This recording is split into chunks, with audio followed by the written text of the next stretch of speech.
Sup, my fellas. Don't forget to leave feedback, and enjoy the story. The birds flew in the sky near the border in the hunting zone. Suddenly, a shot was heard and a loud scream. The soldiers fired from a gun. Gray smoke rose in the distance. The man shook the grenade launcher and said that it was empty.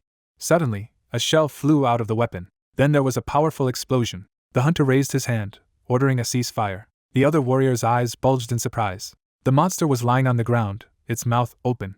The young man wiped his mouth with his hand and sighed. The warrior looked to the side and ordered everyone to regroup and replenish ammunition, because the target could appear at any moment. Everyone turned around when they heard a loud sound from afar. The boss opened his mouth wide, shouting that he didn't even have time to finish speaking. Sung-hoon turned around and said that he was ready. 2 allies were standing next to him, and the commander said that the enemy was approaching. A comrade used a spray to attract monsters. The protagonist went forward, telling the boss not to worry because he remembers the bait route. The man turned around and asked the protagonist to be careful, because he needed him alive. The hunters hid, and Sung-hoon raised his hands high. He put his hand on his head and said that he did it quite often, but he still couldn't get used to it. Then he closed his eyes. The monster stomped its paw on the ground. He was approaching through the trees. The guy opened his mouth in surprise when he saw the enemy. He bent his knees, preparing to attack. The animal breathed heavily through its nose, smelling the bait. The young man quickly began to run away. The sun was shining brightly in the sky. Sung-hoon's mouth opened wide, breathing heavily. He ran with lightning speed through the forest. There were many trees ahead. The main character jumped to the side. He landed down, driving on the ground. The predator was suddenly right behind him. Sung-hoon was sweating from fatigue. The monster stopped, breathing loudly. The young man turned, gritting his teeth. Then he rushed away. A green forest could be seen. It was almost there. Suddenly, the protagonist stumbles over the roots of a tree. He flew down, losing his balance. Then he fell to the ground twice. The guy closed his eyes and let out a painful moan. The enemy was rushing towards him. The main character opened his eyes wide. While the predator ran towards him, the young man came to the conclusion that he would die today. Suddenly a weapon fired. The bullet flew past the guy's face. The enemy was knocked down. Then it fell down, and smoke rose into the air. Sung-hoon turned around. Looking into the fog, he thought that the allies should have fired earlier. The monster lay with its mouth open. The young man stood up and thought that the enemy was terribly strong. He touched his shoulder and thought that there was not a scratch on the beast after firing a gun against the monsters. The monsters ran towards the hunter. He looked to the side and thanked the young man for his work, then they would cope on their own. Yuchong furrowed his brows in displeasure and said with a laugh that he was lucky that the bait was still alive. Chansik went ahead and agreed that Sung-hoon's luck was on her side today. The commander turned around and said that it was difficult to find good bait in their days. The hunter put the sword on his shoulders and explained that he was just joking. The man furrowed his black brows and shouted, ordering everyone to prepare for battle. He held a powerful shield in his hands. The monster raised its head and howled loudly. Magical currents appeared in the air. Then a fiery tornado appeared. The girl raised her hand, releasing this energy. Smoke billowed. The hunter looked straight and concluded that it had hit the target. The predator suddenly ran forward. The tank stopped him. He covered himself with sweat, holding back the enemy. The monster opened its mouth wide. The commander's feet rested on the ground. He opened his mouth wide and ordered everyone to attack except Chansik. The young man, whose eyes were hidden by his hair, shouted with a laugh that it was his turn. A white flash appeared as he used his spearman's skill. White streams of mana hit the opponent's body. The beast raised its head, screaming in pain. It wagged its tail. Yuchang shouted with a smirk that it was quite fun. The girl stood at a distance, also participating in the battle. An explosion thundered. The boss turned around and asked if Chansik was ready. Sung-hoon turned around. The hunter held the sword on his shoulder, saying that he thought he would die of old age while he waited. Then he jumped up. He swung his weapon, shouting shrilly. Then thick smoke appeared. The young man furrowed his brows as he used his lightning slash skill. The blade of his sword dug into the ground. Then there were many more explosions. The protagonist opened his eyes wide in shock when he saw that the team had dealt with that monster in an instant. A stream of blood gushed out of the enemy's body. The hunter looked at the beast lying below. The protagonist sat down next to a tree. He closed his eyes and was glad that they had finally finished. He touched his shoulder and thought that everything hurt him. Suddenly the hunter clapped his hands. He winked at his comrade and praised his defense. Yuchang replied with a smirk that Chansik had also done a good job. The young man watched the team from afar. He narrowed his eyes and thought that their words of gratitude had never been addressed to him before. He smirked and thought that they were awakened while he was an ordinary person. Yuchang raised his hand and asked if their assistant was going to collect his salary. The girl crossed her arms, and she and Chansik came to the conclusion that the guy should be given a break after working with the bait. The defender turned around and retorted that Sung-hoon just had to do his job. The cleaners gathered around the monster's body. The guy gritted his teeth. He turned around and said that the protagonist was lucky today and would have fired him on the spot if not for his allies. The young man stood motionless and silent. Drops of sweat appeared on his cheek, and he thought that it was not easy to make money in their days. There were white clouds in the orange sky. Someone put a salary envelope on the table. The young man looked at the bills. The commander furrowed his brows and said that Sung-hoon did a good job and he shouldn't pay attention to Yu-chung's words. The main character closed his eyes and said that he did not mind at all. The man looked to the side and said that his comrade lacked discipline because he allowed himself so much. The young man went to the door. 10 years ago, various disasters began to occur all over the world. He scratched his head. Suddenly a rift formed in space, and hordes of monsters climbed out of it. There was a motorcycle on the street. Along with them there were awakened ones who used their power to exterminate monsters. People gained abilities regardless of faith, age and gender. The guy drank coffee, calling the protagonist an idiot who dreams of the impossible. Sung-hoon took the helmet in his hands. Such people also awakened their abilities. Yu-chun was talking to a friend. He was an ordinary thug. But after waking up, he earned a name for himself. Smoke came out from under the wheels. The young man drove away. As he drove down the road, he thought about his dream of becoming a musician, graduated from a good college, and was constantly performing in amateur indie bands. He wore glasses on his face, and as a result, he had come to such a life at the age of 28. The guy pursed his lips. Now he earns 1.5 million won a day, working as a hired worker 4 times a month. You could see the night street. Sung-hoon was constantly bruised and cut. Sometimes he broke bones, and then it took about a month to recover. The hospital building was visible, and the young man thought that if he died, it would all be over. The main character walked down the corridor, thinking that he had a rather dangerous job, but there was no other choice. His hair hid his face. He opened the door and thought that coma was one of the symptoms that many people around the world had experienced after the rift had formed. The woman was lying on a bed. Such people completely lost consciousness without a chance of recovery. They live off technology, not being able to wake up. The guy greeted his mother with a smile. Her eyes were closed. The disease struck her a year ago, so the hunter is engaged in such a dangerous job, risking his life. North of the southern military demarcation line, demilitarized zone, a green forest could be seen. Suddenly, a black portal appeared in the air. A monster's hand came out of there. Then a yellow eye appeared. The monster stepped on the ground. It was so huge that the trees were up to its elbows. The predator narrowed his eyes. Standing in the middle of the forest, he howled loudly. The sun was shining in the sky. The girl turned around in surprise. She was walking her dog, looking at Sung-hoon. The summer sun was shining through the leaves. The main character was looking at the big screen. The man in glasses raised his hand and said that the area was uninhabitable because it was inhabited by monsters. The young man looked away, thinking that in any case he would be able to pay for this month's treatment. He rode a motorcycle. There was a road ahead, and the guy thought that 4 million of his salary was spent on medical care and his accommodation, and in the end, 2 million remained.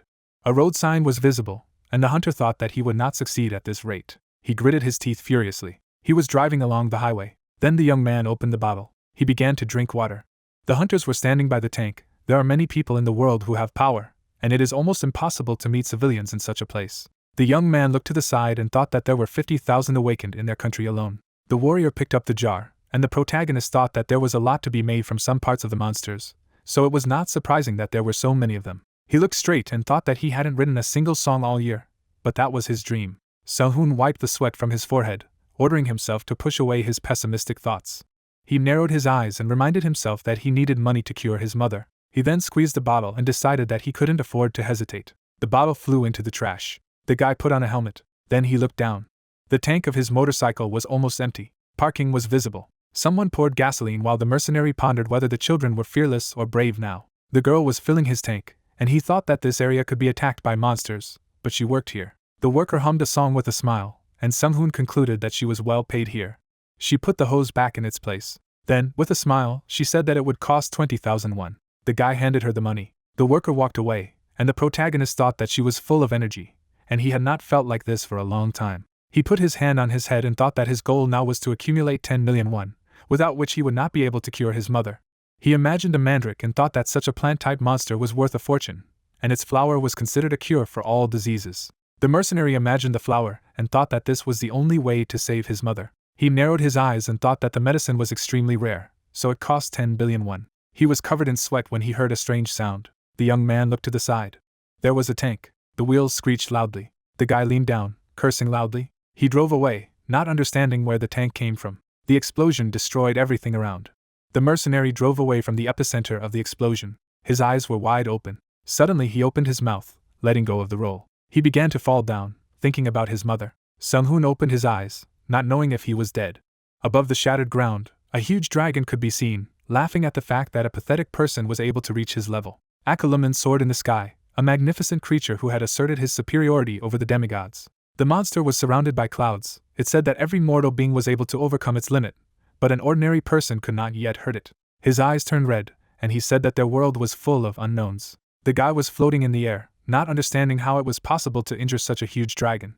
He looked away in surprise when he heard another voice. The man, who had half of his body left, said that they would no longer be able to have fun. The dragon looked down and said that there was nothing that could be done about it. Blood was dripping from Crathoris's mouth, and he said he had an ace up his sleeve. The monster opened its mouth wide and laughingly asked if he was talking about reincarnation magic. A blue light appeared on the man's neck, and he said that someday he would definitely find a rival again.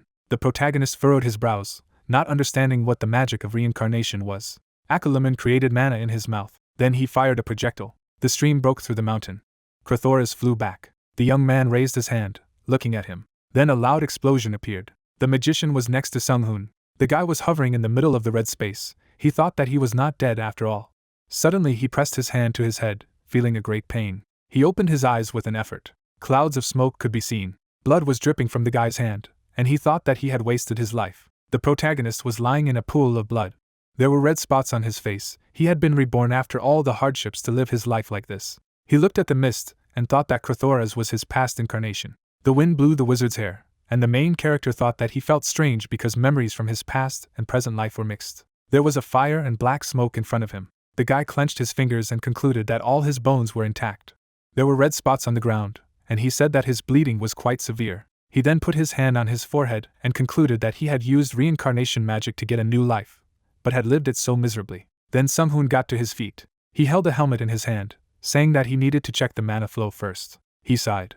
Closing his eyes, he felt the energy pass without any problems. Then the young man opened his eyes. His body emitted blue light. A white flash appeared, and the connection to the Akashic system began. The mercenary furrowed his brows, and the awakening began. He looked at the screen, which said that he had now become awake. A golden symbol could be seen. 10 years ago, when the first portals appeared, someone who introduced himself as the director of the Akashic began to cooperate with humanity. A crowd of people could be seen. The director chose random people and woke them up. Female and male silhouettes were visible. There was a leveling with the help of the experience gained and the ability to use skills. Opposite the swordsman there were system notifications. Simple abilities reminiscent of the game's system appeared. The hunter attacked the monster. People subdued the power granted to them and used it to fight enemies. Sung-hoon looked to the side and said that the ability was compatible with him as well. He put on his helmet and added that the one who introduced himself as the director of the Akashic was clearly not from Earth. A status window appeared in front of the young man. He touched his chin. He then brought his finger to the mana value. The guy snapped his fingers and concluded that he was a special case because he had just woken up and there was no profession. The main character stood in the middle of the destroyed land. He looked up at the sky and decided that he needed to concentrate some mana, because he didn't know what could happen. His body emitted a white light. The mercenary stretched his arms to the side. His heart was enveloped in a golden glow. Then a wave of energy passed. The protagonist looked down, and the system reported that he had mastered the skill of magic. He raised his hand and thought that nothing less was expected from the god's ability. Sung-hoon's eyes widened when the system revealed that he had obtained the profession of an aspiring wizard. There was a window in front of him, and he assumed that the system was unaware that he had memories of his past life. He brought his hand to the screen, contemplating his ability. He then looked to the side and said that he would have no trouble manipulating mana while moving. The guy looked straight at me, saying that it was nice to see the results right away. A strand of hair fell on his nose. The fire did not stop. A tank was visible. Suddenly, the protagonist opened his mouth in a daze. With horror on his face, he realized that the border had been destroyed. The fence was visible. The military border was created after the signing of a ceasefire agreement between North and South Korea in the past. A creature hovered in the sky. After the monsters destroyed North Korea, it began to be called the last line of defense. The soldiers have been fighting, and at the moment the combined forces of the awakened and the military are defending the line from the hordes of monsters advancing from the north. The mercenary looked at the corpses of the hunters. Then he stepped closer. He took another step forward. A girl was lying on the ground covered in blood. The guy closed her eyes. He arched his eyebrows and thought that right now, he would hardly be able to resurrect the dead here. He sat down on his knees and decided that he had to move out. Suddenly, Sung-hoon's eyes bulged in amazement. There were red stones on the ground. They shone brightly. He took the cannonball and assumed that a decent amount of money could be obtained for them. The main character looked to the side and assumed that a transport with crystals was passing nearby, but he was thrown back by the explosion. There was a stone on his hand. Then the object shone brightly. The young man brought the core to his face and thought that in his previous life, they were called magic stones. This is the source of mana frozen in the form of a stone. He collected the crystals in a bag and said that 22 cores were worth about 10 million won. The protagonist turned around and asked where his scooter was. There was black smoke in the air. The mercenary looked down in surprise. The motorcycle was lying in a puddle of gasoline. Sehun released some magic and said that it was wasteful. Kneeling down, he added that there was nothing he could do about it. The main character raised his hand and said that he was done. He put his hand on his waist and said that it was like turning gold into lead, but he needed to get out of here quickly. He put his hand on the ground. Suddenly the motorcycle began to disperse. It began to dissolve into thin air. The system reported that the young man had mastered the skill of the magic circle. The protagonist looked straight ahead. The image of the scooter became clearer. The system notified that he had mastered the skill of recovery. The guy smiled. There were no scratches on his vehicle. It shone with purity and novelty. The mercenary approached the motorcycle and said that it looked good. Sung-hoon looked to the side. New inscriptions appeared on the screen. Sung-hoon looked down and said that he knew that the system made the world look like a game, but he didn't expect it to register magic as skills. He put his finger to his stats and thought that the energy for activation was provided by the director of Akash. He touched his chin and decided that he could use as much magic as he wished without worrying about himself. His legs suddenly began to tremble. The young man looked away in bewilderment. 3 dark silhouettes were visible. The protagonist gritted his teeth. An explosion thundered next to him. He turned around and thought that the strangers had almost hit him. He was standing next to the scooter. An armored hunter was picking up a huge stone. The mercenary opened his eyes in amazement, asking if most of the awakened were alive. The girl broke a pile of stones. There was another hunter beside her, and Sung-hoon decided that he shouldn't leave while they were here. He shook his head to the sides and said that if the monster was able to break through the last line of defense, then there was a high probability that they wouldn't be able to stop him. He got on the scooter and decided that he had to leave quickly, because he had a bad feeling. Suddenly the guy looked away. The silhouette of the monster appeared in the sky. He gritted his teeth in shock. Then there was an explosion. The mercenary furrowed his brows. He raised his hand and ordered the mana to protect him. The dome shielded him from the blast wave. Smoke passed by the young man. His eyes bulged in shock. The silhouette of an animal could be seen in the fog. The beast bared its sharp teeth. The ogre shouted deafeningly. The main character raised his hand, clenched into a fist. While the other hunters were fighting the enemy, the guy came to the conclusion that this beast was too strong for him. He looked to the side and decided to leave. Suddenly, the mercenary was covered in sweat when he heard someone asking for help. He turned around and asked if he had imagined it. A man was lying under the rubble of stones. The girl was covered in blood, quietly asking for help. Sung-hoon opened his mouth, recognizing her as a gas station girl. A blinding flash appeared. The awakened attacked the monster, and the protagonist thought that they were fighting better than he expected. He scratched his head and decided that there was nothing he could do. Then he got off the scooter and said that there was still time left. The young man raised his hand to his face. Then he ran forward. Blood ran down the girl's face. A shadow was visible. Unintelligible speech was heard. The protagonist sat down next to her and assumed that she was unconscious. There was a dark puddle under her. She was bleeding heavily. The guy looked under the rock and thought that he needed to pick it up. He touched his head, saying that it was time to get down to business. The mercenary put his hand on his chest and increased his mana. Then he pointed his hand at the cobblestone, reducing its weight. He rubbed his wrist with a smile. Then the guy picked up the stone. He took it with both hands. Sung-hoon threw the cobblestone aside. It flew far ahead. The protagonist clenched his hand into a fist in surprise. Then he sat down next to the girl and turned her onto her back. He closed his eyes as he used the healing skill. He brought his hand to the worker's stomach. Her eyes were closed, but she was breathing. The young man took her in his arms and said that he had not been able to fully heal her due to the low level of magic, but so far it was the best he could. The hunter turned. Suddenly he found that there was no one next to him. His eyes rounded in surprise. An explosion thundered next to him. The air filled with gray smoke. Sung-hoon sat down on one knee. He covered himself with sweat and said it was close. The wind blew the fog. The guy held the girl in his arms, not understanding what had fallen from the sky. He saw an indistinguishable silhouette. The guy raised his eyebrows in surprise, assuming that it was a woman. The stranger sat in the middle of the smoke. Blood fell to the ground. There were red spots on the girl's face. Then she fell down. A bright puddle spread beneath her.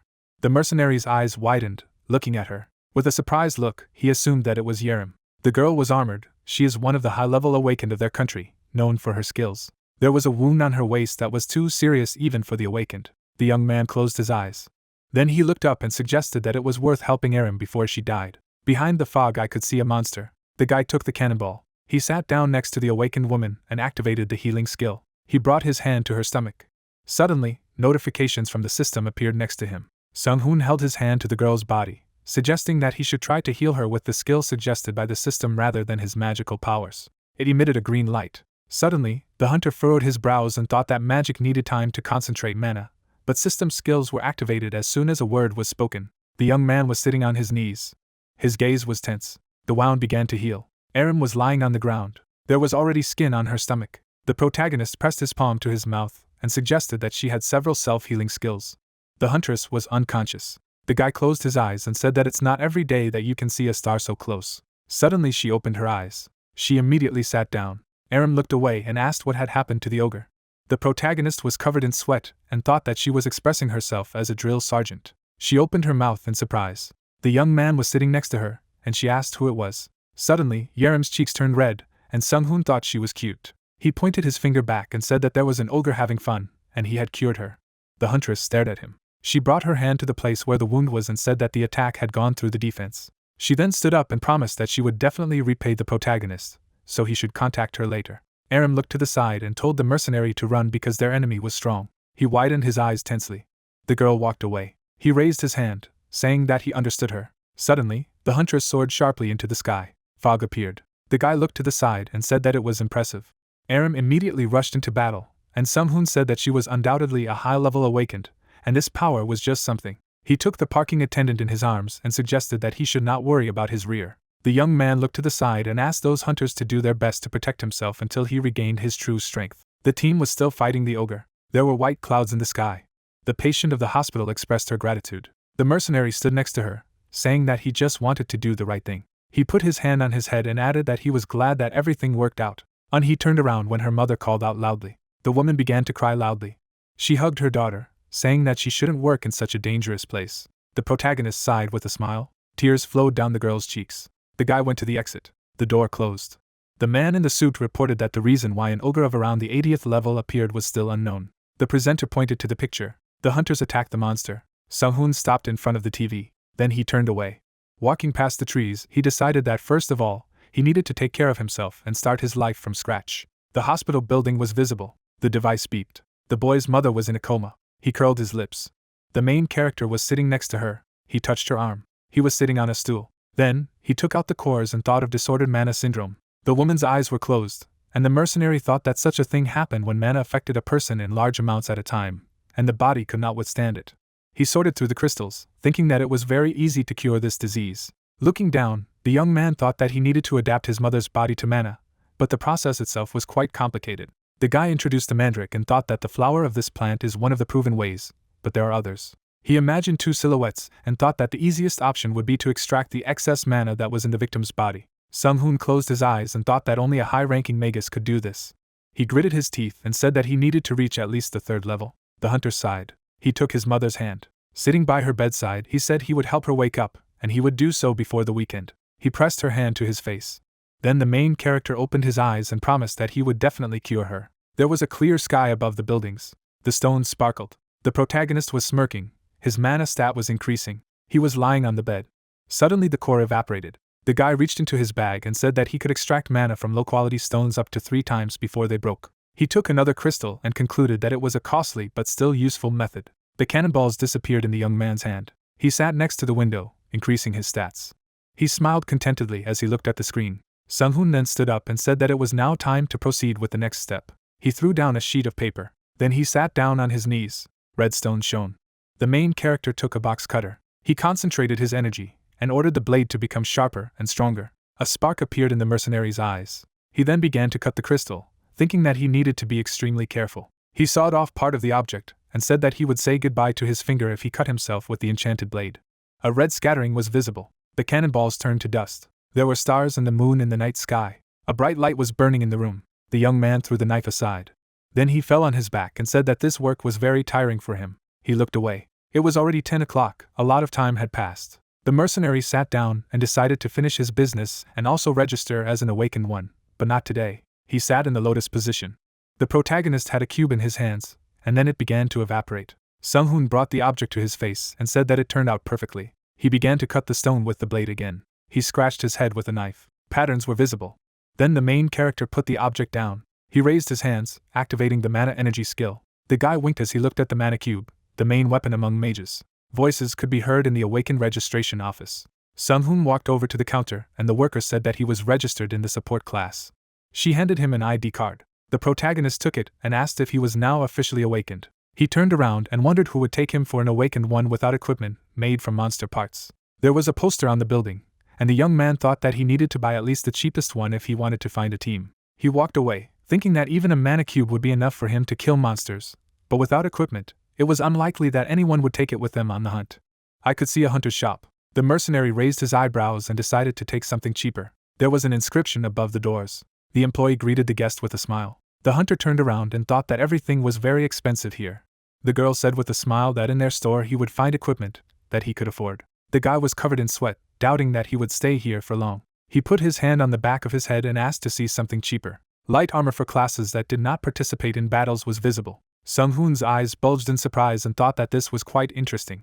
He looked at the fabric, and the saleswoman said that their brand's gear was enchanted to restore mana, so most supports chose that. The protagonist touched his face and thought that this was inconsistent and unnatural. He looked to the side and thought that most of the equipment was enchanted with a similar level of magic, and he couldn't do it yet. There was equipment on the shelves. The protagonist closed his eyes and assumed that this was due to the influence of the system. There was a lamp on the ceiling, and he asked for a recommendation of something within 7 million won. He was wearing white shoes, and the saleswoman began to offer him goods. The young man looked at the boxes in bewilderment. He turned around and asked if it was really no more than 7 million won. The girl raised her hand and said that the equipment could not be returned.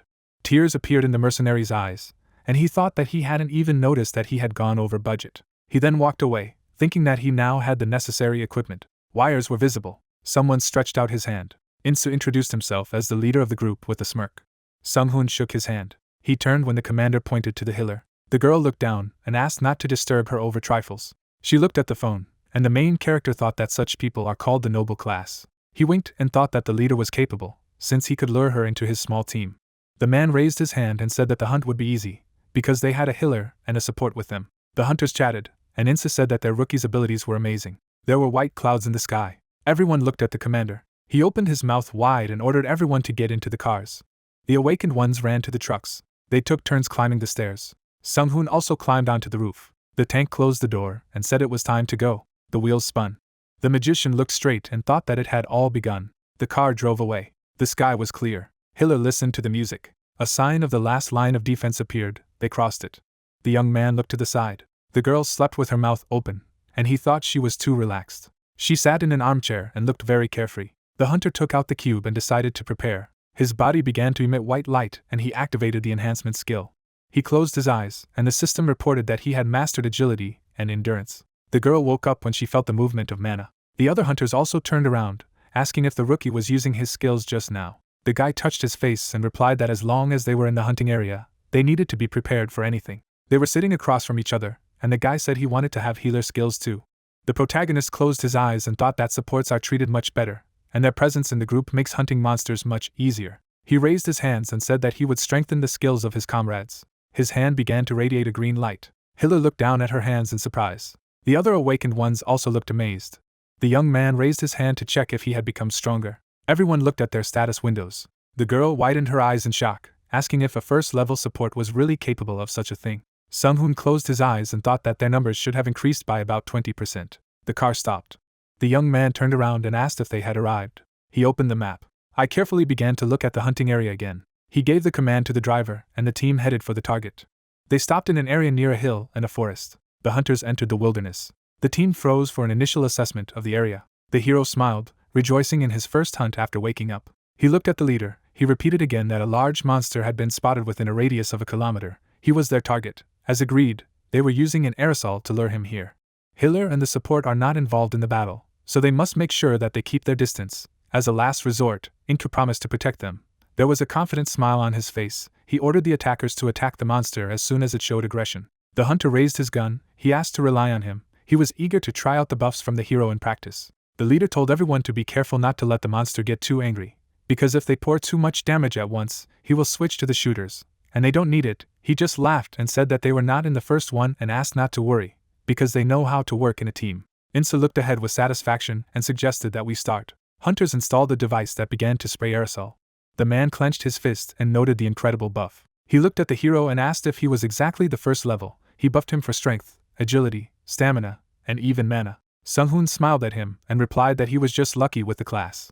Insu was glad that they had brought him with them. He remembered that the hero had said that he could also debuff enemies, and he calmly replied yes. As the leader turned away, Sung-hoon said to himself that, of course, he could use not only debuffs, but also search, teleport, and attack skills since he was a wizard. Not far away, a noise was heard in the forest. Insa took out his weapon and told him to get ready. The monster's paw appeared among the trees at the exit from the forest. The man smiled, ready to meet him. Everyone began to tune in for the upcoming battle. A cute-looking, but rather large lizard appeared from the forest. The beast slowly began to approach the people. Suddenly it opened its mouth, and in it you could see many rows of sharp fangs. Sung-hoon grinned embarrassedly. He asked himself, who had thought of calling him by such a cute name as Salamander? Suddenly, the hero noticed that the girl behind him was trembling. She put her hands behind her back in embarrassment. Was she frightened? Sung-hoon nodded and agreed that the monster looked creepy. Hiller continued to tremble, noticing the beast's slimy hide. The guy looked at the monster again and thought that he should apply a debuff. Insa screamed and a powerful aura began to emanate from him. The monster was blinded by a bright light. His pupils narrowed and he cried out questioningly. The man's body was covered with a bright light. Sung-hoon frowned. He realized that the man had used a technique that increased the level of aggression in the monster. Fury flashed in the salamander's eyes. He immediately rushed to attack. It would rather be more correct to call such a technique an effect on consciousness. It influenced the mind of the monster and forced it to focus on the tank. Insa looked at the shield and shouted that his plan had worked. He turned sharply, and he successfully repulsed the first attack with his shield. The impact even pushed him back, but he braked. The shield slashed through the lizard's head hard. Inca put the hammer forward and shouted that the monster had become aggressive at him, after which he gave the order to hit the legs. First he needed to immobilize the creature. The riflemen raised their weapons. Sung-hoon squinted one eye slyly. It was not bad. Fire was opened. The leader relied not only on skill, but also understood how to use the shield to his advantage, and the attackers did a lot of damage. It was unlikely that they would need a healer. The shots tore the flesh of the monster. You never know what might happen, so a doctor is always necessary. The salamander began to swing its paws, saving important organs from bullets. Sung-hoon put his hand to his mouth and began to think whether he should join the team as a support or healer, since it would not be difficult to find attackers. He will have to face such unforeseen circumstances as a strong monster or frauds among the awakened. He bit his lip in displeasure. If he were at least a wizard of the third ranag, he could create a golem. But now he does not have enough mana. He turned sharply. His hand immediately grabbed the mana cube. The hero cursed and said that a strong monster had appeared. The beast appeared in front of them. Another salamander, much larger in size. Insa glanced back and shouted that this monster was not on the mana sensor. Where did it come from? The support has already begun to cast the necessary spell. The leader of the group anxiously moved towards the team. He called the support to him, simultaneously trying to understand where the blind spots were on the map. The salamander opened its terrible mouth. At this time, magic circles appeared around the hero. Sung-hoon smiled and ordered to leave. At arm's length, the lizard grew its feet into the ground and froze. The crew looked at such miracles with horror. The support smugly stroked the beast's face and said that he would hold it for now. The rest should calmly hunt one monster at a time. After a while, the staff was already loading the corpses of monsters into trucks. A bottle of water was thrown to the hero. He caught it and opened it. Insa said that everything went smoothly only thanks to him. Insa pointed at him with his hand and asked how many skills he had. Supports with such skills were highly valued. Hanggu turned to them and said that he was curious about what the hero was using. Sung-hoon smiled, raised his finger, and said that it was exhaustion, illusion, and paralysis, 3 kinds of debuffs. The teammate who was resting behind asked if the level 1 hero was true besides his skills. His adaptation to the situation was on par with any expert. Hanggu noted that he also thought that the hero was an avid hunter. Insa nodded and agreed. He said that they still separated easily. Despite his mistake, he had to prepare for such a situation since the sensor has a small range. The man bowed, leaning on the shield. He was sincerely sorry. The hero calmed him down and said that he was fine and asked not to worry, because he would still protect them. Sung-hoon winked at him and added that he too wanted to try out his skills on his first hunt. Insa straightened up. Now he was calm. Hanggu smiled and said that a support with SS skill would definitely be taken by large companies. He was even a little jealous. At this time, Hiller sat under a tree, hugging her knees, while the men said that it was much more profitable to be in a team with permanent members than with strangers. Didn't the hero know? He smiled and replied that, of course, he knew, because he had been a bait for quite a long time. The men were surprised. Insa asked if the hero had any plans for the future. The leader clapped his hands and thanked the hero again for finishing early and without any problems. He looked at his men and asked if they still had mana. The answer was about 70-80%. Tank looked at the hero with excitement. He smiled at him, winked at him, and said that he still had enough mana. Everyone stared at him again and asked if he also had incredible mana reserves. He buffed all of them, used the skill on the monster, and he still had something left. Many had heard that such techniques required a huge amount of mana. Sung-hoon was embarrassed, while the healer behind was silently waiting for an opportunity to chat with the hero. She drank the water with displeasure, embarrassing the support even more with her look, but he did not understand why she was looking at him like that. Did she really want to say something? The hero abruptly turned away from the unbearable gaze. The girl at that moment asked herself, maybe it was not too late for her to say hello to him? Insa looked at her at this moment, and asked if she still had mana left, and she nodded. The man smiled happily, and since everyone agreed, they would continue the hunt. The team was going to hunt until they ran out of mana. The sun was still high, a cicada nearby, playing its song. A whole day passed and sunset came. Night followed. The trucks were already being unloaded at the base. The employee examined the corpse of the monster. He noted that the carcass was intact, only with a single wound on the head. Insa folded his arms contentedly. The officer asked if they had planned everything and practiced shooting, or something like that. The tank just laughed and said that it was quite difficult to kill them without causing much damage, so now he had to unfasten them more money. The man agreed without question and asked if the hunters had a new way of hunting. He pursed his lips and looked at the corpses again. He said that they were of higher quality, then he could throw 15% on top. Insa smiled happily and asked if there were really so many. The merchant happily told that intact mascara had many uses. The hunter told him in response that they had known each other not so long ago, but he was already ready to see him more often. The men agreed to work together and continue. Sahun squinted at them from the sidelines. If he used a mental check, he would be able to tell if the merchant was lying or not. The fist clenched the mana cube. It was impossible to apply this check at his level. It caused great inconvenience.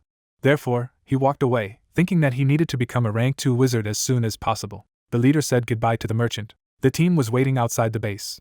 Insa gathered everyone together and said that they would share the bounty. He took out his phone and began to count. His eyes fell on the healer and the support.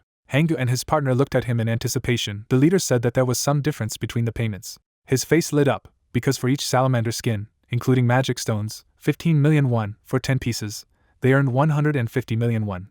Hangu clenched his fists happily. Nagarata seemed to them something unrealistic. The man agreed, but clarified that since they were intact, the price increased a lot. He began to show everyone the numbers. Sunghun cast a glance at the girl behind him. Thanks to him, they earned 4 times as much. The blonde's eyes widened. Sunghun smiled warmly at his team.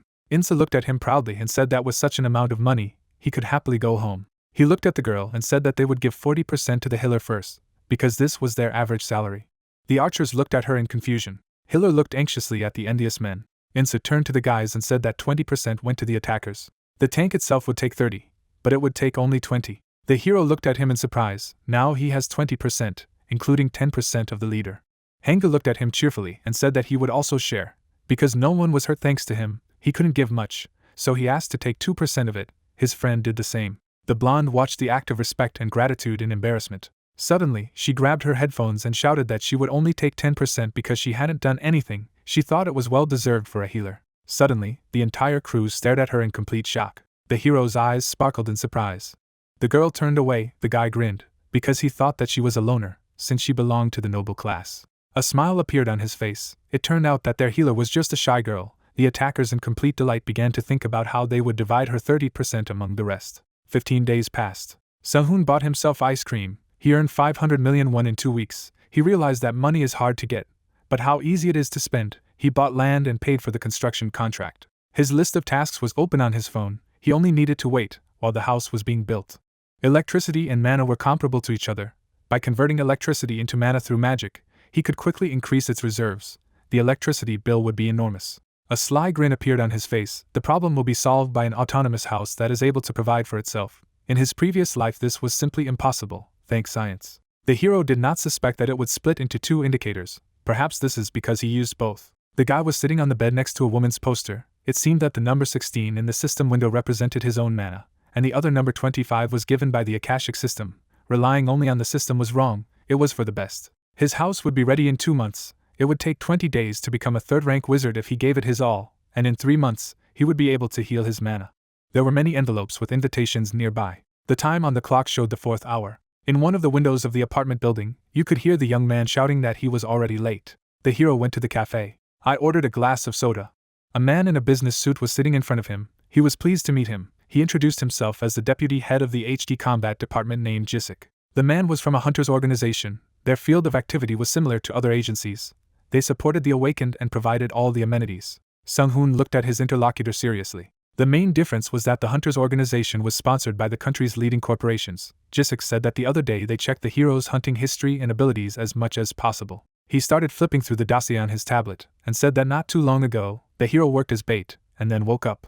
Jisik looked up and added that the hero's mother was in the hospital with a disease caused by the rifts. That's right, The hunter replied that, as expected, such a large company had an excellent information network. The man adjusted his glasses, his eyes flashing seriously. He stated that if they didn't have enough eyes to see the outstanding newcomers in this field, they would have already gone bankrupt. Such a harsh truth, because management is no easier than hunting. Under the window were attractive pastries and cakes. The deputy said that there was one thing that everyone who had hunted with the hero over the past 2 months confirmed. Sung-hoon ate a piece and looked at his interlocutor carefully. The manager leaned forward slightly and stated that Mr.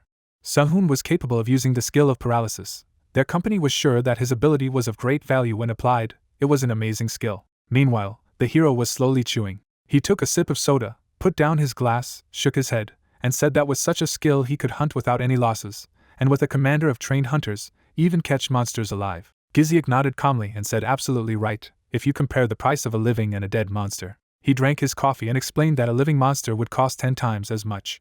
The cup returned to the table. The deputy handed the tablet to the young man and asked him to familiarize himself with the offer from their company. Sung-hoon leaned back and began to read leisurely. Concentration froze on his face. 1 billion won was a very large amount for a beginner. Nevertheless, a tiger cub is still a tiger, the manager explained. He smiled slyly, leaned on his folded palms and added that it would be right to make an appropriate offer for someone with such a bright future, a healer and support, with a SS skill like paralysis. Now this deal is slightly incommensurable.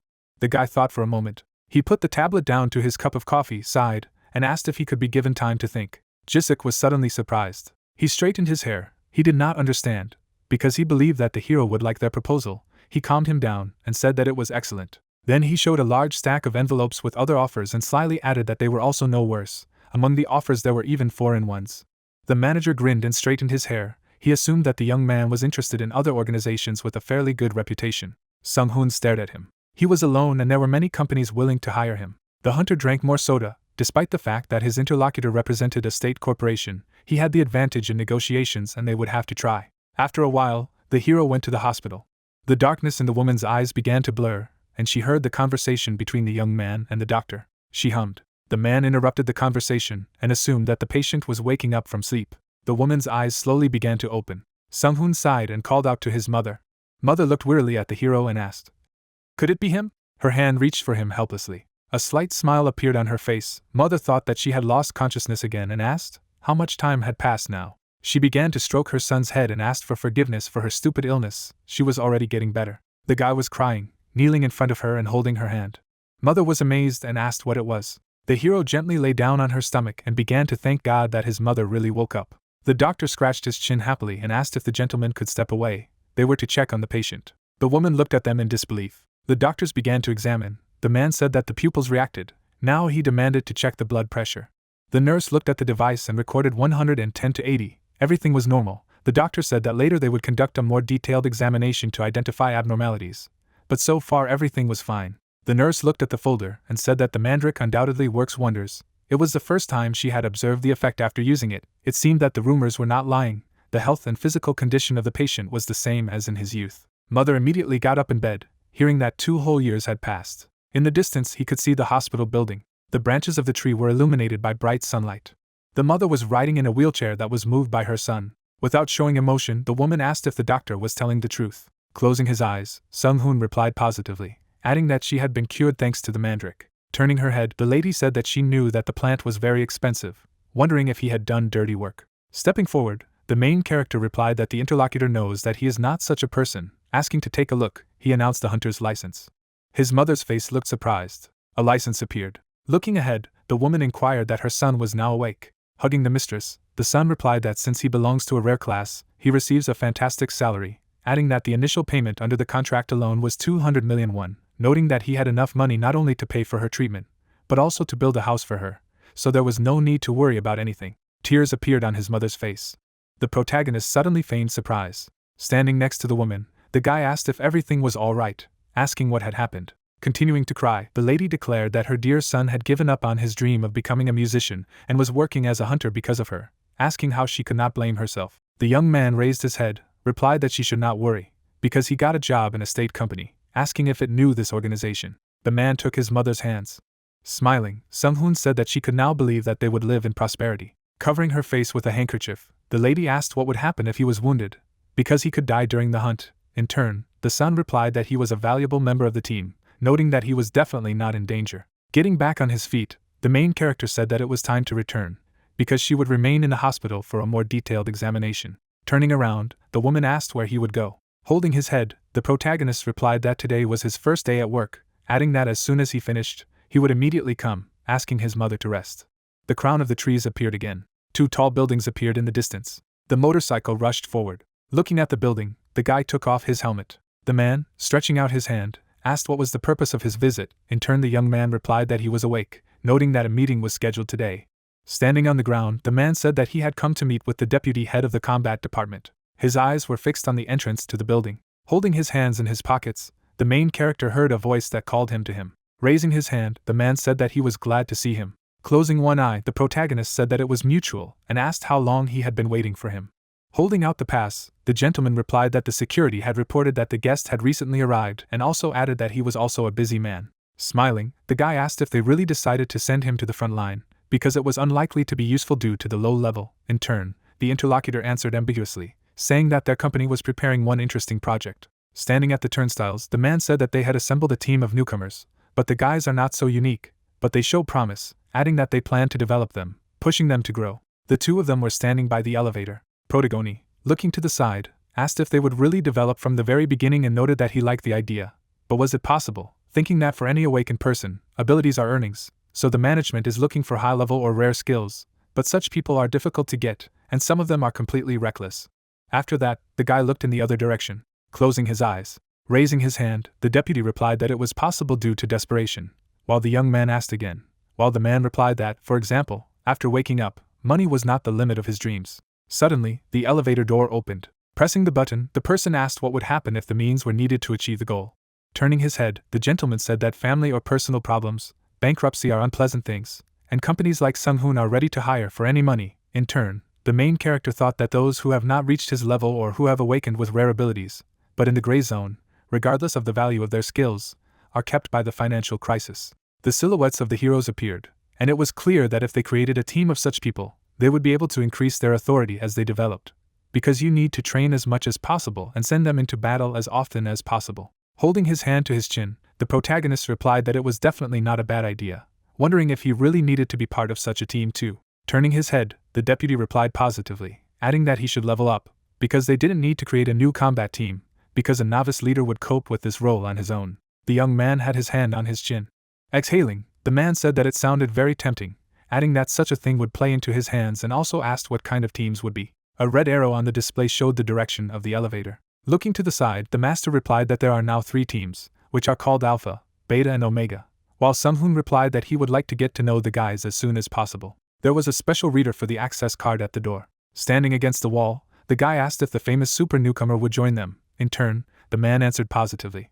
Making a disgruntled face, the awakened man asked if their team needed another assistant. Smirking, the head said that he was not just an assistant, but a multi-class, and would be able to fulfill any role the team needed. The girl raised her hand and immediately clenched it into a fist, and also said that she had heard many rumors that a beginner could use many skills. Pressing the button, the man replied positively, continuing that she could take a look at all the information herself. Showing surprise, the lady said that it was very cool. The protector smiled and said that he should have been here by now, noting that he had finally arrived. The doors began to open and a hero came out of them, who said that this corporation is not deprived of good equipment, adding that he was glad to meet you. A ventilation hole was located on the ceiling of the room. Smiling, the guy said that he had heard that the teamwork of the guys was one of the best, continuing that he was still a beginner, so he could make mistakes, hoping that they would point out the shortcomings and help correct them. Getting to her feet, Miss said that he had finally come. Grinning, the man replied that it was mutual, introducing himself. Closing her eyes, the priestess also introduced herself, saying that he had come just in time, because the team was talking about him. As she walked forward, she asked if she could call him anything else. Standing in front of a colleague, the lady stated that being awakened with a multi-class was something special, and added that she had just gone through all the information, hoping that they would get along. Waving his hand, the archer apologized for being late, greeting his friend. Stretching out his hand, the warrior inquired that Sung-hoon was the newcomer, continuing that he was a warrior. After shaking hands, the main character introduced himself. Holding the guy by the shoulders, the lady said that he was their boy archer. In turn, the awakened greeted his partner. In the end, the protagonist replied that he was glad to meet him. A member of the team looked at the guy. His gaze immediately shifted somewhere to the side. Turning, the man introduced himself as a support. Making a cunning face, the young man thought that he was afraid that the man would take his place, since he was also an assistant, and realized that there was no need for this.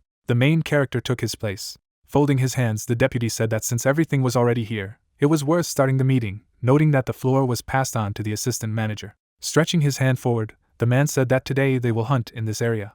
Surprise appeared on the employee's face. Leaning on his fist, the main character thought that he saw that people here had everything systematic, because the company was a large corporation, noting the strategy, the analysis of the terrain and the characteristics of the monsters, as well as a detailed explanation of the backup plan in case of failure, so the guys are head and shoulders above everyone else, because with such training, any beginner can easily adapt. The subordinate's hand was on the screen. The newcomer, considering the new members of the team, namely the girl and the archer, realized that the relationship between the participants is just excellent, and judging by how happily the guys share ideas, we can already say about the effectiveness of their teamwork. Closing his eyes, the guy thought that they were undoubtedly very different from raiding groups consisting of strangers. The sky above the city was covered with clouds. They quickly flew back, as the car was rapidly driving along the road. Gesticulating, the girl said that this was too much for her mother, because she randomly opened her own business and went bankrupt, and then her father was diagnosed with pancreatic cancer. Wiping away her tears, the lady said that she was lucky to be awakened, and Sung-hoon replied that he understood her. Raising his hand, the man ordered his girlfriend to stop, because he had heard this story 1,000 times. She in turn, the lady replied that the uncle should calm down, because the newcomer was hearing it for the first time. Smiling, the defender said that she knew that they did not have such a big age difference, adding that she could communicate with him informally. In turn, the miss refused. Making a happy face, the main character thought that in his past life he had never been called this way, and he had never had a relationship. Immediately afterward, the fighter remembered that devil from his past life and realized that Akaluman was a woman, the only girl he remembered. The protagonist's gaze was directed to the side. Looking ahead, the teammate asked if he was too modest for a super beginner. In turn, the guy replied that he worked as a bait, so such a title is excessive. In the end, the colleague noted that then it is not surprising why he is so shy. In the end, the defender replied that he managed only thanks to his strong body. The car continued to drive forward when the words were heard that Sung-hoon had been working with the bait for 2 years and then woke up. The wheels moved on the ground. Suddenly, the eyes of the two soldiers opened wider. Knitting his eyebrows, the warrior said that something was coming. In turn, the protagonist thought that he had a ranged combat class, assuming that he also had the skill of reconnaissance. The wheels of the car stopped their rotation. The car made a sharp turn. A certain monster was visible through the window, and at the same time someone shouted that the armored vehicle would overturn, pouring a blow, so we needed to counterattack. Rushing into battle, the guy replied that he would start first. A magic cube appeared in his hand as the young man ordered the monster not to move.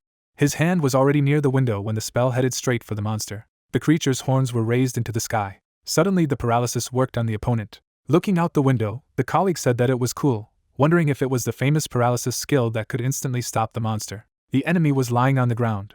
Suddenly, the defender stepped on the ground. Holding the axe at the ready, the man said that the monster was passed out. Making a surprised face, the warrior said that this was indeed the case. Getting out of the car, the hero explained that the effect was extended by 5 minutes. In turn, a colleague replied that you should not be modest, because the duration does not matter, because the mere existence of a person changes the way the whole group hunts. Looking at the monster, the spearman said that he liked to hunt without fighting, noting that he could handle it. In turn, the defender replied that it was time to start the attack. A hand with black energy appeared. Stretching out his arms, the man used the summons of the demonic spear. His weapon began to appear in front of him. Looking to the side, Sung-hoon inquired about his equipment, as he wondered how much. Sung-hoon, making a surprised face, thought that the master of the demonic sword was like a mixture of a summoner and a melee warrior, adding about the multiclass. There was a spear in the man's hand, and it was clear that the weapon looked quite impressive judging by the energy emanating from it. Smirking, the man said that he was jealous of the skill of summoning a spear, noting that he thought about it whenever he saw it. Looking ahead, the priestess agreed, continuing that she would not give up such a skill either. In turn, the main character asked if the spear was really that strong. Without showing his face, his partner said that this was not true, but that he got a free weapon, adding that the spear also costs money. Stretching out the weapon forward, the man stated that a spear easily pierces heavy armor, unlike the same sword or axe. The pike was near the target, and it was clear that the man would finish him off with one blow. A red light emanated from the spear. His ally's eyes showed confidence as he used an ability called the Death Spear. There was a blow. A shockwave emanated from the monster's body. Smiling, the protagonist thought that he could break through the monster's defenses with a single blow, adding that he had heard that such skills existed, suggesting that the Death Spear was one of them, noting that it seemed that it wasn't just the strength of the class weapon, as the man had a skill that complemented it perfectly, continuing that he would be able to quickly level up with his comrade. A cloud of dust rose. The spear struck the ground. Without showing his face, the defender stated that the task was done perfectly. In turn, the hero replied that he had only killed a paralyzed monster, adding that anyone could have done it. Putting her hand on his friend's shoulder, the girl asked how their team was. In turn, the guy replied that it was better than he expected. In the end, the lady said that if they continued to hunt at the same pace, they could take first place among the best teams. Clouds floated across the sky. A drone appeared in the sky, and it became clear that when the young man worked with low-level hunters, it was used as bait because monster parts and skins were more valuable than human life. However, high-level teams sponsored by various organizations use a troop of scouts and drones to scout the area and lure monsters. Despite the crowds of monsters in the area, technology was still useful. The drone flew away. A lot of cars were parked near the rock. Sitting in an armchair, the lady said that she had received a recording from a drone. Without showing his face, the man ordered the image to be displayed on the main screen. Suddenly, a huge insect appeared in the image. Hiding his face, the guy could not say a word. In turn, the defender asked what had happened, because there was an earwig there. A creature appeared, and it became clear that she was a species of beetle that creates colonies and lives for the sake of its queen. Looking ahead, Miss asked if earwigs had been there before. Looking to the side, the partner assumed that they were exploring new territories, and there was a scout in front of them. The priestess replied in turn that she hated bugs. Turning his head, the man said that there must be their nest somewhere nearby, continuing that it was a dangerous undertaking, but they could hit the jackpot. Looking at the computer, the assistant stated that judging by the territorial map of the monsters, they should not be here, noting that she would request information from the database of the Hunters Association. Stretching out his hand forward, the man inquired that earwigs were monsters similar to ants. Making a sleepy face, the girl replied positively, adding that they also nest underground, and they have a queen who is a second-rank monster. Putting his hands on his belt, Sung-hoon said that at least it wasn't the same A-rank ogre that had broken through the defensive line, while his friend replied that of course it wasn't A-rank, but there were usually a lot of them, which was very annoying, and they were also good at hiding. Closing his eyes, the protagonist said that this was true, because killing an A-rank monster would require the intervention of the state armed forces. Turning around, the man asked them to get ready, because monsters are very annoying, continuing that they could make good money, asking if the guys agreed. In the end, people answered positively. The sky appeared at sunset. The creature rushed forward.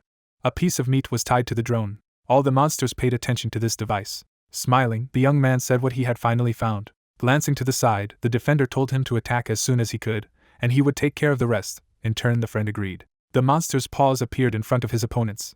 Knitting his eyebrows, the man ordered his weapon to pierce the enemy. Starting to shoot, the guy used an ability called Rapid Fire. The arrow flew straight at the target. 3 holes had formed on the monster's body. A cloud of dust hung over the monster.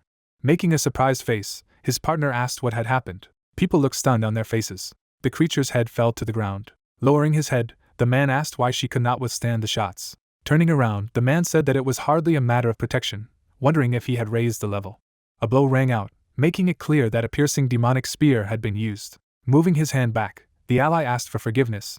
In turn, the defender asked that he could do the same thing. With a smirk, the team member said that it seemed that he should be more careful with his strength. Summoning the spear, the man said that it was incredible. In turn, the protagonist asked what he was talking about. Looking ahead, the girl asked why he had said that it was unbelievable. Pulling the bowstring, the warrior replied that they were using normal attack skills, but the damage had skyrocketed, and the only caster on the team was the guy. Turning his head, the master asked if their damage had increased many times over. Smiling, the young man replied that he was only doing his job, thinking that it was nice to see the results of leveling. Holding the axe in his hand, the man wondered if it didn't seem like the hunt would be too easy with Sung-hoon's power-ups, adding that they didn't even need it.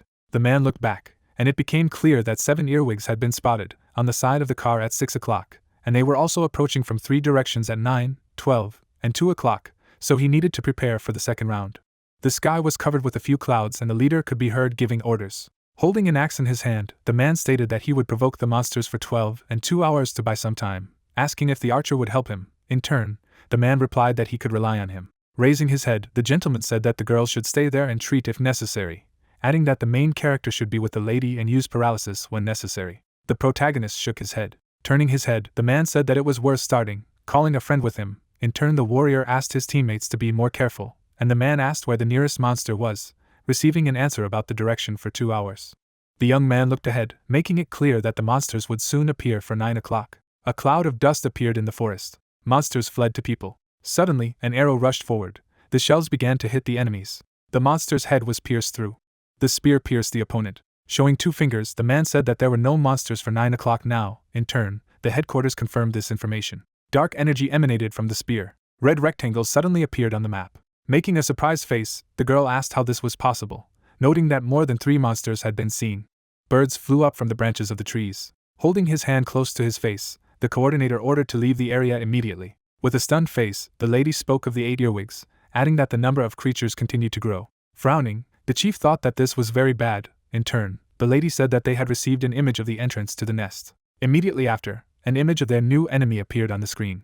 The man ran forward. Looking to the side, Sung-hoon asked if there were any problems, while the interlocutor replied that if they appeared, the heroes would have already contacted. In the end, the leader said that the provocation squad had discovered the nest, so it was being chased by a group of monsters, adding that he needed to prepare for a counterattack, because it was time to move on to Plan B.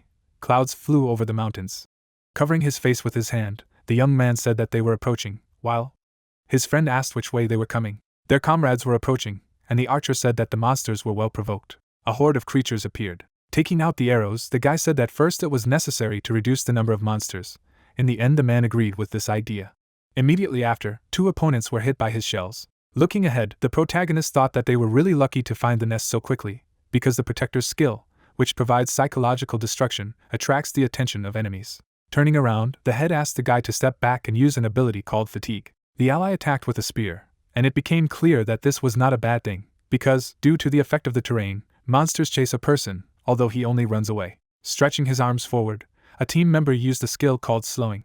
Without showing his face, the young man thought that this was also interesting, adding that it was akin to something like a slight fatigue due to magic, wondering if he should intervene. The man smiled suddenly. A fist appeared, enveloped in light energy, as the Song-hoon shouted the name of another ability. Turning around, the defender said that he had done a great job, ordering him to get rid of the paralyzed monsters. The man looked away. Violet energy appeared. Holding a bow in his hands, the guy said that it was impossible. Smiling, the protagonist continued to cast a spell called paralysis. The master ran forward. Suddenly the ally stopped. Turning his head, the defender asked that he could immobilize several monsters at once. Without showing his face, the protagonist asked if he wasn't talking about it. Keeping his hand on his face, the warrior said that, thanks to the guy, the day was full of surprises. Making a surprised face, the girl said that it was surprising, asking how much mana he had. Spreading his hands, the young man said that the skill lasts for 5 minutes, so they should take care of the creatures. In turn, the man replied positively. Turning his head, the defender said that at this rate, Sung-hoon would do all the work for them. Grinning, the main character asked what he was talking about, adding that they help each other. Lowering his head, the lord replied that in this case he would also do his part by ordering the destruction of the nest to begin. Blood splatters appeared. Night had already fallen on the city. Hot water was flowing from the shower, and the man, standing under the water, said that today was an amazing day, continuing that they had earned 10 times as much and also increased their levels. Leaning on the fence, the archer agreed, noting that he would like it to always be so. Looking ahead, the guy thought that he had earned about 1.7 million won and had obtained the 7th level. Looking out the window of the system, the young man realized that his mana had increased to 50, and even new skills had been discovered, and then it was not clear what the system was hoping for, because it was bestowing this strength and energy on people without any knowledge. Wiping his hair, the ally asked if he was going to have a drink with the team. In turn, Sung-hoon apologized since he would not be able to do it today, because in fact he had to drop his business and come here urgently, since the hunting schedule was agreed upon in a short time. Leaning on the fence, the main character thought that first it was worth taking his mother from the hospital, and finding a place where they could live until the house was built. A cloudy sky stretched over the crowns of the trees. Holding the phone to his ear, the protagonist listened to the fact that Jisik made it clear that his house was completed. A windmill could be seen in the distance. Someone began to get out of the car, saying that, as he asked, they installed panoramic windows from the 1st to the 3rd floor along one of the walls. Stretching out his hand, the man stated that everything was furnished inside, adding that they needed to look around. Looking ahead, the mother asked if it was their house. In turn, the son answered positively. The director, standing on the site, noted that, also, the maximum number of solar panels was installed on the roof, and they released several fish into the pond in front of the house. People walked forward. Coming closer, the woman asked about the fish, asking if they were really needed. In turn, the guy thought that it was time to take on the duties of his son, since in his previous life he could not afford it. The lady entered the house, and it became clear that the 1st floor had a living room, a kitchen, and a guest area, and the 2nd and 3rd floors had a living area, and the basement also had 3 floors. A room in white tones appeared, and it was interesting to know if the equipment that the young man had asked for had been installed. Without showing his face, the deputy said that it was time for him, asking him to contact if there were any problems. In turn, the son thanked him for his work. Holding on to the sofa, the mother asked if he had spent too much. In turn, the man replied that everything was fine, because he had spent only 10 million won.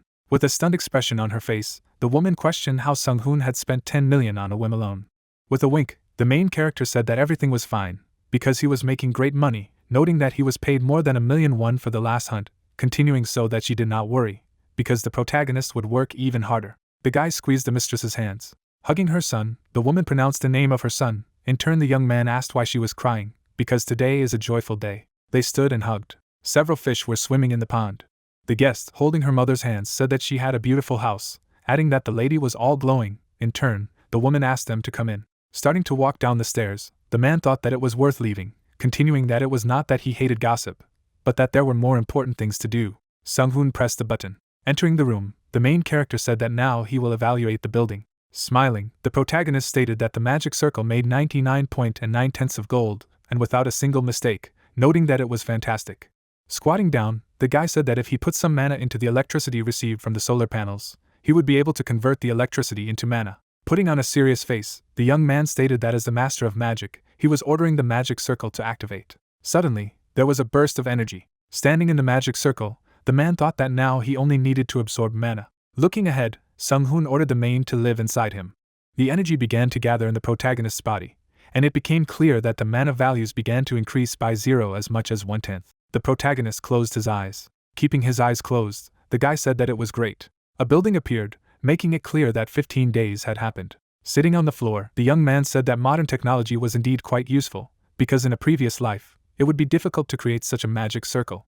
Making a happy face, the young man thought that his mana value was now 160, and he had gained 32 points in 15 days, adding that knowledge was therefore power, continuing that it was worth starting the next stage. The man was turned in the other direction. Sung-hoon was sitting in the golden magic circle, and it was clear that the accumulated mana should be enough. The protagonist's eye closed. His heart was filled with bright golden energy.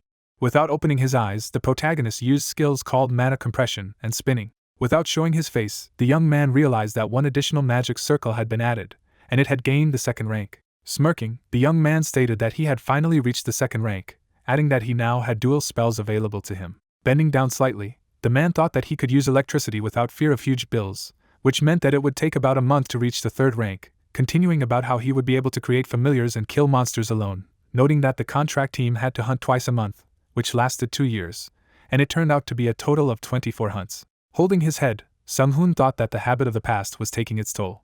Stretching, the main character said that he decided to live a new life at ease, so you should not rush, because you need to play games, eat something delicious and bathe in luxury. Taking the phone in his hand, the protagonist answered the call. In turn, the assistant manager replied that the next hunt was already planned. Putting his hand on his belt, the young man asked when it would take place. In turn, the interlocutor wondered if he would be able to do it in 5 days. In the end, the ally thought that he needed to absorb as much mana as possible in the remaining time. Coming around the corner 5 days later, the man greeted the defender, saying that he had come early. In turn, the man returned the greeting. Turning his head, the master asked if he had raised his level because his strength had increased.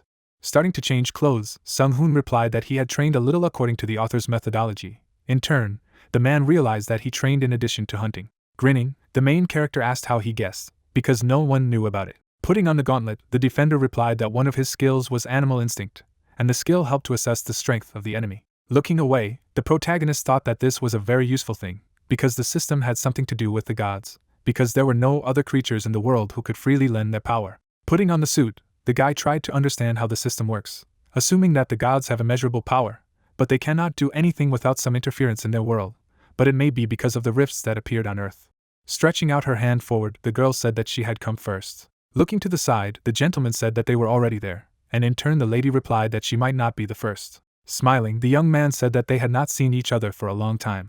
The building of the Awakened Association appeared, and it became clear that people came one after another. Pointing to the map, the assistant said that their target was in that place. In turn, the guy thought that he had already seen that monster when he was working with the decoy, adding that in any case, no one except the defender knew about his strengthening. With folded hands, the man listened to the words that this would be the end of the meeting. Closing his eyes, Sung-hoon thought that it would be very problematic if the team learned that his mana pool had tripled since the last hunt. A view of untouched nature opened up. People looked at the main character. Holding his head, the protagonist stated that he had an improved version of paralysis for hunting. The team members, coming closer, said that it was very cool. Glancing to the side, the man said that he had wanted to ask one thing for a long time. Without showing his face, the master asked how many times he could cast and what was the interval between uses. In turn, the ally replied that he could use about once per second, and with the amount of his mana, then about 100 per day. Making a cunning face, the guy thought that with the mana cube, he could use any spell as many times as he wanted, but the team did not need to know about it. Raising his hand, the archer asked how much mana he had, and the lady asked if that skill was really that good that it could only be used 50 times a day.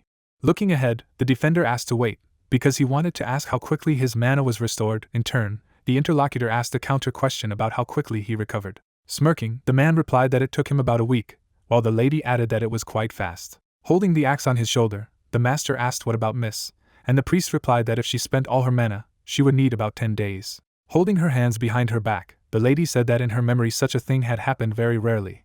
In the end, the head thought that 2 or 3 hunts a month would be enough. Remembering the golden magic circle, the hero realized that he had often encountered this when working with bait, but it was no different from those, because 3 days would be enough for him to restore mana by itself, and with the help of the magic circle in the house, it would take several hours.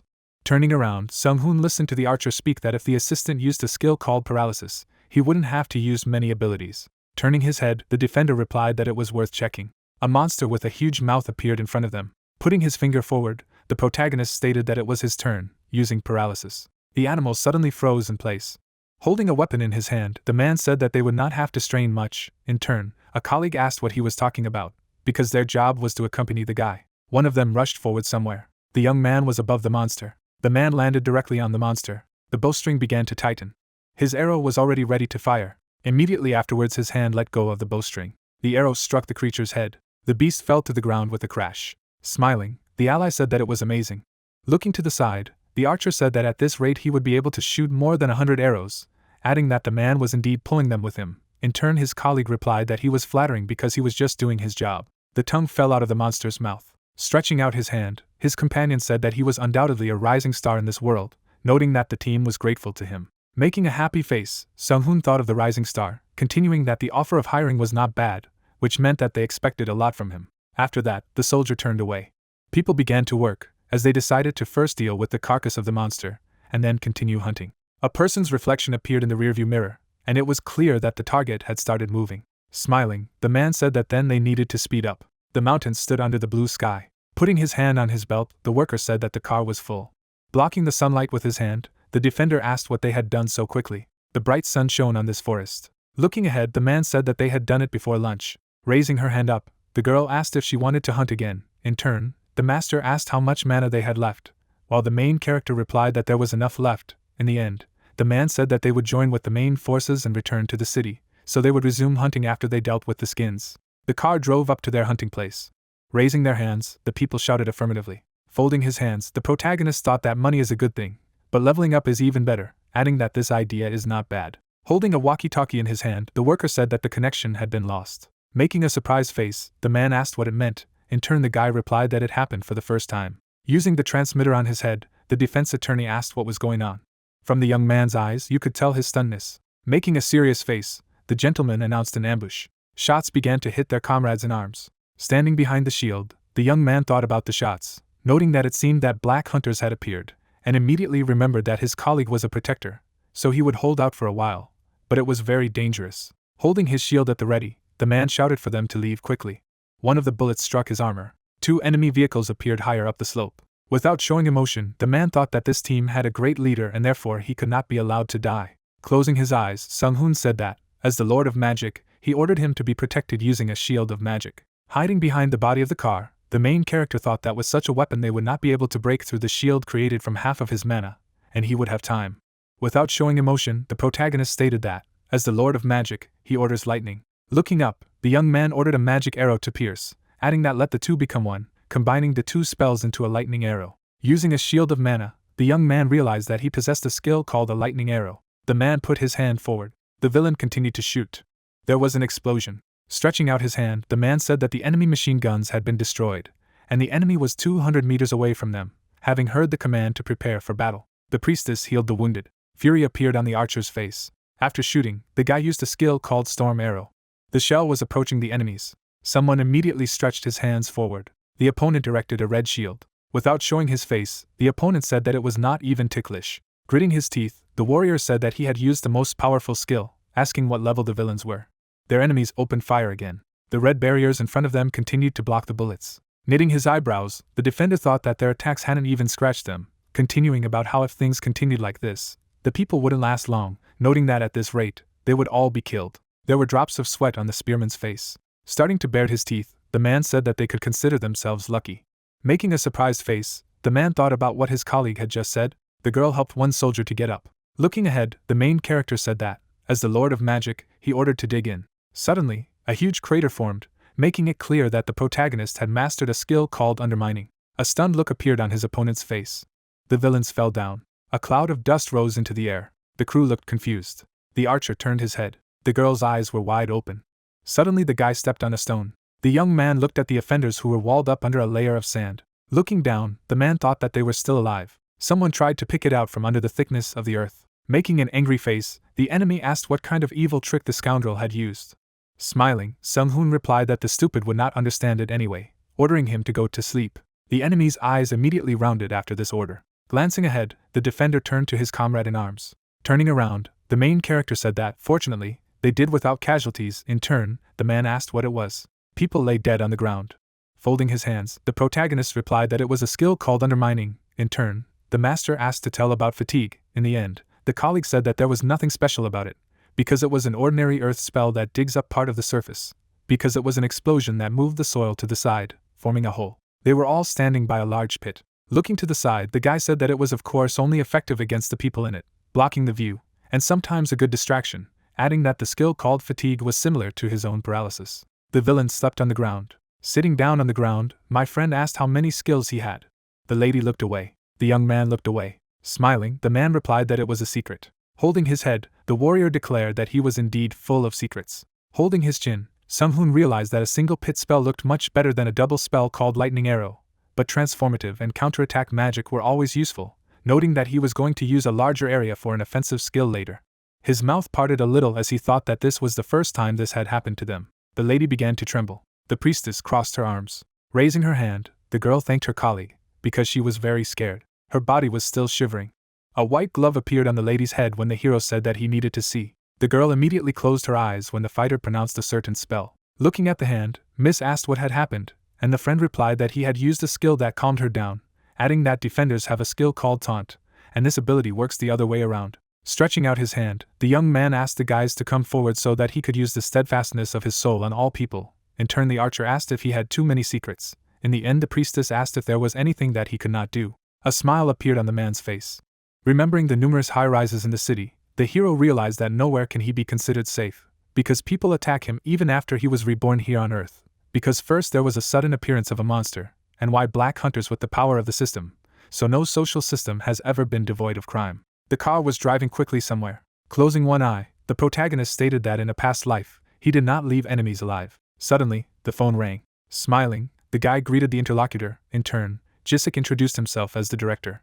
Making a surprised face, the young man wondered when he had been promoted, noting that he was the one who had found him, suggesting that this showed that the organization had high hopes for him, saying that his friend had been promoted, congratulating him.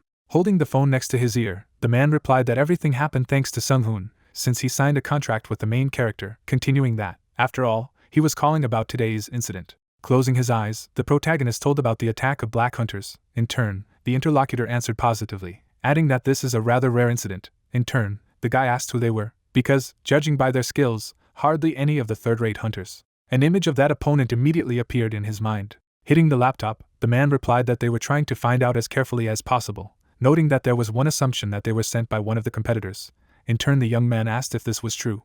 Holding the phone to his ear, the man agreed, adding that this sometimes happens.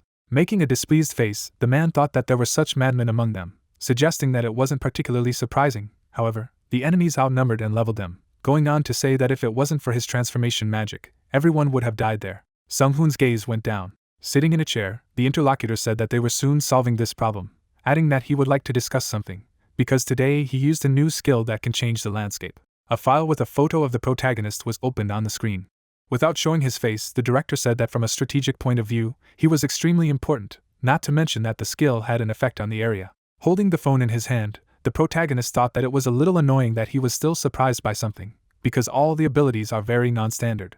By imagining a person next to the skill scale, the fighter remembered that an ordinary awakened has no more than 10 skills related to his class. Smirking, the guy realized that rare and powerful classes with the prefix unique or legendary have access to the skills of other classes, and at best, they combine 2 different types, and extremely few people have the opportunity to use the skills of 3 different classes, because they are so rare that statistical indicators are not taken into account. After these thoughts, the man imagined a fighter with 3 skill windows. Suddenly, the names of abilities appeared. Making a surprised face, the man said that the young man was the only one in the world who could use skills from 6 different categories. Closing his eyes, the man thought that if he found out that there were actually many more of them, he might die of shock. Without showing his face, Sung-hoon listened to the question of whether the newcomer was hiding something from them. In turn, the main character answered ambiguously, adding that he himself was not yet sure, and it would be clear to him when he raised the level, noting that he knew what the director was getting at, so he would not cancel the contract in the near future. Sitting at the table, the interlocutor asked if it was really so obvious. In turn, the protagonist replied that anyone would understand if he was not a fool. Grinning, the person asked for forgiveness if he caused inconvenience. Bowing his head, the superior said that he would look at him again to discuss all the details. Holding the phone to his head, the guy replied that it would be great. Putting down the phone, the young man said that a rather funny situation was developing. His finger was already near the call hang-up button. The man's hand touched the sensor, and it was clear that he was at home.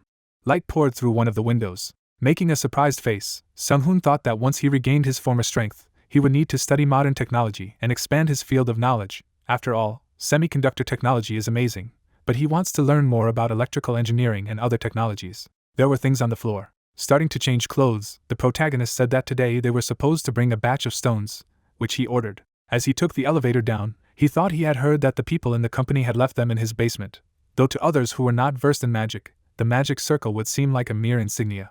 Smiling, the young man said that everything went perfectly because the stones were in place, adding that although the magic stones were of poor quality, and they were not processed, they were very large, noting that the organization had coped with the request perfectly. There was a chest on the floor. In it lay the same red stones. After tossing the crystal, the man thought that it was perfect because it was heavy, so he started the activity. Sitting in the golden magic circle, Sung-hoon realized that one additional magic circle had been added, and it had been given the 3rd rank. The main character was sitting in the lotus position. Exhaling, the protagonist stated that it was somehow fast, compared to his previous life. Starting to stretch, the guy decided to create an object from rough stones as follows. Holding a cutter in his hand, the young man used the enhancement skill. The broken pieces of the stone fell into his hands, forming a cube.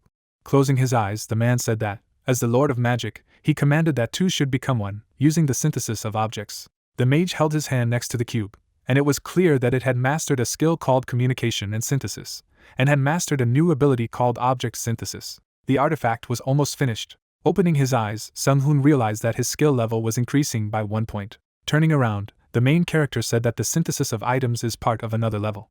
Holding the 2 pieces of stone in his hands, the protagonist asked if he should test the new skill, adding that he would try to combine the mana cube he used with the new cube using magic crafting.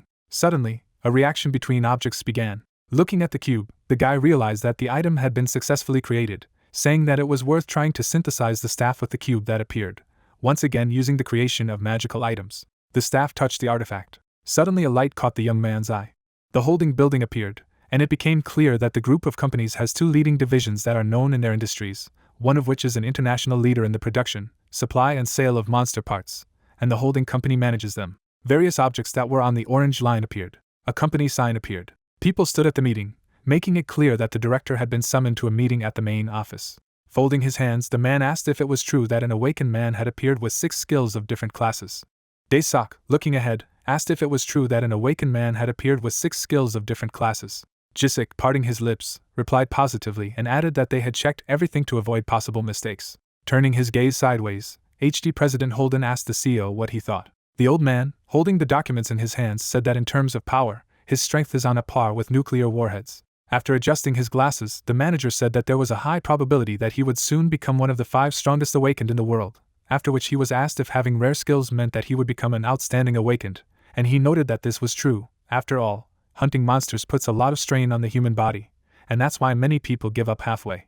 The head explained that the report contains only verified information, and the facts do not lie, and the upcoming chairman asked if he wanted to say that it was worth investing in. The old man said that they would hit a big jackpot, and then Dae-sok, frowning seriously, asked the director what he thought. The guy, looking ahead, said that he completely agreed with the CEO. Lowering his gaze, Jisik said that he hadn't added something to the report, because it was only his guess. Behind the deputy head of the combat department, a picture of the main character appeared, and he said that there was a high probability that he had 7 skills. The leader narrowed his eyes thoughtfully. Holding his chin, the man clarified whether there was evidence. Standing behind the lectern, the employee explained that according to the investigation, he had an item that could not be purchased. A red object appeared on the screen, and the worker said that he was calling it Mana Cube. Stretching out his palm, The young man noticed that they did not yet know what the cube was, and therefore they assumed that Sung-hoon was capable of creating objects.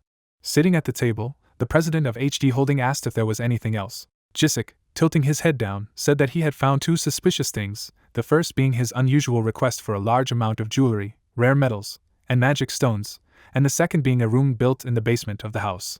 The upcoming chairman stood up abruptly. Raising the corners of his lips, the man said that he had done a brilliant job, and asked what the CEO thought, to which he said that he agreed with him, because he was a very capable employee. Daesok said that from that day on, Giziak was the CEO, and Giziak, raising his eyebrows, thanked him, and at the same time, the president of HD Holding asked to take care of Sung-hoon, and gave him all the powers, adding that they could not let him leave for another company. Suddenly, the deputy head of the combat department stretched out his palm. Looking in the direction of the head, the employee said that he was afraid that they would not be able to keep him by standard methods, after which he clarified why, and whether there were any problems. The upcoming chairman turned the pages. Frowning seriously, the leader asked if he thought this was the minimum offer they should make, and although he understood what it meant, and then the worker noted that he believed Sung-hoon was hiding even more skills or abilities. Putting his hand to his chin, Giziak said that he still hadn't figured out his motive, and perhaps he was trying to buy time to level up. A moment later, Daesok dropped the papers. Smiling, the man said that he approved. Turning his gaze to the side, the president of HD Holdings said that he did not care what he did. The upcoming chairman said that if his guess turned out to be correct, then they should get him, no matter what it took, and then the guy clenched his fist happily. The head noticed that he could go and asked him to make a list of what else Sung-hoon could be used for, to which the officer, lowering his head, replied positively. The leader's leg appeared. Daesok asked the CEO if he agreed, and at the same time, the CEO, following the president, explained that he was looking at the big picture, and, as I said, seemed quite capable, and also thought that they could entrust him with this job. Closing his eyes contentedly, the upcoming chairman said that qualified employees should be generously encouraged. Standing at the window, the man said that his father's birthday was coming soon. A view of the daytime sky opened up. The wheels of the car were spinning rapidly. The main character pressed the pedal. Holding the steering wheel, the protagonist said that although he was supported, he was still on the move. A heavily armored truck weighing 10 tons was speeding along the road, and the guy explained that he had bought it for solo hunting, and added that it was quite difficult to hire a driver who would be silent. The young man's expression was joyful, and he remarked that it would be troublesome if everyone knew about his abilities. Turning his gaze to the side, the teenager wondered if he could start here. A view of the field opened. The awakened man got out of the car and said that it was a perfectly open area. The hunter held a bucket in his hand. A moment later, Sung-hoon poured the red liquid onto the ground. Closing his lips, the main character said that there is nothing better than the smell of blood to lure monsters, and added that everything was ready. The daytime sky appeared, and at the same time, the protagonist used the skill of scanning the terrain. The guy was surrounded by magic lines, and the system reported that he could see all enemies within a radius of 1 kilometer. The young man was standing on the roof of a truck, and at the same time, artificial intelligence wrote that he used several skills. The teenager opened his eyes. Clenching his fist, the awakened man said that it was wonderful. With a wink, the hunter noticed that this would help in unforeseen circumstances. An unusual beast stood near the tree. Looking ahead, Sung-hoon wondered if his first target would be a blind bull, and if he should take advantage of it. Suddenly, the main character took out a staff of mana cube.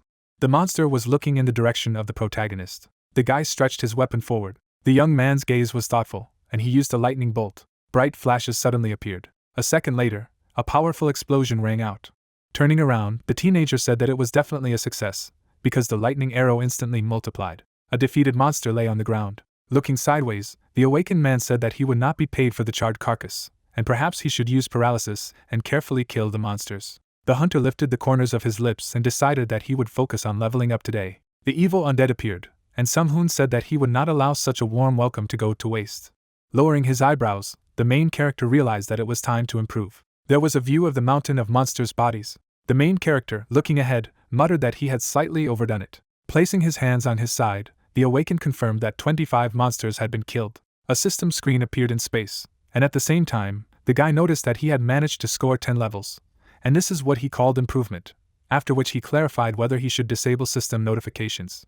Pressing his finger on the hologram, the fighter said that he loves to hunt alone, because at this rate you can reach the 100th level in a month, and then he thought that ordinary people distribute points without thinking, but he is uncomfortable with the fact that this power is not his. The artificial intelligence notified that his score was 70, and the protagonist remembered that he had also never heard of a god like Akasha in a past life. Suddenly, the numbers on the screen began to change. The hunter lowered his chin and said that it was excellent. In the status window, a button was visible to confirm the amount of mana.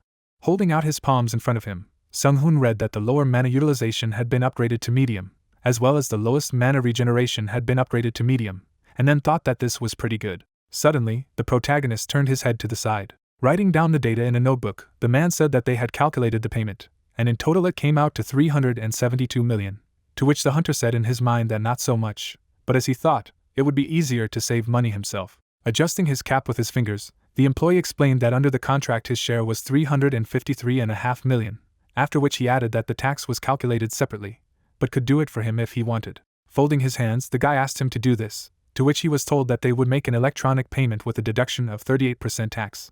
Putting his palm on his side, the fighter thanked his interlocutor for his work, and then he thought that the most offensive thing was that many countries levied a tax of 38% of their total income, so they were arrogant bastards, but he did not understand whether he should move to where he was lower. Wrapping his fingers around the phone, the protagonist is upset that he cannot hunt anymore, as the truck is running out of space. As he walked past the workers, the awakened man muttered that he was also wasting time on the way back and forth, and then decided that he needed to level up so that he could use 5-fold spells that combined 5 types of magic, and that he would need to be a 5th-rank wizard to cast them. A diagram of a person's movement by ranks appeared, and it turned out that this could be a living creature who went beyond the boundaries of the universe 3 times, and this is exactly what Sung-hoon was like in his previous life. The main character adjusted the mirror with his hand.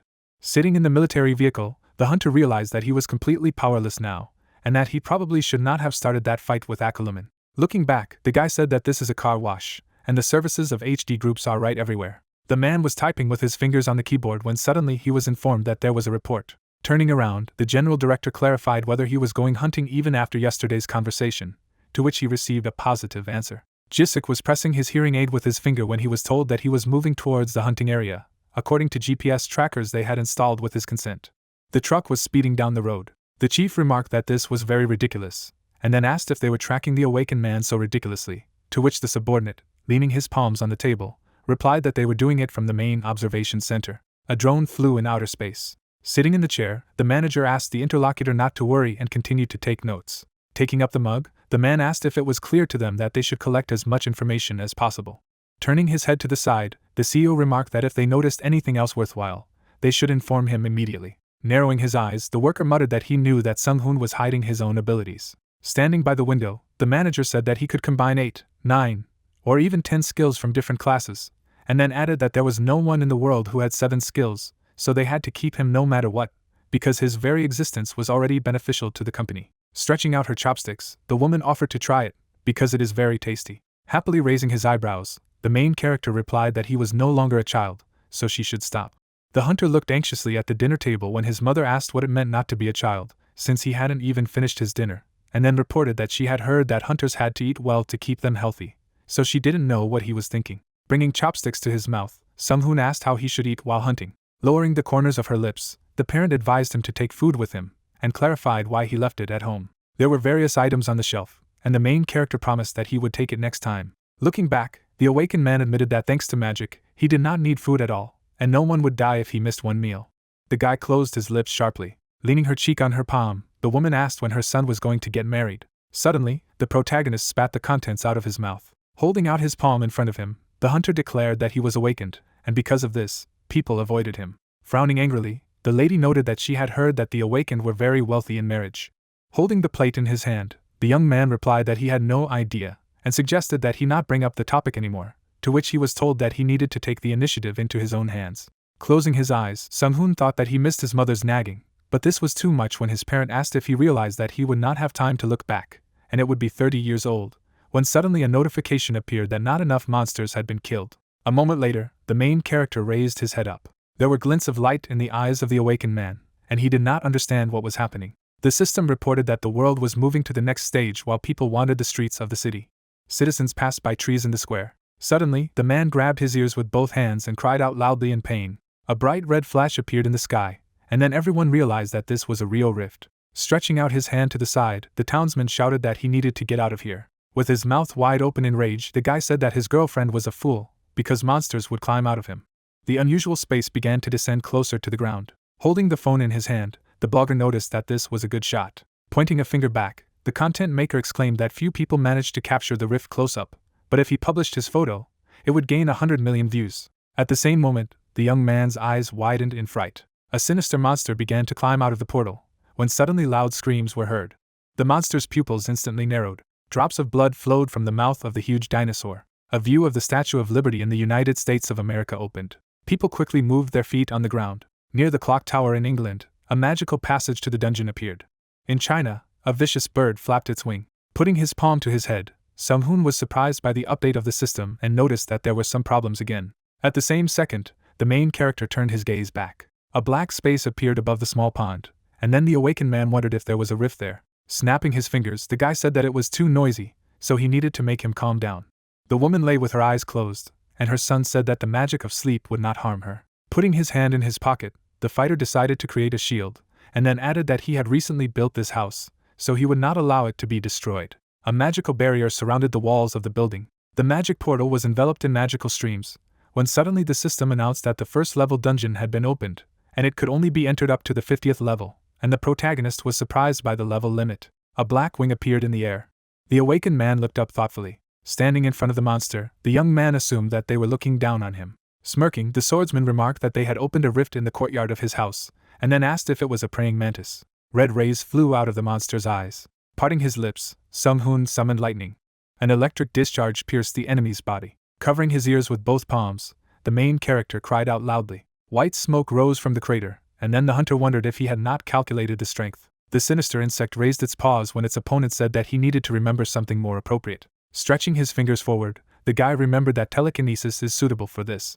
The undead's pupils turned sharply white. A purple aura surrounded the fighter's palm, and he said that he would use it to carefully kill the monster. Suddenly, the monster's body was torn in two. With a sly grin, the protagonist explained that if he broke his neck, it would not affect the price of the mascara. 3 enemies crawled out of the portal, and then the awakened man was surprised that several more came out, which is quite interesting. Spreading his arms to his sides, the young man asked how they dared to show up at the wizard's house without a trace of fear, and then added that he would kill them all and use them as ingredients. There was a view of a building in the student district of Suela, and the cleaner was heard saying that it was clean. Standing near the corpse of the monster, the fighter said that it was also clean next to him. Pieces of crumbling concrete walls lay on the ground, and the hunters did not understand how many people had died, and their captain ordered to find out the total number, because when the rift opened, there were many civilians in the area. Pointing his finger back, the soldier noticed that he did not even know what would have happened if he had not been resting nearby, and the interlocutor said that they had many more awakened besides him. Smirking, the man said that not all of them were capable of fighting with their bare hands. Jumping off the back of the monster, the leader asked what the situation was, and whether the system said something. A black magic portal hovered above the ground. Putting his palm to his hair, the cleanup worker clarified how long it took for the monsters to emerge from the rift, to which he was told that he thought it was about 20 minutes, and he asked if they were finished. Closing his eyes, the man said that it made no difference, after which he added that the work was done, and the vacation was hopelessly ruined. The colleague bit his lips in confusion and said that he agreed, because this was a complete horror. A bloody body lay under the rubble of stones. Folding his palms together, the hunter asked for forgiveness and wished to rest in peace. Stretching out his hand to the side, Sung-hoon said that he was the last one left. Looking back, the main character did not understand whether they had stopped crawling out after an hour. Stepping on the remains of the monsters, the hunter wondered thoughtfully if he should close the rift, and then added that it would probably be better to study it. Putting his fingers to his chin, the guy thought that he would not do this, because this was his and his mother's home. Putting his hand in his pocket, the fighter muttered that he did not have enough strength yet, so he could not stop a possible threat on the threshold of his own house. The protagonist's palm was enveloped in thin magic threads. The portal lit up brightly, when suddenly the system announced that he had mastered the skill of spatial influence, time interference, secret wisdom, and hidden integration. Raising his lip, the awakened man declared that he would be closed, whether he liked it or not. Clenching his teeth, the young man exclaimed that next time he should remember to knock first. Suddenly, an unusual seal appeared in front of the wizard's face. The teenager kept his hand in his pocket, and at the same time, notifications appeared that he had forcibly closed the rift and received the achievement of the first to close the rift, which adds 10 points to all stats and 10 slots in the inventory, as well as the achievement of an impossible action, due to which the system began to monitor him. Lowering his eyebrows in bewilderment, Sung-hoon was surprised that the system was watching him. Closing his eyes, the main character grinned and clarified whether they had been interested in him before. Waving his finger in the air, the hunter noticed that the Akash system was not as significant as he thought, and then decided to open the subspace, when suddenly he was informed that there was a mistake during the mastery of the subspace skill and adding it to the inventory. Grabbing his hair with his fingers, the guy shouted that the subspace was only his, and then added that there was no need to worry so much. Staring at the system screen, the fighter noticed that the inventory was a system ability, unlike his spell, so they might not even try to combine them for no particular reason, after which the artificial intelligence notified that he had received a gold box with a reward for mastering the subspace skill. Raising his hand, the awakened man decided that he would sort it out first, and wanted to accept it. After casting the recovery skill, the wind blades began to spin. Behind the fence I could see the silhouette of a young man, who said that it seemed to be clean near him, and that he would buy new koi later. Looking down, the warrior admitted that he felt like he had found something unusual on the side of the road, and wondered what was inside the gold bounty box, and the system was still watching him. Waving his hand upwards, Sung-hoon said that he didn't know what she wanted, but he could watch as much as he wanted, and then muttered that he was somehow hot. A purple haze flew near the back of the protagonist's head, and then he realized that the day would come when the true power would return to him, and although he did not know whether it was God or not, he would find him even at the end of the world.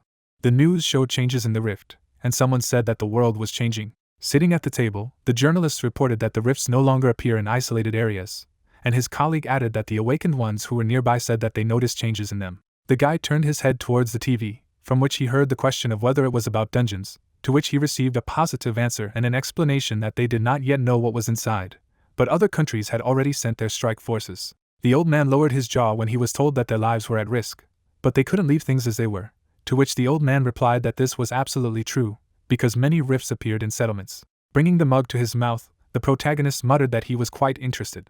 Touching the small screen with his finger, the awakened man noticed that this was no less entertaining, because in the gold box with the award there was detection, scanning and analysis, but it was only possible to find out that the thing inside was made of an unknown material. Lowering his gaze, the young man did not understand what the Akashic system was, and although the gods have immeasurable power, their interference causes consequences in their world. Scratching his head, the warrior clarified if this box was some kind of rare one that could fall out of the monster. Thoughtfully, holding his chin, Sung-hoon noticed that it was also golden, so he did not know if it was rare or unique. Leaning his fingers against the hologram, the protagonist said that he would know when he opened it, when suddenly the system asked if he wanted to open the gold box with the award.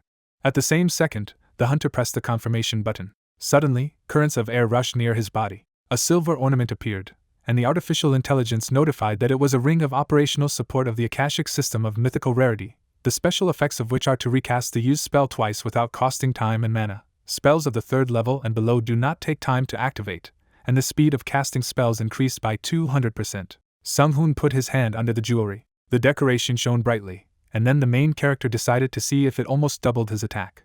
Pressing his finger on the system screen, the hunter stated that now he would not have to worry about spells of the 3rd level and below, since the mana buffs of the staff and ring stack. Biting his lips, the guy said that it was good. Putting the jewelry on his hand, the fighter said that he would gladly accept it. Looking at the palm of his hand, the protagonist read the system's message that the item would be tied and asked if he wanted to wear it. With a wink of one eye, the awakened man noticed that he would be able to hunt more often with this artifact.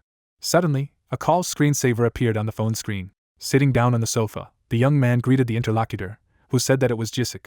Looking sideways, the wizard said that he had heard from the manager that he had been promoted to CEO, so he was congratulating. A pink sticker was glued to the monitor, and the man thanked him and explained that it didn't matter now, because he was calling him on urgent business. Putting his palm to his ear, the leader clarified whether he had watched the news, after which he added that a few hours ago there were rifts in the city center, and there were many victims.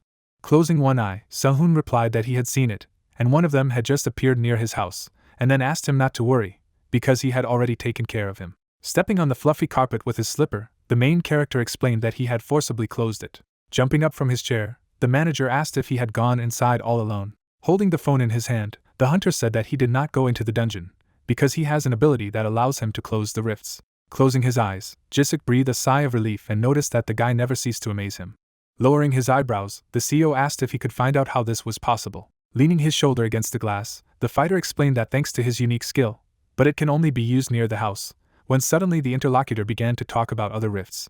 Smiling, the protagonist said that it would not be possible to deal with them yet. Running his fingers near his lips, the HD group employee said that this could happen in the future, after which he clarified if it was due to the level. Lowering his eyelids, the young man replied that he had guessed right. Taking off his glasses, the supervisor muttered that this was incredible, and then added that this was another reason why they should do their best to help him. The wizard asked if he was calling him on some important matter, to which the latter, sitting down in a chair, replied that he wanted to ask him something now. The shadow of his head was reflected on the computer screen, and at the same time the manager asked what his current level was. The wheel of the car stopped on the road, when suddenly the driver announced that they had arrived. Getting out of the car, the wizard thanked him for giving him a ride. There was a view of a ruined street in the city, and Sung-hoon said that it was a mess. The body of an angry monkey lay near the wall, and the main character realized what monsters had climbed out of the rift. Turning his head to the side, the hunter noticed that there was another one in this place. Raising his eyebrows in confusion, the guy did not understand whether there was such a pogrom in other places, if there were still several hundred lizard-like species in this place. Suddenly, the man in the suit stretched his hand up. Jisik stood surrounded by the awakened and shouted for the protagonist to come over to them. Yun rounded her eyes enthusiastically and exclaimed that they hadn't seen each other for a long time. Squeezing his eyes shut, the young man said that he was glad to see her, to which she asked him to do without formalities, and she was told that this would happen later, and clarified whether everyone in the room was aware of what was happening. Holding the documents in his hands, the man said that he would explain everything in detail during the briefing, after which he offered to start. Military tents were set up on the territory of the city. Pointing to the board, the CEO revealed that rifts are now officially called dungeons. Holding the pointer between his fingers, an employee of the HD group noticed that due to the notifications that the awakened receive when approaching them, there are currently no Korean hunters who would dare to go inside, but many representatives of foreign countries have already done so. On the screen there was an image of the globe. The leader looked at the folder and said that 3 of them had even sent their own strike forces there, and for comparison they were still marking time, and then added that they had been informed that the United States of America, China and England would also soon send troops into the dungeons. Yun lowered the corners of her lips uncertainly. Pressing her hands to her feet, the girl said that their company was well informed, and asked how they managed to find out all this. Smiling broadly, Jisik explained that they were an international corporation, so no one kept it a secret. Adjusting his glasses with his fingers, the man said that there is another problem, which is that an order came from the government. On Dujin's face, there was a shadow of a mask on her head, and then he wondered if it was mandatory. Closing one eye, Sung-hoon asked if they had been left with a choice. Taking hold of the back of the chair, the HD group worker replied that everything was correct. There was a view of lush clouds in the sky. Standing in front of his charges, the man said that as they knew, the awakened receive orders from the government in case of emergencies such as monster invasions, which is what is happening now. Lowering his chin, the manager noticed that they could not use all their strength, so certain people would be involved in this matter. Sanjin folded his hands and asked if these people would be from each class. Closing his eyes, Jisik said that this was true, but that HD groups had to close 12 dungeons, after which he began to talk about what the problem was. Suddenly, the guy parted his lips and said that the problem was the level limitation. The protagonist squeezed his eyes shut, and his supervisor remarked that this is true, and thinks that they are aware that monsters continue to crawl out of dungeons every 3 hours. The dark outlines of the monsters appeared, and the CEO explained that if everything was left as it was, it would continue like this, and not only on Myeongdong Street, because 35 dungeons appeared in Seoul alone. Fault points were marked on the map, and at the same time, the man said that they had discovered a total of 81 dungeons in urban areas, and if you add to them those in suburban and rural areas, a total of about 200 dungeons appeared in Korea. Lowering his eyebrows, the executive stated that the only thing they should worry about is that no one knows how to close them. With her eyes rounded in bewilderment, Yun muttered that this could not be. The guys were looking ahead with concentration. The protagonist put his cheek to his palm. Tilting his head down, the man said that it could be, but so far no one has returned from there. Stretching out his hand forward, the awakened man was indignant that this was recklessness, and did not understand whether they wanted them to go to such a dangerous place without any information, and whether the government was in its right mind. Clenching her fist, the girl shouted that it was true, because it sounded the same as telling them to go and die. Suddenly, the hunter stretched out his hand upwards and drew attention to himself. Spreading his fingers, the young man said that he had a question whether they would be paid. Putting his hand aside, the man explained that the government is not so petty as to ask them to do so without proper remuneration, after which he added that hunters who participate in the operation will be exempt from paying tax for 5 years. The chart showed the percentage of the current tax at 38%, and at the same time, Sung-hoon said in his mind that the tax break was quite generous. Looking down, the awakened man wondered what it was considering how much money they would save in those 5 years, and then asked if there would be anything else. The guy ran his fingers along his chin, when suddenly he was told that they would be provided with special equipment. Lowering his eyebrows, the soldier realized that at least something interesting was finally happening. Smiling broadly, the protagonist assumed that it would remain with them later. The CEO tilted his head down and said that this was true. Folding her hands in displeasure, Yun wondered if it was a small payment when their lives were at stake, and the manager noted that the government would also pay all their debts. The blonde-haired hunter's pupils narrowed sharply after hearing this. Sang-jin silently touched his partner's shoulder. Smirking, Gizyuk suggested that this offer was not so tempting for Sung-hoon. Closing one eye, the main character explained that this was not entirely true, and then muttered that he had never had debts. Closing his lips, the awakened man asked if there were penalties in case of refusal. The smirk did not disappear from the face of the leader, who said that it was not in their interests that experienced hunters leave the country because of such actions. Looking ahead, the protagonist said that this was correct. Putting his fingers together, the young man said thoughtfully that he agreed. Throwing one leg over the other, the wizard admitted that he would like to see the equipment first. Pointing his hand towards the metal doors, the man said that it was there, and since the situation was urgent, he was immediately brought to them. The soldiers were unloading the boxes, and their boss explained that compared to what is sold on store shelves, the quality of this equipment is many times higher. Gripping the axe in both hands, Dujin was surprised, and Yun asked him not to remove the bloody rag from the weapon, while Giziak noticed that some of them were obtained from the reward boxes. There was a piece of jewelry in a small box, and at the same time, the fighter muttered that it was not bad, when suddenly the system reported that it was a black dragon bracelet that gave immunity to poisons and acid, physical enhancement, and also had mediocre abilities, as it was created from the bone of a newly hatched black dragon, but was only suitable for magic classes.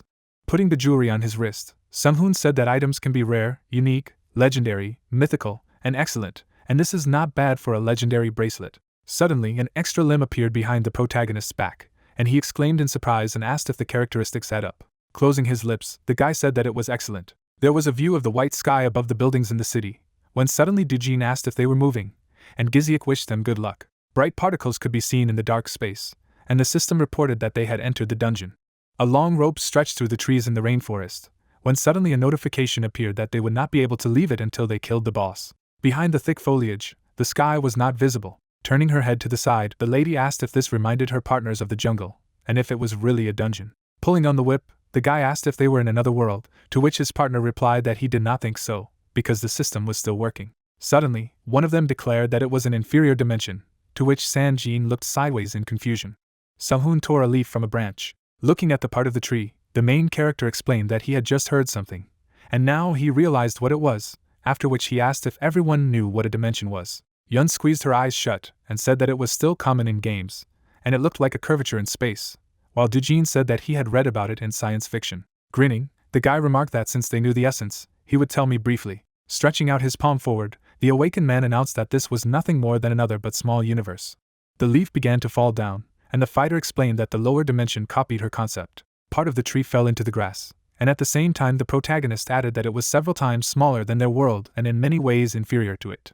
The archer stepped on a stone with his foot and said that he thought he understood everything. Looking back, the young man wondered if this meant that the dungeon looked like another space, and then added that it was quite simple. Holding the arrows in his hand, the hunter said that they were in a lower dimension, but did not understand what had suddenly happened. A green liquid splashed in the air. Lowering the corners of his lips in bewilderment, the fighter was surprised by the shield, when suddenly someone shouted that there were monsters there. Suddenly, the guys turned their heads back. The red spear quickly rushed forward. A hole formed in the beast's body, and then it began to growl loudly. The awakened stood under the protective dome, and asked if they were surrounded. The fighter thanked Sung-hoon for saving him, to which Sung-hoon looked away and replied that he had nothing to thank him for. Stepping on the grass, the warrior exclaimed that everyone needed to prepare for battle, because he was using AGR. Dujin clenched the equipment tightly in his fists, and began to shout loudly. A crowd of angry monsters moved forward. The beast's eyes burned brightly with red. The main character winked with one eye and noticed that he had a pretty powerful skill. A moment later, the terrifying monkeys pounced on the guy. Pulling the bowstring, the hunter declared that they had not raised the level in vain. The sharp tips of the shells pierced the bodies of the enemies. Bending his torso to the ground, the awakened man cried out that he wanted to be left to him. The swordsman looked back thoughtfully. The monster violently opened its mouth. The young man raised his weapon above his head. Immediately afterward, his face was covered with green drops. The man abruptly spat something out of his mouth. A cloud of gray smoke appeared behind the fighter. Suddenly, furious monsters appeared high above the guys. Giziak lowered his weapon and ordered his ward not to let his guard down. Taking aim, the archer fired directly at the target. A projectile pierced the head of the lizard-like beast, when suddenly one of the members of Team Alpha asked if the others thought that the monsters here were not so strong. Yun clenched her fist and exclaimed that it was very cool when Sung-hoon stated that they would be able to clear the dungeon. A white footprint appeared on the ground. At the same moment, the huntress turned her head back. In the reflection of frightened eyes, the silhouette of the enemy was reflected. The monster passed through the foliage, and the young lady did not understand what it was. The eyes of the vicious animal emitted a bright red glow, when suddenly his partner shouted that she needed to run away. Rushing from the spot, Dujin said that he would distract him, and at this time the others could retreat. Lowering its jaw, the tank began to scream loudly. The monster's pupils turned into a spiral. Looking up, the archer did not understand how he managed to sneak up on them with such a size, or if he used a stealth skill, to which the protagonist replied that this one looks like a boss, so he thinks that a skill that affects consciousness was used. A moment later, the huge monster raised its fist high into the air. The warrior withstood the blow with a strong shield. Gritting his teeth tightly, the guy cried out loudly. The ground beneath his feet instantly began to crack. Blood flowed from Dujin's nose and mouth. Suddenly, the hunter's pupils bulged out in fright. Holding her hands out in front of her, Yun used her healing ability. The warrior pointed his spear forward and shouted that the enemy was behind. Approaching the monster's back, a member of Team Alpha reported that he would kick its legs to slow it down. At the same moment, the sharp tip of the weapon dug into the beast's fur. The man clenched his jaw in alarm. With his mouth wide open, Sanjin asked his partner to be careful. The giant monster placed its paw over the opponent's head. Raising his lip, Sung-hoon decided to use his shield. A moment later, a powerful explosion occurred in the middle of the rainforest. The protective sphere around the protagonist began to collapse. The awakened man lowered his eyebrows in bewilderment, and was surprised that he had managed to destroy him with one blow, so it wasn't that easy to fight him. Stretching her fingers forward, the girl used the healing skill again. Falling into the grass, the hunter cried out loudly in pain. The warrior rested his foot firmly on the ground. Holding the shield to his side, the tank told the beast to look at him. Raising its fists up, the lizard-like monster began to growl furiously. Suddenly, pieces of earth scattered in different directions. Dujin tried to cover his body with a shield. The guy clenched his teeth tightly in pain. Shifting her gaze to the side, Yun muttered, her strength not enough, and then began to ask for help, but at the same time she didn't know what to do. Furrowing his brows angrily, the protagonist realized that even with all the buffs, his comrade was not able to fully repel the damage, so things were only getting worse, and that was why it was not surprising that no one had returned yet. Lowering his eyelids, Sanjin muttered that he hoped he would succeed. The awakened man opened his eyes abruptly. Raising his weapon, the young man used the skill of fatigue. Suddenly, the enraged monster was enveloped in streams of purple magic. Turning his head to the side, the awakened man exclaimed that he succeeded, and the negative effect worked. Magical energy began to pour into the arrowhead. The archer let go of the bowstring and hoped that he would cause a gale of winds.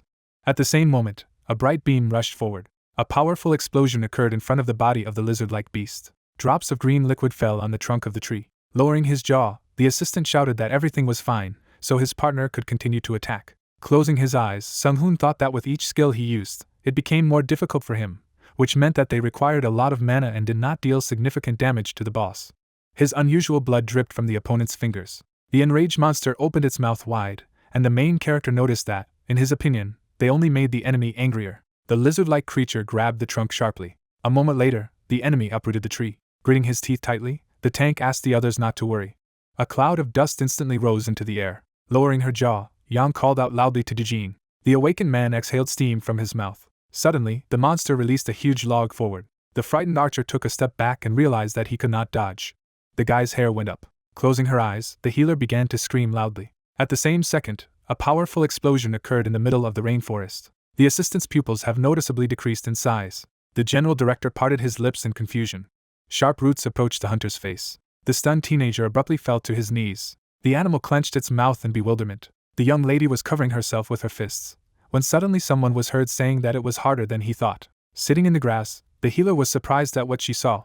The guy put his fingers forward. The barrel abruptly began to fly in the opposite direction. From the blow, the enemy flew far back. Opening its jaws, the angry monster roared loudly. Among the dense foliage, only a part of the enemy's paw was visible. With enthusiastic rounding of his eyes, the archer called out to Sung-hoon. Sanjin looked up and asked what had just happened. Looking back, the main character explained that this skill is called telekinesis. Hovering in midair, the awakened man noticed that anyone could use it, but it only needed to practice, and then added that everyone needed to save Dujin first. The tank was lying under the rubble of pieces of earth, and asked Yun to heal it as soon as possible. The girl lowered her jaw in fright. Jumping from her seat, the healer exclaimed that she was already running towards him. Blood ran down the young man's face, and then he asked if he had heard it. A bright glow appeared near the fighter's body, and he noticed that his partner called him senior, to which she said that he was on the verge of death, when suddenly he asked her to be honest with herself, and did not understand why his skill hurt him so much. The protagonist closed his eyes and assumed that he had placed the shield at the right time, although it was very dangerous. Holding the staff in his hand, the wizard wondered what he should do with it, because it looked strange after taking damage. Suddenly, the lizard-like beast began to stand up. Sung-hoon noticed that his eyes were red, and then assumed that he had gone into a rage. A strong explosion rang out in the middle of the rainforest. The enraged monster jumped on top of the man. Spreading his hands to the side, the main character said that now he is much faster. The animal furrowed his brows menacingly, and the hunter said that his movements were predictable. The guy abruptly twisted his palms in the air. After using the ability, the fighter managed to throw the opponent behind his back. Flying away from the cloud of white dust, the protagonist muttered that he could easily change their trajectory with the help of telekinesis. Lowering his head down, the awakened man noticed that this worked while they were in the air. Sitting on the ground, the members of Team Alpha watched what was happening. Looking straight ahead, Yun asked what class their comrade thought their uncle had. Looking sideways, Dujin replied that he didn't know, and then added that they had never seen anything like this before. The wizard's face was enveloped in a magical glow, and then he decided to summon lightning. A moment later, bright bursts of energy appeared in the space. Through the veil I could see the silhouette of a monster. Lowering his chin, Sung-hoon wondered if the magic had worked. Suddenly, the enraged beast approached the man. The main character abruptly moved his head away from the blow, and realized that he had a high resistance to magic. Dodging attacks in the air, the hunter noticed that he also had a strong body. At the same second, the guy happily parted his lips. Holding tightly to the hilt of his staff, the fighter decided that this did not mean that he would not be able to kill him, after which he announced that the analysis was complete. Flexible branches of tropical trees wrapped around the body of the furry monster. The lizard-like animal stretched its paw upwards. Hovering upside down in the air, the protagonist suggested that they start hunting. A magic seal instantly appeared in space, and at the same time, the young man muttered about his master. The monster's eyes increased sharply in size. A moment later, blue smoke spread throughout the jungle. The members of Team Alpha stood next to each other and did not understand what was happening. Yun pinched her nose sharply with both hands. Turning away from his comrades, the archer was indignant at where this unpleasant smell came from. Smirking, Sung-hoon explained that it was a poisonous cloud that smelled 10 times worse than untreated sewage. The enemies had plunged into the magic sphere while the protagonist cast a spell that would replace the oxygen in the air. The monster reached for his neck with his paw, and his opponent exclaimed that he would then concentrate everything in one point with the help of telekinesis. The lizard-like beast began to stagger from one side to the other. Suddenly, the branches of the tropical trees were torn apart. Winking with one eye, Sung-hoon wondered how he was going to survive if he couldn't breathe. At the same second, the enraged monster fell to the ground, when suddenly the system reported that the hunter's level had increased by 1. The guy was flying over the body of the slain opponent. Looking at the screen, the fighter didn't know if that was all while he continued to receive notifications that his level was improving. Dujin put his fingers to his lips, and it turned out that they had passed the dungeon. Turning back, the archer was surprised that their partner managed to kill the boss alone, and then everyone received a message that they could now leave the dungeon, and that it was closing. Looking up, Jisuk breathed a sigh of relief and admitted that he was glad it was over. Rubbing his chin with the back of his hand, the protagonist noticed that he had received the achievement of the first person to clear the dungeon, for which he received 2 points to all stats and 2 slots in the inventory, as well as an additional reward. The edges of the cube shone brightly, and it became clear that it was a copper box with a reward. Touching his hair, the awakened man wondered if he had only been given a copper box for clearing the dungeon, and if it was because it was of a low level, when suddenly he was called out loudly. Suddenly, the wizard looked back. There was a view of the clouds in the sky, and Sung-hoon was asked if they were coming back. Running forward, the healer asked how he managed to do this. Grabbing the small box with both hands, the young lady said that telekinesis was an incredibly rare A-rank skill, and then clarified what it was. Putting his palm on his side, the main character said that it was a box with an award, to which the interlocutor exclaimed that it was the first time she had seen such a thing. The hunter looked back when he heard that he had been thanked for everything. Dujin stretched his fingers forward and noticed that he had managed to save everyone again thanks to his new skill, and then admitted that he was actually curious about what kind of class he had. The protagonist closed his eyes in embarrassment and began to grin. Suddenly, a loud cry was heard in the midst of the foliage of the tropical trees. The warrior tilted his torso down, and Yun cried out that she called him uncle because he didn't understand the general mood. Pursing his lips in confusion, the awakened man asked if she herself was curious, to which she asked a counter-question, whether he had noticed that he had changed the subject when he spoke about the reward box, when suddenly the interlocutor clarified whether it was true. A portal appeared above the surface of the ground, and at the same time, one of the members of the Alpha team reported that this was the exit, and then added that they needed to take the monster's carcass with them. The teleportation beams sparkled brightly, and the leader of the squad invited everyone to return. Silhouettes of people could be seen near the military tents, asking if they could stay there. Suddenly, Sung-hoon stepped on the ground with his foot. Looking to the side, the main character breathed a sigh of relief, when suddenly someone shouted that they had returned. Yun turned her head back sharply. Pointing his finger at the hunters, the reporter ordered his colleagues to shoot faster, because it was a sensation, and then wondered if they had won the lottery. Bringing the microphone to his mouth, the man said that there was urgent news that the hunters who entered the dungeon on Myeongdong Street had just returned. The camera recording showed part of the presenter's face, who noticed that this was the first precedent in their country. A crowd of HD Group employees ran forward and called loudly to the guys. Waving her hand, the healer exclaimed that they had returned. The guards spread their hands to the sides and said that it was impossible to film, and television workers asked what was inside the dungeon and asked the men to calm down. Jisuk put his hands down and asked if they were injured anywhere, and if there were any casualties. Looking at the young lady, Dujin said that they were safe, after which he added that fortunately, they managed to clear the dungeon without much trouble. Smirking, Sung-hoon thought that it was so tiring, so he decided to hide from the eyes of other people for a while. The awakened stood next to the members of the HD groups, and the main character said in his mind that the tank would deal with everything on its own. Suddenly, the man stretched out his hand up and asked him to wait.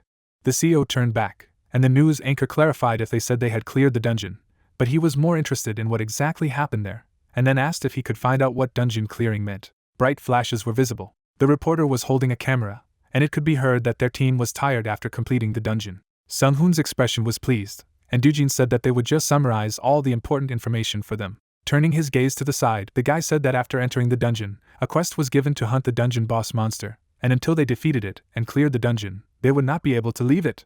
The main character winked sharply. With his hand on his side, the hunter said that he would answer one question, and then they would end the interview. Stretching out his palm, the journalist exclaimed that he had a question, to which the young man replied that he could ask. With his mouth wide open, Jin-jun introduced himself and asked if he could describe the internal layout of the dungeon in detail. The foot of the awakened man appeared, and he noticed that it was a completely different world. The bright sun illuminated the dense forest, and Doo-jin explained that the place they found inside was something like the Amazon rainforest, and there was sun, clouds, and not a dungeon, but rather a completely different world, and also added that it felt like it was an artificial world. The man, raising his eyebrows, said that he had one more question, and added that from now on, HD Group will answer all further questions regarding details. Opening his jaw, the reporter asked what kind of monster the boss was. Turning around, the young man said that it was a yellow monkey, like the ones that came out of the portal, and at the same time, the young man asked Yun if she was okay, because it was hard today, to which she replied that she had spent all her mana. Imagining the evil monster, the awakened man said that it was larger, and almost the same size as the ogre that had appeared not long ago. Looking ahead, the journalist noticed that it was a rank. Jisik, pushing the correspondent away, explained that the rest of the detailed answers should be agreed with HD Groups, and he apologized to him. The teenager looked back and said that there weren't as many reporters as he thought, and the girl said she didn't care because she wanted to rest. The CEO said that this is not the only place with the portal, and added that reporters are everywhere where the portals are located, which made the guy open his mouth in surprise. Raising the corners of his lips, the leader asked the guys to take a break and said that they had booked a room in a hotel nearby. The hunter was climbing the stairs, and it was heard that fortunately they had all returned alive and well. Yun closed her eyes, and at the same time, the head remarked that it was difficult, but he felt like she had used up all of her mana. A view of a cloudy sky opened up. The woman, frowning seriously, asked why he had gone to such a place. Grabbing her son's hand, the lady asked if he knew how frightened she was, and he said that she was too close, and therefore the hologram was cut off. The lady said that she had woken up, and the news was talking about a dangerous dungeon, and he went to such a place, after which the main character, clenching his fist, replied that it was his job, and his mother wondered that even how could he leave in the morning without telling her about it. Closing her eyes, the woman could not understand why only her son scared her to death. Scratching the back of his head, the protagonist said that she didn't have to worry and asked if she trusted her son, and also noticed that boys and girls younger than him did it. Lowering her eyebrows, the lady exclaimed that it was not a matter of trusting him or not. The guy touched his mouth. The lady parted her lips. The mother of the main character clarified whether her son knows how worried she was about him. Stretching her hand forward, the woman explained that she was just afraid that something might happen to him. After a moment, the young man closed his eyes and said that he would be careful, and added that she was too worried. A call with the protagonist's mother appeared on the screen, and she exclaimed that he was making her nervous, and the teenager asked her not to be nervous, to which she asked why he was talking like an old grandfather who had just woken up. A cherry blossom branch was drawn on the wall, and at the same time the wizard said that he had to go, and they would see each other at home. Taking hold of the doorknob, Sung-hoon said that his mother was worried too much. The protagonist's expression was surprised. Noticing the lying guys, the protagonist thought that everyone looked exhausted. Awakened sleepers appeared, and at the same time the guy realized that their mana was at 0. Yun, looking sideways, asked if he had finished talking on the phone. Keeping his hands in his pockets, the young man replied that he was finished, and the girl asked him to speak as usual. Bringing his fingers to the healer, the wizard wondered if he should help them a little. Suddenly, the healer, waving his legs, shouted that she was ticklish. The teenager raised his eyebrows in surprise. Looking at his partner, the hunter clarified how she was. Pressing the pillow to herself, the priestess of light reported that she was normal. Yun blushed sharply. Scratching his head, Sung-hoon noticed that it was a little strange and asked how she was feeling now. Clenching her fist, the girl said that her mana had returned. Turning her gaze to the side, the healer said that this could not be, and asked if the mana had been restored. With a wink, the main character answered positively. A view of the city opened up, and then the healer exclaimed that as she thought it was wonderful, and added that it was still harassment. Tall buildings were visible. The awakened man narrowed his eyes thoughtfully, and it was audible that they had finished. Closing his eyes contentedly, the hunter declared that there was nothing else to surprise him, even if it was the ability to restore mana. Pulling the remote forward, the warriors said that they were just lucky to have Sung-hoon on their team. The man was holding a microphone in his hand, and it was reported that they were connecting with their reporter, and lately it has been said to be the first completed dungeon in the world. Frowning seriously, Jin-jun explained that here in Myeongdong, After the hunters left the portal, he had disappeared without a trace, and the Military Awakened Association had deemed the dungeon no longer a threat. Lifting the corners of his lips, the protagonist wondered if it was the first in the world, after which he muttered that the difficulty of the dungeon was hardly comparable to the level limit, and also wondered if the rest of the countries could handle a boss of this level, and it was heard that the defensive lines in Myandan would be dismantled in the near future. Sitting on the couch, the protagonist thought that there were not many awakened people with useful abilities. The guy turned his gaze sideways and asked if they had just said that they were the first in the world. Yun, rounding her eyes, clarified whether this meant that their team would become truly famous. The reporter reported on the Alpha HD team, and then the hunter asked if they were putting too much pressure on them. Stretching out his palm, the warrior said that Sung Hoon had cleared the dungeon alone, and if he hadn't been there, they wouldn't be here now. Suddenly, the door to the room opened with a creak. Jisik, clenching his fingers, asked if everyone was resting well. The awakened one, leaning his head on his hand, greeted the director and said that thanks to the protagonist, they had all fully recovered, and his partner asked if it was noisy outside. The leader's gaze was surprised, and he wondered if the main character still had some ability. Frowning seriously, the head told Sung-hoon that he had read the report, and then wondered if everyone had seen the report he had written. Looking ahead, the girl replied that they had already read it. Giziak asked the protagonist if they could talk one-on-one for a while, causing him to raise his eyebrows in disbelief. The lady pushed back her chair and said that she should sit down. Putting the drink on the table, the assistant noticed that it was a cold Americano, as he had requested. The man brought the mug to his mouth. A moment later, the CEO emptied his glass. The leader slammed his cup on the table. Smirking, the head said that he would be brief, and clarified how many abilities he had. Closing his eyes, the guy explained that if he counted them all, it would come out quite a lot. A young man could be seen in the reflection of the drink, and he muttered that magic could do many things. Presenting a stack of books, the teenager said that magic can distort space, disrupt time and destroy life, and with such an immoral motivation, one can seem almost like a god among peers.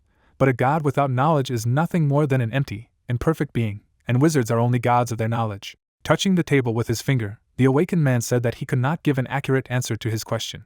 Biting his lips, the hunter said that he was still developing, and even now, Jisik's expression was thoughtful. Looking ahead, the wizard said that if he were compared to the other awakened, he was a sounding ability user. Bringing his palm to his forehead, the man noticed that he had 10 classes in one, and asked if he was still improving, to which he received a positive answer. The CEO sighed heavily. Holding his chin, the leader said that he would be completely honest with him, and added that his abilities held limitless possibilities. Lowering his eyebrows, the head explained that he was the very first in the world, and even the only one. Closing his eyes contentedly, Sung-hoon said that it was so, and muttered that anyone with a reincarnation spell would be the same. Turning his gaze to the side, the protagonist said that without using such magic, he had heard that there were people born with the memory of their previous lives, and unlike him, the great wizard king, they were most likely ordinary commoners. Taking his laptop out of his bag, Jisik said that that's why they'd taken serious care of his situation. Looking up the screen, the CEO admitted that they had never encountered anyone who looked like him. Turning the device towards the interlocutor, the man explained that they would like to make some amendments to the contract, after which he added that they want to extend it for 10 years, and clarified his opinion on such a proposal. Folding his hands, Sung-hoon asked his interlocutor to continue. Sitting in the chair, the main character thought that there would be no more such a person as himself, because even the system said that they were watching him. Shifting his gaze to the side, the hunter decided that this was why he should have already known that he had memories of his past life. Holding on to the computer screen, Jisik announced that they were offering 100 billion, the right to buy any of the company's gear at cost price with priority over all others, and a share of 10-0. The guy thoughtfully leaned his chin against the back of his hand. By swiping his finger over the touchpad, the fighter clarified whether this meant that he was getting everything, to which he was told that it was true. Looking at the interlocutor, the protagonist noticed that the company did not receive any benefit from this, after which he asked how he managed to make such an offer to him. Suddenly awakened in bewilderment, his eyes widened. In the photo, the young man lowered the corners of his lips, and the CEO explained that it was the fact that they had hired one of the strongest awakened in the world. The wizard looked at his own image on the laptop screen, while the man said that only his existence was already beneficial for their company. Smiling broadly, the manager said that there had never been such contracts, so his contract was already the best offer in the world. Holding his chin with his fingers, Sung-hoon wondered if they would use hiring him as a marketing strategy to raise the company's stock price, but otherwise, there would be no benefit to doing so. Looking at the art painting, the main character realized that this means that they expect a lot from him in the future, and this is enough to put everything on the line. Closing his palms, the hunter admitted that it seemed to him that 10 years was too long. Adjusting his glasses with his fingers, Jisik suggested that he take a look in this case. Stretching out his hand, the guy asked how about 5 years, and then added that if they agreed to 5 years, he would sign the contract. The man lowered his eyebrows in confusion. Running his hand over the head, the CEO clarified whether it was true that they had no choice, and then said that they agreed. Looking directly at the interlocutor, the fighter noticed that this was very good. After the conclusion of the treaty, the heroes shook hands. There was a view of thick clouds in the sky, when suddenly the young man was heard thanking the leader. The wind blades were spinning rapidly, and at the same time, the host revealed that they would now move on to an interview with Dujin from Team Alpha, who was the first team to clear the dungeon. The hunter reached for the microphone, and then he was asked to tell about the monsters they met in the dungeon. Smiling, the fighter said that it was a huge yellow monkey with unusually hard skin, and that it was not a low-level monster, while Sung-hoon thought that his partner was good at interviewing. After taking off his shoes, the protagonist said that he had come home, after which he decided that he did not need to reveal his abilities now, and even if he was strong enough now, he needed to be at least at the 5th level to rest without worry. Touching the wall with his palm, the hunter called out to his mother. At the same second, the woman quickly ran to her son. The guy raised his eyebrows in surprise and asked her to wait. There was a view of the solar panel above the window of the apartment. The protagonist jumped sharply and cried out loudly in pain. Furrowing her brows angrily, the lady was indignant that her child dared to leave again and did not say a word to her. Closing his eyes, the awakened man clarified what would happen if he left again and did not say anything to her, to which she cried out that in this case she would not let him go at all. A bright glint of light appeared in the air, and at the same time, Sung-hoon remembered the dungeon with a limit of level 50. Behind the backs of the hunters lay the corpse of a lizard-like beast, and the main character said in his mind that they had finally shown the corpse of the boss monster, whose size was comparable to an orc. Putting his hands on the table, the host announced that the Alpha team from HD Groups had done it. The guys ran forward. Someone was heard saying that they were at the Hongdae portal, and the hunters had finally come out, from which there were victims. The man opened his mouth wide and the reporter explained that this was a state of emergency, and as for the terrible situation they were facing, they had to be calm. Huge monsters were walking around the ground, when suddenly there was urgent news that the portal had not been closed. 3 large screens were visible, and it turned out that the monsters were coming out of the portal, and all the hunters were destroyed again. Holding the sheet in his hands, the man in a business suit asked if they had seen all these notes. Sitting at the semicircular table, the supervisor stated that in such a case, they would start this special debate session, which deals with the situation the world is facing, and his colleague added that the main issue is the level cap, and the dungeon monster boss must be defeated, but the cap does not allow them to send more suitable personalities. Raising his palm, the man clarified whether it was true that only one team cleared the dungeon without casualties. Adjusting his glasses, the manager said that it was the Alpha team of the HD groups, but he had heard that they were all awakened with unusually rare abilities. Frowning, their colleague noted that as they already knew, large corporations had already deployed and created regular teams with such personalities, but it was just an Alpha team that managed to clear the dungeon without casualties. The old man closed his eyes and muttered that even the SH group team, which is considered to be the best national team, couldn't do it without casualties, and then added that some, or rather many, had failed and allowed the monsters to come out of the portals. Snapping his fingers, the manager asked if the problem was with teamwork or ability. Shifting his gaze to the side, the head admitted that he thought it was all together. Placing his palm on the surface of the table, the man stated that they should be thankful that the dungeons were only 2 levels now, and then asked if it was true that the restrictions of the 2nd level dungeons were now 75 and below. Raising his finger up, the manager wondered what would happen if the same thing happened to the dungeons of the 3rd or 4th levels. 3 types of multicolored rifts appeared on the screen, when suddenly someone said that it would undoubtedly be extremely dangerous. Looking sideways, the worker in a business suit began to speak. The man held the phone in his hands and heard that starting from the 4th level, monsters that they considered to be A rank would appear from these dungeons. The guys were standing opposite each other, and someone clarified that if many monsters, and not just one, appeared at once, to which the answer was heard that they would experience disaster firsthand. Citizens were crossing the road at a pedestrian crossing, and it became clear what the 4th level dungeons meant for humanity. There was a view of the tall buildings on the street. Putting his hands in his pockets, Sung-hoon noticed that there was one more thing he wanted to ask. Looking back, the protagonist asked if his interlocutor knew if there had been any successful attempts to explore the Akashic system. Closing one eye, Jisik replied that there was not a single such situation. Raising his palm, the man explained that thanks to the Akashic system, they were able to use skills and mana, as well as use them in various technologies, and then added that they had already received permission to research in this area, but for some reason, after all the research, they had found absolutely nothing. Turning his head to the side, the CEO admitted that it was impossible to know, because it was like they didn't know how their world was created, when he suddenly asked if he cared about anything. Suddenly, Sung-hoon closed his eyes. The main character furrowed his brows in concentration.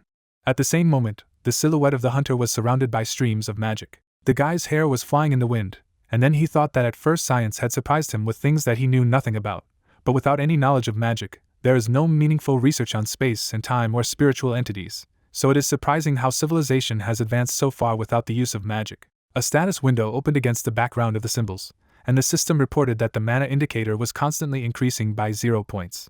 Lowering the corners of his lips, the fighter decided that he needed to hurry, because the message that the system sent last time was also a problem. Squeezing his knee with his fingers, the awakened man realized that if the world was changing, he had to be at least an S-level mage, and from that moment on, he could be sure of his personal safety and that of his mother's safety.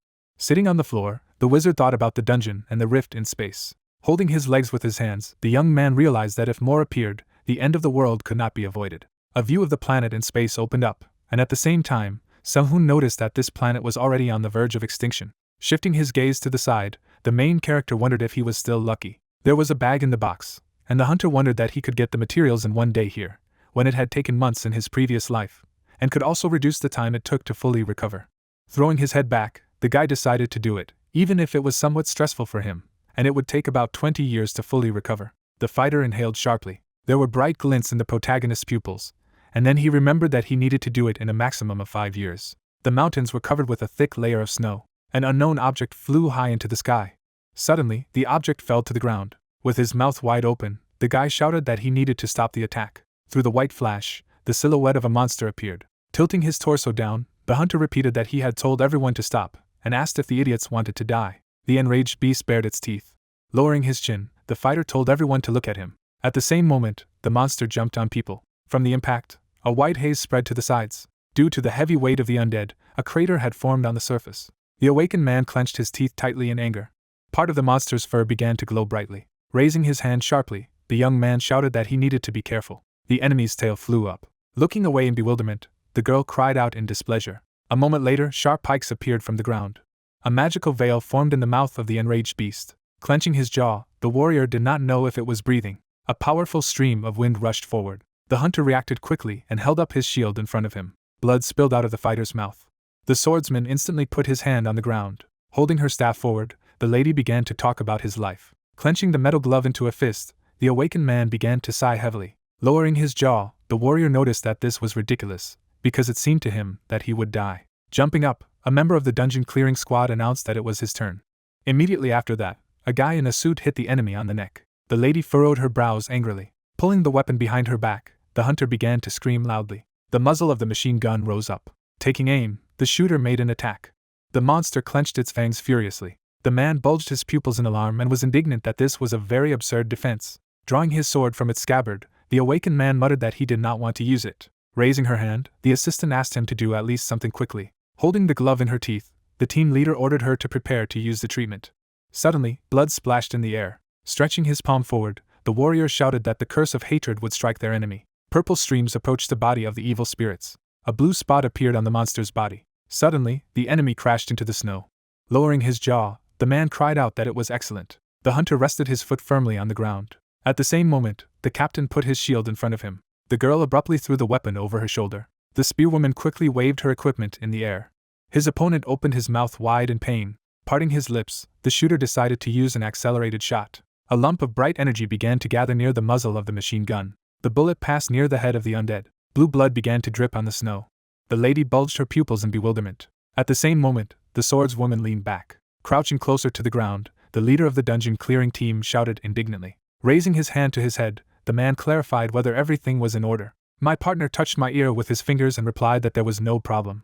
The healer looked sideways and said that no one was seriously injured, while the awakened man muttered that the treatment was painful, so he didn't want to use it. Grabbing her robes, the hunter reported that she was not all right, because she was frozen to death. A huge carcass of an animal lay on the snow, and the commander replied that he could not help it, so he offered to share it. Holding the shield with his hand, the man explained that if they burned the fat, they might be able to warm up, after which he asked the two to cut the body and take only the fat. The swordsman held the knife in his mouth and agreed to do so. Lowering his chin, the leader of the dungeon clearing team said that he would seek shelter for the time being, but first he needed to warm up. A view of the night sky over the rocks opened up. A thin stream of smoke rose upwards. Putting his feet on the fur, the awakened man said that he was very warm. Closing her eyes, the girl wondered if her partners thought they could make a good comeback. Leaning his back against the wall, the warrior said that he should not have agreed to come here. Twisting a strand of hair between her fingers, the swordswoman asked what they should do next. Touching the ground with his palm, the leader replied that he did not know, after which he added that it was not even the boss, but they were in such a miserable state after killing one pathetic fry. Looking sideways, the man asked who had how much mana was left. Pressing her knees to her chest, the lady said thoughtfully that she had about half, and the shooter reported that he also had about half, so they were finished, while the healer said that she had 70%. Lowering his eyebrows, the fighter said that he thought they could get out. The members of the dungeon clearing team bulged their pupils in bewilderment. An ice igloo was standing in the middle of a snowy clearing, and at the same time, the awakened revealed that his spirit familiar had just told him that they needed to find the core of the monster they had just killed, when suddenly the captain ordered everyone to show the items they had collected. At the bottom of the bag was a shiny shard. The guy looked down in fright. A magic crystal appeared, and the system reported that they had found the Hearthstone, after which it asked if they wanted to return and asked for a name. Pressing his finger on the screen, the hunter asked if everyone had received the message, and then invited them to return. At the same second, a bright flash of light appeared in space. A thin needle touched the metal. Listening to music, a person sealed a piece of jewelry. Closing his eyes, Sung-hoon declared that he was a magical blacksmith from nothingness, and then exclaimed that he would do whatever he wanted. Unusual lines were drawn on the surface of the jewelry. The laser beam abruptly closed the circle, and the main character said that it was excellent. The guy had goggles on his face, and he said it was activated. Holding the golden chain on his fingers, the hunter said that everything was ready. Removing the protective equipment from his face, the fighter exclaimed that the current technology was indisputably the best, as things were only getting better and better, and then added that since he had almost unlimited resources, he could still do such things, although he was only a rank 3 magus. The protagonist closed his eyes and was happy that everything was super cool. Lifting the pendant, the awakened man was interested in how Akashi would evaluate it, when suddenly the system announced that it was a pendant of a magic cube. A red stone was inserted inside the jewelry, and the artificial intelligence notified that it was a unique magical product that was created from magic cores, and that was why it generated the necessary mana on its own to activate abilities. And also this special magic product was created with knowledge that was not available in this world. Pressing his finger on the screen, the young man muttered that it was a good job and an accurate description. Grabbing the jewelry in his fist, the wizard was surprised that the method of manufacture was even written down here, so he had no complaints. Closing his eyes, Sung-hoon noticed that he had not seen sunlight for a very long time. A tangerine peel lay on the table. Standing behind his mother, the son called out to her. Putting his palm to the sofa, the main character said that it was a gift, and asked to try to put it on, to which she clarified what it was. Putting her palms under the jewelry, the woman exclaimed that it was very beautiful, and then asked where he managed to get it. Moving away from the parent, the hunter told that he had made it himself with the help of his abilities, to which she remarked that she had never seen such objects of beauty before. Putting the pendant around her neck, the lady wondered if there was any power in it like the one shown on television. Opening the refrigerator, the guy said that she was right, to which she clarified whether it was serious. Taking a can of soda in his hand, the protagonist answered in the affirmative.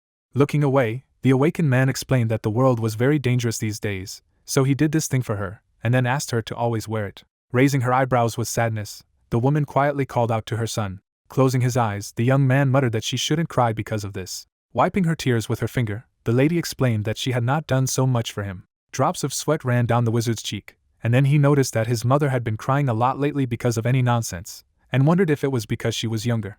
Sung-hoon asked if she had ordered anything, to which she straightened her hair with her hand and replied that she had not ordered anything. Reaching for the intercom with his fingers, the main character did not understand who it was, but realized that at least it saved him from an awkward situation, after which he clarified who came to him. An image of Giziak appeared on the screen, who said that it was him. The man was holding on to a small saucer with a cup. Smiling broadly, the woman told the guest to stay as long as he wanted, to which he thanked her and replied that he would gladly do so. The parent began to walk away. Turning his head back, the man said that she had become healthier, to which the guy replied that it was all thanks to Mandragora, and that he was still grateful for it, although it seemed to him that she had become younger and mentally. Taking a mug of coffee in his hand, the CEO stated that Sung-hoon could apply. After all, it was the deal they both wanted. Reaching forward to put a can of soda on the table, the protagonist stated that he was still grateful to him as a son, and then asked if something had happened, since a week had passed since he was in the dungeon. Pushing the documents forward, the man asked him to take a look at it.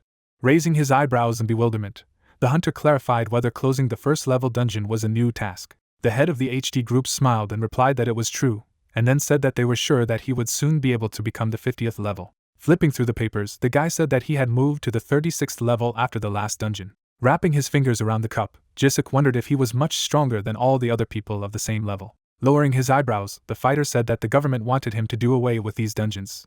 Placing the mug on the saucer, the manager explained that if he read the document in more detail, then the danger that even the first-level dungeons bring is not something that anyone can handle. Sitting on the couch, the man said what would have happened to Team Alpha without him. The protagonist turned his head to the side and thought that everyone on this team would have been killed inside the dungeon, when suddenly the interlocutor reported that they had experienced a lot of things in trying to close the rift, and asked him to close the dungeon as well as look at the last page. Awaken flipped through the documents to the end when the head of the HD groups revealed that many other companies and even the military are trying their best, so they don't have much information. The paper depicted a magical shard, and at the same time, the young man wondered if it was the Stone of Return.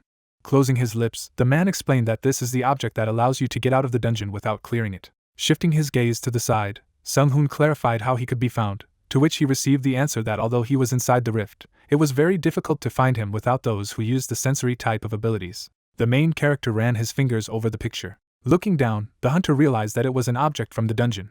A view of the surface of the planet in space opened up, and then the guy thought that the Akashic system seemed friendly to humanity, so it would not allow people to just die.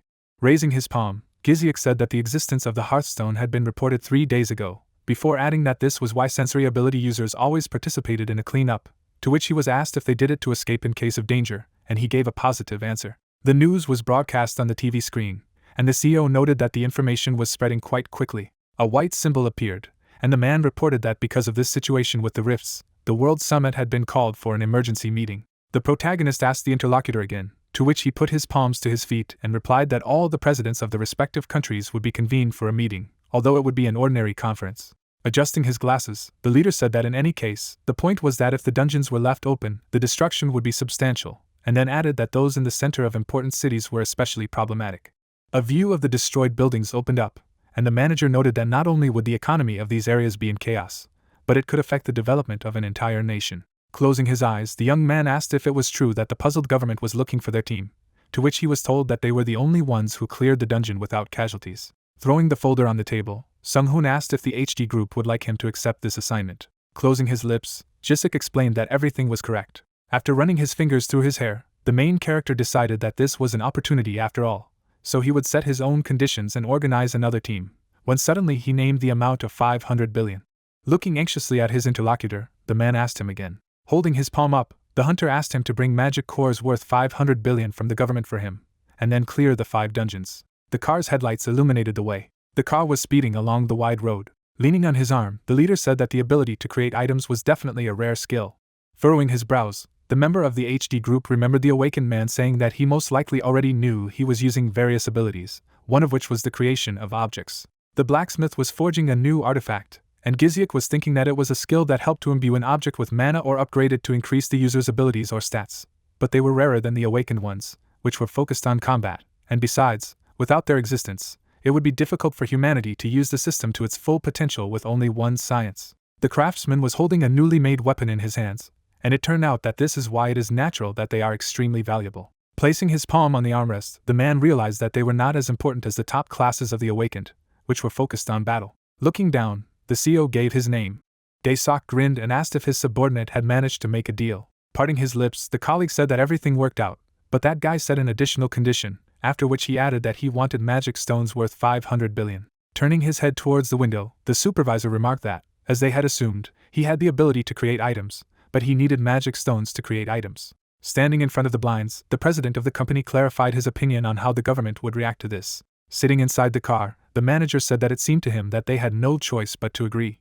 The car's headlights lit up the road, while Jisik explained that it was because he was the only one who could solve the problem with the first-level dungeons, so if they could deal with all the rifts for 500 billion, then it would be a good deal. Running his finger over the stack of papers, Daesok said that if there was no benefit from them, then these damn politicians would even start selling the country. The sheets fell on top of each other, and the president of the organization noted that most likely everything will go as his colleague said, because the level limit is still the main problem. Lowering his jaw, the head said that not only that, because the opinion of society is deteriorating every day. The car quickly sped past the store, and the man said that if they could only use $500 billion to get rid of the dungeons, even politicians would gladly accept the offer. There were red characters on the sign, and at the same time, the boss said that if this was the case, then they should listen to him and get the most out of it. The head asked his subordinate to continue in the same vein with this hunter, and they would deal with politicians and the government, to which he pressed his fingers on the communication device and thanked the interlocutor. Waving his hand, the president said it was a good job and suggested that we have lunch together sometime, after which he asked the general manager to contact Park's representative. Jisik closed his eyes silently. Suddenly, the earphone fell on the seat of the car. Taking off his glasses, the man muttered that everything was going well, but it was tiring. The brake light on the back of the car lit up brightly. A view of the streets of the night city opened. As he put on his jacket, Sung-hoon informed his mother that he needed to leave for a while. Taking the bag with both hands, the woman clarified whether it was serious, because she also wanted to take a walk, to which the son asked where she would go. Grinning, the parent said that she wanted to see Misoka, because he could not constantly call her to this house, to which he asked if she called a car. Standing near the stairs, the lady did not understand what kind of anxiety it was if she could just take the bus, to which the child stated that it was all part of the contract, and then added that she could just tell the driver to give her a ride, otherwise he would be paid for nothing. Squeezing her eyes shut, Mom asked if it was serious. Looking back, the protagonist realized that she was definitely thinking of taking the bus. Putting the phone to his ear, the hunter said that she could forget about it, because he would call herself, and then asked the manager to send a car not for him, but for his mother, to which she shouted loudly that she said that it was not necessary. Wrapping his fingers around the steering wheel of the moped, the fighter said that he had this guy. Putting his palm to his helmet, the protagonist decided to drive. At the same second, the front wheel of the scooter flew up. The awakened man furrowed his brows sharply and stated that he needed his own group. Holding the phone in his hands, the wizard said that he had decided on it. Looking down, the young man asked in the chat if anyone had time to meet tomorrow, after which he added that he hadn't contacted them since the last hunt, but if everything was fine, then he was interested in their opinion about the meeting, because he had some things that he would like to discuss. The archer smirked and gave a positive answer. Dujin was sweating after training, but wrote that he could too. Lying in bed, Yun asked where their meeting would take place. Two guys sitting at the dinner table said that they would also go. Sung-hoon's jacket fluttered in the wind. On a high pole hung a sign indicating the directions to the cities. The door to the cafe began to open slowly. The main character confidently looked ahead. Waving her hand, the girl said that they were here. Scratching his head, the hunter said that he had called them, but he was too late, and then added that he was sorry when suddenly he was told to sit down. Raising her palm, the healer noticed that he was not late, but on the contrary, everyone had arrived 10 minutes earlier, because they had not even ordered anything yet. Squeezing his eyes shut, the guy said that it was good, but still a little awkward. Stretching his fingers forward, the warrior wondered why they didn't start after something was ordered. After a while, there were drinks and desserts on the table. Lowering his eyelids, the protagonist explained that the reason he wanted to see them was because he wanted to make them all an offer. Yun's eyes widened enthusiastically. Smirking, Sanjin stated that he knew that he wouldn't invite them here just to spend time. The archer put his hands on the surface of the table and said that he knew that a guy who never went to lunch after work was suddenly calling them all. Running his fingers through his hair, the wizard grinned and apologized to his partners. A magic staff appeared in the teleportation beams. The fighter looked ahead and clarified whether this thing was his. Stretching out his hand forward, Sung-hoon revealed that it was an item he had created. With their pupils bulging in surprise, the hunters asked if it was a created object. Looking at the system's screen, the healer exclaimed that it had impressive characteristics, but not too different from the ones they had received from the gift boxes. Lowering his eyebrows, Dujin wondered if his sentence referred to the item he had created. With a sly grin, Sung-hoon stated that he would help them gain new abilities and also offered powerful items. Snapping his fingers, the main character noticed that it would cost them something. Raising her eyebrows in alarm, Yun clarified what it was, and the archer said that the items were wonderful, but if they could learn new abilities, it would be incredible, to which the hunter replied that this was why he would act as a defense mechanism. A black modern lock hung on the door. The girl entered the room backwards, and the guy said that he had the ability to make a contract between two people, but whoever violated the terms of that contract would lose his own life. Lowering his jaw, the awakened man exhaled heavily and said that he would make a contract with everyone for abilities. The young lady collapsed on her face into the pillow. Spreading her hands to the sides, the hunter did not know what to do. The phone, which was lying on the bed, suddenly began to vibrate. Placing the device in the palm of her hand, the girl read a message asking her to help again, and at this time everything was serious, to which she realized that her mother was going to open a fruit ice shop. Yun sadly lowered the corners of her lips when her parents said that this was a trend, and that it was not a lie, because she had already seen everything, so how would the jackpot be this time? The awakened woman threw the phone into the pillow. Lowering her head, the girl muttered that she was in a good mood. Furrowing her brows angrily, Team Alpha continued that her mom had ruined everything. Looking down, the young lady remembered how Sung-hoon had asked them to think seriously about it, and when they decided, they could contact him. Raising her fist, the healer decided that she would agree to do this. A view of a multi-story residential building opened up, and then the hunter was heard shouting that she needed to tell her mother to stop behaving stupidly, and stop talking about different businesses. A crescent moon could be seen in the purple sky. The air currents approached the body of the protagonist, who sighed heavily. At the same second, his silhouette began to emit a bright glow, when suddenly the system reported that he had received the ability to constantly improve. The awakened one raised his palm, and at the same time, the artificial intelligence notified that an aura had been created, and the skill he had acquired allowed the user to control otherworldly energy and aura with knowledge that was not available in this world. Opening his eyes, the guy read that energy comes from the life force itself and can expand, after which the effect of permanent or temporary improvement is obtained. Bringing his finger to the screen, the protagonist did not understand why the explanation was so short. Twisting the air currents with his hand, the hunter noticed that they had no idea what things the aura could actually do. Clenching his fist tightly, the young man realized that it could be considered a reflection of the life force itself, so creating such a force in the body could have a positive effect on physical prowess. But there were many advanced training levels that could create it, and he himself had used one of those. Bright lines lit up inside the man's body, and at the same time, the wizard remembered that in his previous life, it was called the Dragon's Heart, and by creating a mana base in his heart, he had managed to make mana circulate through his blood vessels to create an aura. The Maga's cloak flew up, and it turned out that at the same time, during the process of creating the aura, his body had gone through a change. The heart burned with purple flames, and the awakened one thought that the reason was to learn constant improvement, as wizards create a ring of mana around the heart, which is the source of their mana and power. In the past, the young man had lowered his head, but now he had decided that the problem of anyone who increased his rank was to increase his mana density, so by the time he reached the 8th or 9th rank, his heart might shatter into pieces. As he put his writing pen to the paper, Sung-hoon thought about the fact that he had done a lot of research to avoid this problem. The wick of the wax candle lit up, and the main character decided that it was possible to enlarge the body with the help of magic and develop it, becoming an aura master, or become a spiritual being, giving a physical body. The young man's eyes were hidden behind his long hair, and it was said that he wanted to do an outstanding deed before becoming a spirit being, namely to obtain the 10th rank. The shadow of the strands fell on the face of the hunter, who reflected on how the reason why he had trained to use constant improvement in his previous life was to reach the 10th rank to train his body to withstand the increase in mana, after which he realized that he had learned a lot about becoming an aura master and later became one after learning how to use the aura effectively. Looking intently ahead, the protagonist decided that this is why he is doing it again.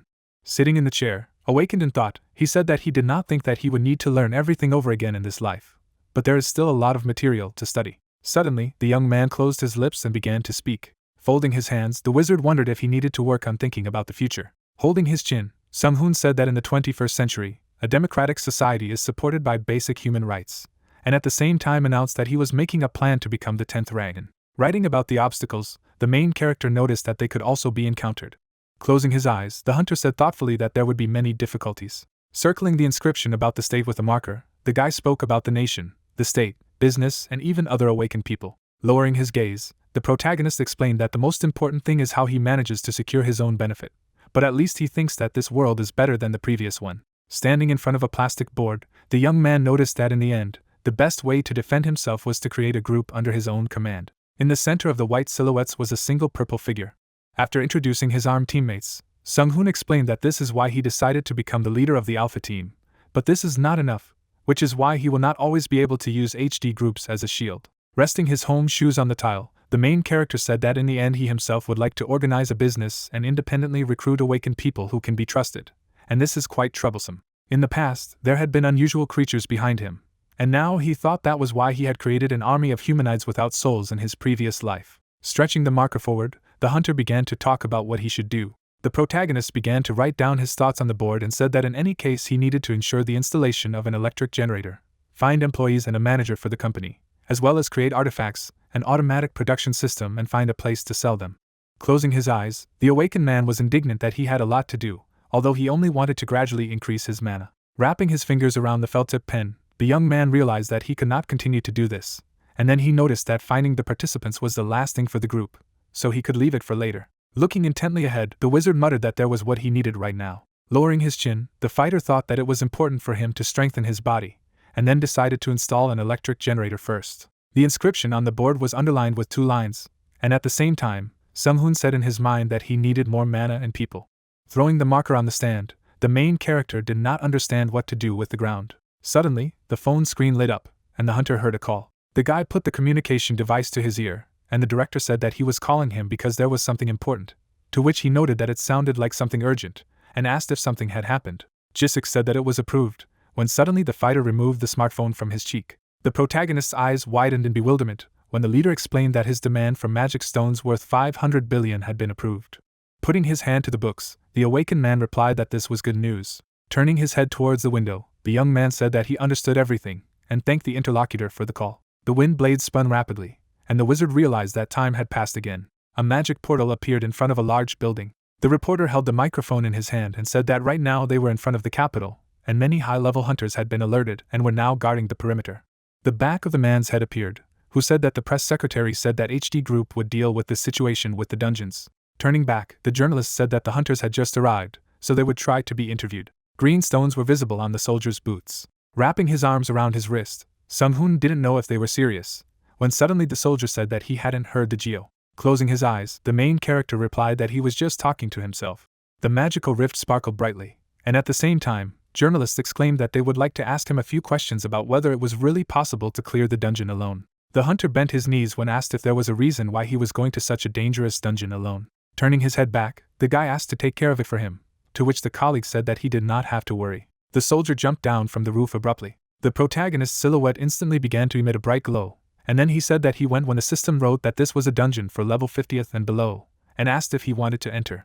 The awakened man pressed his finger on the confirmation button. Lowering his eyelids, the young man did not understand what it was, because his skin and nose were irritated. Furrowing his brows angrily, the wizard realized that it was poison. Stepping on the surface, Sung-hoon said in his mind that he now knew why the first groups never returned. Grass and trees could be seen through the blue haze, and the main character noticed that everything here is just filled with poisonous gas, and it looks more like a poisonous zone, namely an area filled with poisonous and evil creatures, and for the same reason, even plants are poisonous. Closing his nose, the guy realized that from insects to reptiles, even some mammals have dangerous poison. The fighter resolutely moved forward and thought that the poison was also contained in the air, which could irritate his skin and nose. Raising his head up, the protagonist remembered his partners and realized that everyone would die if they came here without preparation. Shifting his gaze to the side, the young man muttered that it was a good idea to come here alone. After all, everyone else would be just ballast. The ring on the awakened man's hand began to emit a bright glow, while the wizard claimed to be different. Unusual symbols appeared in the air, and Sung-hoon revealed that it was a ring for which magic stones worth 250 million were used, and had only one simple function. Closing his lips, the main character used a spatial call, after which he thought that there were only 2 artifacts that were stored inside the jewelry. The jewelry was enveloped in teleportation rays, and at the same time the hunter noticed that this was an adaptive ring for survival in different environments. A halo flew over the guy's head, when suddenly the system reported that the player's artifact had been activated, and the resetting of the status, detoxification, physical recovery, as well as the activation of protective magic began. Particles of magic hovered around the unusual object, and the fighter explained in his thoughts that it was an angel halo, which is an extremely rare item that is only used by wizards at prohibitively high levels. Moving through the forest, the protagonist remarked that it was a good thing that he decided to create this item in advance in case of extreme environments like this. Parts of a mechanical device appeared, and it turned out that the second artifact was a 6-legged spider robot. The cyborg raised his forelimbs, while the young man mused that it was a golem that was created with the help of magic, but it was more of a robot from a modern perspective, since modern society was not yet advanced enough to distribute advanced artifacts with intelligence. And besides, contrary to the opinion of others, robots did not use electricity, but mana. Touching the created object with the palm of his hand, the awakened person noticed that he needed to continue. At the same moment, the young man saddled the mechanical spider. With a sly grin, the wizard decided to start scanning the area for the presence of living beings, except for life forms with intelligence. Furrowing his brows, Sung-hoon ordered everyone to be killed. The robot's eye lit up brightly and reported that the master's order had begun, while its creator thought that wizards should always be prepared, with no exceptions. There were inscriptions on the body of the golem, and the main character muttered that with enough money, knowledge and time, even this level of training is possible. Suddenly, the holes with weapons opened. Blue rays raced through the poisonous air. The laser scanned the area in the middle of the bushes. A moment later, the trees shattered into many pieces. The poisoned area was abruptly enveloped in a bright glow. The muzzle of the machine gun surrounded the magic ring. A stream of flames quickly flew across the ground. A powerful explosion occurred on the territory of the dungeon. Closing his eyes, the protagonist wondered if he should be helped. Wrapping his fingers around the rod, the awakened man as the Minister of Mana ordered to summon a mana boost. A bright flash appeared in space, and the young man spoke about coals that combine into one. The mechanical spider continued to fire at the area. Furrowing his brows angrily, the wizard noticed that they even spread fire. A fiery beam swept high in the air. A ball of light stopped near one of the trees. At the same moment, the poisoned forest began to burn. Covering his face with his hand, Sung-hoon exclaimed in surprise that everything burned quite well, which he called efficiency, and then added that if he burned everything, the monsters would die, when suddenly the system reported that his level had doubled. Looking at the screen, the main character said that burning monsters still brings him experience. Throwing his palms behind his head, the guy said that fighting only in an advantageous position was real magic, which was similar to the art of war or 37 tricks. Leaning his back against the robot's body, the creator said that he didn't care, so he could continue to burn. A bright glow enveloped the space, and at the same time the mechanical spider announced that it was carrying out the order. A powerful fire broke out over the poisonous forest. A notification appeared in front of the golem's face, which said that 12 living beings had been discovered. The protagonist bit his lips when the assistant noticed that they were approaching at high speed and would arrive in 1 minute and 12 seconds, to which he clarified if there would finally be a few monsters that were worth killing. A robot appeared, and Sung-hoon asked him to turn on the protection mode, to which he replied positively. An unusual shell appeared around the car. Bright flames could be seen, and it was audible that they would arrive in 10 seconds. Looking down, the protagonist wondered how this could be. A terrible monster was visible, and the protagonist wondered if it was a centipede. Looking up, the guy said that she looked strong. The young man's gaze was surprised, and he muttered that the opponent was about 10 meters long, and also wondered if something like that could appear in a low-level dungeon. The monster tried to break through the protective shell. Grinning, the teenager said that it was a good try, but it was not enough. The undead raised their heads, and at the same time, the awakened noticed that they could not break the mana shield if their attacks were not strong enough to drain the golem's mana. The robot, looking ahead, said that the enemy's attack was confirmed, and therefore reacted with a spider camera. A mechanical weapon appeared. A moment later, the cyborg released long threads. The rope swirled around the monster. The rope began to squeeze the centipede's body. Lowering his eyebrows, the wizard asked to cut it into pieces. Suddenly, dark bursts appeared. The monster's head flew up. A bright flash was visible. Looking back, Sung-hoon wondered what it was. Terrible evil spirits appeared in the distance. A lot of monsters ran towards the main character. Long threads flew in the air. Ropes surrounded the bodies of centipedes. Suddenly, the monster's head came off. A gray haze appeared. Defeated enemies lay on the ground. Lifting the corners of his lips, the protagonist asked if this was all. The monster's eyes glowed red, and the guy wondered if they were weaker than what they looked. The centipede stood in front of the robot, and at the same time, the young man muttered that they should also not allow the wizard to change the distance. Holding a magic staff in his hand, the teenager used the skill of lightning connecting together. Magic rays flew near the finger of the awakened man. Suddenly, a magic seal appeared, and then the hunter used the ability chain lightning. The monsters opened their jaws in bewilderment. A moment later, a powerful explosion rang out. A bright flash was visible, and the system reported that its level had increased. Sung-hoon's expression was pleased, and he said that it was excellent. After all, they were only capable of resisting fire. Sliding his finger across the screen, the protagonist said that he had even leveled up by 3 points thanks to this, after which he wondered if they should be strong and added that they were weaklings. The protagonist turned his gaze sharply to the side. Noticing the purple glow, the guy remarked that he should have burned their mana stones too, and noticed that this was the second time he had destroyed them, so he had to be more careful. A view of the red sky opened up, and the young man wondered where the boss was. A passage to the cave appeared. Red eyes shone brightly. Suddenly a centipede appeared. The monster rushed upward. The robot said that a huge amount of mana had been discovered, and then the teenager, opening his jaw, said what he saw. The cyborg said that the enemy was approaching at high speed, and the awakened one, standing on top of him, explained that the golem would not be able to cope with someone of this size. Hovering in the air, the hunter asked to remove it. The undead frowned menacingly. The monster viciously opened its mouth. Looking up, the wizard used the teleporter. In the distance, a powerful flame could be seen. Sung-hoon, once on the mountain, realized that he was obviously stronger than the ape. Closing his lips, the protagonist muttered that this dungeon should be the hardest among the nation's low-level dungeons. The centipede turned its head to the side, and the protagonist thought that this boss was not only physically strong. A magical aura appeared, and then the guy noticed that his physical strength, magic and spells were amazing. Looking down, the young man said that he wasn't sure, but he was definitely stronger. The monster was surrounded by a magical shell. Dark clouds could be seen. Suddenly, a bright flash rang out. Standing in a fighting stance, the teenager muttered that it would not work on him. The hunter left magic particles behind him. The monster looked in the direction of the main character. Sung-hoon, hovering in the air, wondered if the extermination of these creatures did not create even more problems. The undead opened their mouths, and the protagonist wondered what if his level after killing the boss exceeded the limit. Squinting, the guy said that he didn't know what the Akashic system was waiting for, and asked how other people were going to clear them if the low-level dungeons were so difficult. Suddenly, purple shells appeared. After a moment, the crystals increased in size. The young man's gaze was surprised, and he wondered what it was. Suddenly, the monster fired magic bullets at the teenager. Stretching out his palm, the awakened used the air barrier ability. The hunter spread his hands in different directions. Lifting the corners of his lips, Sung-hoon exclaimed that this is a very interesting skill. Suddenly, the mouth of a centipede appeared under the main character. The protagonist's pupils narrowed rapidly. The monster waved its tail. The guy flew away.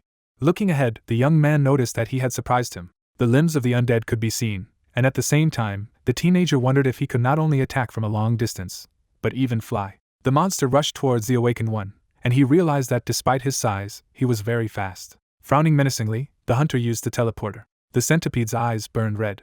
The monster looked at the main character with displeasure. Opening his mouth wide, Sung-hoon said that it was enough to gather information, and added that he was attacking, so he needed to get ready. Suddenly, a magical seal appeared. The undead opened their mouths, and at the same time the protagonist used the ability Curse of Magical Stability. The guy spun around in the air. Lowering his eyebrows, the young man realized that weakening was working. The teenager looked back sharply. A bright aura surrounded the body of the awakened man, and he said that it was stupid because resistance was useless. Suddenly, the opponent waved his tail. The hunter held a staff in his hand. Sung-hoon's eyes widened in bewilderment. Suddenly, the monster fired a huge number of magic projectiles. Clenching his fist, the protagonist wondered if he had predicted his location after the teleporter, after which he thought that he had relaxed, and also added that he needed a shield. Sharp crystals were visible. Baring his teeth, the protagonist exclaimed that it was too late. Covering his face with his hand, the guy hoped that his armor would withstand it. Blood appeared on the young man's cheek. Suddenly, there was a powerful explosion. A magical flash appeared. The unusual aura shone brightly. A white cloud appeared in the sky. A dark silhouette could be seen through the thick haze. The teenager parted his lips. Grabbing one of the projectiles, the awakened one noticed that it was dangerous, and if it weren't for his protection, things would have been much worse. The hunter broke the cartridge into small pieces. Clenching his jaw, Sung-hoon called his enemy a weakling. Raising his palm, the main character shouted that he would pay for it 1,000 times. Suddenly, a lot of magic seals appeared. The protagonist released a huge number of bright rays. The projectiles hit the monster's body. In pain, the centipede opened its mouth. The guy hovered in the air. Touching his hand, the young man used the skills of restoring and speeding up time. The teenager's pupils lit up red. A terrible monster appeared, and then the awakened one used the ability to physically strengthen. After a moment, the hunter rushed forward. Grinning maliciously, Sung-hoon used the removal of the limit. The protagonist's staff released powerful energy. After releasing a magic beam, the protagonist said that he would do away with it. Unusual threads flew towards the enemy. Suddenly, magic ropes passed through the head of the undead. The monster's body split into 2 parts. The boy's expression was thoughtful. Holding his hands at his sides, the young man said that he felt that he had changed a lot. Holding his chin, the teenager said that in his previous life he had not been so impulsive when he was provoked, and it looked like he had a bit of a short temper in this life. Scratching his head, the awakened man remarked that it wasn't a bad thing, and added that he was still him, and from his past life and present life was still him. Smiling slightly, the hunter said that the rewards were quite good. Sung-hoon stretched out his palm. The main character, standing near the remains of the monsters, said that it would take him some time to remove all these centipedes. A view of the purple sky opened. The cabin of the car was visible, and it was heard that 4 hours had passed since he had entered the dungeon, but so far either the monsters nor the protagonist had appeared from there. The reporter, holding a microphone in his hand, explained that high-level hunters and military personnel were currently preparing for battle in the worst-case scenario around the portal. Dujin, looking at the smartphone screen, asked if everything would be fine with Sung-hoon, even though he knows that he is special. Yun, raising her index finger, replied that he would be fine, because they were talking about the main character. Touching her cheek, the girl muttered that she was a little worried, but everything was fine, and then the guy exclaimed that he was leaving. The healer, grinning happily, asked where and whether everything was fine with him. The protagonist was surrounded by fog, and at the same time his partner noticed that he looked completely unharmed, and the healer reported that he was as magnificent as ever. The young man put his hand on his chest, and at the same time the priestess of light offered to call him. Closing her eyes contentedly, the lady said that the director should be near the portal, and they would just call him now, after which the awakened man asked her to stop and said that he was sure that Sung-hoon and the director were busy with the journalists. As the car drove along the highway, Yun asked if he thought so, and then said that since he was fine, everything was fine, and there was a question if he was too comfortable, since he had cleared the dungeon himself. After a moment, the girl lowered her gaze. The hunter, looking sideways, noticed that he would no longer help their team if he continued like this, and added that he was on a completely different level than them. Placing the smartphone on the table, the warrior explained that if they wanted to stay with it, they simply needed to become stronger, and therefore they needed something else. Reporters, holding cameras in their hands, exclaimed that the main character was coming out of the portal. A bright flash was heard, and at the same time journalists reported that it was unbelievable, because the portal was closing. The protagonist, covering his face with his hand, thought that he would go blind from all these flashes, and at the same time, the correspondents noticed that this was the first dungeon cleared alone. Jisik, smiling, said that he had succeeded. With a wink, the guy said that he had already said that he could, and added that it was much easier to do it alone. Stretching out his palm, the CO said that it was still surprising and asked what monsters were in the dungeon, to which the young man replied that he would explain later, because he would like to rest now. Crossing his arms, the supervisor clarified if he could answer a couple of questions, as it was a historic moment, and also begged him to do so. The teenager's expression was thoughtful. Turning his gaze to the side, the awakened man thought that fame would help him. The hunter's legs appeared, and he said that he would do it. The man, standing on the stage, explained that Sung-hoon was currently exhausted from the battles, and therefore they would only accept one question from the company, and if they made a fuss about which question to ask, they they would forcibly remove them from the interview, so let them ask questions in a friendly manner. The head remarked that the reporter could begin, and the reporter, looking ahead, introduced himself and said that first of all he would like to thank them for closing the dungeon, as one of the citizens of this nation. Dougie asked if he had found any survivors in the dungeon, after which the protagonist, sitting at the table, replied that unfortunately he did not find any survivors, but he did find their remains. Jisik, his mouth wide open, exclaimed that regarding this, they, HD teams, would deliver their family to the victims. The protagonist's back was visible, and then the CEO asked to ask the next question. Raising his palm, the journalist clarified what the dungeon was like. The guy closed his eyes thoughtfully. Imagining the purple aura, the young man said that the forest and the ground were soaked in poison, and therefore slightly gasped when he entered the dungeon, and also added that if the previous teams could not cope with the poison, then they were killed immediately after entering. Holding a microphone in his hand, the correspondent asked how he managed to survive, and at the same time the manager objected that he had asked without queuing, and therefore let the next reporter ask the question. The man turned his gaze sideways in disbelief when he heard that he had something to say about it. The teenager, parting his lips, said that from his experience, the hardest thing in the dungeons was not killing a few monsters. Fingers crossed, the awakened man explained that it was an environment, and added that the dungeon he had just been in had been poisoned, but there was the possibility of other life-threatening environments. After introducing extreme mountain ranges, Sung-hoon said that if hunters don't have any information about the dungeon, then they should be prepared for any twists and turns to increase their chances of survival. A dungeon was visible, completely filled with water. Plains of red-hot lava appeared. Looking forward, the protagonist recommended walking around at least in an astronaut costume if they don't want to die. Standing up abruptly, the protagonist said that he would like to end with this interview, and then he was asked to wait. The guy closed his eyes, and the reporters wanted to ask another question, to which the CEO replied that this was the end of the press conference. The legs of the leader appeared. With a thumbs up, the head thanked the young man for staying so long and added that it was a fantastic press conference. Sitting in the car, the teenager said that he was flattering him and asked if it was not just a formality. Grinning, the awakened man said that he had just done the bare minimum, although he had been serious at the last part. The hunter's expression was pleased, and he said that he wanted him to take care of the rest, and explained that he was extremely tired, and therefore would like to rest. The wheel of the car was visible, and at the same time Jisik noticed that the main character could rest as much as he wanted, and he would take care of everything else. Raising his eyebrows, the protagonist muttered that it was exhausting, but he got a lot in return, and therefore it was normal. The man, sitting at the table, clarified whether this was possible. His colleague turned his gaze sideways and replied that according to the Prism Research Foundation, if this awakened Sung-hoon used the ability of Hexa, then it was possible. The old man, frowning seriously, said that this was ridiculous, since even the Americans possessed only 2 people who used Hexa abilities. The gentleman, smiling, said that there are no rules, that one such person cannot appear in Korea. The important person, looking ahead, said that there was a possibility that he was a Hept ability user. The CEO showed up, and it was heard that they needed to find him in order to catch him. The American, poking his fingers at the keys, said that based on what they knew, he must have the ability to adapt to the environment since he was able to survive in the poisonous zone, and added that air purification, poison immunity, detoxification proficiency, and combat abilities are at a good level to return back alive, which means that he uses at least a Hexa ability. His ally, squinting thoughtfully, noticed that a newcomer with terrifying potential had appeared in Korea. After looking at the screen, the man clarified that this was not the only problem, because he would soon not be suitable for the first-level dungeons. Crossing his arms, the old man said that it was true. After all, his level would continue to rise, and he would no longer be able to enter them. The gentleman's gaze was serious, and he asked what was going on with the preparation of his immigration status. Putting his feet on the table, the important person said that it was next and asked if they should continue, after which his colleague said that they would put a little pressure on Korea using foreign channels with which he had a connection, and clarified which location required urgent intervention, to which he received an answer about New York. The man held up his fingers and explained that the codename would be the first, and in order to succeed, they needed to do what they had to do and make a request to send it to New York through the company where he worked. The gentleman, parting his lips, obeyed the order. His partner, looking ahead, agreed with the instructions. A view of the building opened up, and it was heard that he had an idea. A folder appeared, and at the same time, Sung-hoon said that the first-level dungeons could not be completed by people whose level was higher than 50th, and it didn't matter how many people entered, as long as their level was not higher than 50th.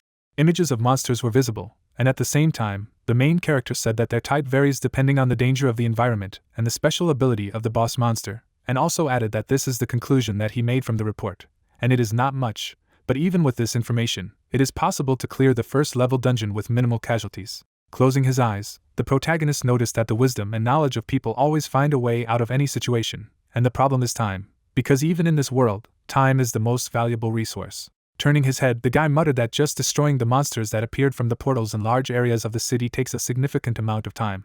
Placing his hand on the documents, the young man explained that many military personnel are required to remain on the alert nearby, and given the huge economic decline of this zone, it is not surprising that such things would be sent to him. Opening the folder, the teenager said that this was New York. Introducing Brooklyn's Bridge Park, the hunter said that 3 groups of Awakened had entered, but none had managed to close the portal, and the death toll was currently 81. Snow-capped mountains appeared, and Sung-hoon noticed that according to the data, this is an extremely cold environment, and the monsters are adapted to the climate, and the temperature is minus 80 degrees, and monsters crawl out of the portal every hour. The monsters' eyes glowed red, and then the protagonist muttered that even now groups are still going there, and this can be even more dangerous than a poisonous dungeon, and added that it is very stressful. The protagonist's gaze was thoughtful, and he said that especially the monsters that appear every hour, because this is the main problem. A moment later, the guy threw the documents on the table. Crossing his arms, the young man explained that as a person, he had to go, but it was too far, and on such dangerous days, he had to guarantee the safety of his home first of all, because his mother's safety was the most important thing, and he also needed to train more. Suddenly, a woman, standing near the stairs, called her son to eat. Opening the door, the teenager exclaimed that he was coming. There were many different dishes on the table, and then the awakened man told that dinner with his mother was the most important part of the day, and perhaps this was because he did not have a family in his previous life. Closing his eyes contentedly, the hunter said that from his past life, the real one was 2 completely different people, and it was about mental state and personality. But due to the fact that he had memories of both lives, the 2 different opinions often clashed.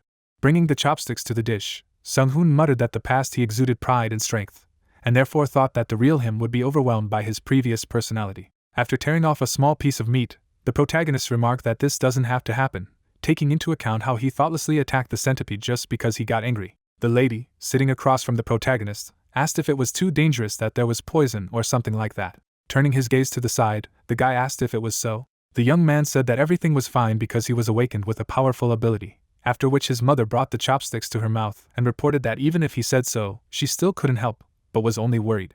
Stretching out her index finger, the lady said that Yujong had once talked about this young girl anyway. The teenager sneezed sharply, and then the woman asked if he was okay and said that he should drink water. Taking the glass in his hand, the hunter said that he would take care of it himself, and therefore let him not worry, but before marriage he would first meet. The lady, lowering the corners of her lips in bewilderment, asked him again. The lady exclaimed that he had not had a girlfriend for the last 8 years, which made the wizard's pupils quickly turn white.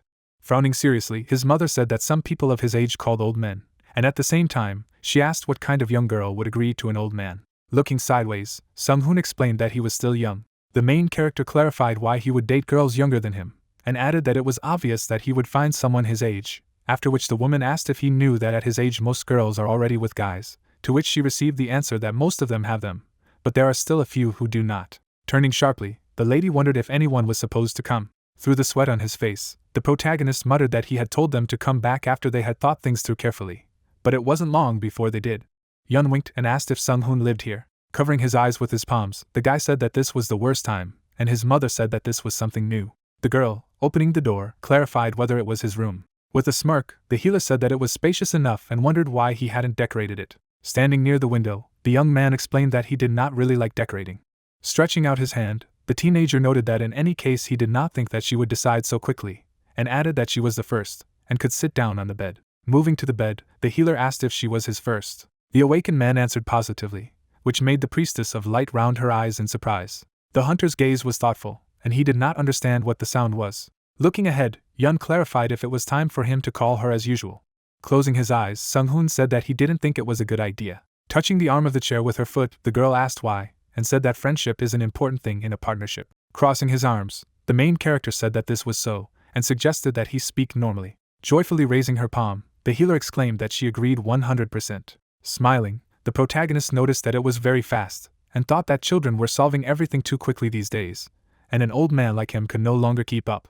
With a satisfied grin, the healer explained that the guy was just slow, and added that she had finally managed to do it after a month of failures, and her comrade was actually old. Averting his gaze, the young man asked if he was already an old man, as far as the age difference was concerned, to which the priestess of light replied that he was also strange, but usually everyone liked to be called elders. After looking at Yun, the teenager said that some people like to be called uncles, and then the girl called him a pervert. Standing up abruptly, the awakened man said that he didn't think that because he liked someone who called him old, it made him a pervert, and added that this was just an example. Opening her mouth wide, the healer said that he was seriously strange, and very different from what she had imagined.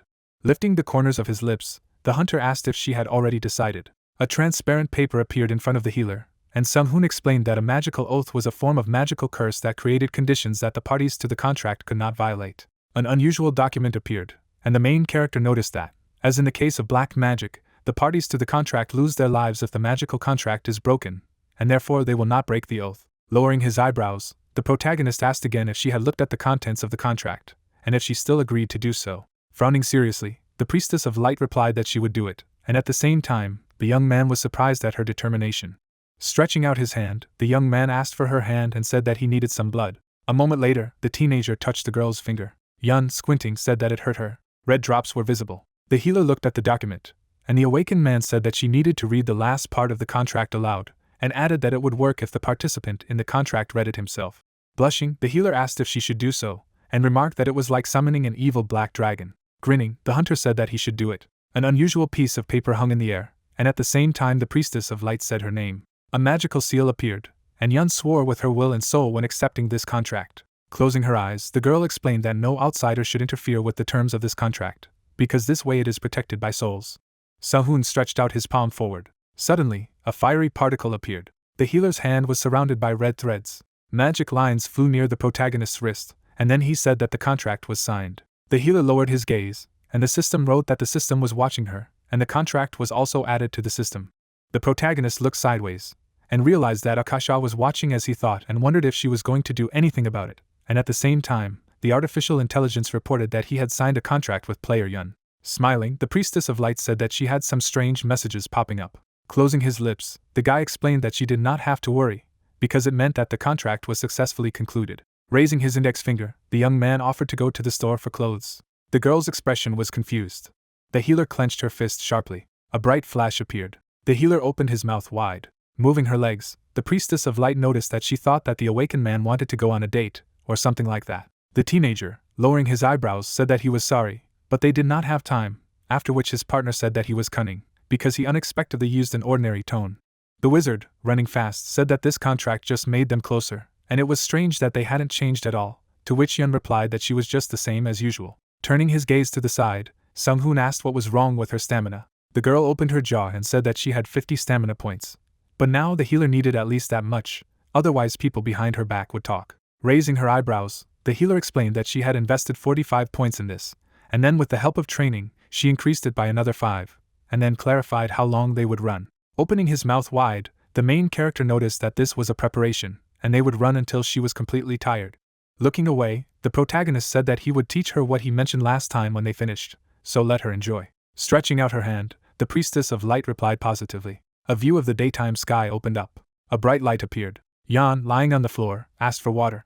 Holding the bottle with his fingers, the guy exclaimed that he should take it. Through the sweat on his face, the young man said that she needed to drink slowly, because if she choked, it would be bad, and added that they would take a short break and immediately move on to learning the skill. Drops of water ran down the girl's chin. After a moment, the healer opened her jaw happily. Raising his eyebrows, the teenager said that he would teach her a skill called continuous improvement, and asked if she needed a towel. Sitting on the floor, the hunter explained that awakened humans use mana to activate the ability, but the moment all the mana is consumed, it is the turn of the energy called life force. After imagining the energy inside the human body, the wizard said that the life force was often referred to as an aura, and in addition, this force could strengthen her body, and if we talked about how much stronger it would become, it depended on her training, and her defenses could become stronger than those of a tank, and her attacks could be stronger than those of an attacker. The Priestess of Light parted her lips in bewilderment, and Sang-hoon noticed that with the help of studying constant improvement, she would be able to kill monsters herself. Standing up abruptly, the protagonist said that after the battle, she would be able to heal herself, and it was like an attacker who healed himself, although she still wouldn't be suitable for the role of a tank, and at the same time, Yun wondered why she couldn't be a tank, as she thought her defense would grow. Shuffling his legs, the protagonist said that just because she had good defense, it didn't mean she was a tank, and added that she needed physical abilities as well, after which the girl asked him again. The healer raised her head, and the guy said that depending on the situation, she could act as a support tank. Stretching out his palm, the young man said that in any case, it was time to begin. The healer turned his gaze to the side in bewilderment. Suddenly, magical particles appeared, and the teenager took advantage of the skill of transferring knowledge. Yun's pupils glowed brightly. The Priestess of Light's expression was confused. The awakened man sharply touched his partner's shoulder. Holding the girl, the hunter noticed that everything worked out. The healer narrowed her eyes thoughtfully. Suddenly, the healer's eyes widened. Turning around, the priestess of light asked what it was and exclaimed that something had crept into her head, to which the wizard replied that everything was fine, and added that she needed to calm down, because it was just one of his skills. Stretching out his index finger, Sung-hoon said that he could transfer knowledge. Raising her eyebrows in surprise, Yun said that it would be convenient for exams, after which the main character said that it was useless because knowledge was quite fickle, and therefore she constantly needed to use it, and if she did not use it, she would immediately forget everything. Crossing his arms, the protagonist noticed that he needed to start right away, because she should already know what to do. Looking ahead, the guy muttered that her talent for teaching the aura and how well she would use it to make her body stronger were two completely different things. Magic threads could be seen. The system wrote that she had learned a new skill of continuous improvement, and a new status window would be opened, causing the girl to open her mouth in shock. Happily clenching her fists, the healer exclaimed that it really worked. Holding the bottle in his hand, the young man asked if she had already checked the system window, to which the healer replied positively and asked if she was now a user of several abilities, and her partner explained that this was true, but she needed to train constantly to see the result. Smiling slightly, the teenager said that there would be more of him if she trained in this room, and so let her do it as hard as possible while she could. Looking back, the priestess of light asked if it was just in this room, and then the awakened man said that it was, and she asked what he was doing in the cellar, for she had seen many rooms while they were coming here. Closing his eyes, the hunter asked her to focus on her training, and said that her aura status had to exceed 100 points for her to actually do anything. Standing beside the girl, the wizard noticed that what she had just learned was the foundation, and with the help of this concept, she would also be able to increase her mana through training, and she also needed to learn techniques and martial arts that use the aura. Smiling, Yun said that she would try. Closing his lips, Sung-hoon thought that she needed to hurry up and become stronger so that she could be his ally. A view of the daytime sky opened up, and the main character muttered that during the training with the healer, the others also contacted him. The protagonist clenched his fist sharply. Sliding on the ground, the guy said that every member of the Alpha team had signed a contract with him, and he had taught them to constantly improve. Standing in a fighting stance, the young man noticed that the terms of the contract were not something special. Pressing his leg to the surface, the teenager explained that it was necessary not to tell strangers about what he had taught them, to become his ally and maintain friendly relations with him. After a moment, the awakened man rushed from his place. There was a bright flash, and then the hunter said that the most important thing was never to betray him. The wizard's expression was pleased. A blue sky appeared. Sung-hoon, standing on the mountain, revealed that he was going to teach them the dragon heart, a subtype of constant improvement, and the martial art that was most suitable for everyone. The protagonist's back could be seen, and at the same time, the artificial intelligence wrote that he was using the dragon heart skill and constant improvement without the help of the system, and therefore his skill had increased significantly. Putting his hand to his mouth, the protagonist said that the Akashic system was trying to find out everything without a moment's delay. Lowering his gaze, the guy noticed that this annoyed him, and it seemed to him that he was being followed. Opening his mouth, the young man explained that he could not do anything about it. Lifting his foot off the ground, the teenager muttered that he had to be rank 7 or higher to fool the all-seeing eye of the system. The awakened man looked back, and the artificial intelligence reported his characteristics. The hunter's belongings lay on the stump, and it was heard that he should take the phone. Taking the gadget in his hand, the wizard thought that the new ringtone sounded silly, and then asked if it was Director Jisik. Sung-hoon wiped the sweat from his face. The man, sitting in the car, clarified how he was doing, and whether he was resting well, to which the main character replied that everything was fine, and asked if he needed anything. Sitting on a wooden surface, the protagonist asked if the dungeon was the next entry, after which the supervisor said that the next dungeon was located in the Ganem office area. A map was visible on the screen, and the guy asked if there was any information about the dungeon. The head, turning his gaze to the side, said that there were no survivors in the first group, and they had not sent anyone since then, and then the young man said that there was nothing, and added that they would go to America after this dungeon. Looking to the side, Jisik asked if he had decided to accept their request, and the teenager explained that it wasn't that tedious to accept the job, and asked if it was true that there was still some problem. Smiling, the awakened man muttered that he would go to America alone to fix their problems, but did not have to go until the reward satisfied him, and said that he would agree to do it for magic stones worth 1 billion won. The CEO raised his hands in surprise. Holding the phone in his hand, the hunter noticed that they were one of the key forces in the world, and therefore they could provide him with at least that much, and thought that he had become very greedy lately, having used a stupid price to make them refuse, and wanted them to accept it. A view of the daytime sky opened up, and the question was heard if they were there. The wizard, standing in front of the guys, used the aura sensor skill. The warrior's expressions were satisfied. Running his finger across the screen, Sung-hoon said that everyone had been training hard. Sang-jin scratched his head. Jin-sung kept his hands at his sides. Jin-soo lifted the corners of his lips. Du-jin clenched his fist and exclaimed that he had taught them something amazing, and especially for him, it was perfect.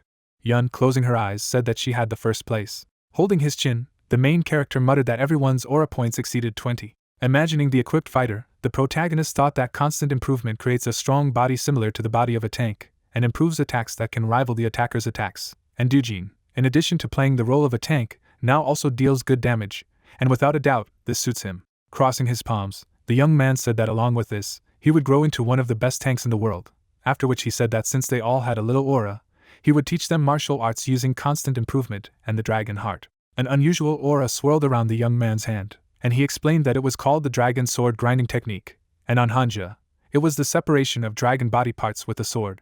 Looking ahead, Sanji noticed that it sounded like it was outside the scope of Mirim's functions. Stretching out his index finger, the teenager said that he would teach them the dragon sword grinding technique by transferring knowledge like last time. However, due to the fact that this is the dragon sword grinding technique, then they need to test it, and they will immediately be sent to the training area. Parting his lips, the wizard asked to come to him one by one. The girl, closing her eyes, said that she didn't really like it. A bright sky was visible.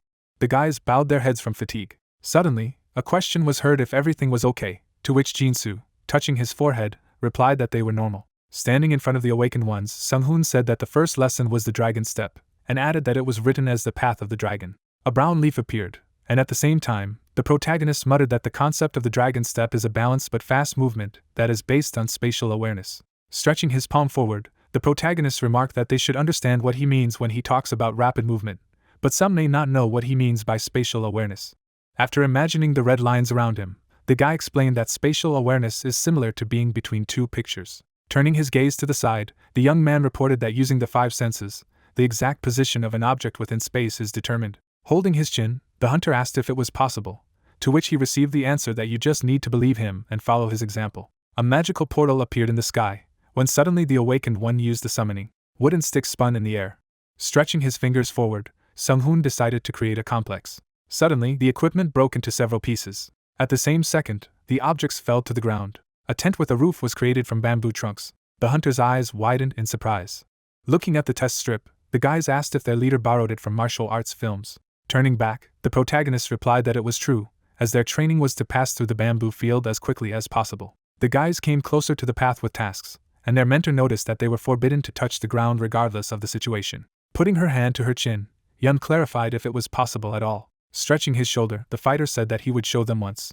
Running his foot on the ground, the protagonist reported that his aura points are now 223, but he can restrain himself. Stepping on the stump, the awakened man said that he would only use 20 aura points, and then advised them to look carefully. Lowering his head, the young man announced that he was going. The disciples opened their mouths in alarm. At high speed, Sunghoon ran through the obstacle course. The guys bulged their pupils in bewilderment. After a short amount of time, the main character jumped out of the tunnel. The hunter abruptly began to break his feet on the ground. The guys lowered their jaws in surprise. Closing his eyes, the hunter asked for their opinion, as well as whether it was true that it was simple. Raising her eyebrows, the healer did not understand whether he was speaking like an old grandfather who loves strange phrases, to which her companion replied that he was. Sitting on the bench, the fighter thought that it was quite difficult to go through the complex and not touch the ground with his feet.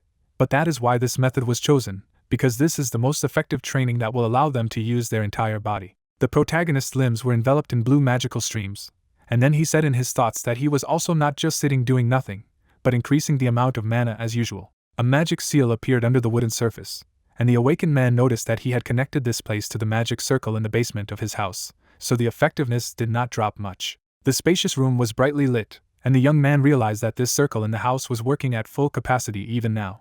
The wizard lowered the corners of his lips, when suddenly the system reported that his mana was constantly increasing by 1/10. A black woman's shoe stepped on the ground. Streams of smell appeared in the air. Closing his eyes, Sunghoon didn't know who it was. The main character's gaze was directed deep into the forest, and then he used a triple spell.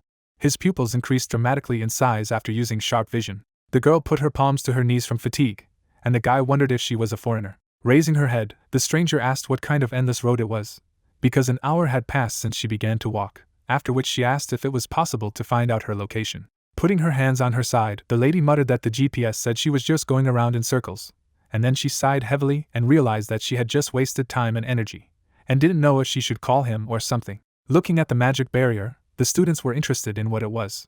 Yun asked if this was one of the mentor's abilities, to which he put his palm forward and explained that it would help prevent outsiders from seeing their training, so they could just continue while he went and met the guest. With a sly grin, the wizard wondered if it was true that they should greet her in such a case. Sitting on a stone, the foreigner was breathing heavily. Maps of the area were open on her phone. Drops of sweat dripped down the girl's face, and then she muttered that it was bad, because the truth could not escape from here, after which she asked if this was also his ability, when suddenly they greeted her. Sung-hoon closed his eyes and asked if her clothes were appropriate for the place. Shifting her gaze to the side, the stranger admitted that she was glad to meet him. A smirk appeared on the protagonist's face, and then he asked if she had come here to meet him. Snapping her fingers, the lady remarked that it was really hard to find, and then revealed that she was an employee of the Central Intelligence Agency. The heroes shook hands, and the hunter said that she spoke Korean quite well, to which she thanked him. There was a view of clouds in the sky, while the guy invited the interlocutor to sit down and talk, and she apologized and asked if she could ask for a glass of water. The protagonist put a container of liquid on the table. Sitting down on a chair, the awakened man asked why she needed to meet him. Grasping the glass object in both hands, Mitchell reported that her superiors wanted to recruit him. Closing her lips, the girl explained that they wanted him to finally move to the United States of America.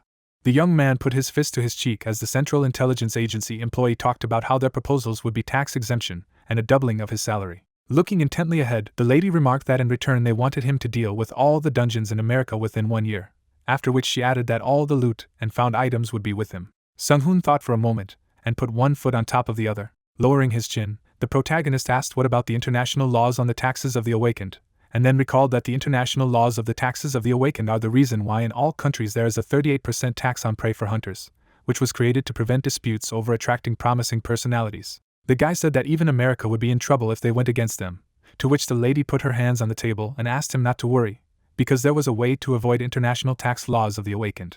Sitting at the table, the protagonist clarified whether this was considered tax evasion, to which he was told that it was not, and in short, his taxes would be paid by the state.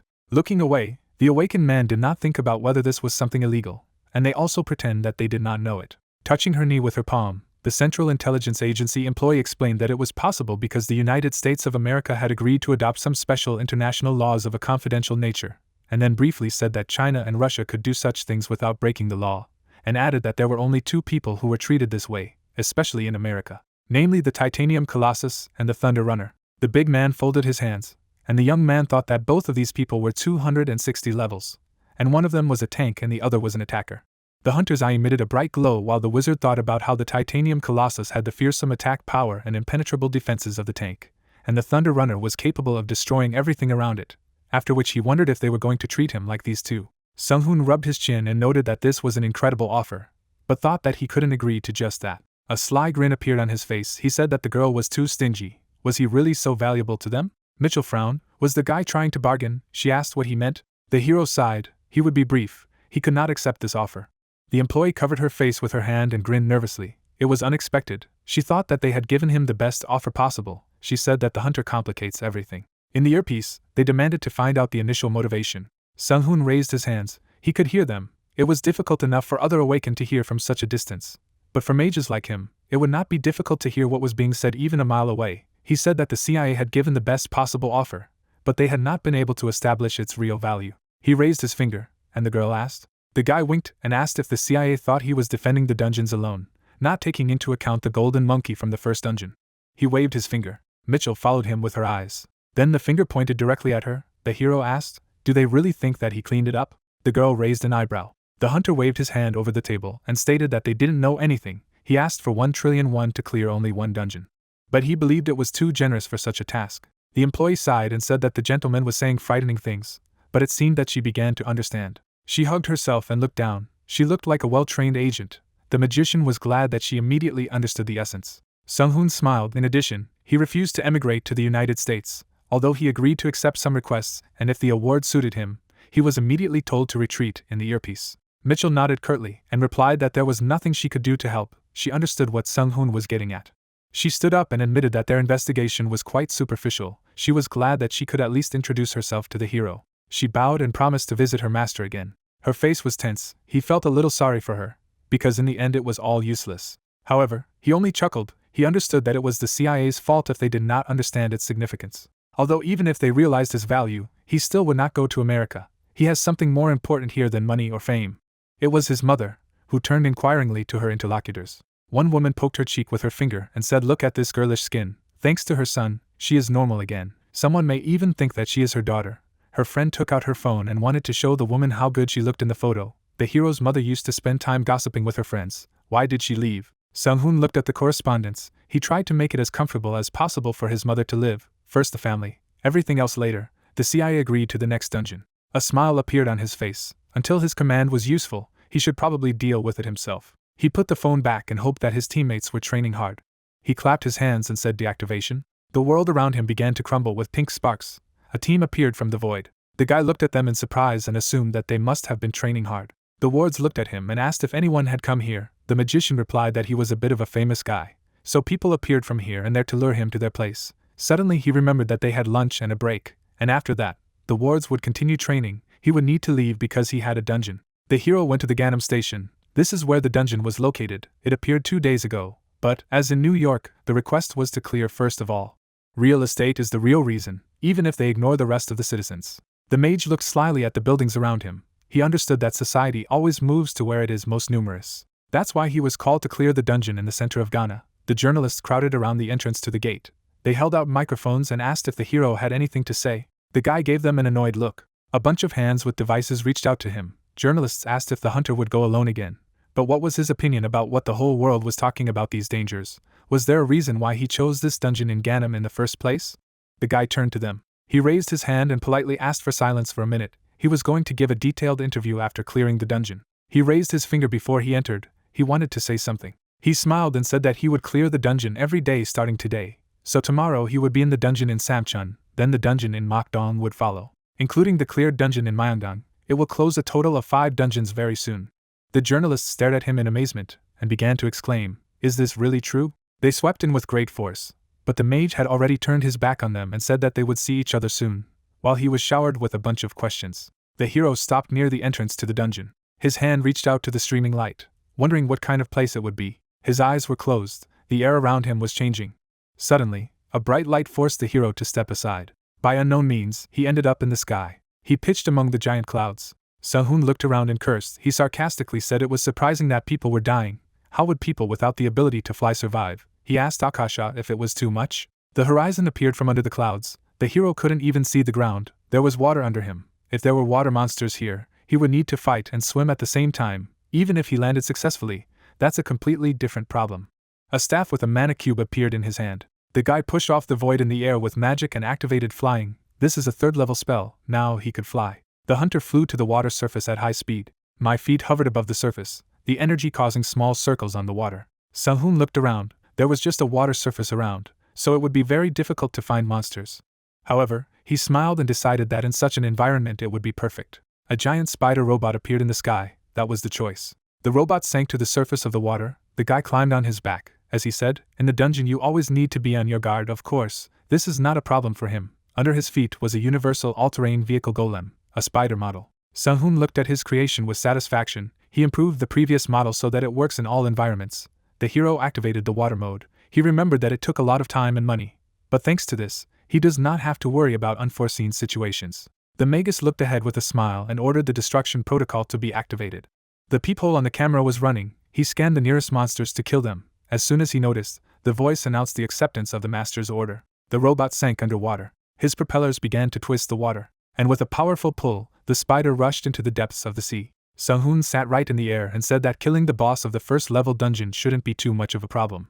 He scratched his head and realized that there might be more serious problems. The guy looked around and realized that just waiting here would be too boring. He sighed and had the idea to try a new workout. My feet touched the water. The magician spread his arms to the sides, using the power of the aura in his legs to break the surface tension of the water. In martial arts this is called water steps. Suddenly, a wave washed over his legs as Sung-hoon remembered that such training helped increase aura control and consumption. He looked at the wave in surprise. A few dozen meters away, a large column of water burst out. The hero smiled and called what he saw in the middle of the water a funny dude. A huge shark-like creature jumped out of the water. It was about to dive again, while the mage tried to determine its type. The surface beneath the monster began to boil, and a bright light began to beat. The monster screamed. The spider jumped out of the water. His shots hit the thick skin of the shark. In addition, the blows fell on the fins. The spider hovered over the creature as it screamed in pain and tried to dive again. The robot's voice said, "Retaliatory measures against the large creature." The shock needle was ready. He asked to wait. Then he landed on the back of the creature. The shark gave him a furious look. The spikes dug into his skin. Current was passed through them. Excess electricity escaped through the mouth of the creature, pierced by a powerful charge. Sung-hoon dodged the water spray. He noted the robot's pretty good fight. The battle was even more effective than he expected. The system reported that his level had increased by several points. The hero smiled contentedly. He watched the shark hit the water and said that everything worked out. His level has risen again. It will be problematic if he continues to level up so quickly. The robot remained sitting on the carcass of the slain creature, smoke streaming from the scorched skin. The hunter asked if he should take a few people with him to share his experience. He landed on the corpse and realized that he needed to come up with something else. The rover's eye looked at him. The owner wondered if he should lend it to someone else. Sung-hoon stroked his head and thought that with the spider, clearing the dungeons of the others wouldn't cause much trouble. He banged his cam on the body of the car and thought that mass production of these things would be a super hit.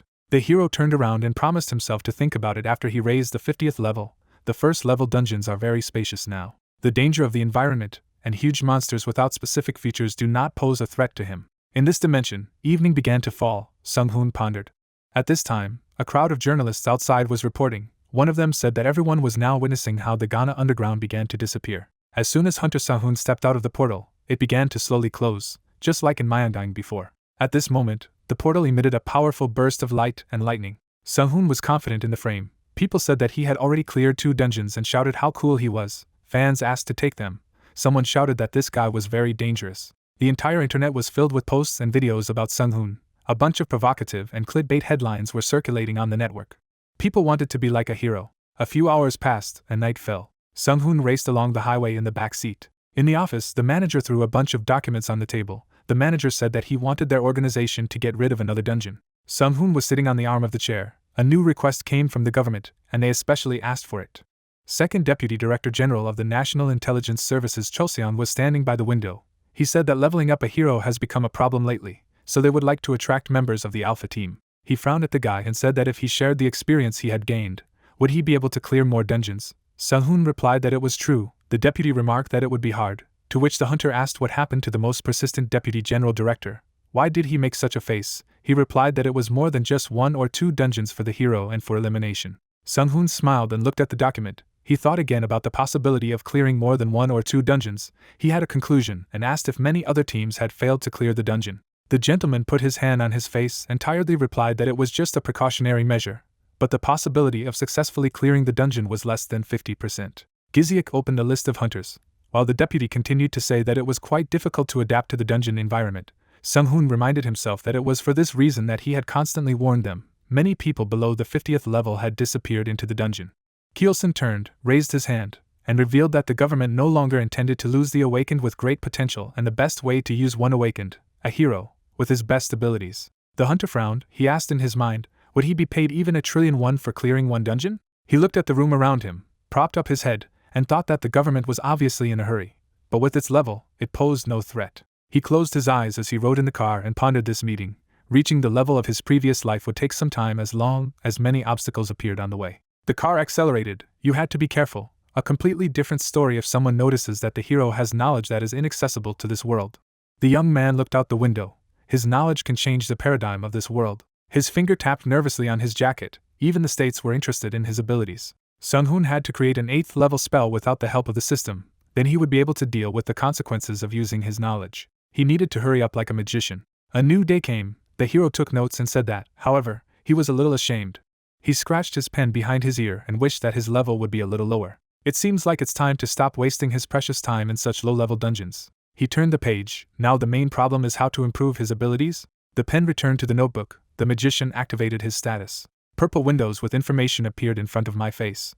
Just as Sung-hoon had thought, his mana had begun to increase more slowly, and he still had 115 points to spend. His hand began to scroll through the indicators. The guy did not want to spend points on mana. He pressed on luck, realizing that he himself could pump strength, endurance, and agility. Suddenly, his attention was attracted by something that gave himself away. Sung-hoon thought for a moment, and said that even if the ability to partially control the possibilities themselves, as he thought, it would not be an exaggeration to call the Akashic system divine.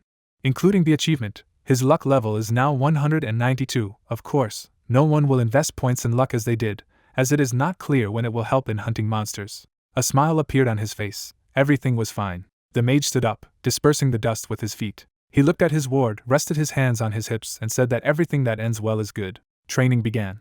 Now all of his students could complete the complex quickly enough. Suddenly, Yun hit her head on the crossbar. The hero concluded that the students did not evade everything yet. It was good that they were able to go so far in a short period of time. Sung-hoon clapped his hands and called a break, and said that they were stopping training for the time being. Hiller didn't hear him, just stood there holding her head. The coach smiled and stated that everyone was quite successful in using the aura. Now they will go to the real thing. The disciples gathered around him. Dujin asked if it was about hunting, and the leader replied yes. He winked and said that they would go to the hunting zone and the students would have to use their skills not only in training, but also in real situations. The leader would be Dujin as usual. Tank threw a towel over his shoulders. Sung-hoon warned that he would only intervene when there was serious danger. They would just test their aura abilities. The man said that if the teacher didn't participate, they could hunt as usual. The hero turned to the healer and told her not to relax her vigilance. Her ability was still weak. He smiled. Now the next step was ready. He should first establish a loyal relationship with his allies. After all, they would increase his strength, and now it was time to give them the gift he had prepared. Meanwhile, at an altitude of 2,600 kilometers, the satellite flew in orbit. The first movements were detected, and recording began. The antennas began to adjust to the new signals. Direction prediction began, the first possible direction of the hunting zone. A few hours later, the truck was already in a forest area. There were picturesque views with ponds around. The wheels raised columns of dust behind them. The man smiled and said that they had arrived. The doors of the truck began to open. Yun went down to the ground and stretched. All she thought was that they hadn't been here for a long time. Jinsu proudly stated that they were busy training. His girlfriend asked him how he liked his new equipment. He replied that it was magical. He could not believe that it was so good. Sung-hoon took out his staff, winked at the students, and told them that this equipment was a gift prepared for them, the team that would be the best in the world. Dujin looked at his new weapon and noticed that it was similar in design and stats to what fell out of the dungeon's rewards. It was unbelievable that the hero had created all of this. The Magus shook his head and told them to keep this equipment a secret. They wouldn't get any benefit if outsiders found out about his abilities. The students asked what to say about how they got them. The leader asked them to come up with an excuse like they got it in the dungeon or something. The drone was released into the air. Sung-hoon ordered reconnaissance to begin and ordered everyone to be ready. Today's hunt would be different from the usual ones, he warned. He had asked Dujin not to use the Agra. He himself would protect the machine, so they would all hunt separately. The girl watching the area shuddered. The camera showed that the monsters were approaching. They were two-tailed wolves. The tank looked at his comrades and asked if such monsters were found in this area. There were 6 of them, a very small group. Sung-hoon waved his fingers slyly and stated that this was a good time to try to hunt them, and it was a good opportunity to use his skills. His hand gripped the staff tighter. The leader ordered to prepare for battle. He would protect the machine, and the students should try to use the maximum of their abilities. Dujin threw the axe on his back and took the instructions. Sung-hoon climbed onto the roof of the transport and activated the magic shield. Energy honeycombs began to appear in the air. A bright light flashed. The manager from the observation point looked at the screen seriously and contacted Dujin. He said that they could determine their locations right now. He told them to get ready. Jinsu jumped onto the roof of the truck and took out a bow. He glanced at Hen and said that he would also stay here. After saying that, his gaze quickly began to scan the area around him. It was time for him to use his new skill. He drew an arrow and activated the aura. His eyes flashed with orange light. Waves of aura began to float around his face. He looked at the field ahead and stated that he saw a monster and reported that he was going to hit the target. The wolf, grumbling with saliva, galloped towards them. The guy calmly released the arrow, equipping it with the ability to chase the wind. At great speed, dispersing the dust around, the arrow rushed forward. The wolf stopped and threw up his mouth, screaming shrilly. Jin-sung's eyes flashed with delight. She said that the arrow had pierced the beast's skull, even though such a hard bone was almost impenetrable. The hero looked at the rest of the students and said, "Let's see what Dujin and Jing-song can do." He warned that wolves are faster than they seem, and told them to be more careful. The monsters only accelerated their run, energy flowing from their eyes. The hunters prepared for battle, their heavy boots squeezing the ground beneath them. The tank made a dash forward, closing the distance to one of the animals. There was a sweep. A bunch of creatures were thrown in different directions with a single blow. The clean air stained the blood. The man smiled contentedly. He asked himself, was it possible that two-tailed wolves, known for their agility, were always so easy to hunt? Blood fell to the ground. Jin-sung also proceeded with his attack. He had no reason to lag behind, he reminded himself. He made a powerful blow, and a wave of energy rushed forward. One of the wolves jumped to the side, riveting his predatory gaze on him. However, an explosion immediately rang out around him. The man backed away in shock. He had made a rookie mistake because he wanted to show off a little, but it was too much. Now he couldn't see anything because of the smoke. The surviving animals confidently made their way through the smoke. 2 jumped out of it, coming close to the hunter. Jin-sung's eyes widened. He realized that he had relaxed too much. Suddenly, something flashed in front of his face. The hunter reacted instantly. He relaxed the grip of his spear, and so he was able to nimbly turn it in all directions, repelling the wolf's attack. The monster successfully landed in front of him, taking minor damage. Jin-sung prepared for the next attack. At this moment, Jin-soo tore apart another wolf with his arrow. Jin-sung plunged his spear into the slain creature, sighed heavily, and said that he had already panicked. He looked at his weapon lovingly, and said that he survived thanks to his dragon step. Yun was surprised to notice that the man really killed them all. Support and healer stood on the sidelines embarrassedly and didn't know if they should use their buffs, heals, or debuffs. Yun looked at the archer. He waved back at her. The girl was amazed at how strong they had become. According to her, Jin-soo had killed 6 wolves alone. The hero jumped off the roof and said that it was a good job. He threw up his hands and said that there was a small problem, but it was destined to happen. Since the tank did not use Aegir monsters, he explained that fighters are always in the front line and they need to survive, regardless of whether they used Aegir or not. San-jin looked thoughtfully ahead and asked if they were even needed here. Sung-hoon looked at him slyly and confidently said that everyone was needed, and honestly, he clicked and said that they needed more tanks. The assistants looked at him uncomprehendingly, while the teacher told an example that if there is an enemy who can ignore AGR, how do students think what can happen? The group will be defeated and destroyed. The magician smiled and said that he had prepared as many backup plans as possible. After all, safety comes first, and students cannot forget that when hunting, they put their own lives on the line. Dujin smiled at him. The hero said that therefore he believed that a tank was necessary besides him.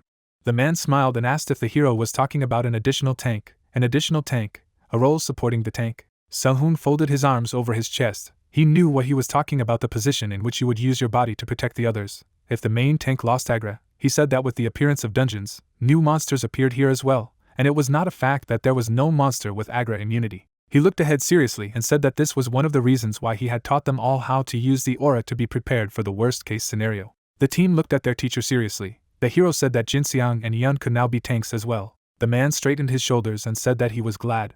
Hiller tucked her hands behind her back and thought about how things really must be terrifying since they now had 3 tanks. Thinking about it, what skills should Hiller use in this situation? Dujin looked at her and said that she didn't look worried.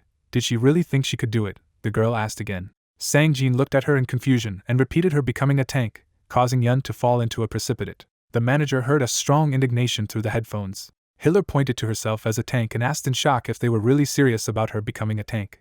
Sung-hoon waved his hand while the student said that she was super weak, asked if she was on the Hiller's command, but the hero asked her to calm down. He held up his finger and said that for safety, he was sure that 3 tanks in the team were necessary, and if Yun couldn't do that, they would need to find a new person on the team, and she must have misunderstood one thing. The girl began to listen attentively. The teacher explained that she was really not used to actively using her body, because she was a healer, but she had the most aura among everyone in the team. The magician looked at her seriously. Honestly, she was more than he expected, so he asked her to be more confident. He knew that she would cope. Yun gratefully accepted these words and straightened her hair. Suddenly, Jin-soo raised his hand and asked, "What about Tariq San-jin?" The archer looked at the teacher and said that it doesn't matter if he acts like a tank or not, but the more tanks, the safer, isn't it? The guy frowned. Dujin added that 4 tanks should be too many, spare tanks only for emergencies. Jin-song replied that in this case, their roles were not entirely clear. Support scratched his head, silently listening to the arguments about him. Sung-hoon smiled at everyone and asked them not to worry. After all, he had another plan for San-jin. He was going to teach him something completely different. Suddenly, the managers jumped into the conversation and reported the approach of new 2-tailed wolves. They did not understand where they came from. The assistant asked the director to calm down, because he should know that everything was under control, but he said that he was shouting just to calm down. He demanded to explain. A humanoid creature with a spear was seen in the frame. The name of this monster was a lizard man. Each of them has its own class. The monster stared around with its evil eyes as the scientists revealed that this monster was one of those that reproduced rapidly and increased its numbers throughout South America. The lizard swung his spear. The reason for the rapid reproduction was, the spear rushed forward, the man saying that in a changing environment where they could live. The director looked at his subordinate and asked if the theory of where some of the dungeons appear in the real world was true. The old man adjusted his glasses and told them with delight that they believed it was some kind of spatial synthesis. The director leaned on the dashboard and repeated the words he had heard. He asked, "Can monsters really synthesize something like this?" The scientist threw up his hands and replied that according to NASA and their long-term space observations, they had a theory that the current situation, but the director interrupted him and told his interns to tell it later. The man straightened his tie in irritation and told him to speak briefly. Then the subordinate said that the master could think of it as overwriting a computer file. Then the head asked if it was originally overwritten on Earth, and the scientist replied that it still only exists in the dimension at altitude. Kim put his palm on the table and swore that it was all a mess. He looked angrily ahead. Not only did the monsters appear from the dungeons, but now it was also Wednesday. He turned to Frank and asked if he was making any progress. The employee showed the phone and suggested that he had not even met with their agent. Recently the hero told her that she could contact him through HD Group. The head nodded curtly to him and shouted that everything was going awry. His fist slammed into the table. The man straightened up, looked at the screens in order to tell Mitchell, let her sign contracts with the members of the Alpha team, with the same conditions as the representatives of the HD groups. He does not care about the method, but he needs to do everything to find out about what is happening. His teeth gritted. Kim stated that Sung-hoon was a potential key to solving all this. The door opened abruptly. An employee ran inside and said that they had just received a new video. Kim turned to his subordinate. While he was frantically typing something on the tablet, he asked the master to look at the main monitor. The old man slowly turned his gaze and cursed in amazement. In the footage, Dujin single-handedly killed wolves. It was the tank of the first team.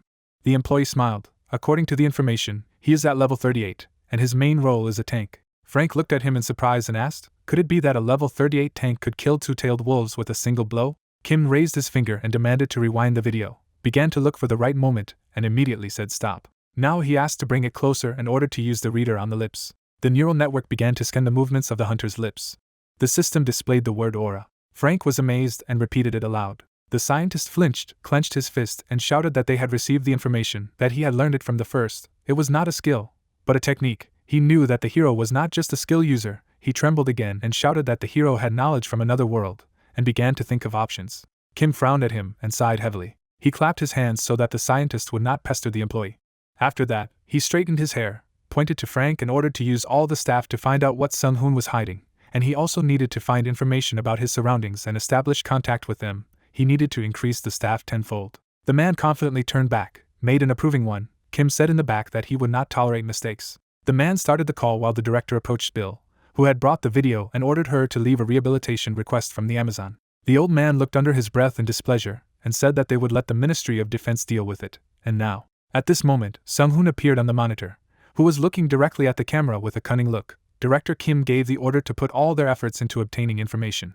Mitchell Howard came out on the mission. Oe was a CIA agent as well as a psychometrist, presumably around the 70th level and able to obtain any information about objects within a radius of 150 meters, an ability user whose brain activity far exceeds that of a normal human. The agent frowned ahead, her ability working. She was looking at the house she needed to get into. She decided to check the surroundings to find all the information on the hero. Suddenly she was surprised.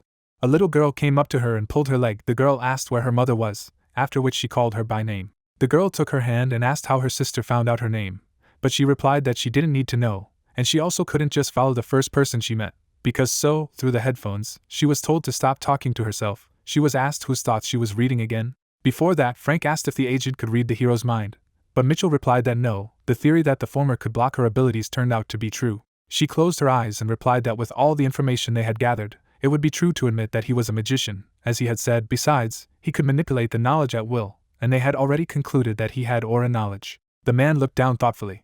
He put the folder on the table and said it was a good job. A smile appeared on his face. He stated that they would act according to her assumptions. He left her a report to the headquarters as well as a request for the classification of information. Now Mitchell adjusted the earpiece in her ear. She was told that the target was in this house. The agent was already going up the elevator. The staff had already checked the tank. He was alone. I had to go and talk to him. The blonde looked ahead seriously and said that she understood.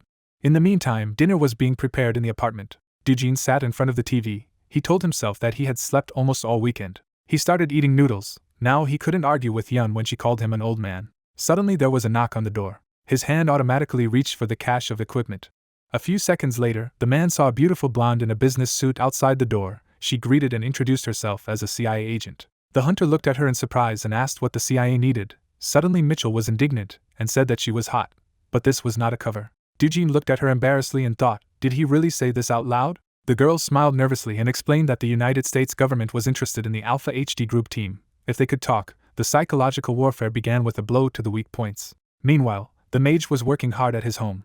His hand reached for the phone. The guy replied to the messages. The tank team said that he had just met a woman. She called herself Mitchell Howard from the CIA. She said that she had already met the hero before and they even knew about each other. The hero lay with the book pushed down on his forehead and grunted thoughtfully. Dujin anxiously waited for his answer. Sung-hoon revealed that he had refused all offers from her. He dialed and asked if everything was all right.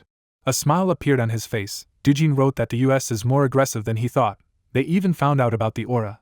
Sung-hoon thought about how he had already blocked this agent's abilities, so they must have been spying through drones. He sat up straight and decided that the agents most likely did not know that magic could block the effects of consciousness and non-scientific abilities, but that their attempts were futile. The hero said that everything was fine and he simply refused their offers to hire himself. He demanded not to tell them too much. Dujin wrote a message, he understood everything. The mage got up and removed all the inventory in his room. The states are a world power for a reason.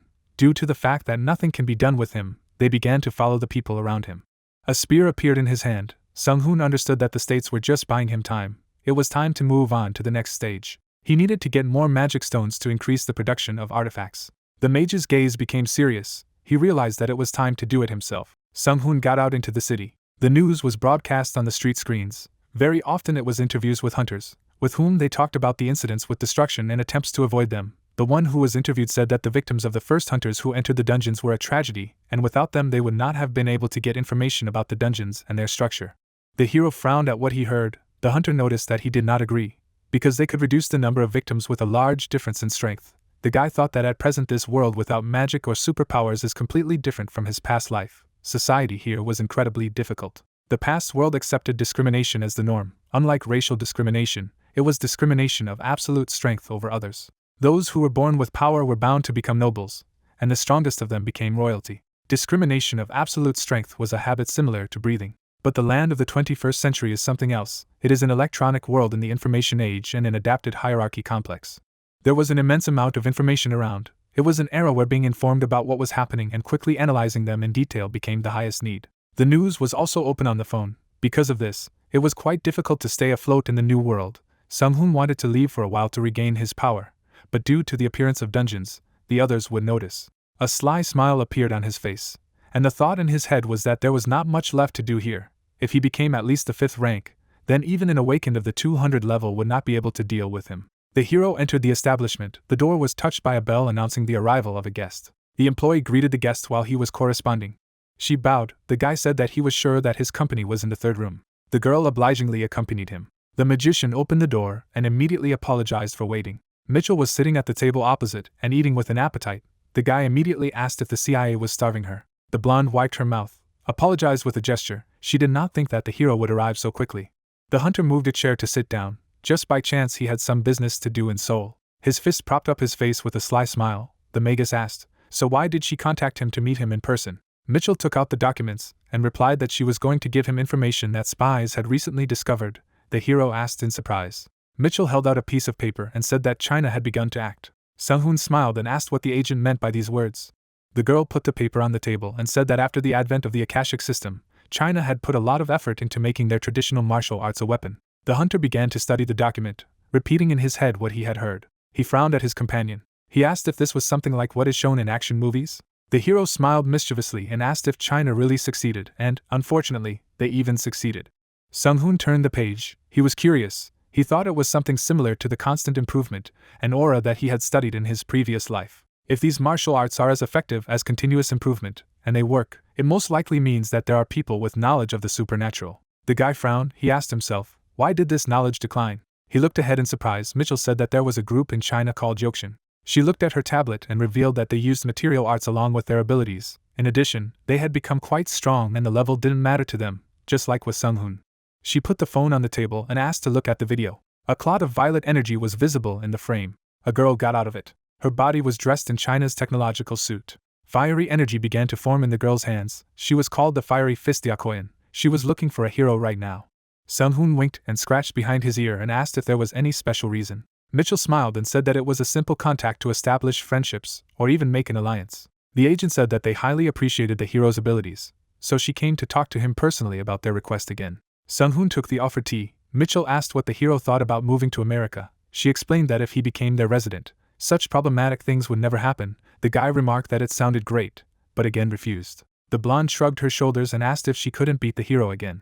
It seemed to her that there was nothing she could do about it, and even if they didn't have much information on this person, however, Diakoyan was strong enough to kill level 150th monsters. The magician closed his eyes and replied without interest that this was very interesting information. He assumed that he was indebted to her, and then he would thank her next time. Mitchell happily straightened her hair and said that she would be looking forward to it. She got up. Her work here was finished, and she didn't want to waste the hunter's time. Continuing the negotiations, the guy asked if she was leaving. The blonde confidently went to the exit and asked, didn't she say that she didn't even have time for lunch? Then the young man clarified, is it possible that even if something interesting happens now? Mitchell opened the door and froze, asked. A sly smile appeared on the hero's face. In his thoughts he said that the enemy was already here. The agent looked back in surprise. Had she just read the hero's mind? She shuddered, and in her mind the hunter asked her if the third room was here. The door immediately swung open. Diakoyan walked inside and snidely asked if they were waiting for her. Sung-hoon smiled at her slyly. His thoughts turned to Mitchell. The girl only laughed in confusion, as she thought, this guy knows what her abilities are. The guest came to the table, rested her hand on her side and asked to clarify one thing out of politeness. She asked the hero if he was the same Sung-hoon from Korea. The magus slowly turned to her and asked if that was the case. What next? He knew that she must have a subject to translate from his language. Diakoyan put her fist in her palm and released powerful energy. She introduced herself and stated that she would make the hero talk to her face to face. Mitchell just smiled. She knew that she was seeing the result of turning martial arts into weapons. Power was literally born out of thin air. A powerful aura hovered around the guest, or to be more precise, the power of ki. Mitchell frowned. She realized that Takoyan had arrived much faster than expected. Flame Fist Takoyan was too eager a woman. She adjusted the camera in the form of a button on her chest. She decided that since this girl was also one of the targets of surveillance, she should gather some information. There was a sweep. The representative of China clutched the torn button in her hands, noticed how they, the Americans, liked to peep without permission. She unclenched her fist, spilling the debris of the cell on the carpet. She could not allow the CIA to poke her nose into this matter. Mitchell looked at the huntress in amazement. Immediately her shirt began to unravel, exposing what was hidden under it. The blonde covered herself in embarrassment. A blush appeared on her cheeks. She said that this was her job as a CIA agent. Diakoyan smiled menacingly at her and replied that she knew that they, the Yankees, had no shame or conscience. Sung-hoon raised his hand and invited Miss Diakoyan to sit down. She had come to find him. The guest pondered. She sat down on the table and asked if the hunter was surprised. She allowed herself to take up a lot of space, stated that the hero behaves so calmly after her reception. What a trick he uses. Even some awakened cannot bear it so easily. Sung-hoon winked at her and raised his finger to his mouth, and said that it was a secret. He looked at the agent and thanked her for the day. He remarked that the lady would like to talk to him privately. Mitchell fastened her shirt with a paper clip and said irritably that she understood everything and was now leaving. She looked at the hunter from China and stated that she still couldn't stand such a rude personality. She went to the exit and asked him if she really understood that he now owed her. She wondered how he would repay. Sung-hoon smiled at her, folded his hands, replied that there was nothing luxurious. It would be something small. After these words, the door slammed shut. Diakoyan released an aura and offered to listen to what the hero had to say. He released an aura in response, making the guest astonished. She smiled and asked if he also had fighting abilities. She was glad to see that he wasn't an absolute weakling. Sung-hoon smiled even wider. He said to himself who else was checking whom, grinned. He shook his head, reminded him that, as Mitchell had said, his interlocutor was quite rude. She used an informal style of communication even though they had met for the first time. The girl was indignant and asked what difference it made what she used. It was too boring for her. The earring on her ear emitted a faint light. She stated that it was the fault of the translation device. They did not have a formal, an informal style like they did. She leaned forward and explained that she could address him formally. But was it necessary to address a person like him? The hero scratched his head and was surprised. He warned that then he would also talk to her informally. The guy looked to the side and asked, so why did someone who didn't address him formally come to visit him? She had traveled quite a long way. He added that America insists that he join them, promising him free citizenship. Is China going to do the same? Takoyan folded her head in her hands. She said that they could give him a better offer than America. The magician asked what kind of offer they were talking about. The girl showed him 3 fingers, 3 sentences. Legal immunity, tax exemption, and as much money as he wants. It can even be a blank check if he asks. Sung-hoon furrowed his brows. He thought about the scale of a large country. He knew that this was definitely a good deal. He asked how far did the legal immunity extend. Diakoyan smirked. Putting her hand behind her head, she explained that they would not punish him even if he killed a person. But the only condition was not to shine in the media. The hero chuckled and noted how generous it was. The girl's smile took on an evil color. Her fist was covered with ki. The magician asked what their people had found, since they were offering such a deal. Diakoyan clenched her fist and said that she was also very interested in it. Her assistants, who were standing in the corridor, looked at each other. It began. Whether everything would definitely be fine. The partner replied that they had evacuated all the civilians. She reminded that this was not the first time. Had she forgotten? Diakoyan unclenched her fist. The chair in front of her shattered into a pile of splinters from the impact. A lot of questions arose in her head. After all, she grabbed it. The girl narrowed her pupils. She didn't feel anything. But the hero evaporated. She looked around. From the other end of the room, the magician asked where she was looking. From the energy of the impact on the security seal, a wave of energy swept through. The assistant frowned at her, noting that it was getting noisy. Was the madam trying her best? In fact, they couldn't block Miss Takoyan with their barrier if she dispersed. The huntress's hand touched the wall. She looked angrily at the hero and asked if it was an illusion. He replied that she realized it herself. Wasn't that why she suddenly attacked him? He put his hands in his pockets and asked how she was going to assess his abilities. If she panicked just because of this, her opponent cursed at the question. Her hair began to rise because of the powerful ki. If Sung-hoon wanted to provoke her, then he succeeded.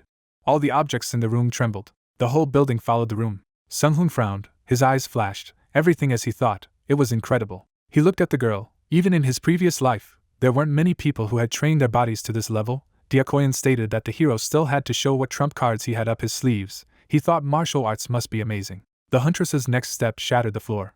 He laughed embarrassedly and asked him to stop with gestures. But at that moment, the girl came close to him for a blow. The wave began to smash the wall behind him. It could not stand it and collapsed. Stone debris fell on the street. People around began to panic. The street was filled with dust. Diakoyan's assistants tried to hold the barrier. They realized that the mistress had hit another wall. They didn't know what to do. They demanded that each other fix everything as soon as possible. The guy looked out into the street through the hole, sighed heavily, and said that they were still in the center of Seoul. He raised both hands as he looked at the wild fighter and told her that she would be in trouble if she continued to escalate the situation further. Shouldn't they stop? Takoyan frowned, but calmed down a little. The mage said that he was also interested in her. He looked outside again and said that martial arts had piqued his interest, so he suggested that they stop there and fight later. His hand lay on his side. The girl asked if he really said that he wanted to fight somewhere else. He pointed at her with his finger. That's right. He said that the hunter can decide for herself where and when. He will accept her choice. Diakoyan closed her lips and thought. The guy turned around and said it was great. The girl walked away. She was going to tell the place and time later. She walked up to the guy and poked him in the stomach with her fist, smiled mischievously, and said that he should be prepared if he wasn't as good as she expected, in which case he could forget about returning home unharmed. Sung-hoon nervously smiled back at her, asked what would happen if he won, but her opponent said that it was unthinkable. She went to the exit and said that nothing would happen if he won. Obviously he was going to ask for something unreasonable now. She smiled slyly. She didn't see the point in making promises just to be at a disadvantage. The door opened. The huntress put her hands on her hips, told her to just wait. She would contact him, and in the meantime let him prepare. Sung-hoon closed his eyes and nodded, telling himself that he was cursed, because funny things happen to him wherever he goes. A few more pieces of debris fell from the wall. The hero went outside, talked on the phone about a fighter from China. He warned that everything was fine, asked if they shouldn't inform the government before they continued. From the other end of the phone, they promised to take care of it. Sung-hoon took the phone away from his ear and asked if everything would be okay with the Korean government, but there was silence in response. After a while, the mage arrived at HD Works. It was their equipment store. There aren't many unique or superior items here. The guy put his hands in his pocket and smiled. He understood that it was better than nothing. It was time to shop. In addition to armor, he only had a black dragon bracelet, an Akashic system operational support ring, and a subspace ring in his equipment. The rest of his things are in subspace. The guy walked inside and looked around. He thought about how the subspace ring didn't help him in battle, so he only had 3 things that could help him in battle. He noted that his main craft was much better. But it just takes too long, the employee greeted him.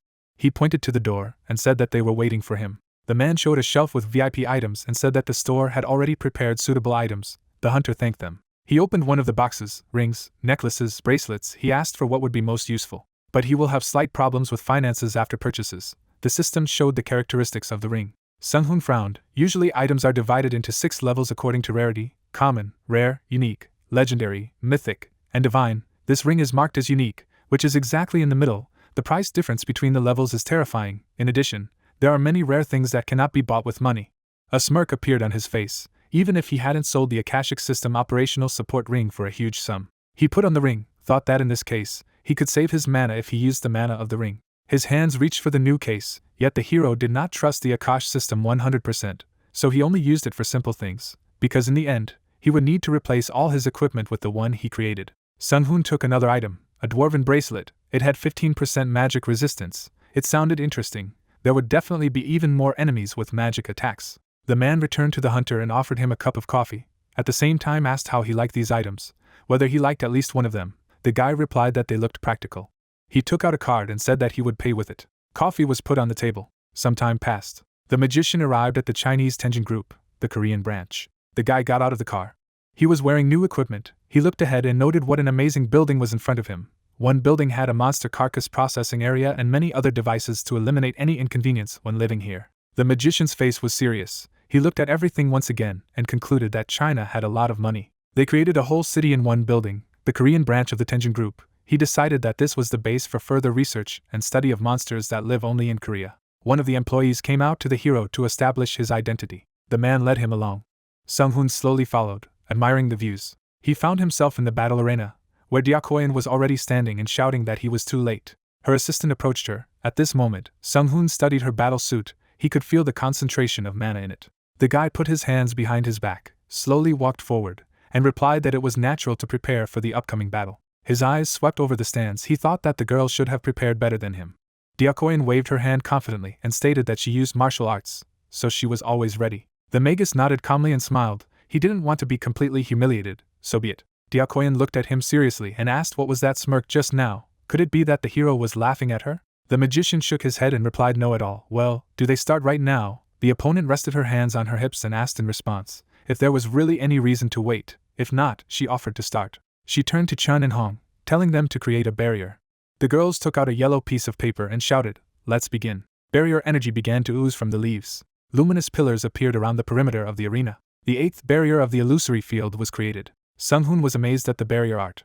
Diakoyan chuckled and warned that there was no need to worry. It was just a funny thing they had prepared along with a barrier to protect the building from them. The sun began to beat directly into his eyes. The hero covered himself with his hand in displeasure. Everything around turned into a grass field. The guy looked around in surprise. Everything around was not like an illusion. Now he was interested in this art. The girl explained that this is the 8th bearer of the illusory field that they created with the help of their Chinese arts.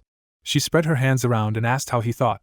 This place seemed quite cool to her. Sung-hoon noted to himself that these arts were sparking more and more interest in him. He smiled anticipatingly and said that China was developing the Akashic system in a unique style. Diakoyan beckoned with her hand and said that the conversation was over and offered to start already. Sung-hoon knitted his eyebrows. His rival was 100% sure that he was weaker than her. He spread his legs for a fighting stance, began to think about whether he should hit her when she relaxed, once he had experienced how good her martial arts were with his own body. The hero clenched his fists and used the aura expansion. The opponent smiled, realized that this would be followed by a fight at close range. She said that this puppy did not know his place, since he went against the tiger. There was a flash. The hero jerked the distance and raised his fist to strike. Diakoyan blocked it with both hands. The force of the blow threw her back a dozen meters. She slowed down with her legs. The boots pressed into the ground, destroying the coating. This was followed by a retaliatory attack by a Chinese fighter. The blows of opponents created powerful energy bursts around them. The opponents continued to exchange blows. Diakoyan rushed forward. The ground cracked under her feet. She raised her knee to strike. The girl attacked Sung-hoon directly in the forehead. The young man, covering himself with his hands, thought that his opponent seemed to be made of iron. With a smirk, the warrior said that she was disappointed that he had problems even with basic attacks. She threw the protagonist back, and came to the conclusion that he could only talk with such worthless abilities. The mage's feet left a furrow on the ground. The fighter summoned an aura to his palm. Diakoyan immediately took a defensive stance. The guy struck a direct blow with his palm, but the opponent managed to block him. In the next moment, Sung-hoon seemed to turn over. He flew to the nearest rock, and it collapsed from the collision with his body. The young man clenched his teeth, letting out a cry of pain. He opened his eyes, trying to understand why close combat was so difficult. But the girl was already flying straight at him, wondering where he was looking. With a confident face, the warrior announced that this was the end. The protagonist was hit by a falling meteor. The assistants clutched at their faces, begging her to stop them. Dust and debris settled on the ground. The girl's gaze expressed surprise. She saw that as soon as the blow reached the enemy, he disappeared. When the mage appeared from behind, noticing that she had destructive power, it dawned on Diakoyan that she had hit the illusion. The warrior smiled grimly, and clarified whether the opponent's specialty was an illusion, since he had slipped away at the last moment. The guy put his palm on his shoulder to heal himself, suggesting that he start again, and he would be serious this time, adding to himself that he wanted to see how the constant improvement would hold up against the martial arts of this world, but close combat was not his strong point. The girl's face was hidden by a shadow when she realized that this boy was really just ill-mannered. Sung-hoon was smiling as he had been scanning her body all this time, but her opponent hadn't noticed, and he had finished analyzing her mana flow, which could improve his fighting style. Diakoyan narrowed her eyes, and asked not to disappoint her anymore, as she hated men who whined after losing. He narrowed his eyes in response, noticing that she was confident enough to know what he was capable of. The young man raised his hand, using the summoning. MK-03 jumped out of the portal at the call of its master. The warrior froze in surprise.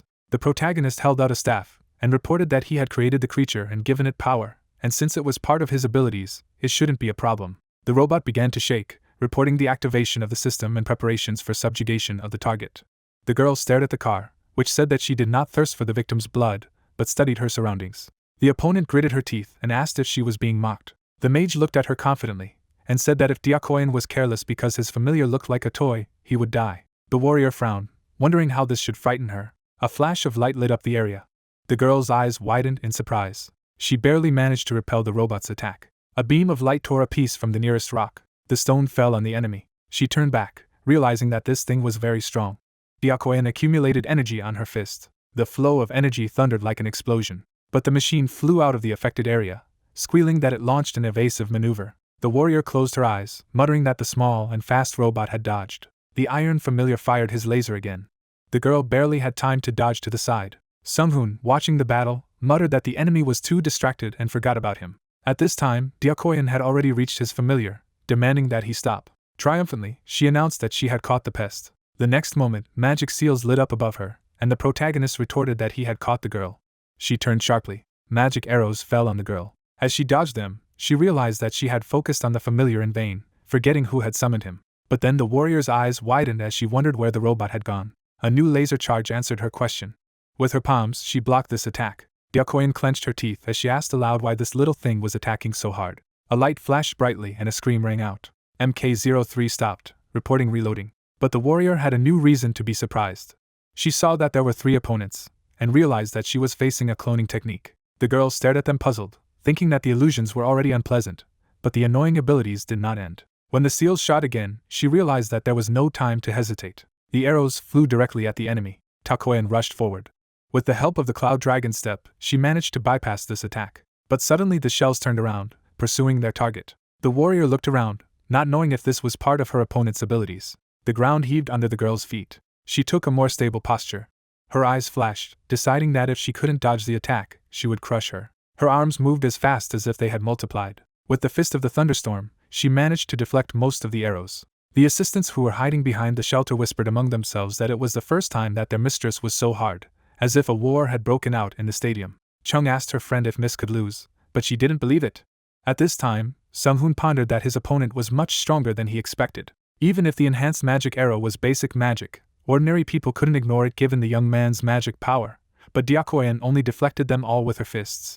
The warrior's eyes widened as her hand passed through the arrow, and she realized that it was an illusion as the protagonist deduced that she was mediocre in reading her opponent, as she had no experience in fighting against someone stronger than herself. The girl abruptly walked down, clicking her tongue in irritation when she realized that the magician was using the illusion in his attacks. She flew to the side, realizing that she couldn't continue to just swing her fists.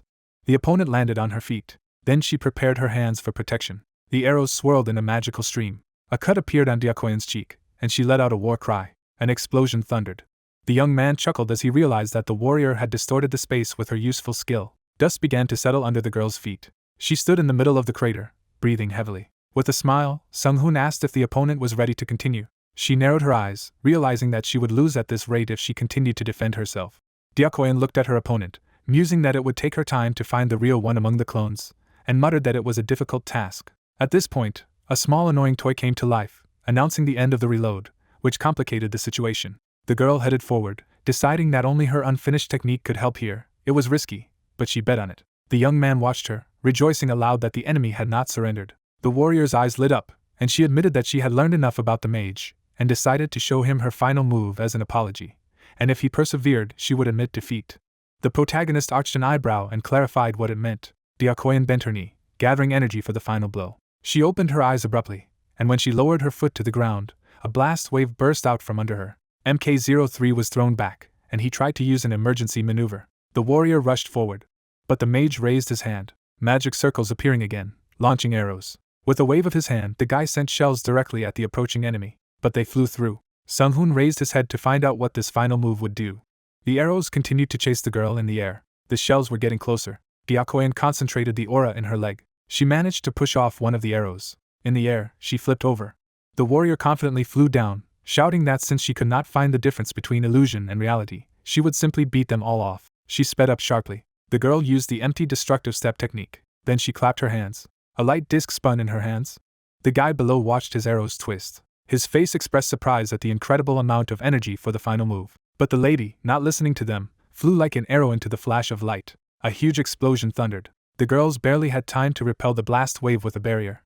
A cry rang out from the settling smoke. Observers were amazed that the art of illusion withstood this destruction. The men in the observation post jumped up, delighted at the amazing battle where Fire Fist had to give his best. Another man began to loudly ask where Diakoyan had gone. A smoking crater remained in the middle of the hall.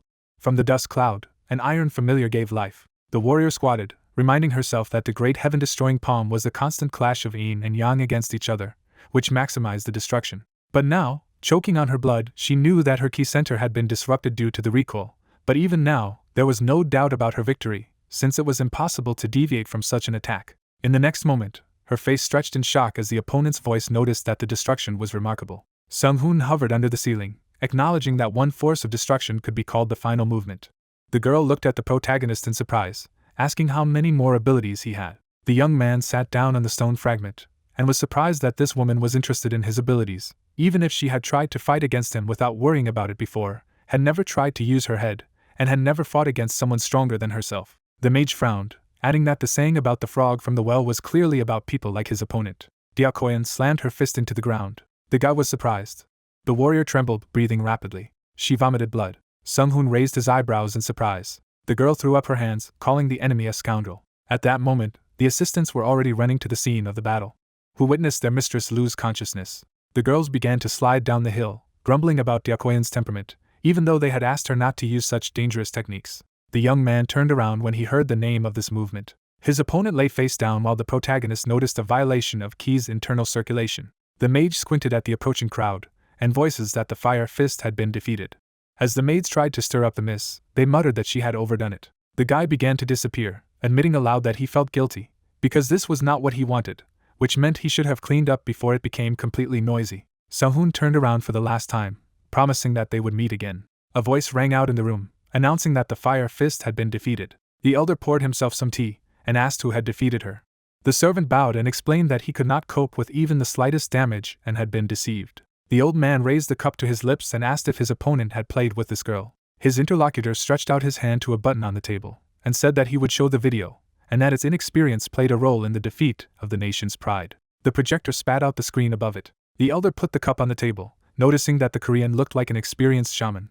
He narrowed his eyes and asked if they could benefit from shamanism. The servant put his hands in his sleeves, and said that the analysis did not agree with this. It was assumed that Sung-hoon's abilities were similar to those of European mages or something similar. The old man propped his face with his fingers, and remembered that the West was trying to benefit from magic as much as they were in martial arts, and wanted to know how successful they were. He looked at the image of the young man on the screen, and ordered to find out the details about the cooperation of the European Society of the Awakened with him. The elder frowned at his subordinate, and ordered it to be done quickly, as Korea was supposed to remain their close ally and fight them against the states.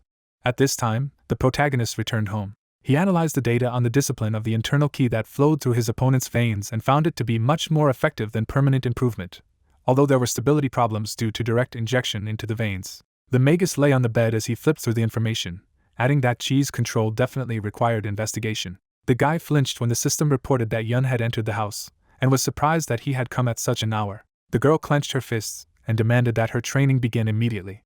Sung-hoon looked at her in surprise. The young man invited his friend to come in. He turned around and asked why she did not wait until tomorrow. But the healer smiled sweetly and admitted that she was a little worried, because she had to act as a support and a tank at the same time. Yun turned around and added that she couldn't be one in her current state, as she had never killed a monster before.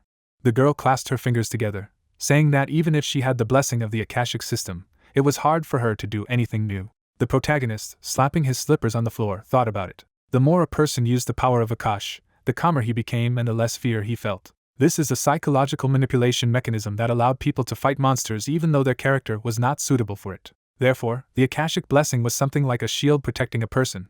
The magician turned to the girl, agreeing that her idea of a special training was correct. The guy pressed the elevator button, and explained that the others already knew how to use weapons because of their initial classes, and in order to catch up, the healer would have to invest an incredible amount of effort in training. The girl looked at the blacksmith with interest and asked how he would teach her. Sung-hoon squinted at her and replied that he had just finished with the training equipment for everyone, because the bamboo complex course was too primitive, and he simply did not have the money and material at that time. Yun smiled sweetly, acknowledging that it was indeed a bit old-fashioned. She closed her eyes and added that her older brother could create something like virtual reality. The young man smiled, admitting that she knew him even too well. The elevator went down, and the protagonist explained that it was really about virtual reality for training, which surprised his friend. They continued to descend, continuing to discuss this shelter, which had to withstand even a nuclear strike, and in general, his own dungeon is the dream of every man. Soon the elevator stopped. When the doors opened, the guy admitted that she was the first stranger to see this, and asked to show at least a little surprise. The healer's eyebrows crept up when she saw the devices that created virtual reality. The blacksmith led her friend into a large room, and his explanations about the generator of this very reality seemed to her to be the words of an otaku game developer, and she was also shown the direction to the locker room and shower room. As Yun ran away, Sung-hoon muttered that it was useless. He put his hands in his pockets and decided that he should get ready too. The young man put his palm on the fingerprint scanner, and the system confirmed his identity. The cells of the matrix began to move. The protagonist with a smile commanded to create a virtual space to simulate a first-level rookie battle. The car began to glow, announcing the load. A column of water rose from the hole in the floor. Soon, a bubble appeared in the middle of the room. At that moment, the girl returned and asked if there were clothes for her, and the magician noted that she was sitting well. The healer asked embarrassedly why this equipment looked like a swimsuit. The guy grinned and admitted that it was him. The friend looked at the blacksmith embarrassedly, and asked if he had any obscene thoughts. Sung-hoon pulled his hand out of her fingers, and explained that the more her skin came into contact with the fluid of the equipment, the more synchronization was needed, and this was required to increase the effectiveness of the training. The girl pouted, and was surprised that the size of the swimsuit fit her perfectly, to which the protagonist noted that he was provided with all the information from the documents. Finally, the healer paid attention to the bubble, and the young man explained that a virtual reality would be created inside, and only an hour would pass in it in real time in 3 days. But she doubted that she would be able to breathe there. Her friend covered herself with her palms while the mage tried to explain to her that it was all about his acceleration, and that this skill not only affects the body, but also affects psychologically, and in general, it will help raise the level of aura mastery. Suddenly, the guy demanded to raise his hands up, which Yun did. After that, the blacksmith used telekinesis to pull off her t-shirt. The girl immediately became indignant, trying to cover herself, but she was pulled by the arm. The next moment, she was already submerged in the water. The healer opened her eyes, and the said brother wished her to train hard. The computer immediately connected a new user and began the simulation. Sung-hoon watched Young, wondering aloud what to come up with for the others before tomorrow. It seemed that the girl had just fallen asleep, but she herself seemed to open her eyes in another dimension. Suddenly, the light of the magic seal enveloped her, and a mechanical voice greeted her and announced the end of the analysis. She looked around when she was asked to choose a weapon. Several options appeared around Yun. The girl stretched out her hand to the sword, deciding that it was the best option. But then something caught her attention. She saw combat gloves.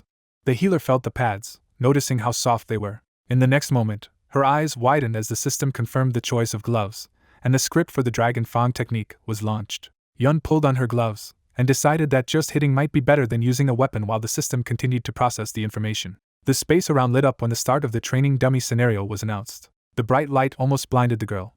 The next moment, she was in an unfamiliar place. The healer looked around. She found herself in a tent in full combat gear. She was here alone, and decided that it looked like a military forward base. The tent canopy shifted, and an unknown woman ordered the private to go outside. The girl touched her lips with her glove, trying to understand what was going on here. From the tent I heard explanations of how a soldier should behave. Yun went outside, and noticed that the weather was good and the surroundings were quite realistic. She looked at the instructor's back, and guessed that it was a non-player character. Following the woman, the healer wondered where she was being taken, and the lack of explanation seemed rude. Hazeda put on her glasses and introduced herself. The girl stretched out as the instructor said that she was just a child whose number had barely reached 200. With such a skill she would not be able to survive on the battlefield. The woman adjusted her glasses, and added that she was even ashamed to call her soldier. While the warrior was opening the gate, the healer wondered why her elder brother had introduced such settings, and what kind of webtoons he had read about battles. Yun went inside as ordered, and she turned around in fright when she was informed that monsters would be summoned here for her training. The girl clenched her fists, and when the instructor said that she needed to score 50 skill points, she asked to stop. But then an orc appeared right in front of her. The healer began to panic, not being sure that this was definitely the level of a beginner. The enemy covered her with his shadow. The monster swung his club. Yun squeezed her eyes shut and screamed. But the next moment she jumped away from the enemy. With her eyes wide open, the girl realized that she had dodged. The orc glanced at her. The healer stared at the monster, realizing that they were the steps of a dragon. After all, Sung-hoon warned about them. The enemy rushed at the girl again. Yun continued moving, deciding that it was doable. The monster swung at her. The girl launched a dragon lunge, and she broke right through the orc. She even managed to be surprised that it worked. The healer turned around. She used the knowledge that her mentor had passed on to her last time, and it turned out to be easier than she thought. But suddenly the orc bit her head. Screaming, Yun woke up in the tent, where the system reported a fatal blow. The girl's eyes widened. She was lying on her sleeping bag, thinking aloud that she had died, so she started training again. The instructor entered the tent just as the healer wondered what it meant to start the training all over again, and repeated the same words. With a confident look, Hazeda again said that the rank and file should react faster. Yun sat down, thinking that in this scenario she could not worry. A smile appeared on her face. The girl confidently stated that it was time to make it true. At this time, Sung-hoon was standing near the window, and Doo-jin was reporting on the phone that the small one had already begun, and asked him to come to him as soon as possible. He pulled the phone away from his ear, and added that he would have to stay for a couple of nights. The young man put down his phone, reasoning aloud that if he coached his team members in virtual reality, he would have 20 days instead of 1 week. This means that they will easily pass the beginner test. The protagonist narrowed his eyes when the system reported that Mitchell had entered his house and noticed that he had a lot of guests today. The magician put the mug on the table, and asked what brought the girl here at such an hour. The agent squeezed the container with her palms, and admitted that this was rude of her, but she had no choice.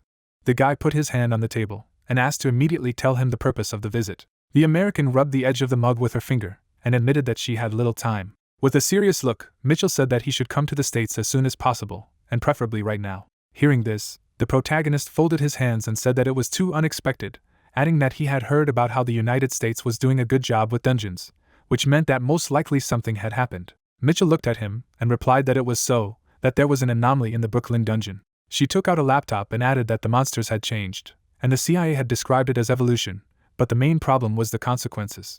After saying that, she inserted the flash drive into the laptop and asked the guy to take a look. Sung-hoon saw an ice troll in the video. Raising his eyebrows in surprise, he asked what kind of problem he should see. Then his interlocutor frowned and replied that he could not see her on the screen, but according to the hunters, not only the monsters, but also the dungeon changed its level to the second. She introduced the portal that the humans came out of and added that they sent a raid team with hunters around the 70 level. But that was 24 hours ago, and there are still no changes to the dungeon, and monsters have not appeared from the dungeon since the team entered it, so they believe they are still alive. After listening to Mitchell, the main character put his hand to his chin and said that on average it took a week to clear the dungeon, and this definitely takes longer. Without lowering his hand, he added that in this case, the reason why she came. Before the guy had time to finish, the girl, closing the laptop, firmly answered yes. Raising her hand, she added that they would like to formally request him to rescue the survivors of the dungeon, and to pay for their request. Upon hearing the amount, the protagonist smirked and said that he believed that the most important thing was the raid team, while simultaneously asking himself what this colossal amount was offered to him. Mitchell suddenly held out her finger and said that since this was an urgent matter, they had already prepared everything, and the state stormtrooper was already waiting for his response to go to the States. She narrowed her eyes slightly and added that it would take about 3 hours to get to Brooklyn, and they would like his decision to be as quick as possible.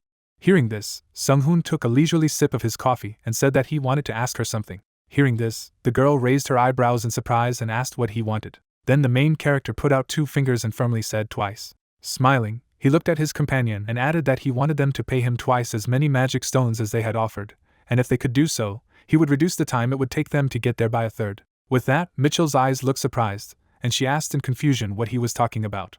The guy then spread his hand to the side and replied that since it was an emergency, he could use his abilities. With a wink, he asked what about it, adding that he thought it was a fair deal, while saying to himself that he felt out of place bargaining with the lives of people at the front, but they were the super powerful classes of this world, and if he obtained a large amount of magic stones, he would be able to increase his mana to the level of a level 4 magus. Until then, he should focus on teaching his team their best abilities. Squinting, Sung-hoon was looking at the girl in front of him when he suddenly said that he would like to get paid in advance. After listening to her interlocutor, Mitchell put her hand to her forehead and replied that she did not seriously understand him, but in the end the deal was concluded. Before flying to the States, the main character placed his teammates who came in virtual reality, and then went to the airport. The bright light blinded him, leaving a black shadow behind. After a while, he was already standing at the airport and telling his mother not to worry. The guy held the phone to his ear and added that he was just going on a business trip, but he already had to go, so he hung up. With that, he ended the call. A few seconds later, Mitchell came up to him and said that the pilot's suit fit him well, to which he replied that she was flattering him. The girl took a few steps forward and told him to follow her. After a while, they reached the hangar where the plane was parked. The man, winking, smiled broadly and asked if this could be today's honored passenger, adding that he would take him with special care. They shook hands, and when the protagonist introduced himself, the man said that he could call him Tom, adding that he had pretty good English. Then he looked at Mitchell and said that he had heard that this guy was an amazing hunter, and that the big shots back home had called him because it was an extreme case or something, to which she replied that, as he had said, his passenger was amazing. Sung-hoon, not taking his eyes off Tom, suddenly asked if it was true that he could arrive in the United States in 3 hours. Upon receiving such a question, the man, closing his eyes, smiled even wider and exclaimed, "Of course," adding that even in the States he was the only one who could fly like this, after which he asked if he really said that he could make his Emma even faster. The main character put his hand on the plane and asked himself if it was mana. Folding his arms over his chest, he realized that Tom was awake too. After these thoughts, he smiled and replied that the man would see his abilities when they were in the air, but they were in a hurry, so it was time for them to go. The black night sky was littered with stars, and Tom said that in this case, he had to get ready, because the pressure after Mach 4 was quite strong, and he hoped that everything would work. A bright light appeared from the rear of the plane. The protagonist sat inside and said to himself that he knew about the F-22 being able to reach Mach 2 and 6/10, but up to 4, adding that he was confident that they had increased the power of the aircraft with their abilities, and it seemed that he was underestimating the creativity of this world. Thinking of this, he put his glasses on his eyes. A few seconds later, the plane took off. At great speed, it sliced through the sky. There were only white and fluffy clouds ahead. Tom suddenly turned to his passenger and said that they had reached an area where there were no clouds, and then asked when they could fly faster. Sung-hoon looked at the man and replied that he wanted to ask before they started if his pilot could fly faster than Mach 12. This question made the man's eyes look surprised, and he asked in response if it was some kind of joke. The protagonist did not move and replied that it was not a joke, explaining that he would strengthen the skin with his abilities so that the plane would not fall apart. But the problem was whether the pilot would be able to handle it. Looking ahead, Tom firmly replied that he was a pilot to the core, and there was nothing in this world that he could not do. After that, he tilted the handle forward. Sung-hoon snapped his fingers at the same moment after saying that he believed in him. He used the abilities to speed up time, reduce friction, and increase strength, after which the plane accelerated. Tom's eyes filled with shock from the overload, and he shouted loudly, "Forward!" The plane was moving at such a speed that it left shock waves behind it. A magical plume followed the plane. The two men had been watching the whole time, and one of them was saying that the speed was about Mach 12, and it was faster than the railgun, to which the other replied that he did not remember the last time he was at home, after which he asked if he was joking, but if they should shoot him down. They continued to watch the fighter, and the first replied that it was faster than all the military missiles in this world, so it was almost impossible to shoot it down. In the United States, in Brooklyn, clouds floated across the blue sky. The man handed the protagonist a small suitcase and said that it was a long-range radar, adding that since they didn't know how big the dungeon was, it would help him find and rescue all the survivors. Closing his eyes, he added that they thanked him for his cooperation. Sung-hoon, smirking, replied that he was going to get something out of it in the end, so he would accept his thanks after completing his work. After these words, he put the radar in his inventory and said to himself that it was very strange that there were no journalists here. Not far from him, the military, police, hunters and some from the department stood aside. Shifting his gaze to the side, the guy asked himself if there were no sponsors of hunters here, like in China, and it could not be that the states did not have them. After a short pause, he spread his hand to the side and used the equipment. The man who handed him the suitcase covered his eyes with his hand from the bright light. The clothes of the main character began to change. A powerful magical energy emanated from her. After that, he looked behind him out of the corner of his eye when he heard admiring cries that he was an amazing boy. Closing his eyes, he gave a thumbs up and said he was going. A very strong cold wind was blowing in the dungeon. Sung-hoon was standing in the snow. There was nothing but snow around him. Frowning, the guy looked around and said to himself that it was quite cold here, adding that the ice trolls had come from the dungeon, and it was no wonder that the climate was so cold. Putting a hood on his head, he said that it was necessary to find survivors first, after which he summoned an adaptation ring. Magic energy immediately appeared above it, and through the system screen, it was reported that the status update, magic protection, and temperature regulation had begun. Tightly gripping the staff in his hand, the main character said that it was time to start. Raising his staff to the sky, he used the light of detection. Waves of magical energy spread in all directions. After a few seconds, the guy shifted his gaze to the side. He scanned everything within a radius of 2 kilometers, but did not notice anyone, after which he said that he did not even know the size of this place. Throwing his staff over his shoulder, he added thoughtfully that since magic could not do this, there was nothing to be done. After these words, the suitcase handed to him appeared in his hands, and then the main character said to himself that one smart person told him that highly advanced technology is akin to magic, and he partially agrees with this. Thinking about it, he opened the device. Turning it on, Sung-hoon said to himself that if he worked in the dungeon, he would be able to lock things far beyond the range of his magic. In the next second, the screen lit up. Then the guy began to move the slider, after which he heard a signal for help. He immediately brought the microphone to his mouth and said that he was the rescue team and he was already on his way to them. On the screen, the guy saw dots of blue and red and realized that there were only 9 survivors, but they were quite far away, and surprisingly all survived, which is good. Suddenly, Sung-hoon raised his eyebrows in surprise and said in a low voice that there were not just survivors here. Next to the red dots, a text appeared saying that they were ice trolls. Closing one eye, the main character imagined monsters and said to himself that the radar detected others, and it seems that these are also ice trolls.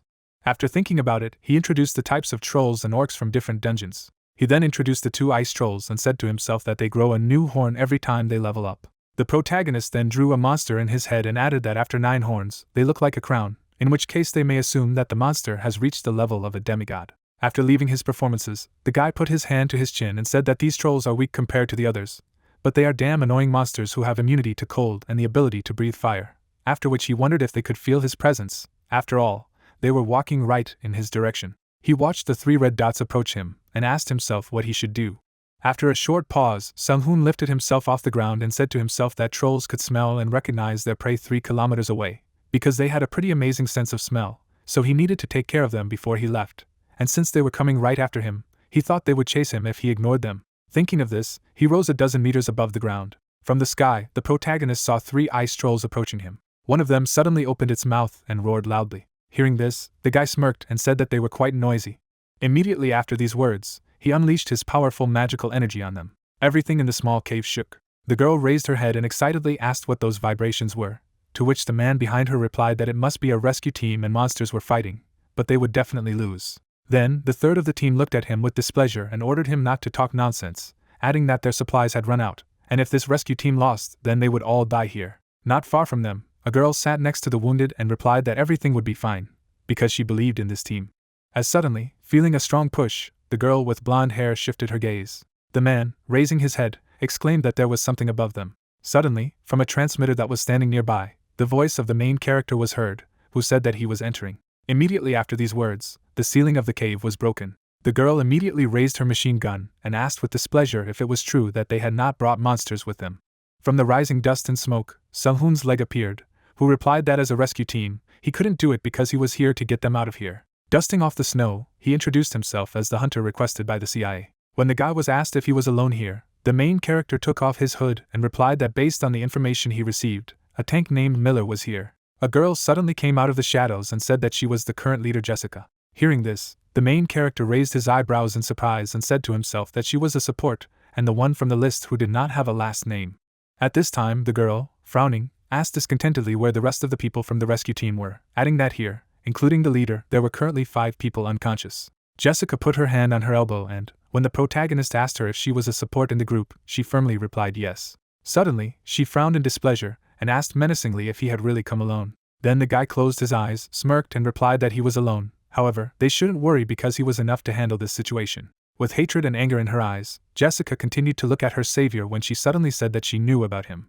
Taking a firm step towards him, she added that she had heard something about him from the CIA, that he was the first to clear the dungeon alone. She then poked her finger at his chest and added that she had a high opinion of his ability, but by coming here alone, he had made a terrible mistake. Hearing this, the young man pushed the girl's finger away and mockingly asked if she was speaking. There were many dangers in this place. After asking this, he used the invocation. In the next second, a dead ice troll fell to the floor. Miller's eyes were surprised by what she saw, and she asked if he had killed the troll himself. The girl from their team and the man raised their eyebrows in surprise and asked if he had killed him alone and in just a few minutes. At this time, the protagonist folded his hands and said that if Jessica needed to hide because of these guys, then he thought that the problem was with her team's skills. Hearing this, the girl maliciously bit her lip. After a short pause, she exhaled heavily and said that she recognized that he was strong, seeing how he was able to kill a troll in a short period of time. Turning around slightly, the girl added that she wouldn't tolerate bullying their team members because they too could deal with a troll in the end. But the reasons why they failed was a dangerous boss, and if not for this monster. Hearing this, Sung-hoon smiled contentedly and asked boss then. Turning away, he suddenly said that he was sorry if he made them feel uncomfortable. But first of all, he wanted to take a look at the state of their allies. They would talk later. Jessica watched from the sidelines as their savior helped restore mana to the team's healer. She saw the powerful magical energy that emanated from the protagonist's hand, and wondered if he could restore someone else's mana. Her eyes were full of surprise, with which she said to herself that she thought that it could only be naturally restored after some time. Imagining her family's coat of arms in her head, the girl said that she was born into the Rothschild family, a family that has focused the world's finances on its palms since time immemorial. Jessica, as part of a great family, was properly educated, and as long as she withstood the rigors of training, she would certainly become an important asset to the family. One day, however, she woke up, her eyes lit up, but fortunately, the family, which had a huge number of people in it, had a plan for the awakened and was given even more influence and responsibility accordingly. People began to admire her, but this power was not free. After leaving her performances, Jessica leaned over to the dead ice troll and said to herself that it was early in his head, even though the sound was much louder and the trolls he was hunting were more than just one, as they usually move in groups of 2 or 3, and it was because of this that she was given the dangerous mission of clearing the dungeon for the well-being of their politics and economy. After these thoughts, she shifted her gaze to the side. The girl looked at the protagonist, who used his magical energy, and said to herself that his codename is the First, and he is an awakened Korean who possesses several abilities, and the limit of his powers is unknown. But he won against the Chinese martial arts user Takon and crushed her, even though she was named by the hand of China itself. While she was thinking about it, Sung-hoon was restoring mana and healing Jessica's comrades. Frowning, the girl turned away and added that this was not all. After all, he had killed these trolls without any injuries when the special team formed by the family could barely win. Suddenly, her eyes lit up, and she said to herself that she had to find out what kind of person he was and the secrets he was hiding, because she couldn't even imagine how much longer he was hiding. All this time, the main character continued to help her comrades. Next to Jessica lay the corpse of an ice troll, and the girl said to herself that they appeared from thin air, and the size of the weapon was not enough to kill the troll. Most likely the abilities of time and space were used. Thinking of this, the girl squinted slightly. Sung-hoon smiled with his eyes closed, and said to himself that he felt those stares on him. Out of the corner of his eye, he looked behind his back and added that she wasn't even trying to hide them, which made him feel a little uncomfortable. Turning away, the guy added that based on what he could say about her mana aura, she had no hostile intentions, so there was nothing he could do about it, and then reported that the basic treatment was complete. When all the wounded crew members regained consciousness, the guy asked if no one else needed treatment, to which he was told that they were all alive thanks to him. Miller looked at their savior from the sidelines with a smile on her face and said that she thought they could at least believe in his abilities, adding that he was one of the cunning ones because he seemed to be hiding too many secrets. But everyone at his ability level was hiding one or two. The main character continued to smile broadly. After a while, he applied a return to the corpse of the ice troll. The monster disappeared in the same second. The guy then snapped his fingers and said that everyone must be starving to death. Putting his hand in the inventory space, he added that he would prepare something for them to begin with. Having said this, he put the burner on the ground. After a while, oil sizzled in the cauldron, and the main character asked about the boss of the monster that the surviving team had recently encountered. Miller stood behind the guy and replied that they had no choice but to hide behind the boss. With a deft movement, the guy tossed the rice and asked what kind of monster it was, after which he was asked if he knew anything about the Naga. Hearing this, the main character raised his eyebrows in surprise. Looking ahead, he asked himself if this was the Naga he knew. Imagining a monster in his head, he added that the Naga was half snake and half human, a reptilian-looking monster that grew stronger with growth, and a monster with 4 or more arms was classified as a Nagalaza, which was taller than a Naga and its strength was on a completely different level compared to a normal Naga. Tossing the rice again, he asked how many hands the Naga had. Miller, holding a plate in her hands, closed her eyes and replied that she had 2 hands, but she was about 6 meters tall. Taking the ladle in his hands, Sung-hoon asked if she had any specific abilities, at the same time asking himself if she had only 2 arms, but she was so big. Then Jessica stepped forward and replied that she would tell about it, and Miller went off to serve the food. Jessica drew a picture of a Naga in her head and said that her screams create paralyzing waves, and she also shoots out of her eyes. Taking a plate of food, she added that the Naga is also good at creating a blizzard, and this is the most problematic ability. After listening to the girl, the main character brought his hand to his face and asked himself, after all, that this is the monster he knows, although the size is different. A few seconds later, he abruptly got to his feet and said that he had enough information, adding that now they should stay here and rest. Hearing this, Jessica frowned and asked if he was going to go alone, adding that he only had 1 life and shouldn't act so arrogant. The guy then threw his staff over his shoulder and replied that he would show her if he was arrogant with his result, while also saying to himself that looking at how worried and caring about his life she wasn't that bad. Stars began to appear in the night sky, and the main character said that it was a great time for the weather to become clear, adding that he would leave now, so he would leave food and water here, so the others should just wait for him here. Going outside, the guy said that he was closing the entrance, but before he could do so, a hand reached out in his direction. She grabbed him tightly by the hood. Sung-hoon fell to the ground, from Jessica stopping behind in a shaking voice, asked for forgiveness and asked if he was okay. Smiling through the pain, the main character turned around and asked if she really wanted something. Then the girl put her hand to her chest and asked in confusion if she could go with him, because her abilities would definitely help during the battle. Hearing this, the guy raised his eyebrows in surprise and asked how. Miller then emerged from the hole and replied that Jessica was raising the status of her allies by 20%, so she guaranteed that her abilities were very good. Hearing this, the protagonist raised his hand to his face in surprise and asked himself if 20% was amazing. After all, it was the level he could reach if he put the different buffs together. Suddenly, Jessica spread her hands in different directions and exclaimed that she would not be ballast, adding that she could use magic that believed in ancient England. Holding out her finger, she added that these are the abilities of separate systems. As soon as Sung-hoon heard this, there was a look of surprise and interest in his eyes, with which he asked himself, could it be English magic, Could it be like Chinese martial arts? Adding that then it seems that there are many things that he should learn in this life. After these thoughts, he lowered his hand and said that he was willing to take her with him, while saying to himself that she was also curious about his abilities, after which he said that she should follow his instructions during the battle, to which she firmly replied that she understood. Miller looked at them from the sidelines and said to himself that Jessica was too trusting, and the guy said to himself that after this mission, he would be able to advance to the 4th level using the compensation he would get, and it should be okay if he showed them a little bit of his abilities.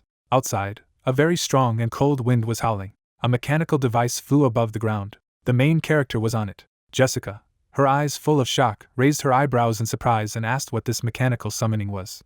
Sung-hoon then looked at his partner out of the corner of his eye and replied that it was the golem he had created, although he was sure that she already knew about it. Jessica sat next to him and replied that she had watched a video of him fighting and his fiery fist, but it wasn't that big, to which he replied that it was just a scout model, and he had created it to be small and fast. Hearing this, the girl bit her finger and asked herself if it was just a scout model.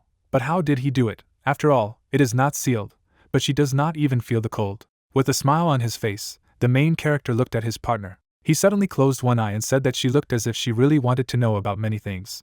Jessica then lowered his hand and replied that she was sure that she was only a few people who were not interested in him, to which Jessica replied that there were things that he was also interested in knowing, and then asked why they didn't exchange information in such a case. Hearing this, the girl massaged her forehead and answered, of course, but he would not tell her everything just like that, after which she asked what he would like to ask her. Then Sung-hoon smiled and asked in response what kind of English magic she was talking about.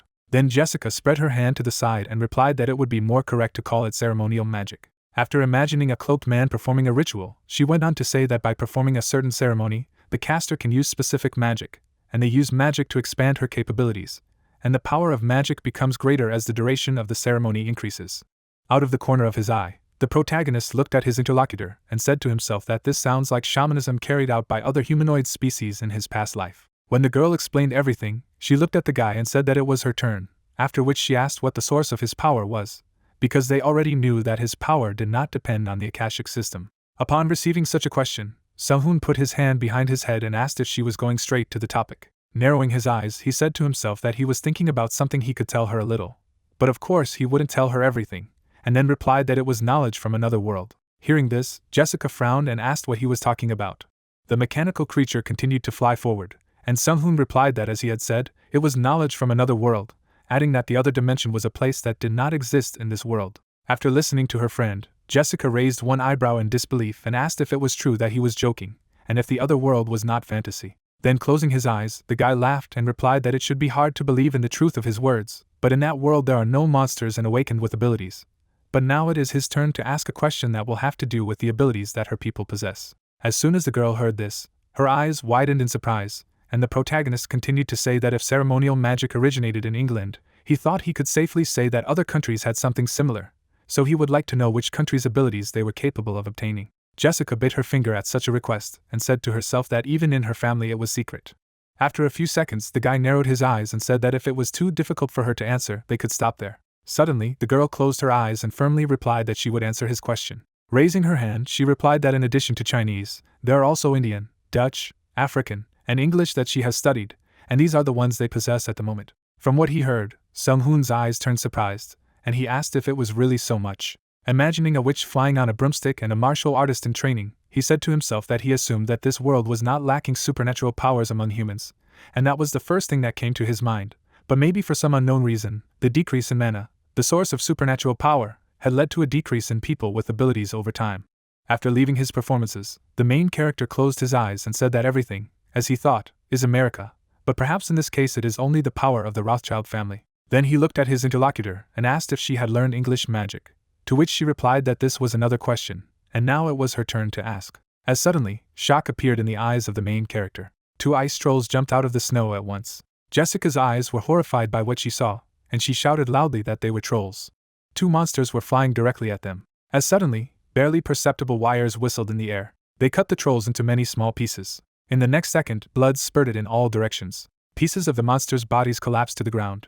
Out of the corner of her eye, Jessica stared at the corpses of monsters and asked what kind of weapon it was that could cut through trolls like that, and how ordinary wire could do such things. The main character looked at his interlocutor and asked if he should consider this a question. Frowning, the girl nodded and said to herself that their real weapons didn't work on monsters, after which she asked herself if this guy knew how to create a weapon that could withstand monsters, adding that then it would be the most secret information. When she finished, Sung-hoon closed his eyes. Holding out his finger, he explained that she just needed to seal the wire until she could break through the monster's defenses at once, to which the monster exclaimed in surprise that she already knew about it, and she simply asked how that was even possible. Opening his eyes, the guy smiled and replied that he thought she was expecting something grandiose, but it was part of his ability when he woke up, while also saying to himself that it wasn't a lie. After all, he used some of the power of the system, and if he shared this knowledge, it would undoubtedly help humanity, but he would be the only one who decided when to do this. After which he offered to finish asking questions and answering them, because they had already arrived. Jessica frowned at him. There was a cave not far in front of the guys, and the main character said that a strong monster was hiding inside, and he was sure that this was the boss's lair, after which he asked the girl if they didn't know where the boss was. Jessica looked ahead and replied, no, because he came to them himself, and during their first battle, this place was marked as unknown. Sung-hoon noticed the corpses of the first raid team and offered to take them with him on the way back. His companion looked at him out of the corner of her eye and said that in any case, given that there was no reaction from this boss, could it be assumed that he hadn't noticed them, and then asked what he would do. Then the guy smiled and replied that before they started fighting, he wanted to ask what kind of magic she could cast, because if they were going to fight together, he would like to know about her abilities. Closing one eye, Jessica replied firmly, well, adding that in addition to buffs, she can use 3 spells. All this time, the mechanical creature was in the air. The girl imagined 2 monsters, one of which was enveloped in black flames, and the other had a deep wound on its body, and said that the first spell was unquenchable fire, and the second was a deteriorating wound. Then she imagined a man who felt like lightning was spreading over his body, and said that the last spell was a nerve-excruciating pain, but these spells were much more effective when aimed at people. After leaving her performances, she looked at her interlocutor out of the corner of her eye and added that she could use them constantly until she ran out of mana, and although there were not many of them, they were quite useful. After listening to his partner, the protagonist closed his eyes and said to himself that even just by hearing this, he could tell that her magic was fundamentally different from his, but it would still be useful for him to know more. Without getting down from the iron machine, he suddenly asked if it would be able to use unquenchable fire when they started fighting, to which it firmly replied yes. As suddenly, the guy was enveloped in magical energy. Jessica cast this effect by raising her hand and saying that it was a buff that would last for 30 minutes. Hearing this, the guy clenched his hand into a fist and said that this buff alone was already a huge power, while saying to himself that the 20% boost to all his stats was much better than he had imagined, after which he added that he would lure the boss out by revealing his presence, so she had to be ready. Immediately after these words, he struck the top of the cliff with a magical attack. Huge stones immediately fell to the ground with a crash. At the same moment, the burning eyes opened. The Naga slowly crawled towards the exit. Jessica, at this time, closed her eyes, began to use the ability. The main character next to her, stretching out his hand, also used a magical ability. Suddenly, the girl turned around at him with a loud cry and asked if he had just done something, if he was just using his analysis skill, to which he replied in confusion that it was so. Jessica, hearing this, frowned in displeasure and exclaimed that his magic had destroyed her own mana during the cast, and so it failed. Hearing this, the guy put his hand to his face and said that he was sorry, while asking himself if her cast had failed because of his analysis magic, but it couldn't be, because the magic itself was completely different. While he was thinking about it, his partner turned away and asked him to be careful, because she doesn't treat people who invade her personal space very well, and it seems as if someone is trying to bully her. And then the guy asked himself if she had deliberately failed to scathe, because she didn't want him to use analysis magic, if she was taking revenge on him. A few seconds later, the Naga crawled out. A purple light appeared in Jessica's hands. Her eyes lit up brightly. Suddenly, an unquenchable flame began to appear on the Naga's back. Suddenly, the flames completely engulfed the monster. The monster's eyes immediately filled with pain. Screaming loudly, the Naga began to squirm in pain. Seeing this, the main character smiled contentedly and said that the monster was screaming in pain, and this was much more effective than he expected, after which he asked himself what he would do now, because the fire would continue to burn, and he would continue to take damage. Naga shook her head from side to side, as suddenly, her eyes were fixed directly on the guys. Without a trace of fear or doubt in his eyes, Sung-hoon continued to look at the monster and say that it had found them, adding that everything was as planned, as he would deal with it, and his partner should continue to maintain her fire spell. As suddenly, the naked lifted herself off the ground. She was slowly flying towards the mechanical creature, and the main character said that she was flying, but very slowly, and it looked like levitation or dash magic. After saying that, he also flew up, saying that it was time for him to go. Jessica, seeing this, frowned and shouted the name of her comrade loudly. Sung-hoon spread his arms and legs at this time and said to himself that he would normally need to focus on the spell and control his mana, but now the situation is different. Out of the corner of his eye, he looked at his hand and opened the space. A small portal appeared next to it.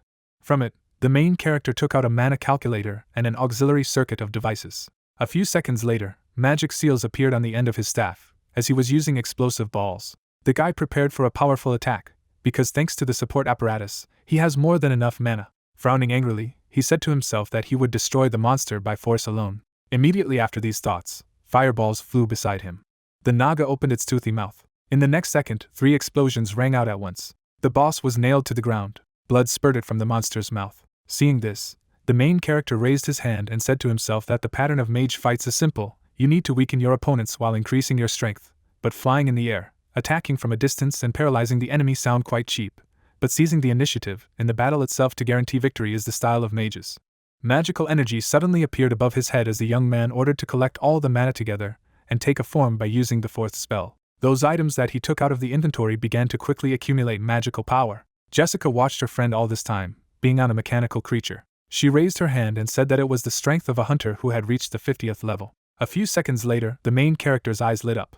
Above it was a gigantic great piercing lance of mana. The Naga struggled to get up from the ground. As suddenly, she raised her head, and her neck swelled. Seeing this, the main character raised his eyebrows in surprise and asked what it was. Then Jessica frowned and shouted at the top of her lungs that it was a sound wave, and he had to be careful.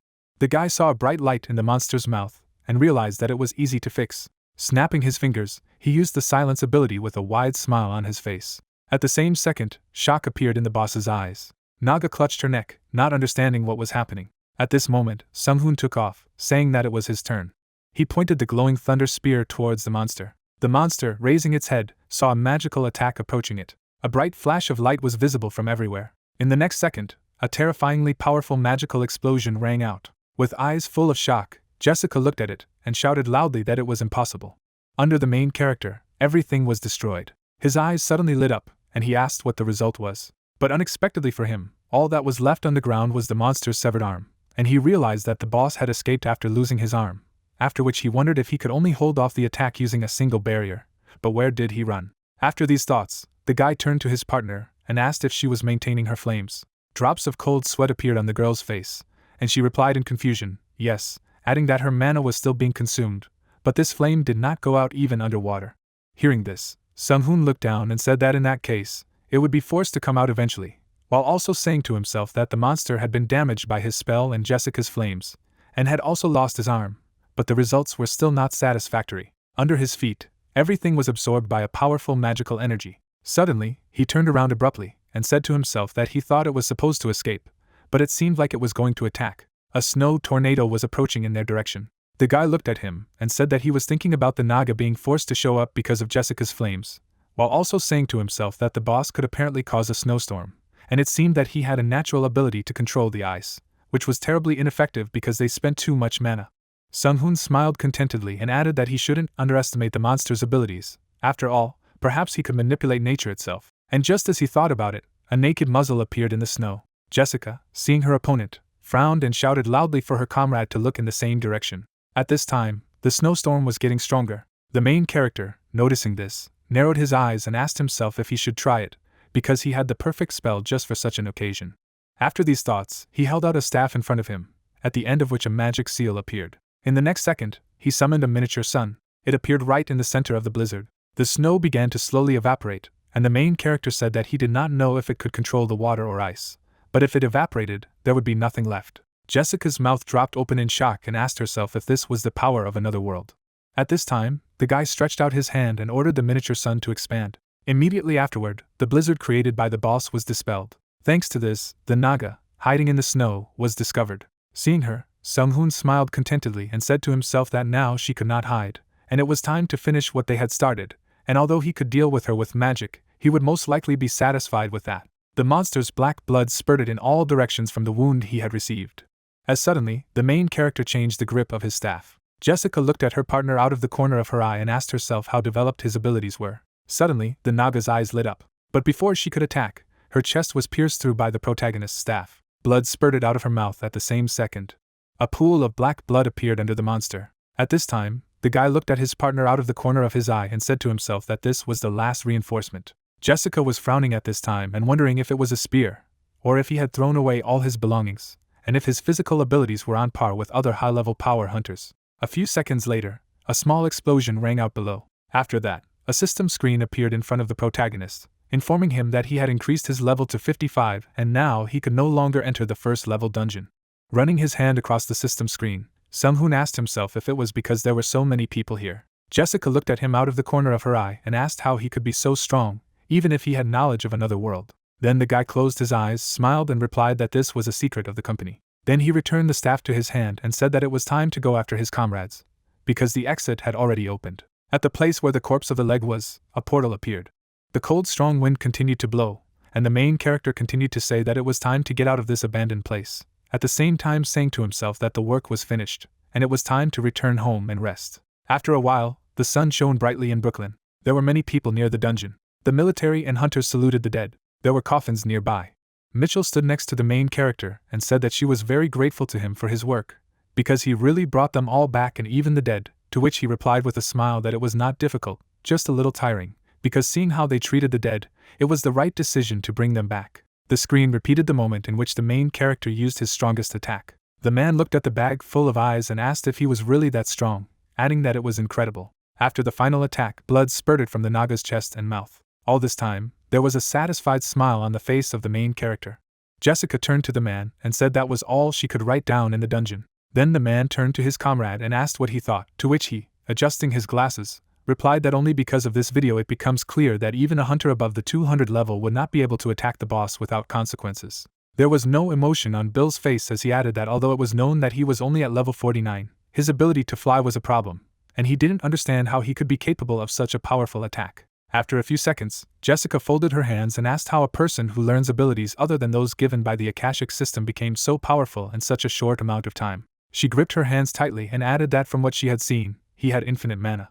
With that, Bill quickly typed something on his keyboard and said that they could safely assume that he was creating his own items, because even if he had acquired his power and knowledge by a method other than the Akashic system, it was impossible to become so strong in such a short period. As he finished, a hologram of the mechanical creature created by the protagonist appeared. The dark-skinned man looked at the hologram and added that it had only been half a year since he had awakened, so it was unknown how strong he might become in the future. The old man, after listening to his comrade, put his hand to his chin and said that if the main character did not increase his magic powers by leveling up, then he should spend time to gain mana. Suddenly he dropped his hand abruptly, because he remembered that he had heard that there was a large generator in his house, and then he asked if he really had a way to turn electricity into mana.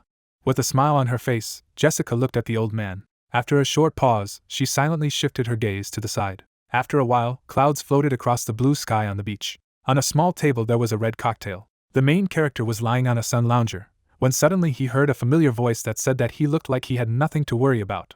Raising his glasses, the guy looked away out of the corner of his eye. When he saw Jessica next to him, he said that he was surprised to see her here, because he had heard that it was a private island owned by the CIA. Then the girl smiled and replied that she also came here to relax, and in fact, her family owns this island, and they allowed the CIA to use this place at their request. Hearing this, Sung-hoon stood up and said that he didn't think it was a coincidence, and then asked if she had come here to see him. Jessica sat down on a sun lounger and replied that she believed there weren't many coincidences in the world, but he wasn't wrong.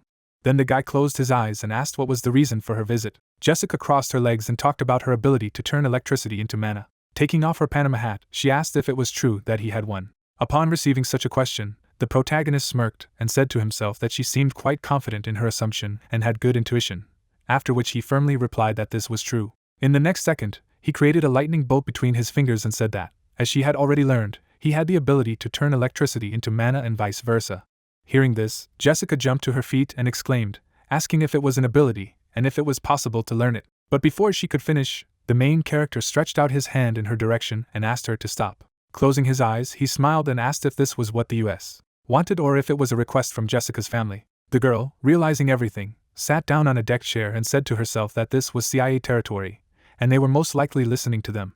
After a few seconds, Sung-hoon got to his feet and said that this was not the best place to talk anyway, because many people were looking at them, and he would end his rest there. Hearing this, Jessica turned sharply. Mitchell was standing not far from them. Suddenly, the guy whispered something in Jessica's ear. The girl looked at him out of the corner of her eye. The main character, smiling broadly, moved towards Mitchell. Jessica put the Panama hat over her head a moment later and said to herself that she thought his conditions would be difficult, but it was almost impossible, and then wondered if he was even thinking about trading. And while she was thinking about it, Sung-hoon approached Mitchell and started talking to her about returning home. On the same day, in the evening, the main character returned home. Putting the bag on the floor, the guy began to call his mother.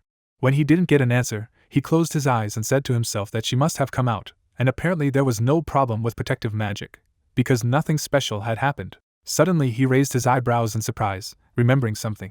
Scratching his head, Sung-hoon wondered how his team members were doing and how strong they had become. In a separate room there were several magic balls. In one of them was Yun, and the protagonist said to himself that he had only been gone for 3 days, so it had been about 12 days in virtual reality, and they must have gotten used to it by now, after which he ordered the administrator to show him all the logs. The girl's eyes were closed. Approaching her ball, the guy asked to show information related to her, and the administrator replied that he would show the video. In the next second, the system screen appeared. From what he saw, Sung-hoon's eyes turned in surprise, and he asked if she had really come this far in just 3 days. At this time, in virtual reality, the knights raised their swords and shouted loudly that they needed to go on the attack and under no circumstances should they retreat. Warriors rushed into battle. Their opponents, goblins and orcs, also rushed to attack, but there was a satisfied grin on Yun's face. Suddenly, one of the monsters flew into the sky. The girl unleashed a powerful attack, 7 slashes of dragon fangs and a twisted slash of dragon fangs. There was not a drop of fear or doubt in her eyes as she said that she would defeat them this time. Monsters flew in all directions. The orcs smashed their heads to the ground as they fell from a height. Yun stood in a fighting stance. There was a satisfied smile on her face, with which she said to herself that she was now relatively used to the constant amplification, adding that it should appear now. Immediately after these thoughts, a loud cry was heard that a squad of wizards had arrived, causing the girl to rush away. The monsters continued to stand in place, surprised. Suddenly, fireballs appeared out of nowhere. In the next second, powerful explosions rang out. A squad of mages attacked the monsters and shouted loudly that no one should be left alive. Yun looked behind herself with a smile on her face. She looked at the huge flames and said that things were a little different every time, and due to them arriving a little earlier, she had managed to save a lot more aura than before, and in order to conserve mana, she would just let the others do the work, adding that she was thinking about being able to win this time. Looking at her hands, she continued to say that the aura was strong, but since she was able to get used to it so quickly, she needed to be more careful, because she always had to think about how to use it to the greatest effect. But suddenly, a furious roar was heard in the raging flames. The girl, hearing this, knitted her eyebrows and shouted loudly that he was here and she would definitely defeat him. The knights in front stood up in battle stances and shouted loudly that it was the ogre boss. Suddenly, shock appeared in the man's eyes. In the next second, his men were struck by a huge boulder that flew out of the smoke, and looked at it from the outside. Suddenly, the leader of the knights rushed to the attack and shouted loudly that it was necessary to protect the wizards, and he would take care of the main monster. The girl watched the old man run at the giant boss alone and screamed in her head that he shouldn't do that. Gritting his teeth in anger, the leader of the knights shouted loudly that he would destroy the monster. But immediately after that scream, the ogre destroyed the old man with a wave of his hand. At the same moment, Yun appeared next to the monster, who said to herself that at least because of this, the boss opened, and this was her 21st attempt. Stretching out her arms, she screamed at the top of her lungs as she used her dragon strike, while saying to herself that she wanted to get to the other levels already. Using a magical technique, she placed her hands on the ogre's leg. A few seconds later, the monster's leg exploded. The monster's eyes immediately filled with pain, and drool spurted from its mouth. He fell to the ground, and the girl jumped away, exclaiming that the first phase was over. The knights immediately rushed into battle, shouting loudly that the monster had fallen. Yun looked at it from the sidelines and said to herself with a smile that she had used a lot of aura for this move, but blocking the boss's movements was much more meaningful, even now if she attacked him from a distance. But before she could finish speaking, she saw the monster sitting on the ground, killing the knights approaching it, and said to herself that they were attacking again, and she just didn't know what to say about them, and then wondered if it was because it was a game. Resting her hand, she asked herself about it. Suddenly, her eyes lit up as she used constant enhancement and restoration, after which she said to herself that there was one thing left for her to do. While they distracted the boss, she had to restore enough aura to kill him in one hit. A powerful aura, similar to flames, emanated from her.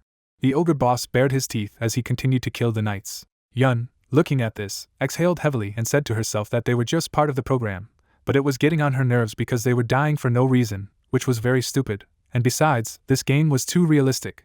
But she didn't think she would lose with so much aura. Moreover, she had the experience of the previous 20 attempts. In her hand, she gathered a powerful magical energy. Knitting her eyebrows, she thought without a drop of fear in her eyes that the boss's body was protected by muscles, and the weakest areas were his head and joints, and if she wanted to win, she had to hit her head. While she was thinking about it, the monster continued to kill NPCs. Suddenly, Yun's foot landed on the head of one of the knights. The girl deftly jumped away from her. In the next second, a look of surprise appeared in the ogre's eyes. He immediately shifted his gaze, full of anger and hatred, to the side. Yen put her hands directly to the back of his head. Smiling mischievously, she exclaimed that she had caught him and now the victory was hers. Immediately after these words, she used her technique. Black blood spurted onto the ground. It also poured down the face of the defeated boss. A few seconds later, the ogre's head hung down. The knights, seeing this, smiled broadly and exclaimed that the ogre had passed out. At this time, Yen was shaking with joy and screaming in her head that she had really won. Raising her hands, she shouted at the top of her lungs that she was finally done, when suddenly a system screen appeared in front of her. Her eyes were surprised by what she saw, because she was informed that there was a disconnection from the server. The knights around her immediately began to disappear, and the girl began to shout that she had just killed the boss, after which she began to call the administrator. She began to disappear as well, continuing to shout that it had taken her 21 attempts, but she hadn't received any reward, and was it really all going to end? She wouldn't get anything. Before she had time to finish, she found herself in the room of the main character. Seeing her, the guy raised his eyebrows in surprise and said to himself that he had added a reward for completing levels for fun, but he hoped that the game would be more fun than training. Yen shook on the floor and said that she just wanted to get her bounty, and he could have waited a while. After all, it had taken her 21 attempts, and she couldn't even save herself, adding that he couldn't do that to her. The man grabbed a mug of hot drink with both hands when he was offered to drink it to keep warm. Yun sat in the chair and did not understand how her partner dared to forcibly disable her. Sung-hoon put his palm to the back of his head and admitted that he didn't think she would be so addicted, after which he thought that he had turned off the program when she had almost completed the level she had spent a lot of time on. The girl brought the cup to her mouth, and the main character reflected that it was not surprising that she was angry. Closing his eyes, the guy imagined the man and realized that it was like in those TV shows where everyone stops to see the violent reaction of the crowd.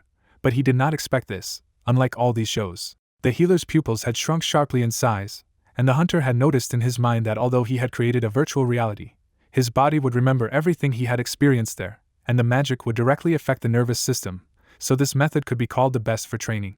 The girl was wearing iron armor on her body, and the fighter realized that this meant that everything was in sync, because he created a safety net just in case, but the user feels stressed every time he experiences pain or death.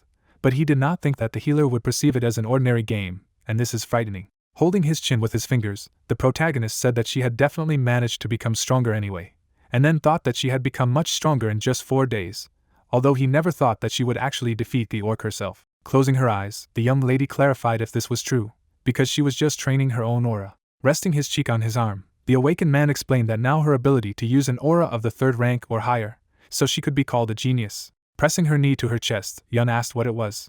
Spreading his palms to the sides, the young man explained that this is the ability of the aura to be divided into 10 ranks, and then added that the level of using the aura indicates how successfully a person manages to use his aura. Pointing to the level scale, the wizard said that if you consider the time it took her to train, then it could be said that she was quite compatible with the aura in nature. The healer brought the mug to her mouth and said that she didn't know if it was good or bad because she had no one to compare it to, and then asked when he was going to pull these old people out. Raising his eyebrows, Sung-hoon replied that he would do it when they reached her level. The guys were inside the virtual reality capsules, and the main character said that he could say that it would take about 2 more days.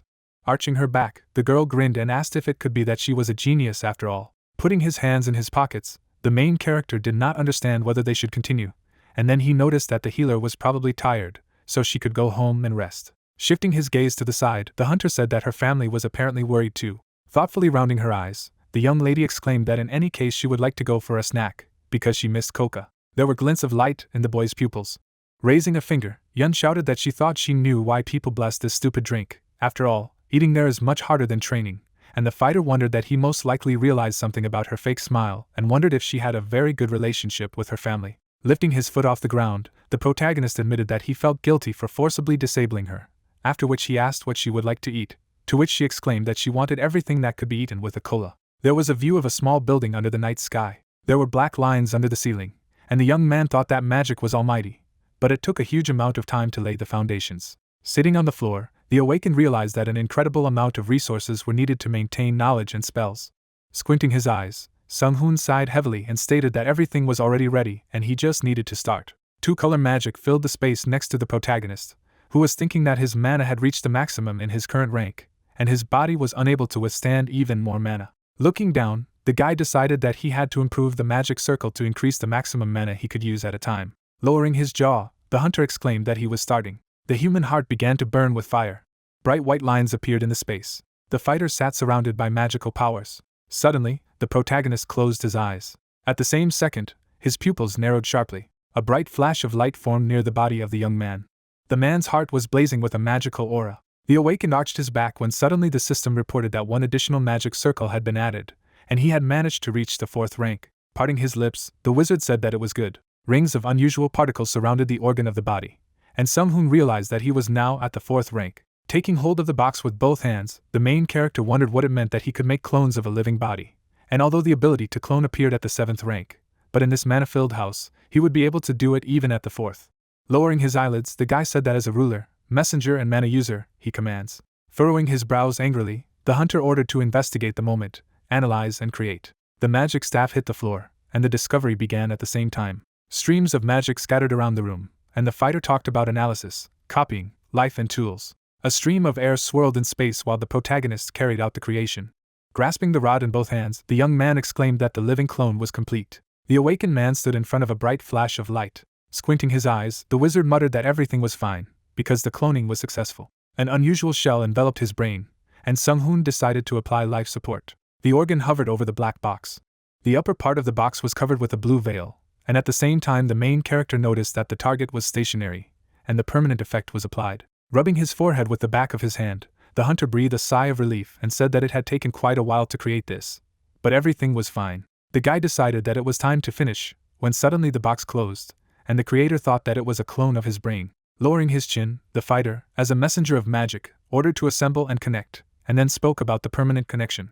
After a moment, the protagonist stretched out his palm forward. Smirking, the awakened man realized that his thoughts were faster, because he felt his consciousness become clearer, a special ability that only mages from his previous life had, and then noticed that he finally had all the basics of a real mage. Throwing the box into subspace, the young man thought about an additional brain. Various devices were visible near the cloud, and the wizard explained that this was simple logic, namely something like a cloud for computers, because when you connect many computers into one network, you increase the efficiency of the information process. Scratching his head, Sung-hoon muttered that it was steamy, and then he thought that the more the better, but they are hard to create, and having too many is hard for the main brain, because the human body is not a machine, so you need to let it get used to it. After looking at the notification that the Akasha system was watching him, the protagonist noticed that he thought so anyway. Turning his head to the side, the hunter thought that she controlled billions of people, so it could be a strong god, or rather, a powerful deity. There was a view of a narrow river in the ground, and someone was heard saying that it had been a long time since I had been to the hunting ground for the last time. Throwing the axe over his shoulder, Dijin noticed that this was true, and wondered how long it had been since they had come to the fields to hunt. Grinning, Yun said that her partner spoke like an old grandfather who went out to play golf. Sanjin looked ahead and stated that he didn't feel any excitement at all. Closing his eyes, Sung-hoon mused that avoiding anxiety was an obvious result of all training, so they subconsciously felt confident due to the strength in their bodies.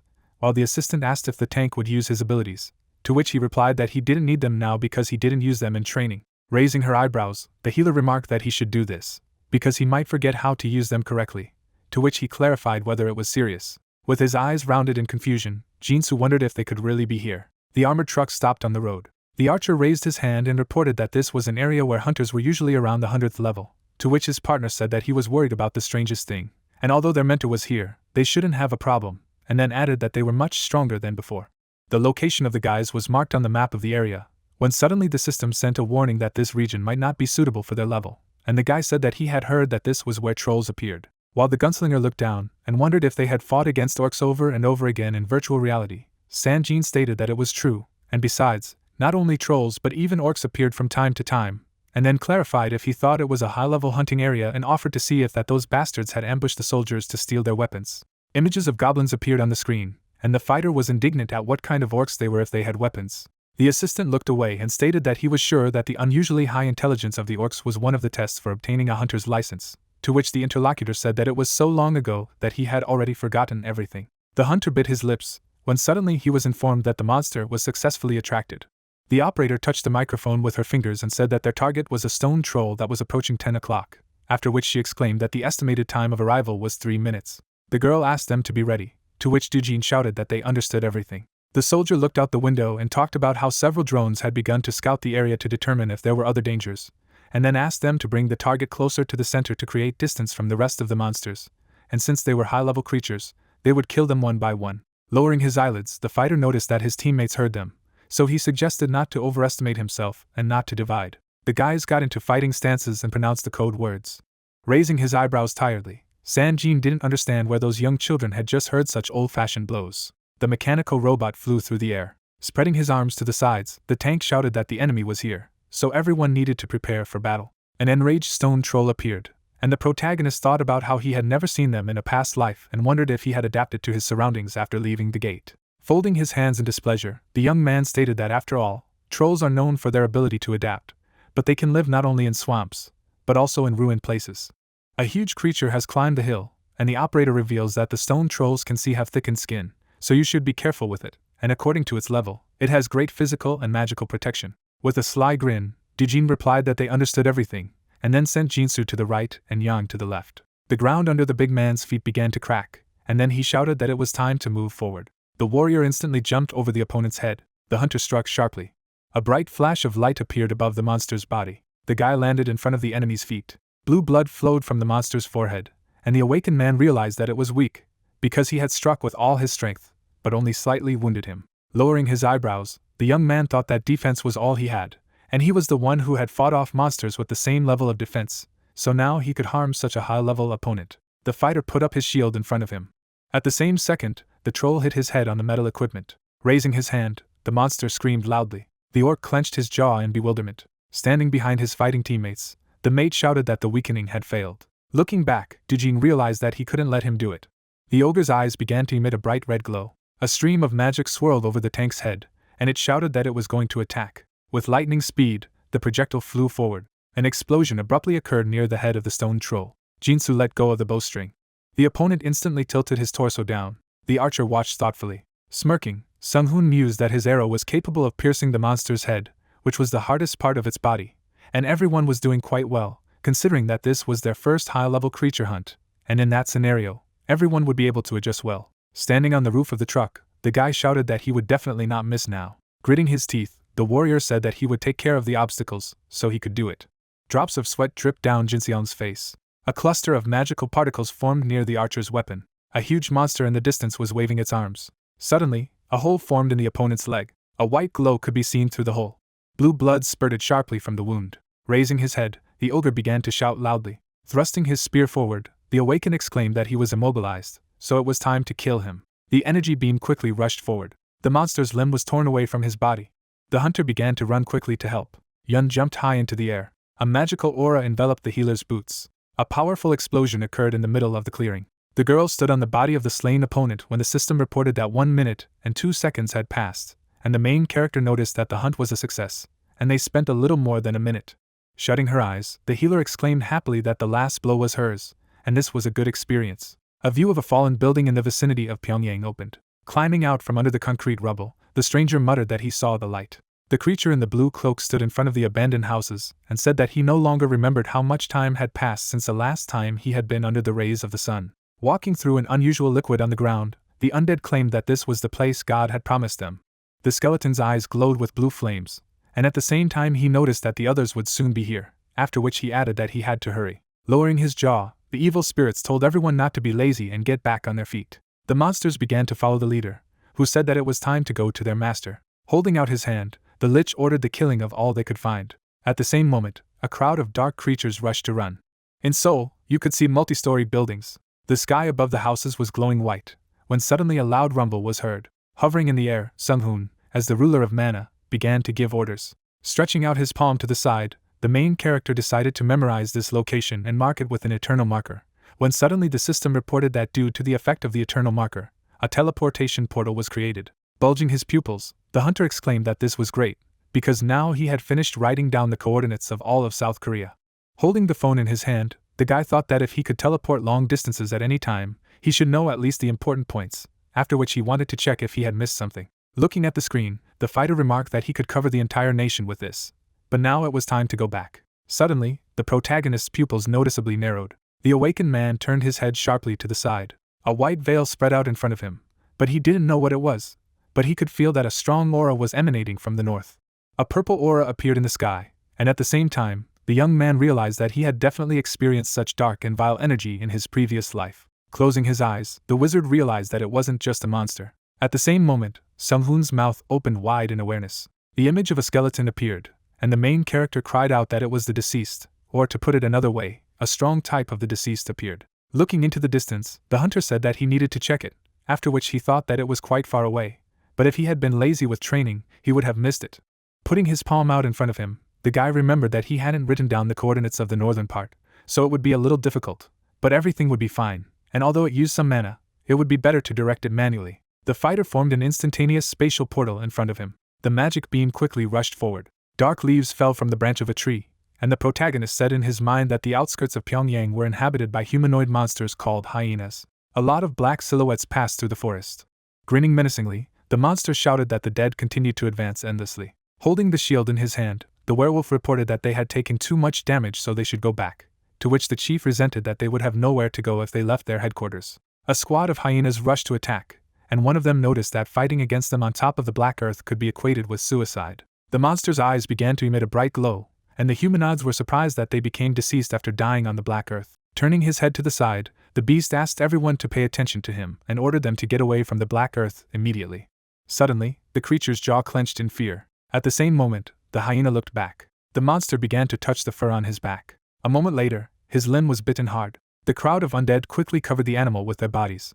Dark blood began to spread on the ground. Sunghoon's pupils bulged out in alarm. Sitting on a tree, the main character said that this is the land of the dead, because he had not seen such a thing for a long time, after which he thought that the land of the dead is a phenomenon when the shadow of death covers an empty territory. A purple aura enveloped the surroundings of the city, and the hunter said in his mind that if someone dies there, then they become deceased, and if their number increases, then the area of the land of the dead increases. The undead stepped on the grass, and at the same time, the fighter noticed that in addition, after increasing to a certain point, the deceased evolve and become even stronger.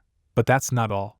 The monster's eyes shone brightly, and the protagonist said that the deceased usually develop when they consume living creatures. But here they only need half of the normal norm to develop, so to put it simply, even if they do nothing, they will receive double the boost from experience. In the center of the crowd was a lich, and Sunghoon explained that the problem was that the land of the dead didn't appear out of nowhere, because it required shadow magic and a strong user of that magic. The white hair of a skeleton could be seen from under the black hood, while the protagonist realized that the land of the dead was now activated, so it would increase its power at a dangerously fast pace, and it seemed to him that it was the lich behind it all. Closing his eyes, the hunter decided to see how far it had spread, and then used his detection skill. The area was instantly covered with a mesh veil. Furrowing his brows, the young man stated that it was much more than he thought. Putting his palm to the trunk of the tree, the fighter said that it would not be so easy. Lowering the corners of his lips, the protagonist noticed that after the fall of North Korea, everyone who died here would rise in the form of the dead, and did not understand what to do. Putting his hand on his side, the awakened man thought that strong dead like liches, vampires, or old mummies were definitely difficult to defeat, because they were strong mages in their own right, so they would create magic fields to win. Holding his chin, the young man realized that if such a thing had happened in his previous life, he would have simply brought high-level divine priests, and blown up the evil spirits using divine powers, but there was no way he would be able to find them on Earth. There was a view of white clouds in the sky, and then Sunghoon decided that there was nothing more that could be done. Suddenly, the main character picked up the phone. Through the screen, the hunter looked at the mountainous terrain covered with a black aura. In the middle of the crowd of monsters, there was a skeleton. Sitting on the staff, the guy was happy that it turned out to be a good photo.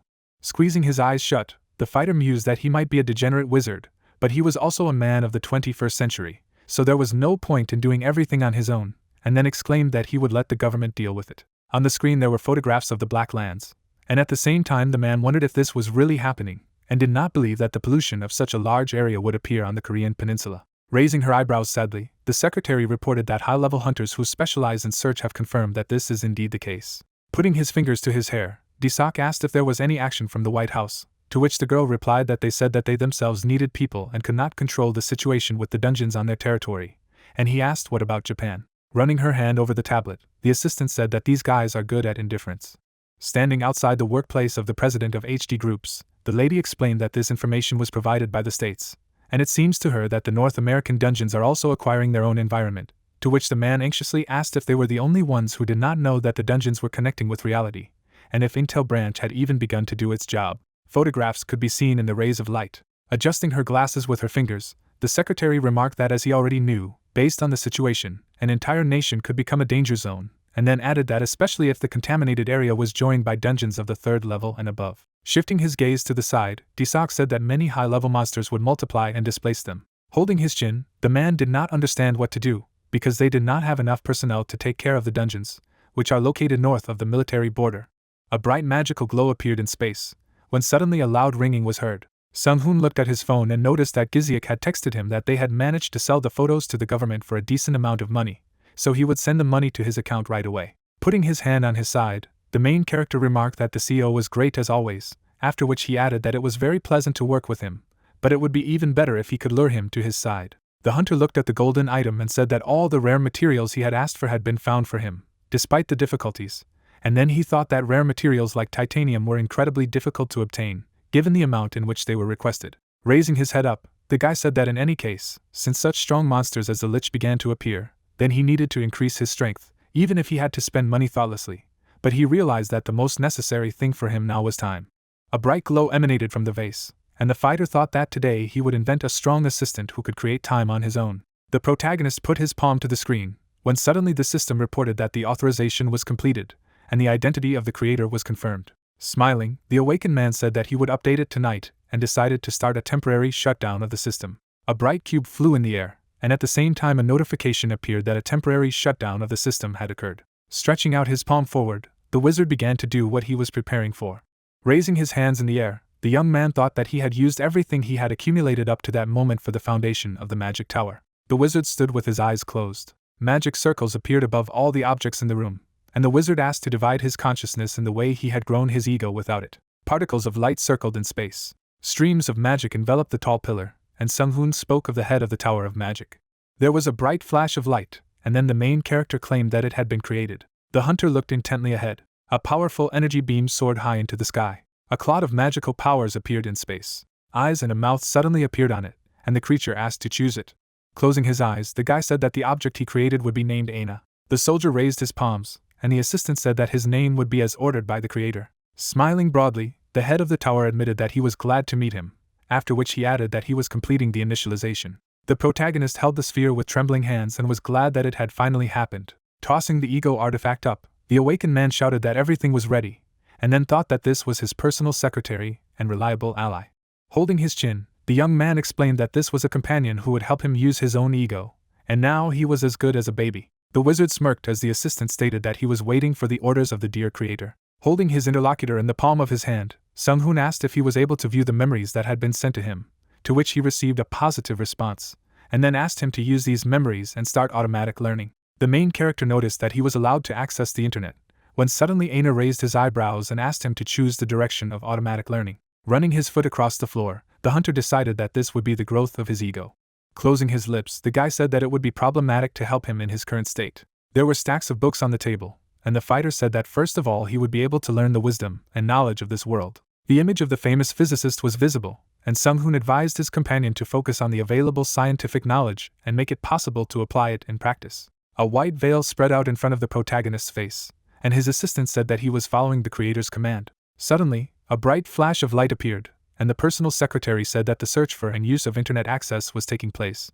Streams of energy swirled around the pillar of the magic tower, and a reliable ally said that he would try his best to study the information about this world. Throwing his hands behind his head, the hunter noticed that only one thing stood in his way. Putting his palms in his pockets, the guy called out to his mother when she greeted the director. Rolling up her sleeves, the woman said that Jisik had come and greeted the fighter. Raising his eyebrows in surprise, the protagonist admitted that he did not expect him to drop by and not notify him. Grinning, the man explained that he had simply received information that he would like. Putting the mugs of coffee on the table, the lady advised them to drink until it cooled down, to which they thanked her. Looking at the interlocutor, the CEO revealed that the National Hunters Association had recognized him as a hunter with ancestry abilities, a new rank that had been created recently, and then added that this rank included people who already had unique abilities before the Akashic system existed. Closing his lips, the protagonist muttered that it was quite good when it was explained to him that witches, practitioners, shamans, and others who existed in ancient times were the best examples, and besides, the rewards would increase significantly and secret information would be available to him. Pushing the documents forward, the manager said that these were information about the original users. Flipping through the paper, the young man asked if it was written about a clerk from India. Looking ahead, Jisik revealed that he was a follower of a minor Indian religion, as well as a man who was made stronger by faith, and was once tasked with looking at it. A satisfied grin appeared on the face of the awakened man. Looking at the image of the girl, the wizard realized that this was the perfect time, and wondered if he would be able to lure her to his side. There was a view of the trees behind the mountains. A hole had formed in the body of the huge bird after the attack. Putting her fist forward, Yun exclaimed that this was the last one. Looking ahead, the archer noticed that her attacks were becoming more and more frightening, to which his partner replied that with such strength, she would be able to wipe the nose of any attacker of her level. Turning his head back, Dujin reported that they had finished here and suggested that they finish, to which the manager said that it was a good job. Slapping her palms together, the healer said that this hunting area was not so bad. Closing his lips, the tank asked what level she was now, to which she replied that she was 62nd, and asked what level he was, after which she received the answer that he was now at 65, and since they were in a high-risk zone, they were getting a lot of experience points. The man in the suit was waving a red rod in the air. Standing next to the military truck, Jinsu praised his partner for her good work, to which she remarked that he was also great, because the headquarters guards must be tiring. The soldier grabbed the handrail and called out to the leader. Holding the tablet forward, the subordinate explained that he should take a look.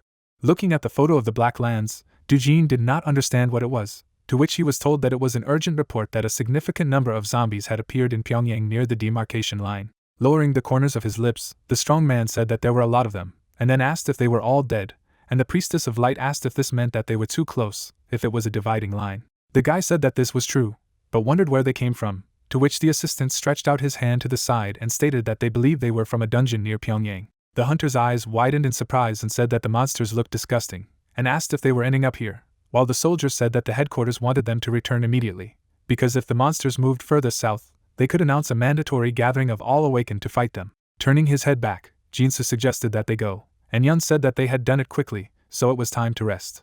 Squinting his eyes, the team leader thought that it would be difficult to cope with such a number even for Sung-hoon, because there were too many of them. The news anchor looked ahead and said that now the deceased in the northern zone were in motion. Raising his hand, the strong man asked what their mentor was doing at the moment. Looking back, the young lady noticed that he hadn't surprised them with inventions for a long time, and then added that she thought he would soon show up with another absurd thing. Solar panels were attached to the roof of the house, when suddenly someone sneezed loudly from it.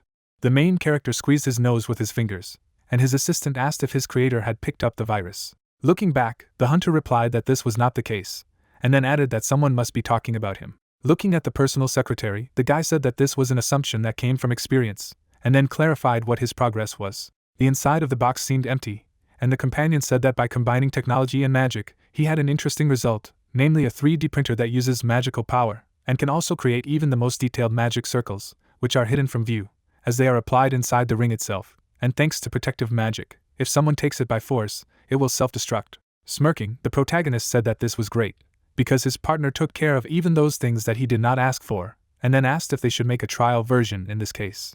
The device began to emit a bright glow during the printing process. A piece of jewelry appeared on the surface, and the awakened one realized that it was a ring with a triple spell that preserves life, and it was created instantly. Bringing the artifact closer to the light, the young man thought that even if he wore only it, the owner would be able to survive in any dangerous environment without food, water, and sleep, so it was most likely the best item for survival. Squeezing his eyes shut, the wizard decided that now he only had to put it up for sale and ask for 1 billion apiece, when suddenly the assistant called out to the creator, and he talked about a large amount of money. Placing his hands on his sides, Sung-hoon asked how long it would take to prepare for mass production, to which Aina replied that this time was expected to be about 2 weeks.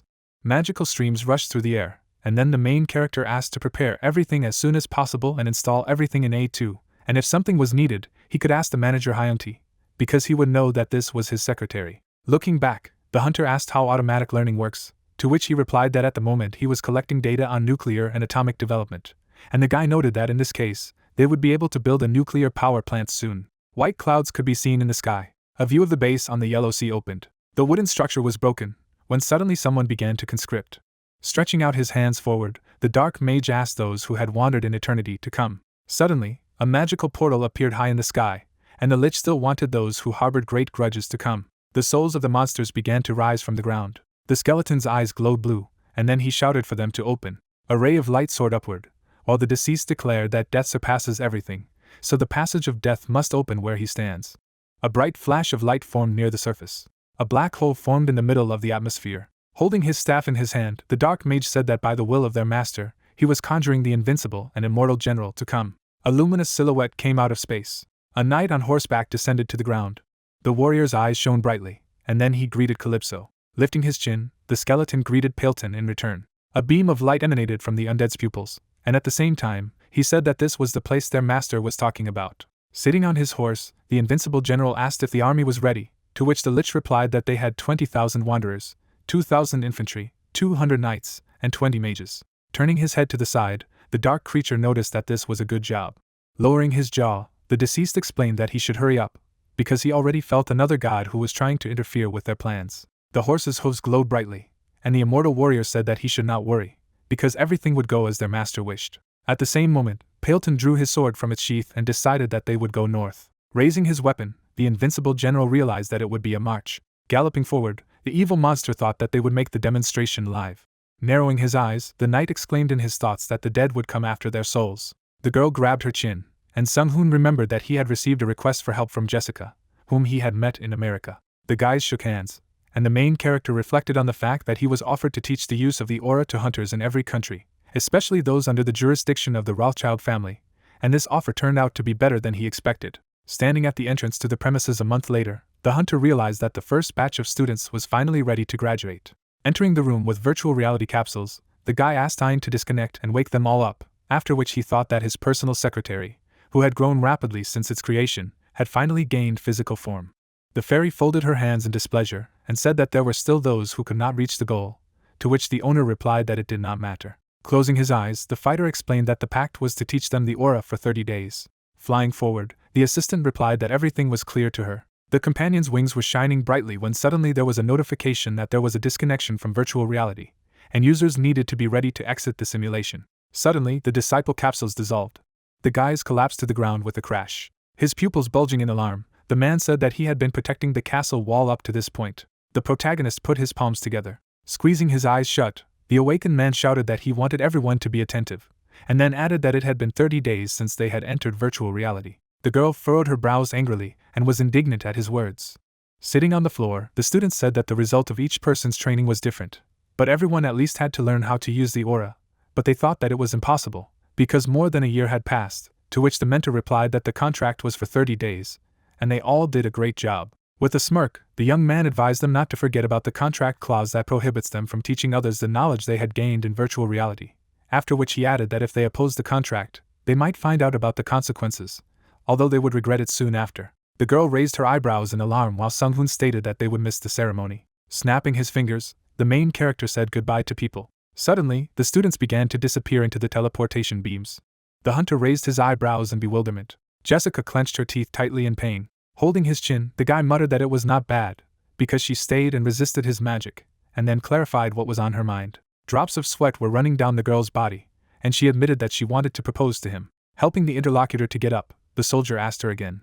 Tilting her head down, the foreigner said that her family wanted to sign a contract with him. Lowering her eyebrows, the lady explained that they wanted him to become their family's special hunter, so he could think of them as a partner. Squeezing his eyes shut, the protagonist wondered if he might refuse the offer, but would listen to her, and then wondered what the offer was. A moment later, the disciple held out her finger in front of the awakened man's face. Putting her hand on her side, Jessica said that they would give him their share, and then added that 10% of the proceeds came from the Rothschild family's business, but the condition was that he provided them with all the knowledge and did not hide anything.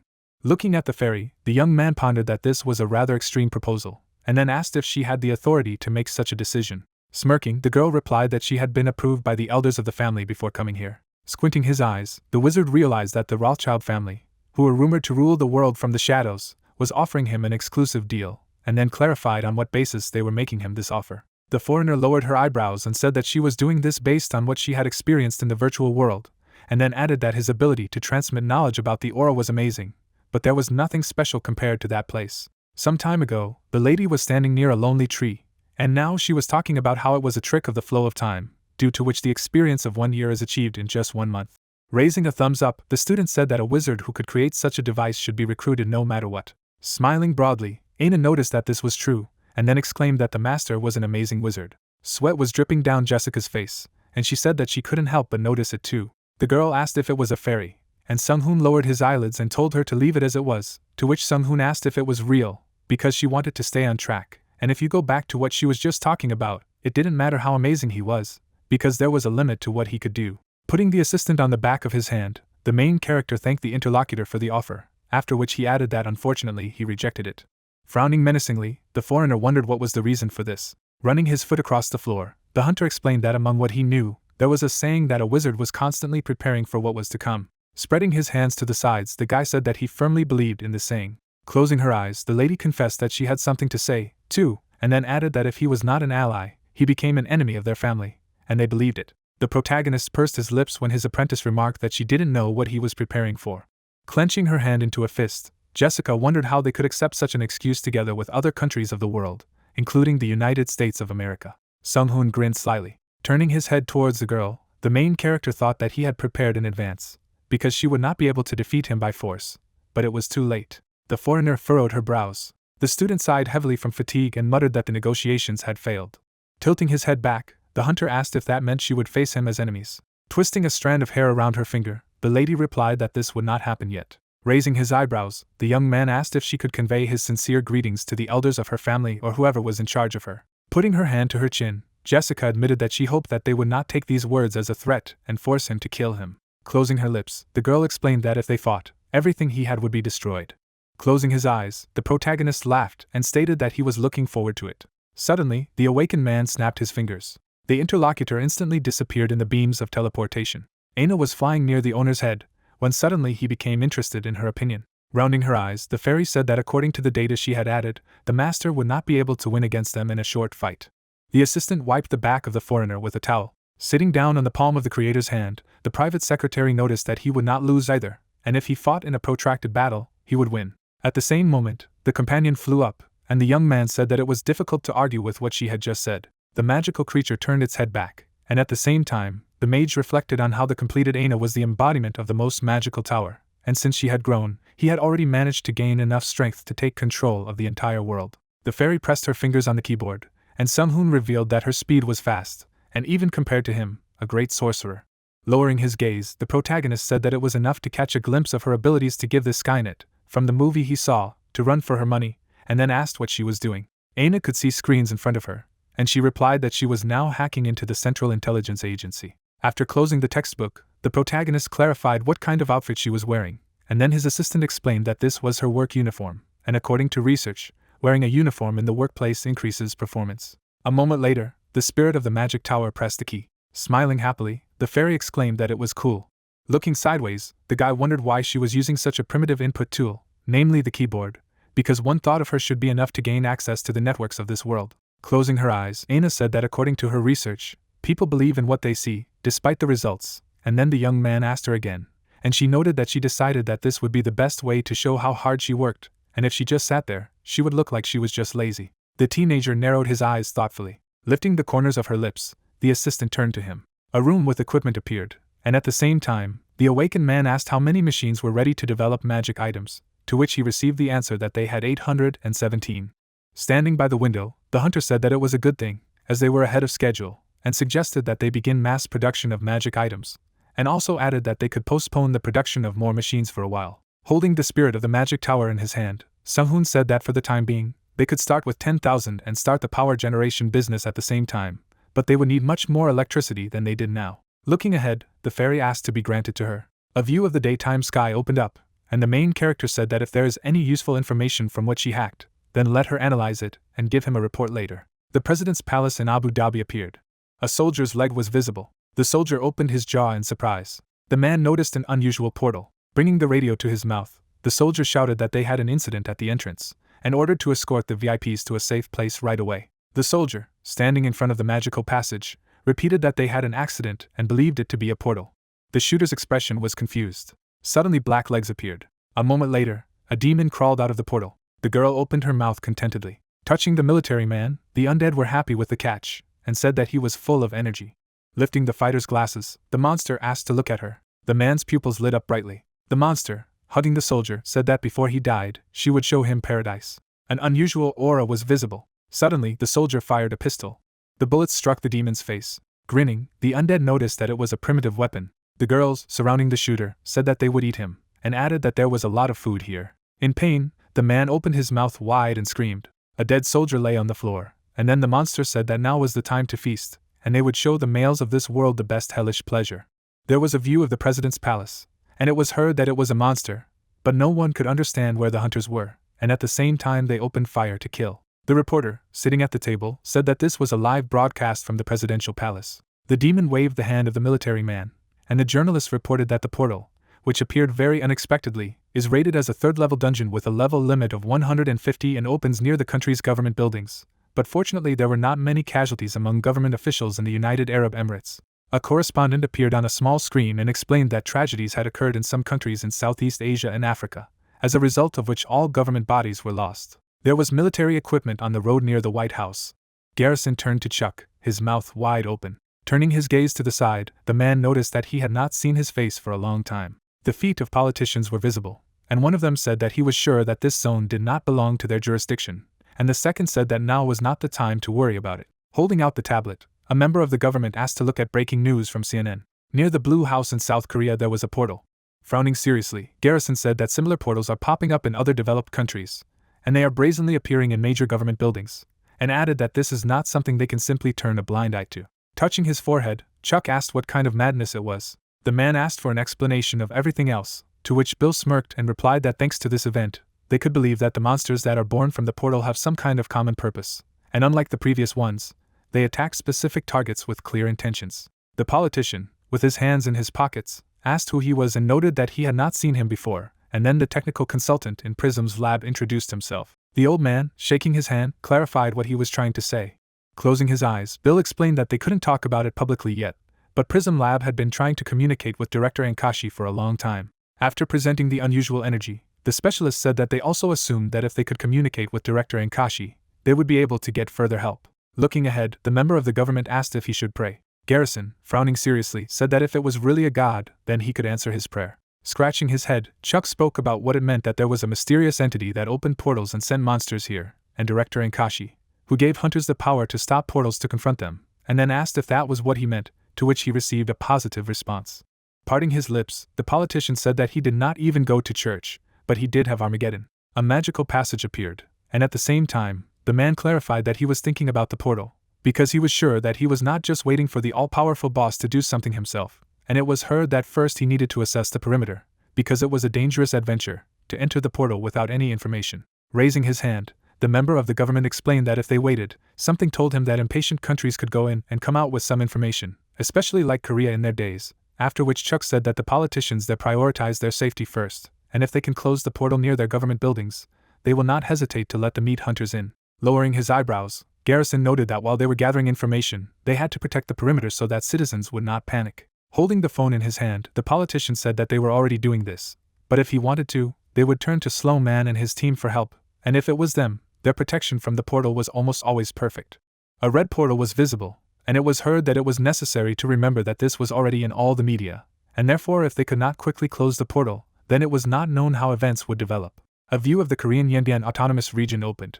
Terrible monsters were visible. Holding the weapon in his hands, Calypso said that it was a rather interesting weapon, and asked if it was called a machine gun. The knight abruptly broke the cannon. Clenching his fist, the invincible general said that these technologies of theirs were great, but they did not have a drop of mana, and added that this was a strange world. Paleton, standing beside the immortal warrior, explained that the use of mana had not yet been developed here. Opening his jaw, the lich noticed that thanks to their knowledge of technology, they would surely become much stronger in a very short period of time. Calypso's eyes glowed blue, and he said that since such a great wizard was saying this, he must be underestimating them, and then asked them to tell him how the morale of their army was doing. The deceased, holding his staff in his hand, replied that it was taller than ever, and it was all thanks to his efforts on the front lines to destroy living beings, and especially the army they had raised from the dead to include in their ranks, and that it had further increased their strength.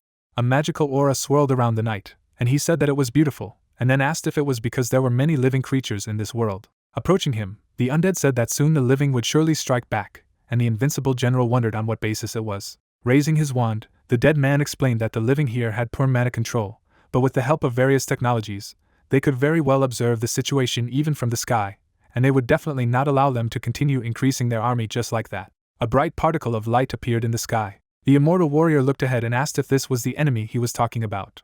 A fiery bird appeared. Suddenly, there was a powerful explosion. The legs of the awakened man were visible. Jean smirked and asked if they were the bastards who had turned Yangjiang into ruins. Calypso's eyes were glowing blue, and he asked a counter question, which wasn't obvious. Lowering his eyebrows, the hunter noticed that it was a monster that spoke, and added that it was not surprising then that they were able to create an army and set up camp. Turning his head, the knight said that it seemed that the previous ones had zero intellectual abilities, and the dark mage said that this was the way it should be, because they were in a hurry to prepare. Holding his staff in front of his face, Paleton said that he did not yet feel the presence of the other gods. The feet of the invincible general appeared, And then he explained that there was no time to lose, and since they had already made their move, the followers of these gods would also begin to act. Drawing his sword, the immortal warrior noticed that it was time to get rid of this man's company. The braid of hair moved to the side, and the guy wondered if they wanted to get rid of him, and if these bastard monsters took him for some kind of second-rate person. Opening his mouth wide, the awakened man exclaimed that he would tear them apart so that they would never be able to move again. The monster opened its mouth abruptly. The body of a magical creature was visible. Suddenly, the hunter was reincarnated as an azure dragon. Looking ahead, Calypso reported that he knew he was a werewolf, but turning into a mystical being is pretty good. An unusual energy appeared, and at the same time, Jean took advantage of lightning breathing. Drawing his wand, the lich used the extended shield skill. A moment later, a bright flash rang out. A lot of undead appeared.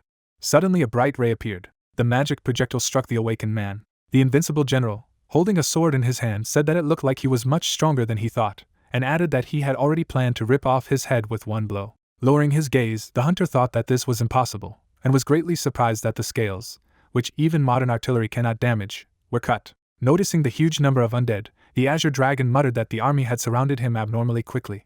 Taking off sharply, Jean said that a close fight on the ground was not profitable for him, and therefore he would try to attack from the sky. The immortal warrior's eyes glowed blue, and he said that he had let his guard down since he didn't have wings, and didn't think he could fly. The deceased, opening his jaw, asked to leave it to him. The awakened one flew through the air. Looking down, the hunter noticed that if he simply destroyed the soldiers with lightning, he thought he could gain a few experience points. Raising his wand, the dead man said that his enemy would fall, and then used his gravitational control. The paw of the azure dragon appeared. Suddenly, Jean hit the ground. In pain, the mystical werewolf opened his mouth wide. Leaning forward, the dark mage used his ability to bind. Suddenly, magic threads surrounded the awakened man. The hunter lowered his gaze in bewilderment. Noticing the unusual energy, the azure dragon wondered if his mana was being absorbed and realized that he couldn't turn around. The knight's foot appeared, and he said that it was unpleasant. Approaching the mystical werewolf, Calypso asked what kind of fool he was, and said that it was a mistake to come here alone. Jean bared his teeth angrily. The invincible general raised his sword and said that his physical form would now join their forces. The pupils of the awakened man narrowed sharply. The immortal warrior waved his weapon. The knight furiously attacked the hunter. There was a powerful explosion. Suddenly, a magic beam appeared. A bright flash was visible. The azure dragon was lying on the ground. Opening his mouth, the mystical werewolf thought that this was unbelievable, because he had lost so miserably. A view of the purple sky opened up, and it could be heard that the dragon's remains are excellent material for improving the walkers they had just lost, and after completing the refining of the remains, they would resume the procession. A high mountain appeared. On top of it was an elder. An assistant, standing behind the head, reported on the land. Crossing his arms, the guy said that they had received a message from the chairman, and at the same time the gentleman asked what he had said. The young man replied that the forces defending the southeastern sector had been destroyed, causing the elder's body to shake violently. Turning around, the head asked if they had been destroyed, and asked about Jean. Closing his eyes, the assistant said that unfortunately he had been killed in battle, and thus the chairman called for an urgent conference. Standing on the mountain, the master said that if Jean couldn't stop them, then they definitely couldn't be negligent about it, because his ability to transform into a dragon was something that could only be dealt with by numbers, so they were leaving now. A view of the building opened. The girl, holding the jewelry in her hands, exclaimed that with this ring they will forget what it is to worry about their own weight, and it will help them stay in great shape, no matter what, and also added that this is a magical object that can satisfy hunger while maintaining the perfect shape of the body. A piece of jewelry appeared, and then the lady noticed that it was necessary to hurry, because the supply was limited, and there were only 3,000 copies left, and therefore it was impossible to be late with the order of the couple. Eugene's expression was surprised. Pointing to the precious object, the lady announced that they were now beginning to take their orders, and at the same time the awakened man said that he needed to receive it. Taking his phone, the hunter wondered if this was a scam, and whether people really sell such things in the so-called store on the couch. Looking at the screen, the guy asked who was calling at such a time. Bringing the gadget to his ear, the young man asked if it was the director, after which he replied that he understood. Sitting on the couch, Eugene asked if it was normal to go hunting on their days, and said that aside from the huge number of undead, there were a lot of third-level dungeons in the buildings in the capital now. The girl, crossing her palms, said that in 10 minutes they completely sold out all the copies, and expressed gratitude for the support. A view of a tall building opened up, and the awakened man was very surprised that everything had already been sold. White threads were wound around the trees. Suddenly, a terrible monster appeared. Clenching her fist, Yun announced that she hated spiders. A moment later, the monster viciously opened its mouth. The insect approached the white haze.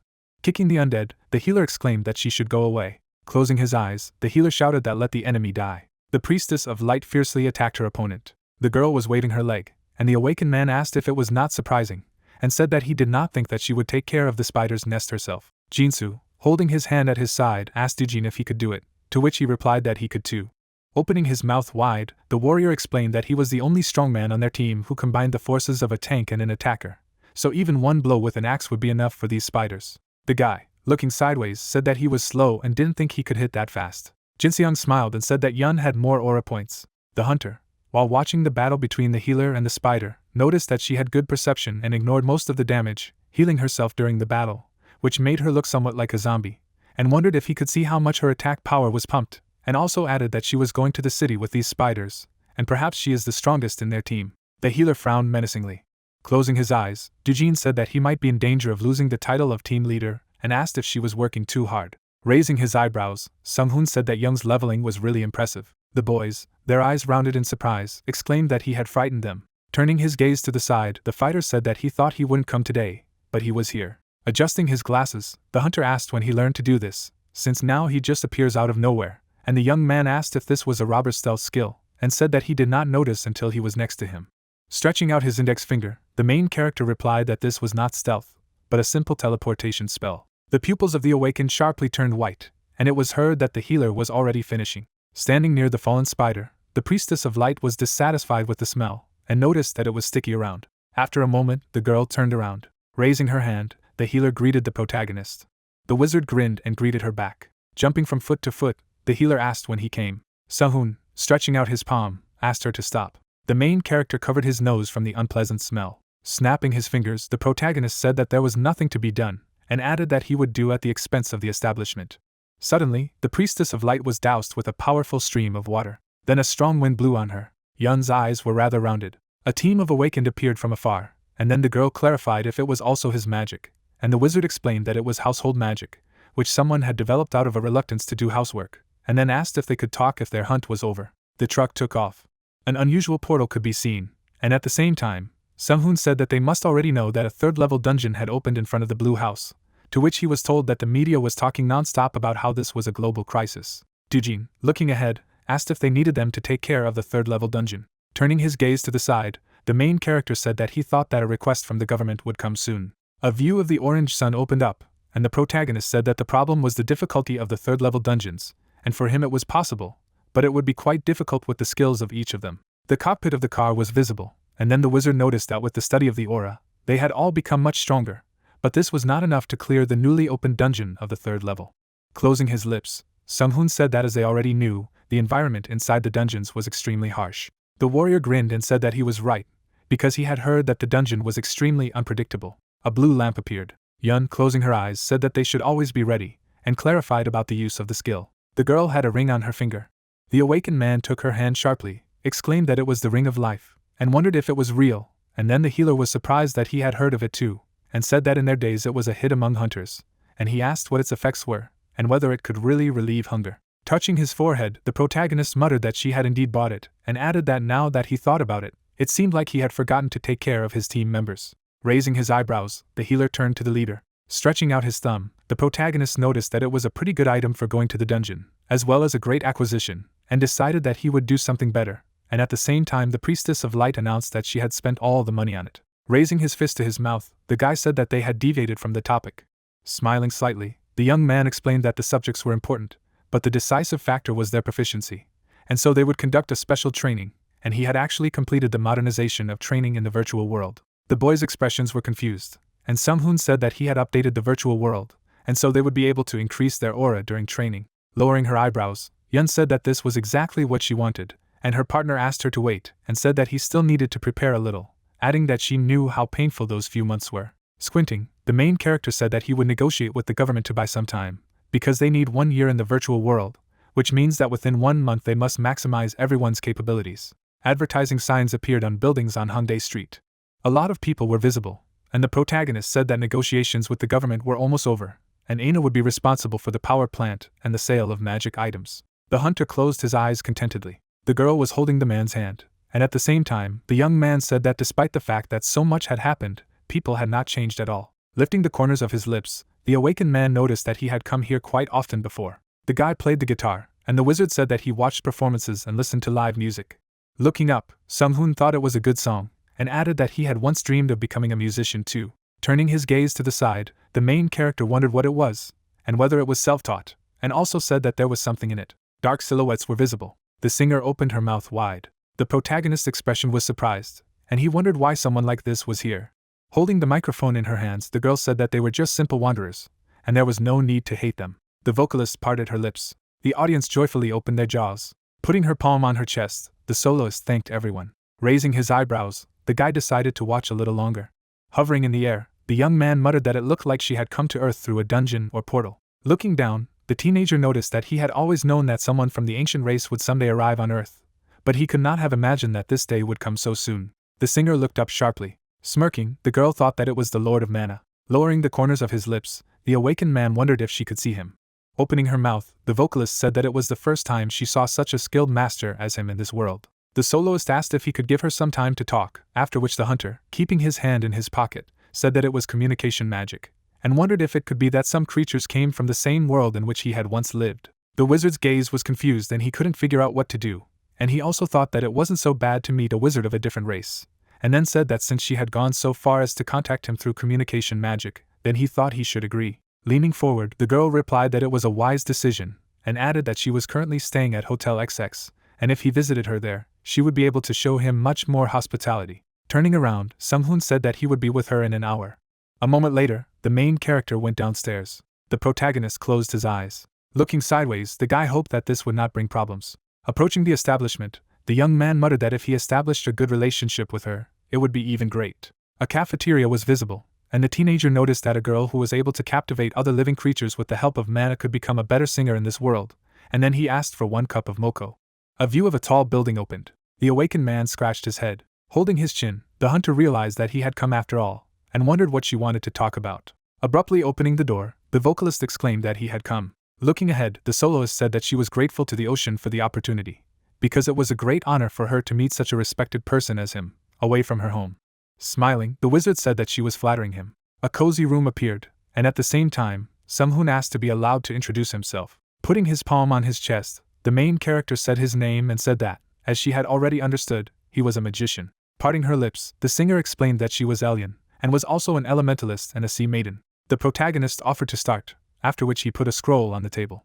Sitting on a chair, the guy said that in front of almighty magic, everyone would ask only one question, and the other would have to answer it truthfully, and then asked if she agreed. The lady opened her mouth wide and replied positively. Closing his eyes, the young man noticed that the Pact of Truth had been concluded, and muttered that once it came into force, the Pact of Truth ensured the truthfulness of the answer to the question posed, and in the case of a lie, the liar lost his life, and the pact was intended for people who did not have the appropriate authority, but this magic was quite useful for exchanging information. Suddenly, a sharp dagger appeared. Crossing his palms, the teenager said that he would ask a question first.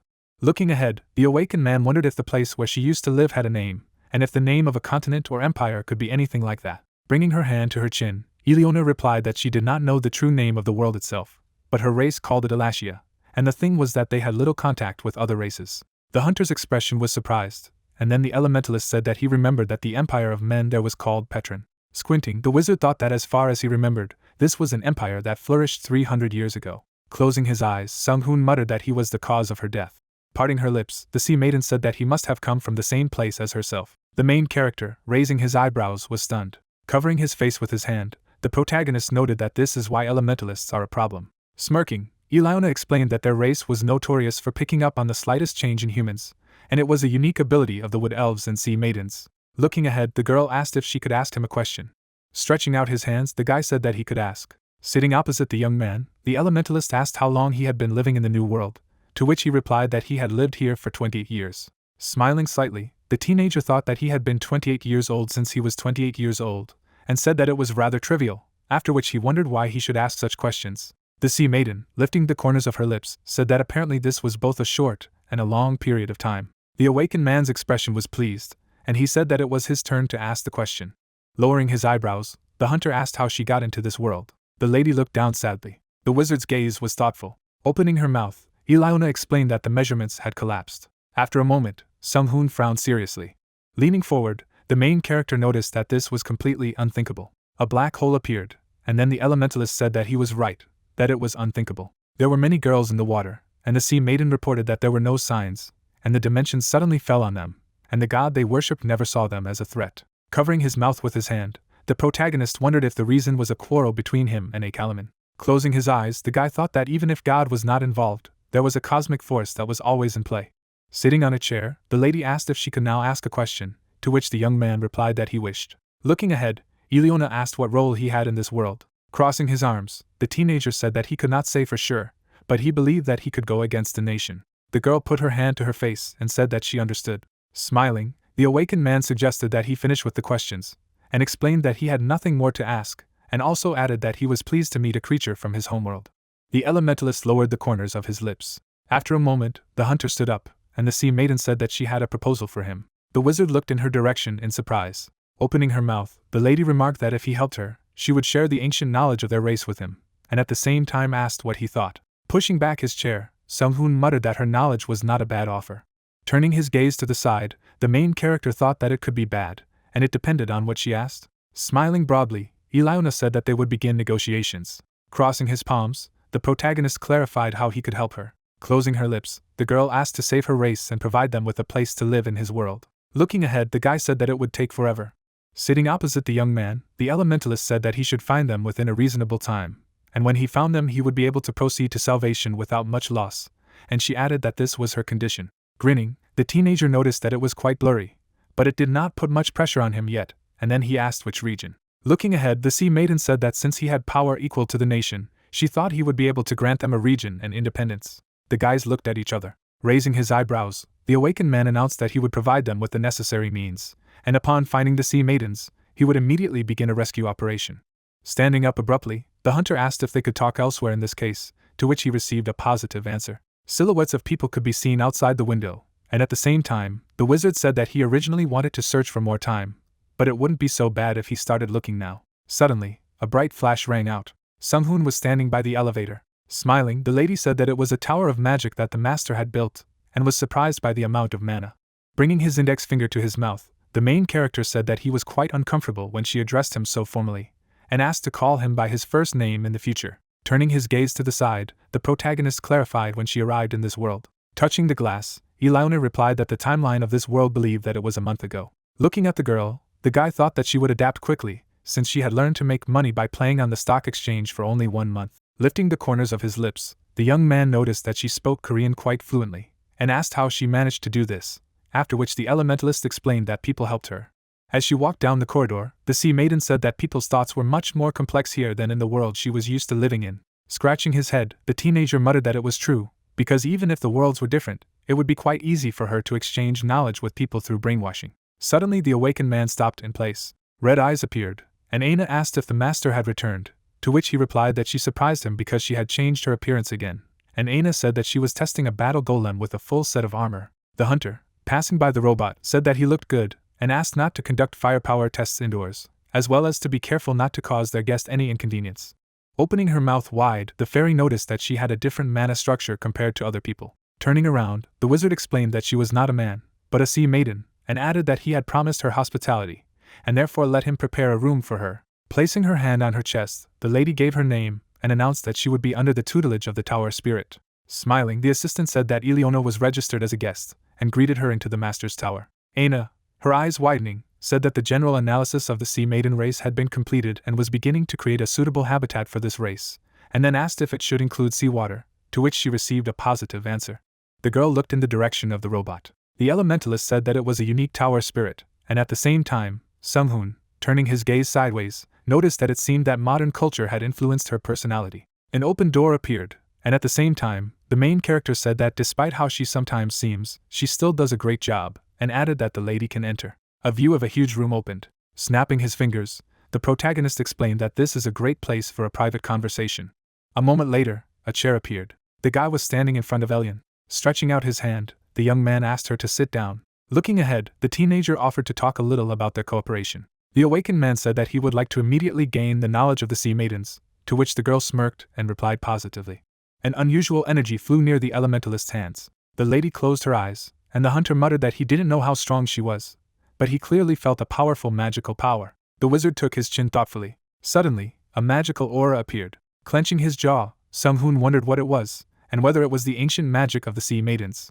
A moment later, a drop appeared. Opening her mouth wide, Ileona said that this drop of water was a pure form of the knowledge of the sea maidens. The girl said that if he drank it, he would be able to get the knowledge he wanted, after which the main character, rounding his eyes in surprise, asked if he could definitely drink it. The protagonist raised his hand, and the elementalist explained that everything was fine, because it was just a copy. An unusual sphere was visible. With a wink, the guy thanked him for drinking. Suddenly, the young man put a drop in his mouth. The teenager took a sip. Suddenly, the pupils of the awakened man turned white. The hunter opened his jaw sharply. The wizard was sitting in a chair. Magical energy appeared. Sung-hoon touched his head. Smiling slightly, the lady reported that he had absorbed the knowledge faster than she had anticipated, and added that it was not that easy, considering that there was a huge amount of knowledge in this drop. Raising the corners of his lips, the main character thought that she was right, but she could process it all. But there was a lot of everything, and then Ileona said that now it was his turn to fulfill part of the promise. Crossing her palms, the girl asked if he could tell her his further plan of action, to which she received a positive answer. The protagonist's expression was satisfied. The guy said that he would like to discuss something else before that, and at the same time, the elementalist, with his eyes rounded, asked if it had anything to do with their agreement. Looking ahead, the young man said that it was quite possible for him to find sea maidens and provide them with a habitat suitable for life, but ensuring the safety of the aforementioned shelter was not part of their contract. The lady's gaze was thoughtful, and the teenager explained that this world is prone to change, and its development does not lend itself to their imagination. Sitting opposite the interlocutor, the awakened one reported that humanity in this world had only reached such technologies and culture in 10,000 years, and even if they provided a habitat, it could always be attacked by humans, or they could try to use various means to force them into submission. Ileona assumed that he already had some kind of solution, after which the hunter, raising his eyebrows, noticed that it was true, because he had a long-term offer for her. Smiling slightly, the wizard said that he would provide protection against any armed interference aimed at their haunt, and in return, they would grant a complete monopoly on special materials, elemental ores, and sea maiden metals. The girl looked attentively ahead. Closing her eyes, the elementalist said that it was not for her to decide, and added that he was undoubtedly the first strong wizard she had met here. With her mouth wide open, the lady said that, however, as he had said, she knew nothing of the power of the people of this world, and since this suggestion was about the pride and culture of her race, she felt that she should first discuss it carefully with the others. Smirking, Sung-hoon remarked that he understood that she would like to postpone this, and added that it was completely normal. Elion's expression was joyful, and she asked when he would proceed to fulfill his promise. Tilting his head, the main character said that right now. Suddenly, an image of Vine appeared, and at the same time, the protagonist asked to start the Great Space Project, and she explained that this would delay other projects, and asked if he wanted to continue. The guy answered positively, after which the fairy, raising her eyebrows, said that she was starting to carry out the master's errand, and the area for guests had already been prepared. Stretching out his hand, the young man invited the elementalist to follow him and said that he thought it would be to her liking, and besides he had prepared it so that she could learn more about this world, and she could also take her time and do it at her own pace. Placing her hand on her chest, the girl thanked him for his concern. Suddenly, a bright flash rang out. A magic cube appeared. The artifact was moving along the conveyor belt. A moment later, the robot had legs. Underneath it was a magic seal. The unusual symbol emitted a bright light. The cyborg disappeared in the teleportation beams. A view of space opened up. A bright glow was visible. The device is stuck in space. The silhouette of a robot appeared. There were many cyborgs above the planet, and at the same time, the teenager explained that this is an artifact that combines science and magic, namely the eye of a wizard. Keeping his hands in his pockets, the awakened man noticed that this was just some kind of miracle, and added that he should have done it in a past life. The devices emitted purple light, and the hunter reported that the world was in the hands of those who controlled the infinite space of space, and therefore neither the bridges nor other creatures entering this world through the portals posed any threat to it. Unbuttoning his shirt, the wizard said that the real enemies were the gods behind them. Aina looked at the master and said that among the functions of the sorcerer's eye were cosmic communication, ground observation, and the detection of magic. After hovering in space, the fairy said that the functions would be available in 36 hours, 32 minutes and 12 seconds, and they would start scanning for sea maidens when the installations were ready, after which Sung-hoon asked to scan the ocean as well. Raising his eyebrows, his private secretary noticed that the command had been accepted. Lowering his gaze, the main character thought that knowing the natural habitats of sea maidens, it can be assumed that they are hiding in all corners of the earth. The protagonist, being above the planet, muttered that at the same time he would be able to monitor the international movement of the Navy, and therefore he would solve two problems at the same time. Touching the screen, the assistant explained that a huge amount of resources are involved, and the purchase of Chinese steel, as well as African magic stones, continues. Closing his eyes, the guy said that he trusted her to buy resources, and added that it was not worth reporting such trifles. Looking to the side, the young man said that the Akashic system must still be watching him, and then wondered what it wanted. Suddenly, the spirit of the magic tower said that he had to see it, and then the teenager turned around and clarified what it was. Smirking, Aina said that this situation was in China. Stretching out her hand, the fairy asked to see. The awakened man's gaze was confused. Clenching his jaw, the hunter was perplexed. A view of the city opened. A high mountain appeared. On top of it stood Diakoyan. There were a huge number of undead on the ground.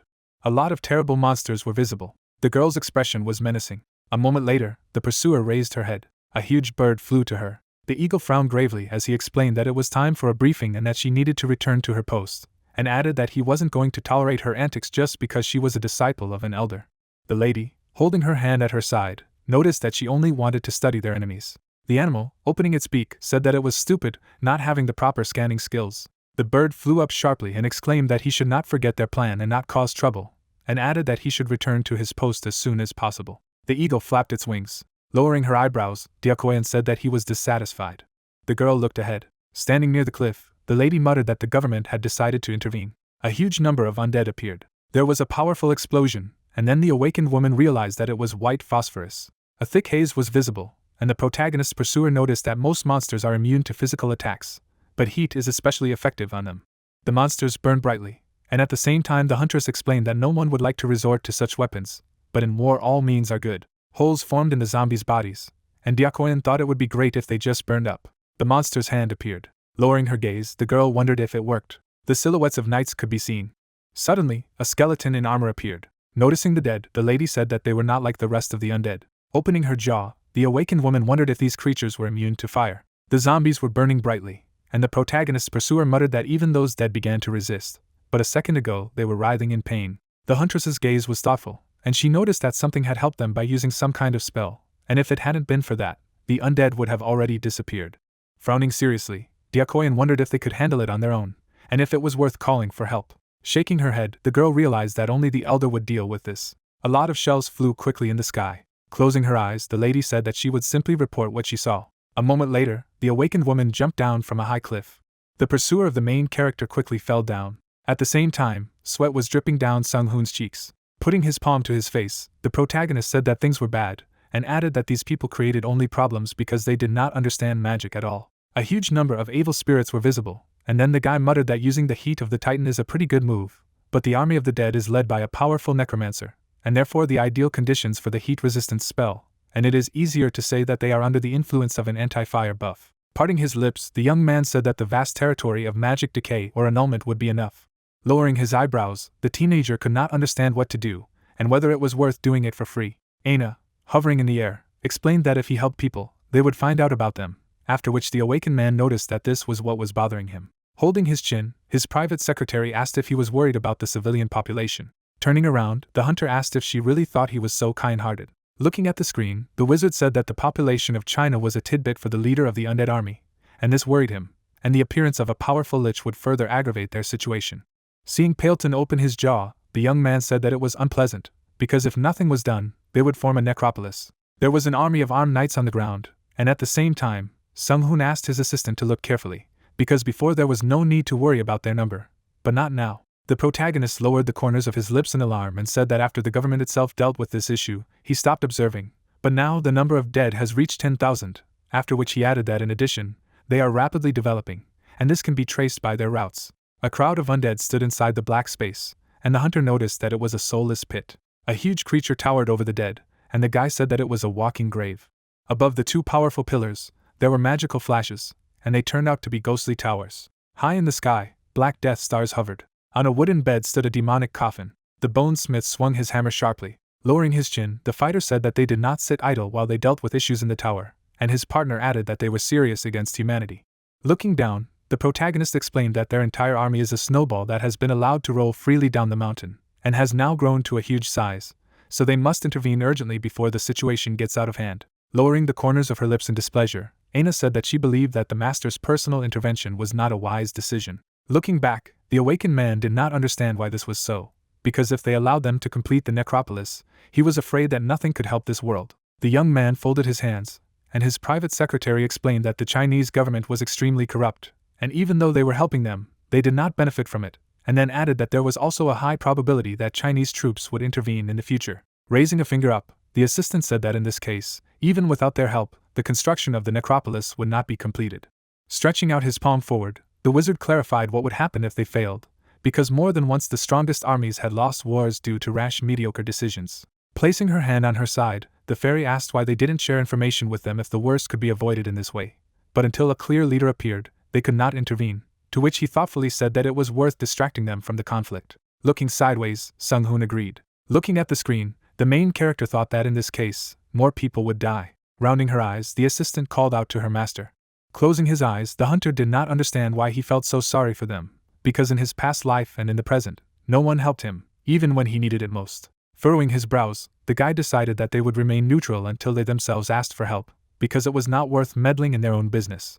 But it would be nice to share information, and if they really were doing so badly, then they would contact him. Putting her hand to her skirt, the companion announced that an electronic newsletter had arrived. Looking back, the fighter advised his partner to hurry up with the research of the newly arrived creatures, because if she managed to establish contact with them, she could accept them alive at any time, to which she asked if he was going to expand this business. Raising his palm, the protagonist replied that they made good money on the rings, so it was time to use this money. Folding his hands, the awakened man ordered to find several islands that would suit their budget, as well as to prepare for construction, to which she clarified whether these would be islands for sea maidens, and received a positive response. Pointing her finger at the screen, the fairy asked if her owner was sure that everything would go smoothly if it could lead to conflicts with neighboring states. Closing his lips, Sung-hoon explained that there were many exceptions, such as the Principality of Hada and Sealand, to which Aina noted that according to the data, they had never been officially identified. Lowering his chin, the main character said that no sanctions were imposed against them. Standing in front of the hologram, the hunter stated that in this case he could afford to use the islands, and the difference between them was that it largely depended on him whether they would wake up the next morning, and in the age of the awakened, strength was of great importance, and then added that after clearing the third-level dungeon, all countries would want to cooperate with him, and besides, the law of any world states that the weak obey the strong. A view of a military tent on the territory of the Chinese forward base for countering the undead opened. The man put his palm to the red circle on the screen. The soldier furrowed his brows angrily. Pressing the keys with their fingers, the operators said that they confirmed the coordinates, notified a fire and a direct hit, and also analyzed the damage. Leaning his hands on the table, the captain did not understand what was happening, and wondered if there were any results. Taking off the headphones, the subordinate said that they confirmed a direct hit, and then began to talk about smoke and fire. Putting his fingers to his face, the head asked if they were sure it was a direct hit, and then added that their firepower should be enough to reduce these rotten pieces of meat to ashes. The soldier turned back abruptly, and shouted that they had been sent a video from the observation point. Looking at the computer, the general asked if something had happened, to which he was told that he had to see it with his own eyes. The man's pupils sharply decreased in size from fright. Grabbing the screen with both hands, the soldier was outraged by the damage he saw. The eyes and mouths of the monsters emitted a bright blue glow. Bright orange spots could be seen on the bodies of the undead. The crowd of zombies began to turn away from the flash of light. A military vehicle suddenly flew over their heads. Tightly grasping the steering wheel with his fingers, the hunter wished his enemy's death. The monsters shattered into pieces after colliding with a car, and the driver told them to get out of the way. The shooter instantly opened fire from a machine gun. Frowning menacingly, the fighter began to shout loudly. Blood suddenly spilled out of the zombies' bodies. As they rode forward, the awakened informed the command post that the bait was moving according to plan. Important personalities were sitting at a table in the Chinese Undead Command Center. The chief closed one eye and declared that the first attack had been a failure, but no one could have thought that the white phosphorus would not take them. Ruang lowered his chin and noticed that the main branch of technology included internal resistance to fire, so he assumed that something similar had saved them. The soldier's pupils narrowed sharply, and then he wondered if it was true that there was something that cast a protective spell on these dead. The elder raised his hand and admitted that he thought it was, and then added that he believed that they needed to find out what else their enemy was capable of. With a sly grin, the head muttered that he was willing to get acquainted with all the opponent's abilities before the strike, and then clarified if they had already figured out the levels of their opponents. A man with unusual glasses on his face sat in a chair and said that most of their front lines were ordinary undead from the 10th to the 20th level, but there were often more powerful representatives among them, and they had also discovered huge vile creatures. Images of large monsters appeared in the picture, and at the same time the subordinate explained that they had received these photos during an air raid. Raising his hand, the hunter stated that they were more concerned about a humanoid creature than a giant lizard, as they assumed he was around 160th level and had an innate invulnerability to any physical attacks, and then added that after analyzing the enemies, he could confirm that at the time of the impact, they had a perfect thermal defense, which had now disappeared. Closing his lips, the general noticed that, as they had expected, the enemy had used a defensive spell with a wide area of effect, so it was probably not the only spell they had in store, but if there was one that could cancel all physical attacks within a certain range, then their situation would only get worse. The man put his fingers to his mouth, and said that there was nothing left for them to do, because if the firepower didn't take them, they would have to send high-level awakened people there. 2 indicators were on the map of hostilities until the interlocutor stated that they had managed to lure the dead to the designated point. Pointing his finger, the man asked if their advanced hunters had managed to find the weaknesses of the enemy resistance spell. In turn, the man answered positively. 3 men were in the trailer of the car. Closing his eyes, the master said that the melee hunters would take their place in the possible ambush zone, and when the time came, they would launch a massive attack on their enemy from all fronts. The machine gun standing on the car began to shoot to kill. The monsters rushed after the car. The soldier held the firearm with both hands, after which a stunned look could be seen in his eyes. The warrior's head was cut off. The driver, continuing to move, asked what had happened, while the ally replied that the machine gunner had been killed, so it was necessary to shake off the monster. Starting to shoot at the point, the soldier wished the enemy death. The cars drove into the distance, making it clear that they were almost there, because the zone of action was visible. People looked at the approaching transport. Driving through the doors, the leader stated that the decoy team had just passed the entrance to the castle, ordering the gates to be closed. The monsters were visible through the hole. Zooming in on the image, it was clear that the dead were moving forward. Lowering the binoculars, the superior said that it was good, because everything was going according to plan. 2 planes flew over the roof of the castle. The pilots rushed towards the horde of monsters that glowed purple. Suddenly, there was a huge explosion. Far away in the sky, the silhouette of a creature appeared. Looking down, the villain said that he was curious about what these people were up to, and it seemed that they were well prepared for their arrival, but that they could not escape death, although their struggle looked very convincing. The monsters illuminated by the explosion were moving forward as the commander stated that their guesses had been confirmed. After all, the dead were under some kind of protective spell, and even if modern weapons were ineffective and firepower was completely useless, they had no other choice, so ranged hunters needed to prepare for an attack. The heroes were ready to attack as the man shouted that they would destroy the enemies in one fell swoop. A blue flash appeared between the wizard's hands. Suddenly, blue lightning struck the creatures. The monsters were in a purple haze, after which they were thrown back by the blast wave. Emitting a blue beam from his finger, the villain said that it was pointless, because trying to kill something that was already dead was stupid. The flesh of the undead began to recover. Opening his mouth wide, the giant spread his arms. The people held the seals when they heard that the Mozhan clan's spellcasters should be on the front lines. Making an angry expression, the wizard began to cast the spell. Suddenly the seal began to disappear. Golden bells appeared in the hands of the magicians. A projection of the spell appeared in front of the castle walls. The monsters were illuminated by light, after which they fell apart. Holding a staff in his hand, his opponent said that even in this world, there was a place for especially spiritual personalities. While in the blue barrier, the enemy applied a reduction in the spell area. The warriors, standing on the edge of the fortress wall, stretched out their hands with artifacts. Suddenly, confusion appeared on the man's face. The spell began to crumble into pieces. The men fell to the floor as the soldier believed that the number of Mozhan clans killed was rising. Turning around, the leader said that their spells had been broken, so the enemy's spell was stronger. Gritting his teeth, the interlocutor replied that this meant that they would no longer be able to use the clan, because he hoped that would help. Raising his hand, the superior told the Mozhan spellcasters to help their hunters by ordering them to send as many reinforcements as possible, as the left and right flags must be ready to attack. Looking at the explosion, the man said that they would send a signal and order them to prepare for battle, because they would show this pile of flesh what strategy meant. Knitting his eyebrows, the old man said that people should be careful, because these dead are different from ordinary ones. In turn, the master replied that they were too strong to lose, because it was simply impossible, ordering them to prepare for an attack, because the enemy was already there. Gritting his teeth, the soldier replied that the order had been taken into account. Holding a shield in his hand, the man shouted that they had just received an order to prepare for an attack. Turning his head, the warriors said that their opponents were to make money, so the main thing was to incapacitate them and chop off their limbs, asking them not to yield to the guys on the left flank. The allies raised their hands in the air, beginning to rejoice. The warriors rushed to the attack, after the leader's command. A lot of people were on the walls of the castle. The soldier cut the monster's body in two. The red-armored warrior continued to slaughter the dead. The warriors fought with 2 giants. Events take us to Gyeonggi-do, Namyangju. We find ourselves in one of the training centers. The protagonist was standing in the middle of the hall. Chuckling, he said that in just a month, they had grown a lot, they could already be sent on a mission. Seeing Yun swear as he attacked and said that if someone did less damage than her, he would lose healing for 3 days, he scratched his head, not understanding why everyone had become so rude. The monster opened its mouth. Yun struck, knocking the monsters away from her. Dujin cut off the monster's head. His comrade, swinging his spear, rushed at the creatures. Jinsu fired an arrow. Arrows pierced the monsters at great speed. Jingxiang, holding a spear in his hands, shouted, saying that this time it was all up to Sanjin and Jinsu. Sneering, he told Dujin that there were too many monsters here. He even wondered if he had enough mana and aura for the boss.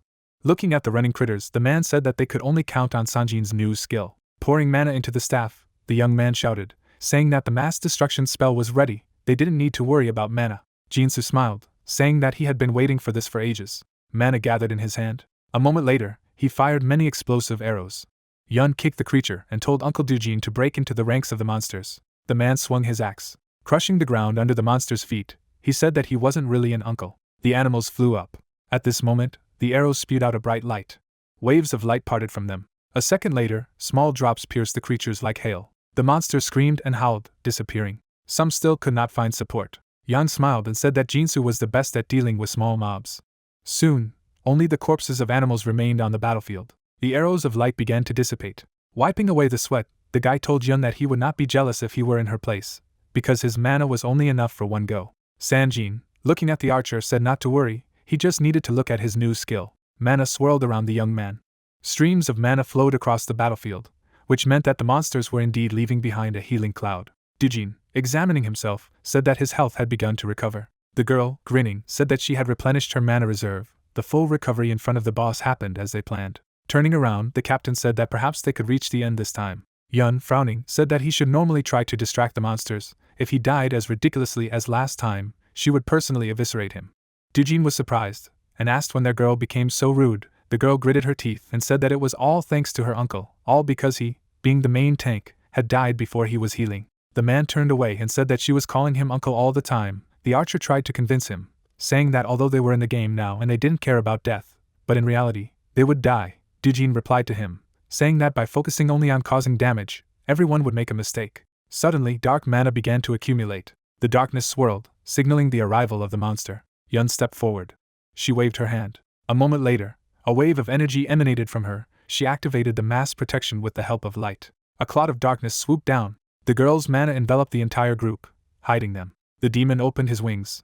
Yun, raising her hands, said that after analyzing their battles, she was inclined to believe that the first time they died was due to an explosion. The boss's wing rose. Grinning, the girl said that she had seen this ugly face so many times that now it was like her own. Dujin narrowed his eyes and said that she was rude, and that Sung-hoon could watch them. Sanjin frowned and said to stop talking, he would attack first.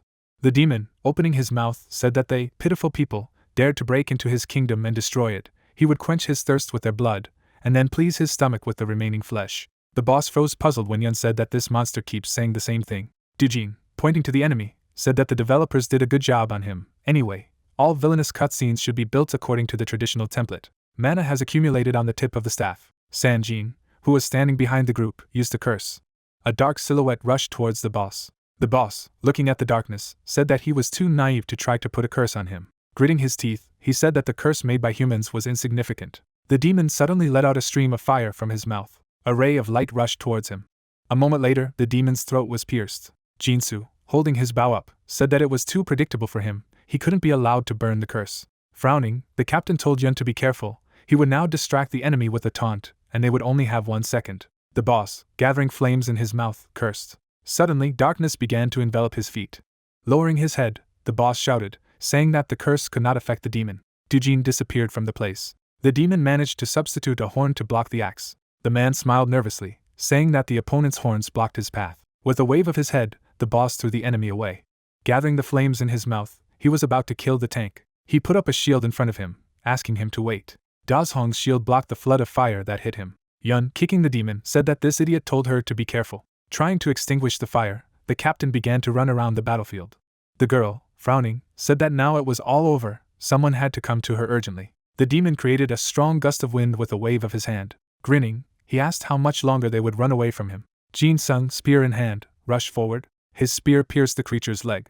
The demon opened his mouth and roared. He waved his tail, calling people cowards who attack in the back. The man jumped back. Turning around, the boss said that he had not felt pain for many years. Weakening his body with a curse, he injured him. Releasing a wave of mana, he shouted, saying that the jokes were now over.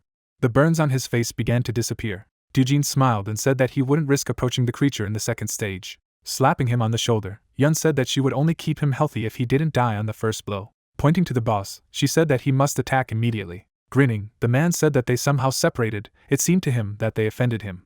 Shifting her gaze to the captain, the girl said that a strong body was his only advantage. It was time to take advantage of it. Pouring mana into his hands, the man said that he would just do it or die. Dujin rushed at the demon with a shout. The boss turned sharply. The captain of the group swung his axe. He gritted his teeth, saying that this enemy was too strong. Bright rays of light rushed towards the creature. The arrows hit the boss and exploded. The demon clenched his jaw in pain. Jinsu was running around the battlefield all the time. Frowning, Jin-sung told the captain that their archer was in danger. The tank roared and let out an aura. The demon turned around abruptly as Dujin said that he could stun the enemy for a short time. It should be enough to take cover. Turning to the enemy, the boss said not to even hope, because he would kill him first. Unexpectedly, a bright light covered half of his body. A moment later there was an explosion. Dujin raised his hand and said that the attack was not bad. The demon burst out of the smoke and dust and said that they couldn't stop him with such weak attacks. Jinsu, who was standing in the distance, tensed. Dujin, turning his head, told the archer to run. The guy concentrated mana in his hand, telling the boss to get out. When the explosion thundered, the captain said that he shouldn't have let the boss take off. They did a lot of damage. Yun, frowning, shouted, saying that the water attack was ready. The creature rushed towards the archer at great speed. The young man ran, barely saving his life. Smoke rose behind him. The monster burst out of the ground. Looking around, he said that none of them could fly, and as long as he was flying, they could not hide from him. The boss rushed after his goal. Jinsu involuntarily turned around. Dujin roared, saying that he would slow down the enemy, and they should start attacking. The boss stopped due to the tank's taunt. Swinging his spear, Jin-sung said that they could rely on ridicule. A moment later he threw his spear. Blood spurted as the spear pierced the target. The demon's mouth dropped open in shock. Dujin threw away his axe and told Yang that it was the perfect time. The girl immediately stood in front of him. The man leaned his foot on her hands. Yun threw her captain up. The demon turned his head. Dujin grabbed his leg. He gritted his teeth, saying that he had caught him after all. Opening his mouth, he roared, saying that it was time for them to go down. The demon and the man rushed down as Dujin increased his mass. The creature opened its mouth and roared. A moment later, they crashed into the ground with a crash. Yun, frowning, said that it was time for them to attack. A huge amount of smoke rose into the air. Dujin grinned as he received blows to his face. Bleeding, he said that no matter how much he resisted, he would not let him go, for his end had come. The demon gritted his teeth and cursed. Sanjin, pointing his staff at the creature, sent a curse and said that the enemy's defense was disabled. Yun, shrouding herself in mana, applied the Eternity Dragon buff. A moment later, a barrage of fire burst from her hands.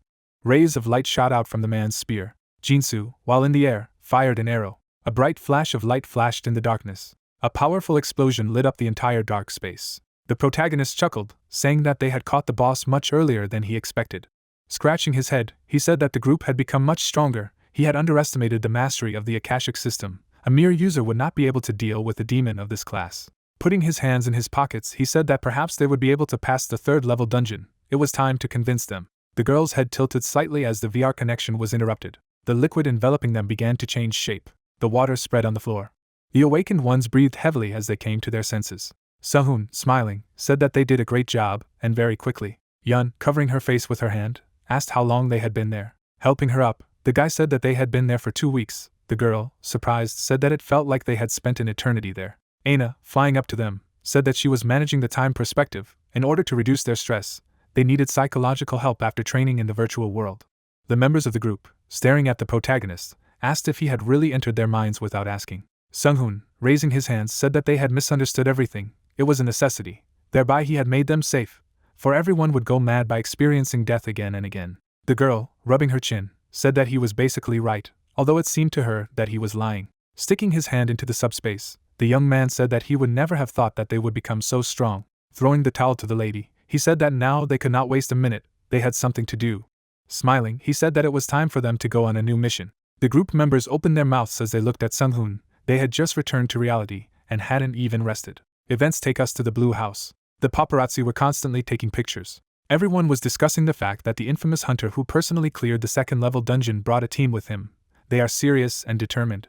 Yan, barely keeping her eyes open, said that she did not want to go anywhere. The captain was in solidarity with her. Examining the members of the group, people tried to understand if something had happened to them. Sunghun, smiling, said that he was aware of their successful negotiations with the government. Jisuk smiled back, saying that they were their last chance. So no wonder, now they are exempt from taxes and have access to the island and much more as they requested. Showing his thumb, the protagonist said that he could always be relied on.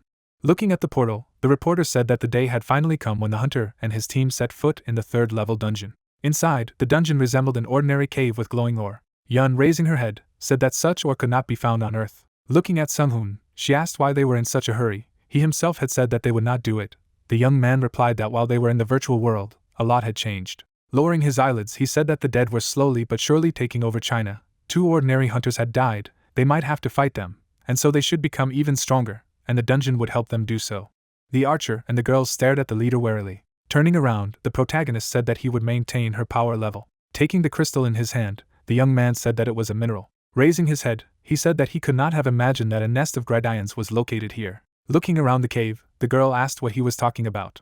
Grinning, Sunghun said that the gradions are the name of the race, they are people, and these creatures are the gradions, glowing minerals, and they are their doing. At the origins of this race were dragons. Raising his hand, the protagonist said that dragons raised the gradients. Among them there are queens who are in no way inferior to humans in terms of intelligence. Smiling, Yun said that these were far from the monsters they had to fight, then they had to act as if their opponents were humans. Inspecting the ore in the cave, Sunghun said that they should beware of the guards, they are dangerous because they are able to lift their matter in gravity. He doesn't say that they can capture anyone's mind, and that's not all, and their mana is different from that used by ordinary aura users. Imagining the throne room, he said that there was also a queen there. Queens were creatures created by the dragon himself, they are well developed physically, have excellent mastery of magic and have incredible resistance to spells. Rubbing his chin, the protagonist mentally said that hunters below level 150th could not clear this dungeon. Hunting the Queen of Gradions at such a level was tantamount to death. Dijin, smiling, asked if he really didn't need help. The guy replied that he had everything under control, so they just needed to climb aboard. Runes and mana circles spread through the air. A huge column appeared in the cave. A huge capsule-like creature appeared in front of the group. Inspecting the mana-exuding artifact, Sunwon said that it was a special magical support device, something like a tank of mana. Looking around the cave, the protagonist mentally said that with the help of this device, he could use Hepta spells more than 100 times and still retain the rest of his mana, and as long as he had mana, his abilities were equal to those of a 7th-level sorcerer. The young man, turning his head, said that enemies had arrived at them. Looking at the Gradion army, he said that the size of the nest made it clear that there were many workers among the enemies. These creatures resembled a swarm of ants. Yun, raising her hands, asked if everything was really so bad. Sunhoon chuckled and said that it was better for them to think about what stats they would increase when they level up, because the number of ants did not matter. When the monsters rushed towards the guy, he told Ayn to control the combat control system. The spirit hovering beside him accepted the order. She closed her eye, activating the control system. The ground under the protagonist's foot was distorted. A huge piece of earth rose up. The Gradions roared as the wall of earth threw them back. Ants have gathered in a heap. Sunghoon climbed the wall, ordering the Akashic system to scan everything it could. The guy was looking at the Gradions against the wall. Looking at the monsters, the young man decided that there were no more worthy opponents than the dragons created for the final battle. Pointing his staff at the crowd, he said that he would be the first. A small ball of fire was in the midst of the crowd. A moment later, a powerful explosion thundered. Looking at the field of fire, Sunghoon said that magic was the best option against them. The protagonist whistled, raising his level by 7 points. Yun, being near him, said that there was a lot of experience here. Straightening up, the girl asked her uncle if there were any Gradions in this level. Dujin, who was standing nearby, said that he himself was curious. Judging by the fact that one spell was enough for them, they were too insignificant, but the amount of experience they had gained said otherwise. Suddenly, another field of flame appeared. Yun opened her mouth when she saw the notifications about the level up. Aina, flying up to the young man, said that the analysis of the dungeon was completed. 3,000 Gradions were approaching them. After looking at the battlefield, the spirit began to search for a boss. Parting her lips, she said that the target was below them at a distance of 4 kilometers. Sunghoon collected mana in the staff crystal. He smiled, saying that it was excellent. As the sphere formed around him, he said that it was time for them to finish here and visit the boss. The Reaper's silhouette appeared in the air.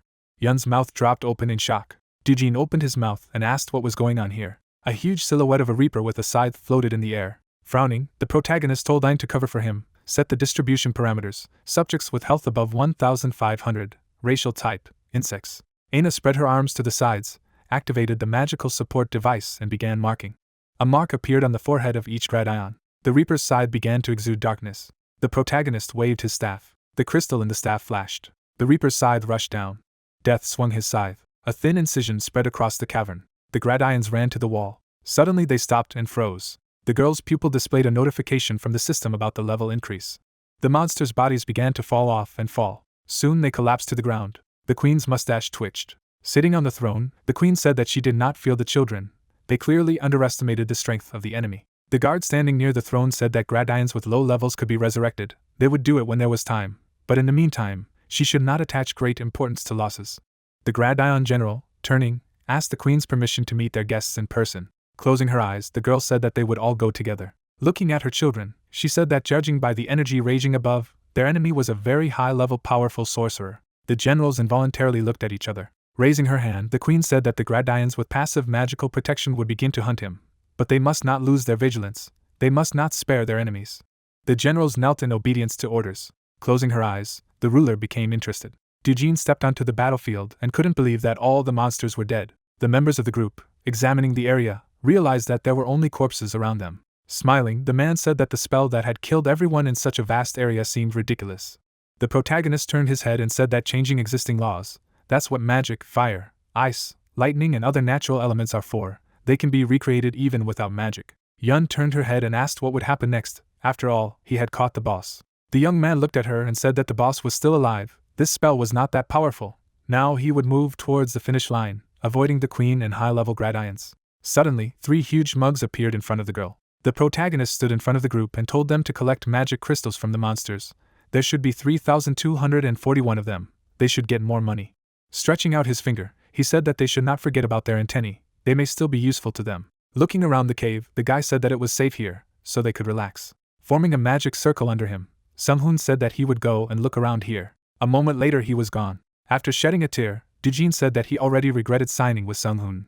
Looking at the myriad of corpses, he said that he felt like they were cheap labor for him, and were now paying for a ride on that thing. Lightning flashed in another part of the dungeon. The protagonist appeared in midair. At this point, the flow of magic was interrupted, making it impossible to teleport further. Smiling, the guy said that the queen was an ancient sorceress after all. Such precautions were justified. Aina, pointing to one of the paths, said that they should go there. The guy's eyes widened in shock. He grinned. Looking at the dark portal in front of him, he said that they were waiting for him after all. Upon exiting the portal, the Gradion said that he had found them after all. The young man, closing his eyes, said that he had not even noticed them, and now he was not at all happy to meet them. The general, grinning, said that their queen wanted his head. They do not know why he destroyed the small Gratans, but his end has come. The protagonist narrowed his eyes, realizing that since the Gradion was talking, it was at the peak of its evolution. The monster summoned weapons. When everyone rushed to him, Sung-hoon thought that he had not fought the Gradions for a long time. His eye flashed. Thanks to their magical protection, these monsters are considered the best mage hunters, but with his level, things will go differently. A huge chunk of earth rose in front of one of the monsters. The general, gritting his teeth, said that it was useless. Thin cuts spread through the air. Gradion sliced the wall into pieces. Smoke rose up, making the protagonist's figure invisible. A moment later, the corpse of one of the generals was lying on the ground. The young man appeared behind the second enemy and attacked. The general, opening his mouth, roared. The protagonist grinned sarcastically. Gradion roared in a rage. Sung-hoon, lifting the enemy by the neck, sharply increased the gravity around him. The general rushed to him with a shout. The guy's body was cut into 2 parts. Suddenly, the body began to disintegrate into pixels. The Gradion stared puzzled at the body of the enemy. The general shuddered, sensing something. The body of his comrade was chained to the wall. Shaking her head, the Gradion shouted, telling Sung-hoon to show herself. The guy, suddenly appearing behind his back, said that it was easy to cope with such smart guys. His movements were predictable, because he was driven by fear and anger. The protagonist pinned the enemy's head to the ground. He was smiling. Sung-hoon sat down beside the corpse. He was able to win with ease thanks to their tendency to underestimate wizards. The cough spread through the cave. The general who crushed the wall behind him told the guy that he was a monster. A person could not have such strength as a magician. The young man rubbed his chin, saying that he could think what he wanted. Opening his eye, the Gradion said that he could not send him to the queen. His body sank to the ground. The young man, looking at the corpse, said that his devotion was stronger than even his sense of self-preservation. Turning around, Sung-hoon said that this was proof that the queen had great authority. Most likely, she was watching the battle progress using detection magic. The next battle would clearly be more difficult. The silhouette of the protagonist is reflected in the projection of the queen. Sitting on the throne, she said that she had sent them together to scout what skills he possessed, but they had been destroyed too quickly. Closing one eye, the ruler was amazed that the young man had achieved such skill in battle with only 4 rings. Looking at the gate, she said that she would find out soon. The protagonist stood in front of the gate. Aina spotted a powerful life form. Closing his eyes, the protagonist pondered. He knew how to defeat the queen, but it was difficult enough to organize the necessary conditions for this. A warrior and a magician were needed. A great magician, using his magic, must destroy her magical barrier. If you don't, the quantity won't matter. It also requires a strong warrior who can use his aura with ease, because due to her passive resistance to magic, the attacks stored in the aura are the only ones that can harm her. You also need a buffer zone, the bigger the better, to cover the warrior fighting the queen. A lot of healers are needed. Without this simple and traditional strategy, victory is not possible. The young man grinned. He himself would have lost without careful preparation. A powerful wizard and a strong warrior at the same time, incredible resistance to magic, that was all the queen had, and if she was the boss of a 150th level restricted dungeon, it would only mean death to those who entered. The gates began to open. Sung-hoon's mouth dropped open in surprise. When the gates were fully opened, the queen asked him why he was not already inside. The guy, frowning, began to look around. A Gradion sat on the throne in front. Smiling, the queen asked why he was delaying. Looking at the young man ahead, she said that he was unusually cautious for a man who had destroyed her children as soon as he entered her nest. The protagonist narrowed his eyes, thinking that this child was crazy. Throwing up her hand, the queen said that it had been a long time since she had last spoken to a member of another species, so she wondered if the people in their world were also the dominant species. Sung-hoon, pouring mana into the staff, thought that he himself was interested in the portal. Therefore, he replied to the queen on the throne, saying that beyond this gate there is a world ruled by humans. Smiling, he asked what she wanted to accomplish by creating a gateway to their world. Gradion also chuckled, saying that this was a provocative enough question to start a conversation. Maybe he wasn't the one who destroyed her children. The young man standing at the gate said that they attacked first. The girl refuted him, saying that they should not have attacked, they just came closer out of curiosity. Getting up, she said that they should leave it. In addition, she knows nothing about this dimension. She tried to remember the reason why she was kept here, but her memory becomes more and more vague every day, so she remains faithful to the only goal, the prosperity of her race. The protagonist, frowning, said that they need not fight. If she can have a dialogue with him, then they can find peace. Prosperity usually originates in the world. Looking down, the queen said that it was unfortunate that the will of someone more powerful was restraining their movements. If she rejects his will, she will simply lose herself. Since he is a magician, he must understand it. Despite his level of intelligence, he has a nasty feeling that someone is controlling him. Sung-hoon pursed his lips, realizing that this someone had most likely opened the gate. Descending from the throne, the queen said that it was not her will, but that she was not inclined to tolerate loss. Releasing the aura from her body, she apologized for not satisfying his curiosity. A bright light radiated from her body. The guy gritted his teeth as he realized that fighting was really the only way. The ruler of the Gradions took on her fighting form. Smiling, she asked what it was like to be outside. Was it suitable for life? Closing one eye, Sung-hoon said that it was quite nice. Resting her hand on her side, the girl said that she had high expectations. A ray of mana rushed towards the young man. The protagonist barely had time to put the barrier in front of him. He jumped aside. The mana beam abruptly changed its direction. The guy had to spin up to dodge. His feet slid on the floor. The protagonist roared, telling Aang to trigger the dispel magic. The spirit immediately raised its hands. The accumulated mana immediately shattered into pieces. A moment later there was an explosion. Raising his staff in front of him, Sung-hoon said to use all his resources to destroy the opponent's magic. Suddenly, the queen was directly above him. Smiling, the ruler of the Gradions said that if the magic did not work, she would take a different path. The ground in the area was distorted and trembled from the collision of the queen and Sung-hoon. A madly powerful explosion rang out. The main character at the very last moment managed to raise his staff in front of him. A wave of terribly strong magical energy swept over him. This attack broke through the floor to the floor below. Sung-hoon was flying down. Suddenly, he saw a cloud of light approaching him. It was the Queen of Gradions, who had a satisfied smile on her face. In an instant, she appeared in front of the guy's face and said that he was just a wizard, after which she asked how it was that he was still alive after her blows. Asking this, she struck another blow. At great speed, the main character flew into the ground. After this, the queen hovered in the air. She looked down and asked why he didn't die, because the protection from magic should disappear after touching the queen's body. Sung-hoon then came out of the dust with a broken staff and replied that it was all thanks to the defensive magic on the staff and armor, although all the action had already disappeared as he trembled attacks, after which he asked if she even knew how much it cost. After a short pause, his opponent lowered herself down and said that he should give up all these ridiculous tricks. She stared at him and added that he had strange magical abilities that were not at his level, and then asked who he was. The protagonist put the broken staff in his inventory and replied that he was just a strong wizard tempered by black work, after which he asked if she remembered the dragon that created him, to which she asked if he was talking about the creator. But why was he asking about it? The guy moved the stone out of the way and replied that he was just curious about what he was thinking when he created such a child's body. Then he began to stretch his arms, adding that he had done the right thing by leaving his boys. After all, there would be a battle, and he hoped that no one would see it. The queen did not take her eyes off him, when she suddenly said that he did not look like a person dependent on external factors. Dropping his hands, the main character replied that she was right. Suddenly he frowned and added that if necessary, he would not make out who was a woman or a man in front of him, because he could kill, because he was just such a magician. His opponent's hair fluttered with her strength, as she said that she was getting curious now. Closing her eyes, she added that out of generosity, she would attack him once, because she had already seen this technique with clairvoyance, and the queen's eye could see through the effects of magic, so such tricks as illusions and transparency had no effect on her. Her hair moved even faster, as suddenly, finding herself in front of the main character, she struck a quick blow. At the very last moment, the guy managed to block this attack. Seeing this, the queen with glowing eyes asked herself how he blocked her attack with his body, even if there was no flow of power. Sung-hoon jumped back at this time and said that this eye was a complete fraud. Then he took a fighting stance and added that she didn't seem to have any other methods, and she just couldn't force anything, so it was time to fight properly. The queen's eyes were somewhat surprised by what she saw, and she asked if it was an aura.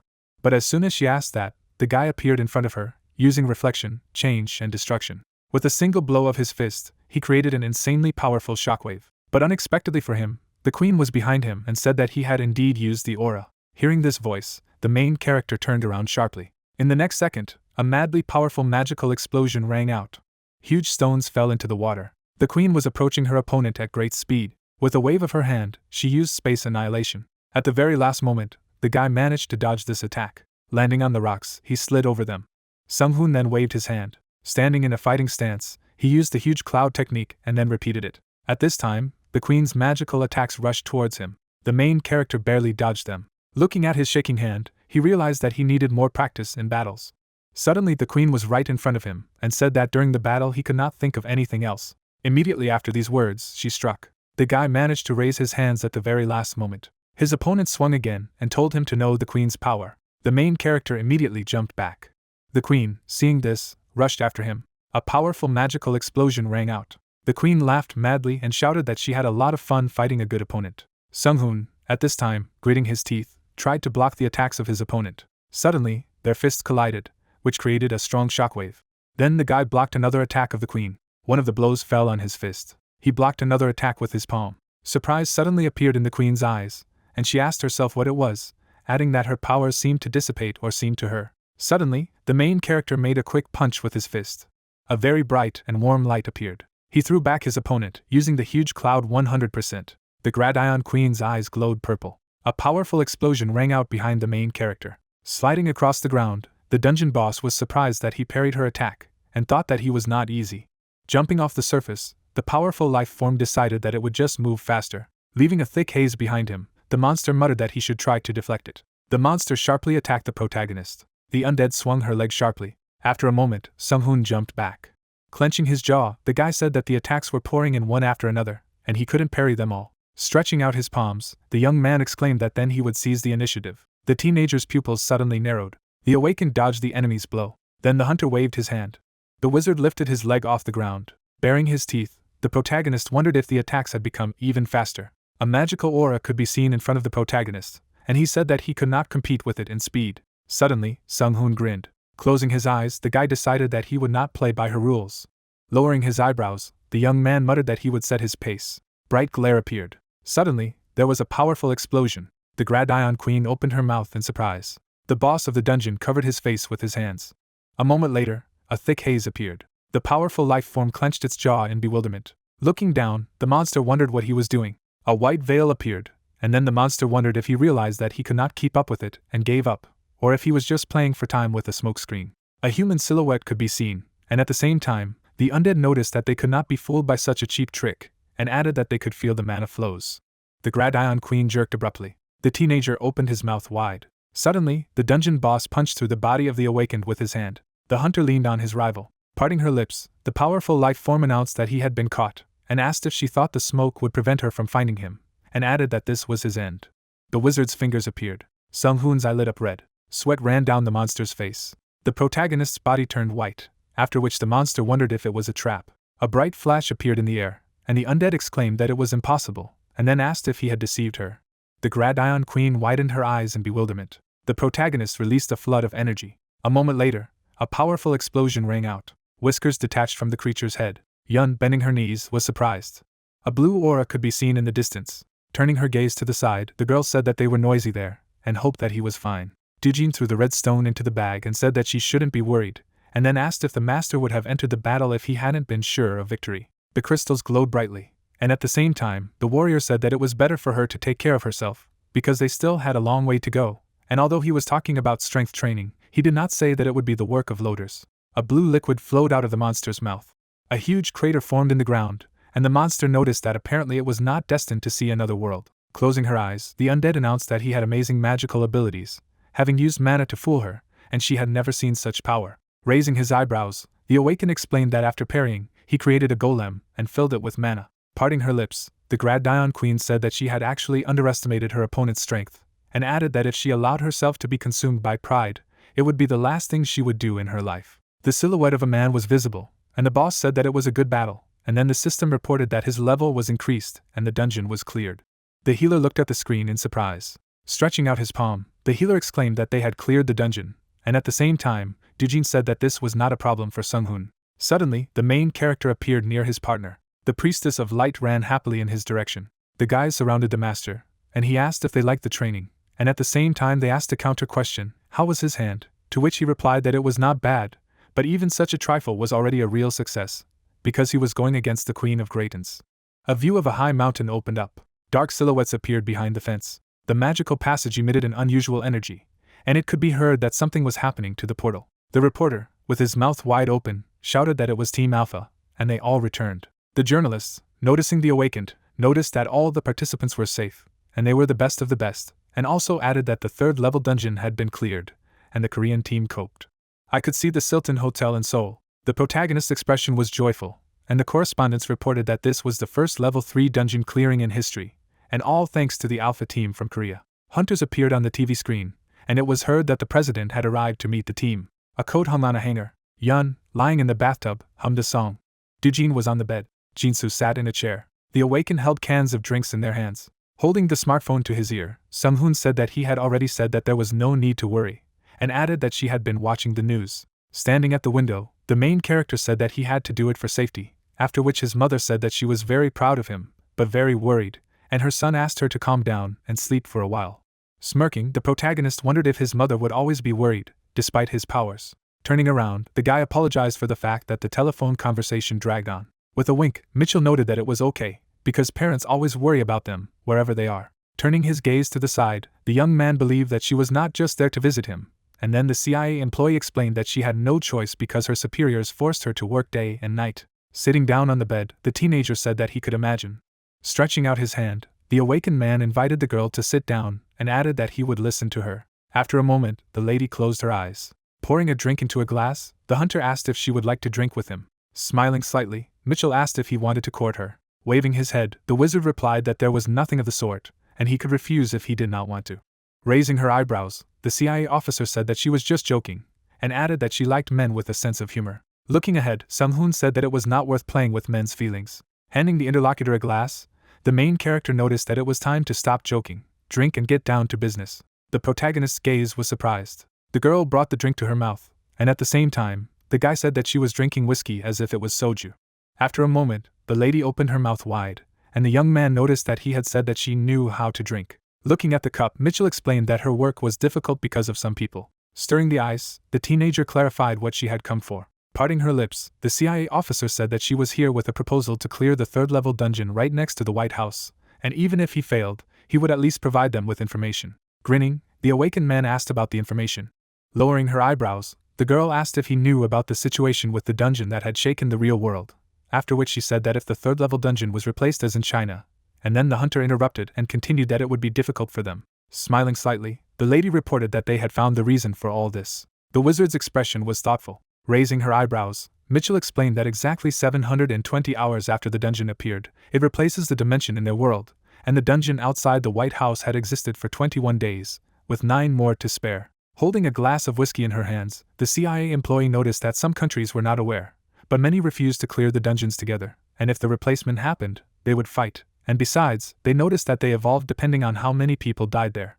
Looking ahead, Sunghun said that this is why no one is trying to clear the dungeons, and added that this was expected of the states because they love it. The girl, sitting on the couch, said that if the protagonist refuses them, then they themselves are ready to fight, and the top believes that Washington will soon turn into a battlefield. But if the protagonist shared with them any information about the third-level dungeons, then they would be better prepared to defend their territories. The guy smirked and said that he could tell them something, and asked if it would help, and also noted that if it wasn't the same dungeon, then his information was useless. Closing her eyes, the lady said that she understood, and explained that they wanted to roughly assess the complexity of this dungeon. After all, they were the only ones who were able to clear it. The young man brought the drink to his mouth.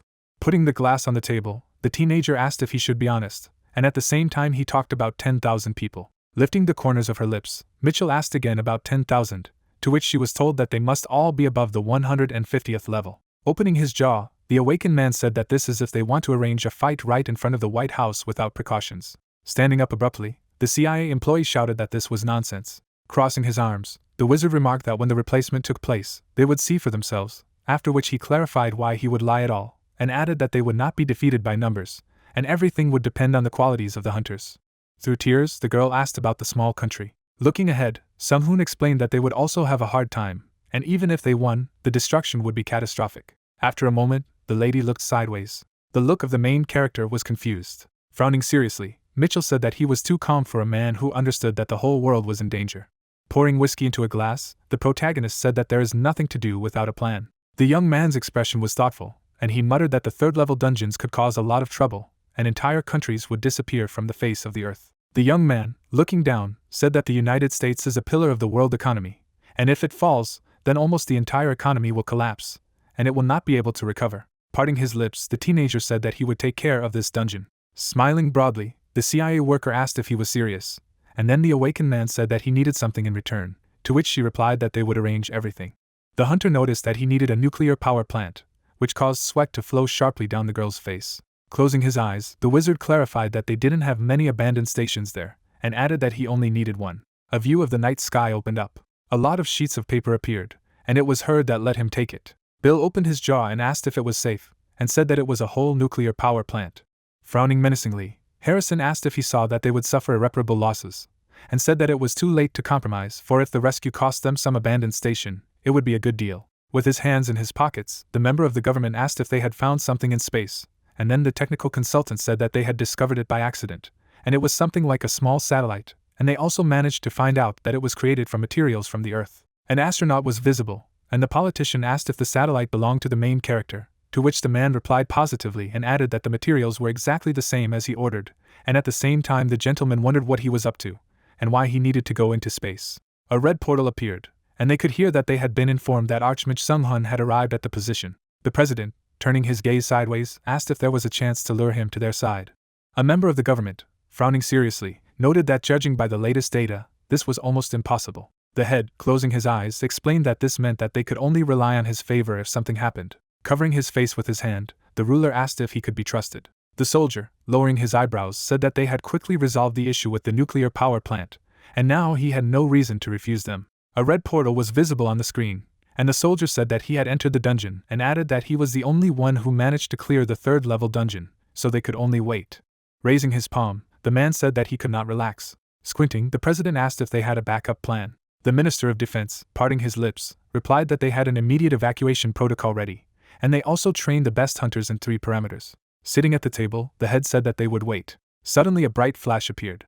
Sung-hoon, finding himself in an empty dark space, wondered what kind of dungeon it was. Opening his mouth wide, the main character realized that he could not breathe. Violet energy appeared, and at the same time the protagonist activated the Ring of Protection, and the system wrote that the cleansing of the hero's status had begun. Raising his head, the guy asked what kind of place it was, because there was literally nothing here, and no gravity, no earth, and even an atmosphere, after which he added that this dungeon was radically different from the Korean ones, and if ordinary hunters came here, they would already be dead, and it doesn't matter how many of them there are. The young man's pupils narrowed sharply, and at the same time, it was heard that this was a humanoid life form.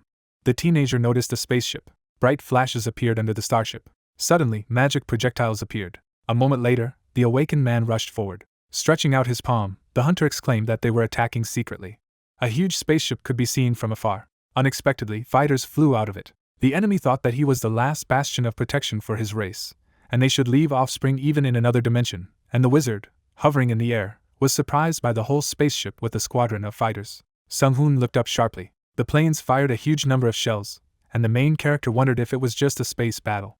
Parting his lips, the protagonist offered to at least talk. The enemy replied that it was pointless, because before taking over the planet, they would annihilate all forms of life, and then the guy, spreading his hands in different directions, said that then they would fight. Magic balls appeared, and at the same time, the young man spoke about summoning terminals in subspace, and also added that after gaining access to the nuclear power plant, their forces would be equal. Smiling, the teenager decided to test nuclear energy, and asked his personal secretary to help him. Aina, appearing next to the master, said that she was doing it, and he suggested first destroying the annoying flying bugs. Magical flashes were visible. Glints of light flew not far from the awakened one. An unusual energy appeared on the ship, and the enemy noticed that the target was captured, and decided to open fire from the main gun. The hunter looked back sharply. Suddenly, a powerful surge of aura rang out. A bundle of magical power appeared. Sung-hoon, hovering in the air, said that it was unexpected. The fairy, spreading her arms in different directions, explained that after the teleporter, she applied the stealth effect, and believes that they cannot detect them. Raising the corners of his lips, the main character said that it was time to try out his new spell, after which he asked his assistant to install a protective barrier and prepare a reserve of nuclear energy. The protagonist was surrounded by a protective shell, and he said that the fusion of nuclear energy was successful. Stretching out his palms, the guy began to create coordinates. A moment later, the young man released a powerful beam, using the ability of nuclear annihilation. A spaceship was visible, and then the enemy exclaimed that a dense flow of energy had been noticed, and evasion was impossible. Suddenly, there was a powerful explosion. The teenager was in a defensive barrier, and his mana reserve was used by 30%. The awakened man narrowed his eyes sharply. Violet energy appeared, and at the same time, the shield was stable. Unexpectedly, the starship shattered into small pieces. Unusual matter appeared, and the enemy said that this was the class of the apocalypse. Hovering in the air, the hunter muttered that he expected the power of nuclear energy to be fantastic, and converted this huge amount of energy into mana.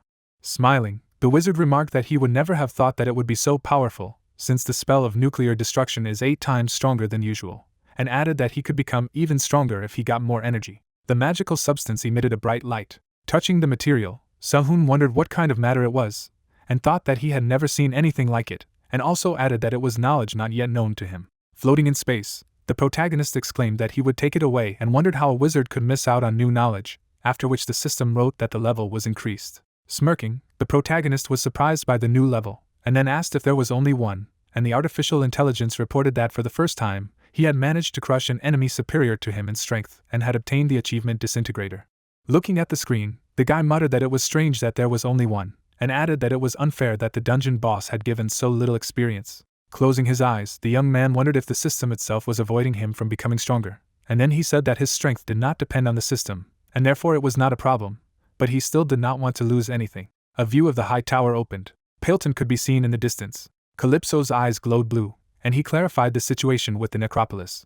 Opening his jaw, the lich said that he should not hurry, because it was still early, and he had to wait until 69 solar cycles had passed. Holding a staff in his hand, the deceased asked the interlocutor why he had stopped the march, and at the same time said that the creatures in this world did not know about mana and gods, and therefore there should be no problems with them. A huge dragon appeared, and the invincible general remarked that not really, because they had knowledge of martial arts and the abilities of the awakened, but even so, they were no match for them, and therefore, if they continued to advance, they would quickly submit. The undead, standing in front of the immortal warrior, asked if it meant that he was going back, to which he replied in the negative and explained that there were too many of these creatures, and the soul he had captured told him that there were about 6 billion of them in this world, and if the country called Kidam suffered colossal losses, then other countries would not leave it just like that, and therefore it was wiser to wait a little. An unusual energy swirled in the air, and at the same time, the knight asked if he would have any trouble connecting their world with so many souls, and the dead man realized that this was a tactical retreat. Behind the villains was a dark silhouette. The girl grinned contentedly. The lady, closing her eyes, noticed that they definitely lacked restraint, because she was called to such a place. Looking ahead, Calypso said that they had not seen each other for a long time. Eilish said that he had never been disciplined, and then the invincible general, standing across from her, said that her title meant nothing here, and she asked if he was sure of it, and instead of throwing words around, why didn't they put it to the test? The dark mage asked the Queen of Shadows to calm down, and she, parting her lips, said that it was much more pleasant to talk to him, and asked how their plan was progressing. Opening his jaw, Pailton replied that they needed her help. Turning away, the lady clarified what kind of help. The immortal warrior's eyes were glowing blue, and he explained that this world was similar to their old enemy, because there was a machine god here, and therefore they believed that it would be better if she tricked them. Turning her gaze sideways, Eilish noticed that she remembered those battles, and added that it was absolute chaos on the battlefields.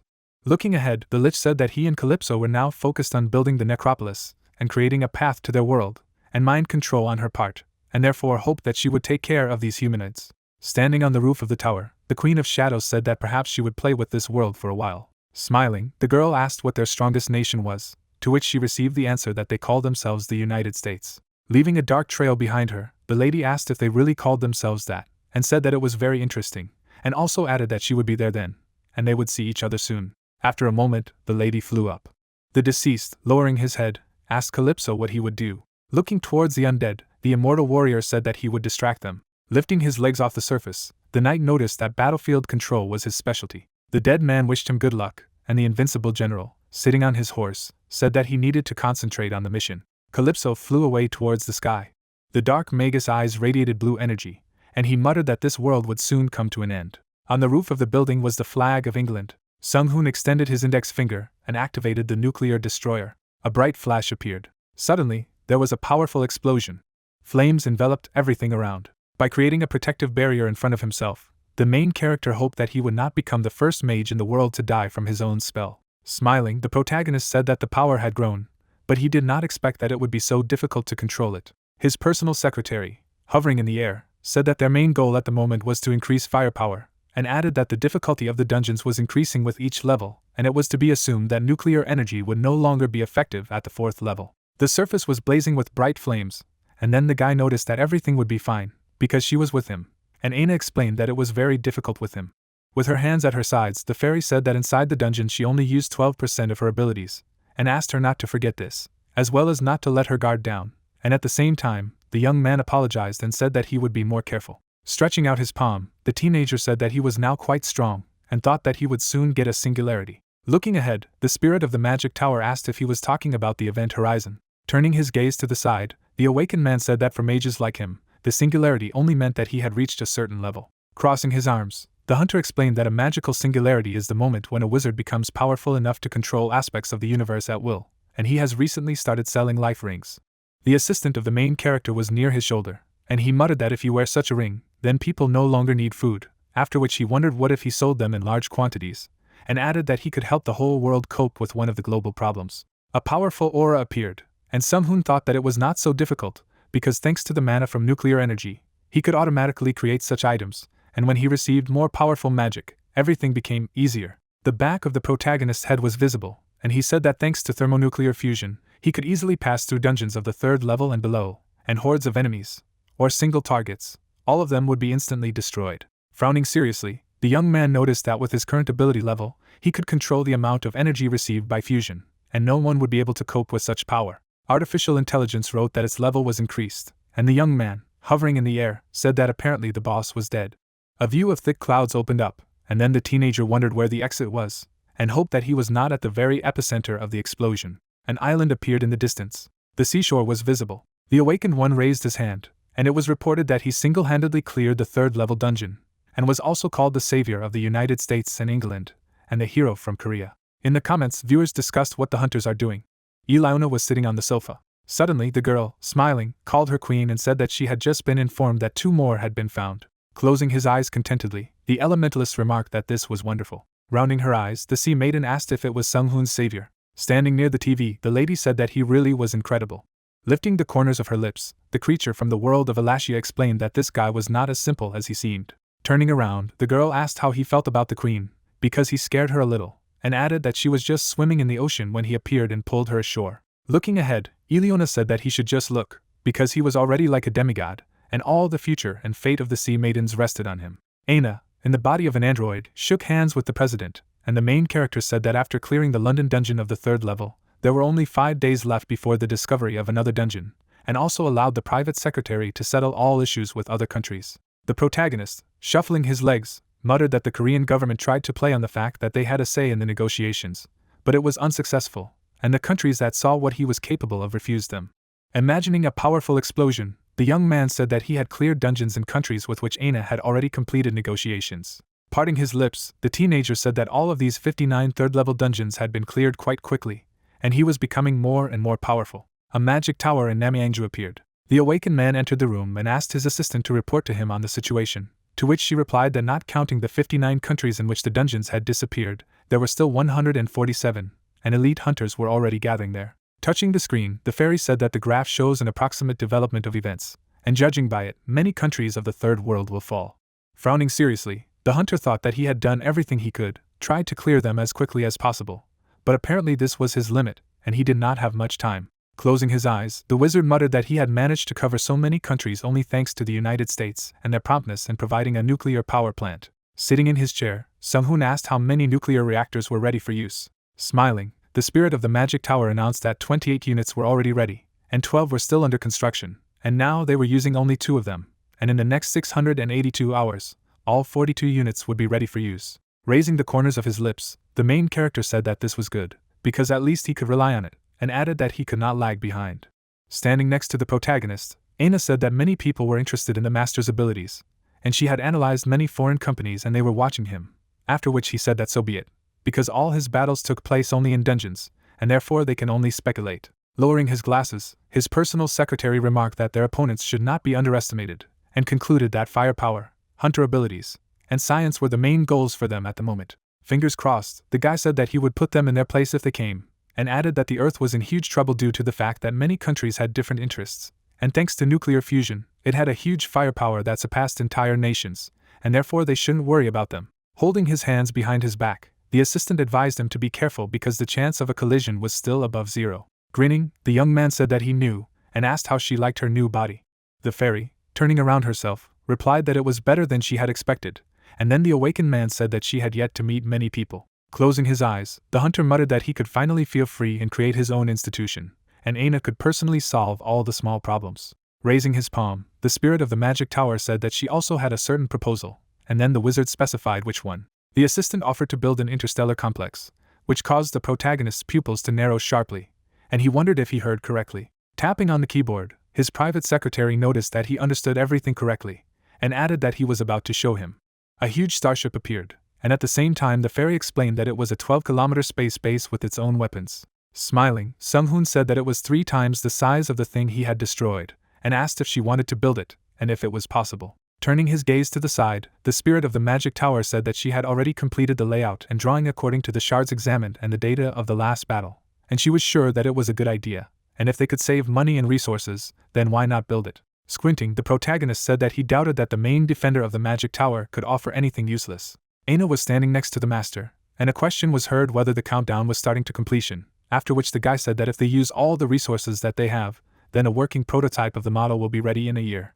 Looking back, the assistant reported that while examining the ship, she had come to the conclusion that underground construction would be less efficient, but it would be safer for them. Raising the corners of his lips, the young man asked if she thought that the enemy was aiming to attack the Earth, to which his personal secretary replied that he believed that it was, and therefore they should be prepared for all outcomes, because it was not known what the plans of those mystical creatures who created dungeons were. A view of the spaceship opened up, and the teenager muttered that without a doubt it was something really worthwhile, and the defensive systems were impressive, and also, thanks to this ship, it would be able to spread its influence around the world, for example, because of the possibility of orbital bombardment. The fairy, clenching her fists, turned to the awakened one, who thought that he needed to look for answers in space, and added that nuclear fusion should be enough to fight against these enemies. The spirit of the magic tower held his hands behind his back, and then the hunter said that he would give the go-ahead for the construction, but he would have to postpone it a little. Touching the screen, Sung-hoon explained that they needed to think about resources, and at the same time, asked to send drones to Mars to start building factories. A view of the red planet opened up, and it was heard about the creation of a portal for transporting resources, after which the main character said that he believes that 30% of the total power should be enough for this operation. Aina recommended starting with automated warships, and then the protagonist, raising his index finger, said that their combat power is still enough, and they can postpone it, and it is better to focus on something more effective. The assistant turned her gaze to the side. After a moment, the fairy closed her eyes. Suddenly it was heard that there was a high activity of the dungeons, which made the guy frown seriously. His private secretary looked away. A map of the world appeared, and it was said that it had begun. A view of the city opened. Suddenly, there was a powerful explosion.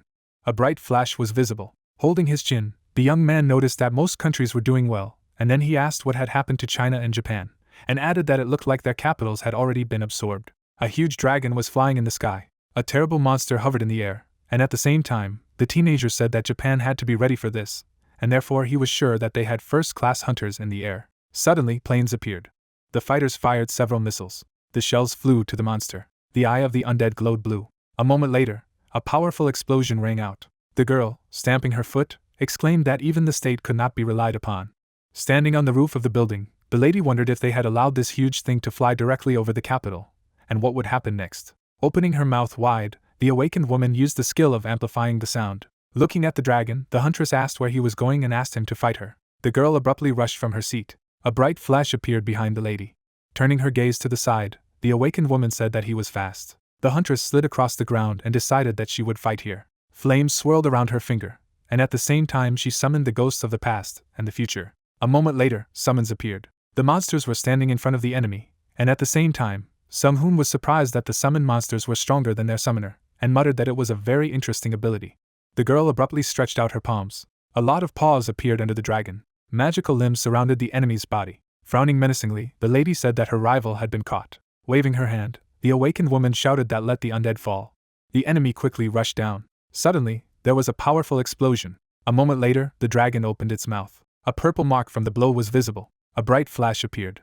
Clenching her jaw, the huntress said that the ghost's palms should have halved his strength, but he easily dealt with them, and then ordered the ghost of the future to attack. Then the monster jumped high. The monster dealt a furious blow to the enemy. The creatures fought the undead, and the main character noticed that this girl is better than it seems, because she can fight the boss alone, and added that after all, the world is huge. A view of the dark sky opened up, and at the same time, the protagonist reported that although her combat power was lower, it seemed that her ghosts were immune to the boss's attacks.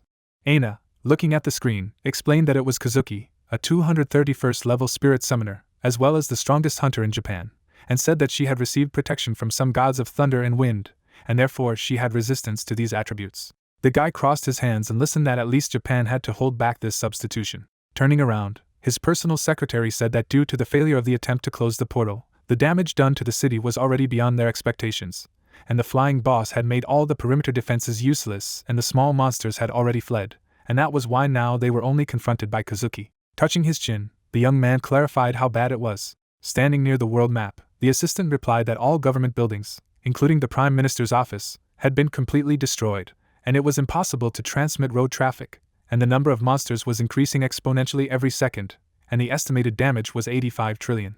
Touching his forehead, the teenager said that it was very stupid, because if they asked him for help, it would be much cheaper, but because of their pride, they simply lose resources. Smirking, the fairy noticed that relations between Korea and Japan had always been strained. Pressing his hands to his body, the spirit of the magic tower reported that China, which had lost most of its hunters, had plunged into chaos due to the replacement of the third-level dungeon, and that most of the countries had also fallen to the onslaught of monsters. A blue screen appeared, and the awakened man wondered if the countries in which he cleared the dungeons were holding back the troops. Lowering his eyebrows, the hunter asked her if she thought they were avoiding him or asking for his help.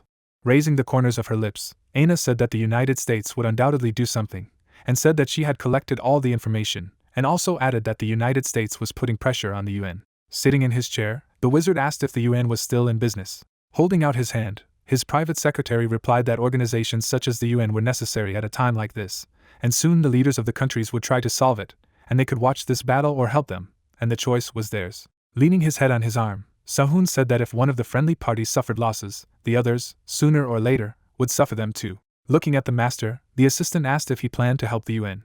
Looking ahead, the main character said that for now they will just watch. Closing his eyes, the protagonist noticed that they would strengthen their positions and accumulate resources. Suddenly, the fairy noticed a notification about the call. Turning around, the spirit of the magic tower said that it was a sea maiden, and explained that she wished to speak with him. Raising his hand, the guy asked if something had happened. Turning his gaze to the side, the young man said that they needed to meet, and therefore he should send her here. A moment later, teleportation beams appeared.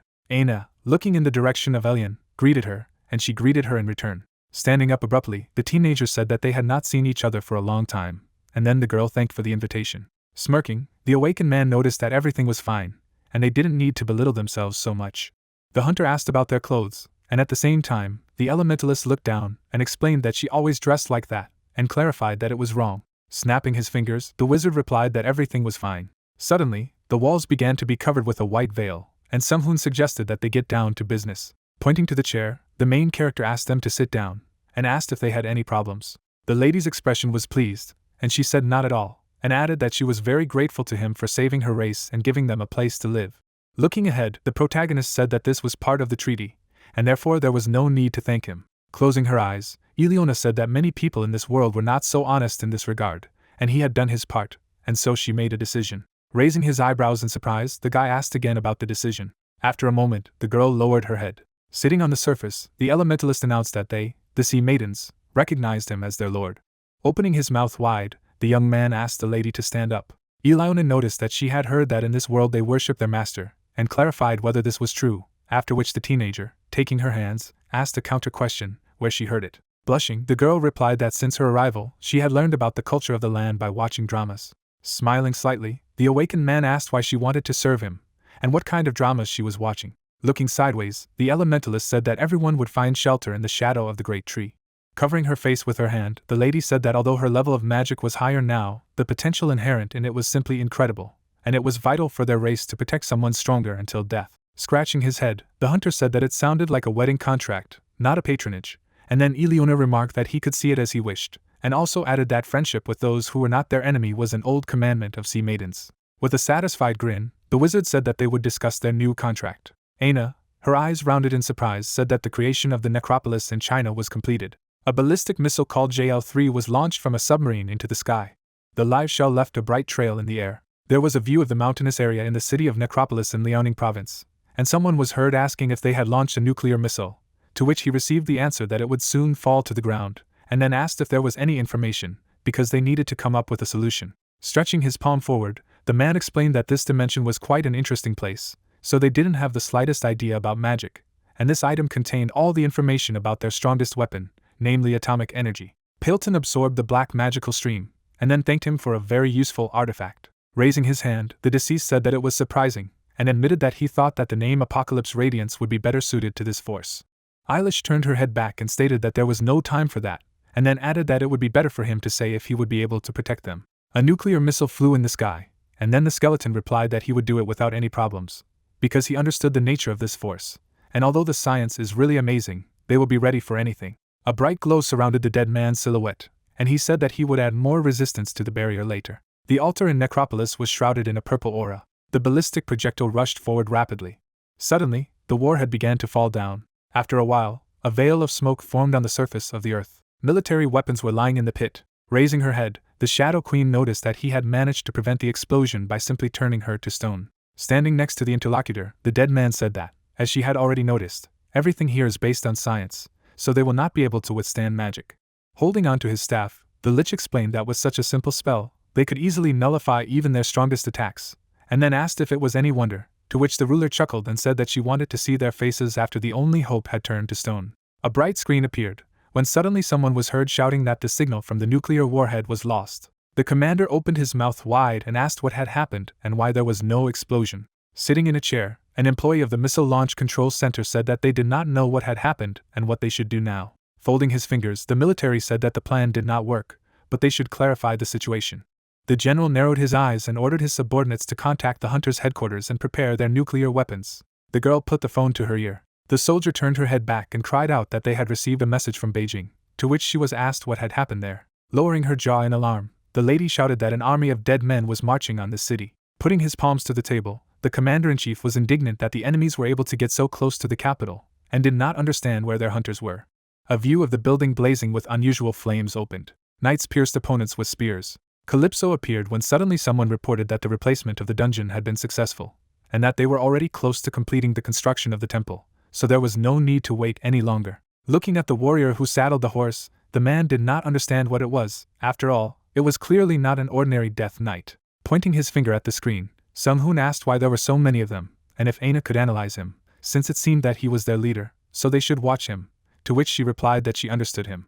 Squinting his eyes, the main character said that at least at the moment, Beijing has no chance. Lowering her eyelids, the assistant reported that an urgent call had arrived from Qian. The fairy in the body of a robot said that they were asking for support in the battle and offering a new nuclear power plant, to which Sung-hoon said that they didn't need another one and asked if they could give up Liaoning province, because their territory was already filled with the walking dead, and it would be very problematic to recapture it, so it was worth trying to get them to negotiate.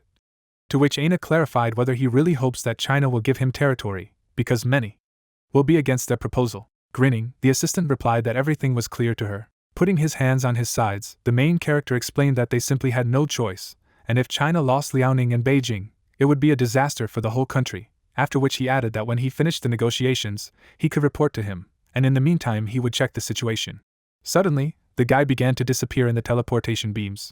Black smoke began to spread in space. A powerful explosion occurred in the middle of the dilapidated street. Xuan grinned angrily and shouted that every warrior was like a boss. Calypso lowered his sword and wondered if it was true that those who had inherited the power from the machine god called themselves awakened. The blood-stained man lay on the ground, and at the same time, the invincible general noticed that they were doing well, but this was the end, because there were only 2 of them left. Jiwei reached forward with his hand and told the demon to be silent, because he must be the cause of all this chaos. The eyes of the commander of the indestructible defensive forces shone brightly, and he declared that even if he burned himself to ashes, he would also turn him to dust. The immortal warrior abruptly took off. Muscles were visible on the hunter's back.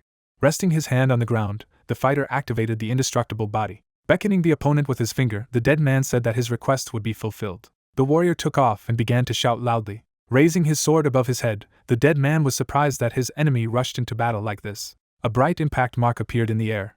Calypso's eyes emitted a blue glow, and then he exclaimed that his rival was telling the truth, and then said that he was holding his sword even after strengthening his body. Frowning menacingly, the hunter began to shout loudly. The invincible general abruptly turned his head to the side. A white magic ring appeared in the air. The deceased quickly avoided the collision. Jinwei tried to push the enemy off his feet. With his mouth wide open in rage, the warrior didn't understand why Shuang was just standing. After all, this was his chance. Opening his mouth, the commander of the assault squad let out the breath of a dragon. A powerful fiery stream approached the reaper. A powerful energy explosion occurred in the middle of the city. A huge column of smoke rose to the sky. Running his tail along the ground, the fighter began to laugh loudly and asked how he was doing, since no one had ever managed to survive after his dragon breath. The silhouette of the deceased could be seen through the white veil, and he was heard saying that this was arrogance, and such a thing could not harm him. Shuang's pupils instantly narrowed in fright. Stepping on the head of the awakened one, Calypso declared that not only he had the power of the gods, and then added that they had the abilities of Akasha, but they were protected by the god of death. Lying face down on the floor, Jinwei muttered that his partner needed to run. The stormtrooper commander tightly wrapped his fingers around the hilt of his weapon, and his opponent suggested that he flee if he wished, and then added that whether he died here or not, this world would soon become the lands of the god of death. The dragon's body began to tremble with fear, and then he did not know if he would be able to fight against this monster. The invincible general narrowed his eyes. Suddenly, he noticed a shadow on the ground. Raising his head up, the deceased asked why the sun was still shining. Bright rays broke through the clouds, and the immortal knight realized that something had happened to the magic of the storm clouds, but it was not clear how it was possible. The dead man's cloak fluttered in the wind, and then he wondered that such a vast spell that changed the weather couldn't end so quickly, and then wondered if there was a powerful mage in this world too. The monsters stopped near the edge of the portal. Looking ahead, Calypso noticed that these were the first problems that manifested themselves in the army of the dead not being able to set foot on the ground, which was illuminated by the sun, and then mentally informed Pailton that a high-level mage had appeared nearby, and that he had already dealt with that weather spell, so something needed to be done urgently, to which he replied that he understood, but suddenly he stopped talking. The deceased turned back abruptly. Resting his foot on the ground, the invincible general realized that his partner could not keep in touch, which meant that someone had interfered with him. From the black portal, someone was heard saying that it was interesting to be able to completely cover oneself with steel, and then applied restoration. With his pupils bulging in alarm, Shuang wondered who he was. Lying on the ground, Jinwei asked if his ally recognized the famous Korean hunter. Shifting his gaze to the side, Sung-hoon said that he was a little late, but he had come to help them. Squinting his eyes, Calypso clarified whether his interlocutor was the one who broke the weather barrier. Frowning angrily, the hunter gave a positive answer and declared that he was now his opponent. The tail on the immortal warrior's helmet smoked in the air, and then he noticed that this was too high a self-esteem for a mage to engage a knight at such a distance. A moment later, a sword mark appeared in front of the boy's face. From the force of the attack, the ground under the feet of the deceased began to collapse into pieces. The protagonist sharply lowered the corners of his lips with concentration. Thin streams of magic emanated from the eyes of the invincible general, and then he was indignant that some sorcerer had dodged his attack. With 2 fingers forward, the awakened one used an eternal reinforcement of the 5th form called the piercing path. Magic rings surrounded the silhouette of the young man. A huge hole formed in the stone wall. Biting his lower lip, Sung-hoon said that he had forgotten to tell him that he was not a mere wizard. The fighters lowered their jaws in surprise and did not understand what else it was, and also wondered if this was a mage who fights in close combat, and whether they were taught according to the old curriculum. A valuable artifact was floating in the air next to the owner, when suddenly the main character used the detection skill. The structures were covered with mesh fabric, and it turned out that there were 200,000 dead within a radius of 5 kilometers, and there were no survivors, to which the guy said that although he did not care about survivors, these were 2 significant losses in such a short period of time. Putting his palm to the side, the fighter clarified why they did not go to a safe place. Stunned, the teammates began to hide in the teleportation beams. Suddenly, the portal slammed shut. Standing away from the enemy, the protagonist asked what tactics he would try this time. Furrowing his brows slyly, the young man wondered if he would be indignant if he used nuclear fusion in another country.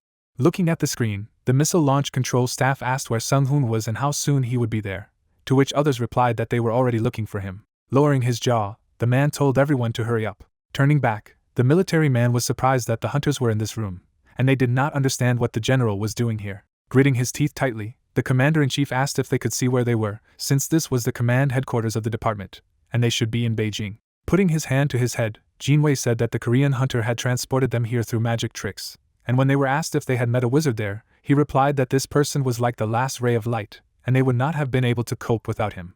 With his pupils bulging in alarm, the soldier did not believe that this could be. At the same second, alarm notifications appeared on the screen. The girl opened her jaw in fright and exclaimed that she would notice a dense energy jump in Beijing. A cloud of magic rose high into the sky, but no one understood what was happening. Holding the sword in his hand, Calypso clarified whether this magic was the summoning of stars. Smiling maliciously, the protagonist said that his opponent guessed right, after which he added that there is nothing like sunlight fighting against the dead. The bright flash in the sky was getting bigger and bigger. The bodies of the crowd of undead were instantly covered in flames. With frightened eyes, the invincible general informed Pilton in his thoughts that his enemy had just summoned an entire star, so it was decided to retreat, but he needed to be pulled out of here, to which he replied through the interference that the gate was closing, and an unknown source was interfering with the signal. The hunter's pupils noticeably decreased in size, and then he shouted that he had nowhere to run, because this territory was completely under his control, and no one would interfere with them. Many magic rings formed around the bright star. The silhouette of the immortal warrior was enveloped in a blue aura, and he didn't understand why such a powerful magus was here. Squinting his eyes, the deceased exclaimed that he was asking the god of death to protect his faithful servant, and not let him die. A moment later, a powerful energy explosion occurred in the city. The screen began to emit a bright glow. The man put his palms to the counter. Lowering his jaw, the military did not believe in what had happened to Beijing. Hovering in the air, Sung-hoon declared that everything had burned to the ground as intended, so there was nothing like sunlight against the dead. Passing his palm in front of him, the main character suggested that China would be unhappy with such destruction in the capital, after which he added that he needed to take a breath, because it was not yet clear what to expect because of the steam curtain. Suddenly, the airflow swirled into a whirlwind.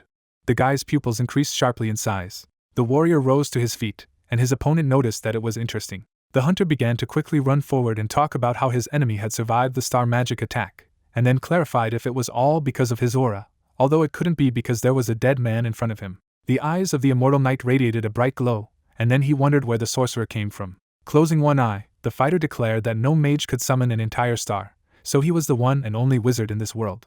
Spreading his legs wide apart, the deceased said that he had already managed to survive starlight, but his ability was an order of magnitude stronger than from other worlds. The protagonist abruptly shifted his gaze down when the opponent asked to be allowed to ask a question about whether he was really from this world. Grinning, the young man explained that he would have to pay for the information, because he was not going to invest in the economy of the dead, and then he thought that although his interlocutor was dead, he was thinking. Standing in front of his opponent, the awakened man confessed that he was sorry, and then added that if he knew more about black magic, he could imprison his soul, because it is said to be quite highly valued. Black shards fell behind the head of the invincible general. Calypso narrowed his eyes and said that they would meet again. At the same moment, a powerful surge of dark aura appeared. The wizard slowly turned his gaze upward. A stream of the dead man's magic rose to the sky. Sung-hoon lowered the corners of his lips and said that his opponent had escaped after all. Looking at the remains of the limbs of the undead in front of him, the main character noticed that the abilities of a warlock would not hurt him, so he needs to learn how to capture souls in such situations. Touching his cheek with his finger, the guy asked if it was true that everything was solved with the problem of China. Standing in the middle of a huge crater, the hunter confessed that he hoped they would give him Liaoning province, even though he had destroyed their capital, and then called out to his assistant. Folding her hands, Aina said that his success rate was 0, despite the fact that he had ruined everything here, to which the master asked if she really thought so. Looking at the personal secretary, the fighter said that although it was not spelled out in the contract, he would be upset in their place. Looking away, the protagonist did not understand why he did not do something good for this world, since it was time to work for the public, and then assumed that there was enough mana in their tower, to which his companion agreed. The magic sphere shone brightly, and then the young man decided to use nuclear fusion to its full potential. Closing his eyes, the awakened man asked to use the mana from the tower as well, and in his mind he said that the coordinates had been obtained and the time had been set. Spreading his arms to the sides, the wizard thought about the restriction for living beings and applied full restoration. A black silhouette of a man could be seen in front of the screen, and the news reported that an untold amount of energy had been spotted in the vicinity of the destroyed Beijing. Frowning, the soldier wondered what else he was up to. Lowering his jaw, the subordinate called out to the commander-in-chief and shouted about the atmosphere of Beijing. The drone was flying in space while the general ordered an aid to display on the screen. Looking up, the man did not understand what it was. Members of the United States government clenched their teeth in alarm. Captains from Japan were also looking at the screen. The chief of the United Nations rested his palms on the table. A bright flash of light appeared on the surface of the earth. Unusual lines began to emerge in the sky above the crater. Human silhouettes appeared in the teleportation beams.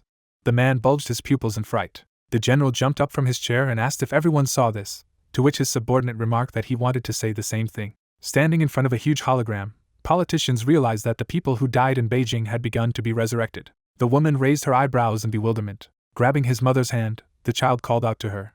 The lady turned her head back sharply. With anxious rounded eyes, the little girl wondered what had happened. Bulging her pupils, the parent remembered her daughter's bloody body and thought that she was sure that she and Mingming were already dead. At the same second, the citizen hugged the child tightly. Tears flowed from the woman's eyes, and then she muttered that her daughter was alive.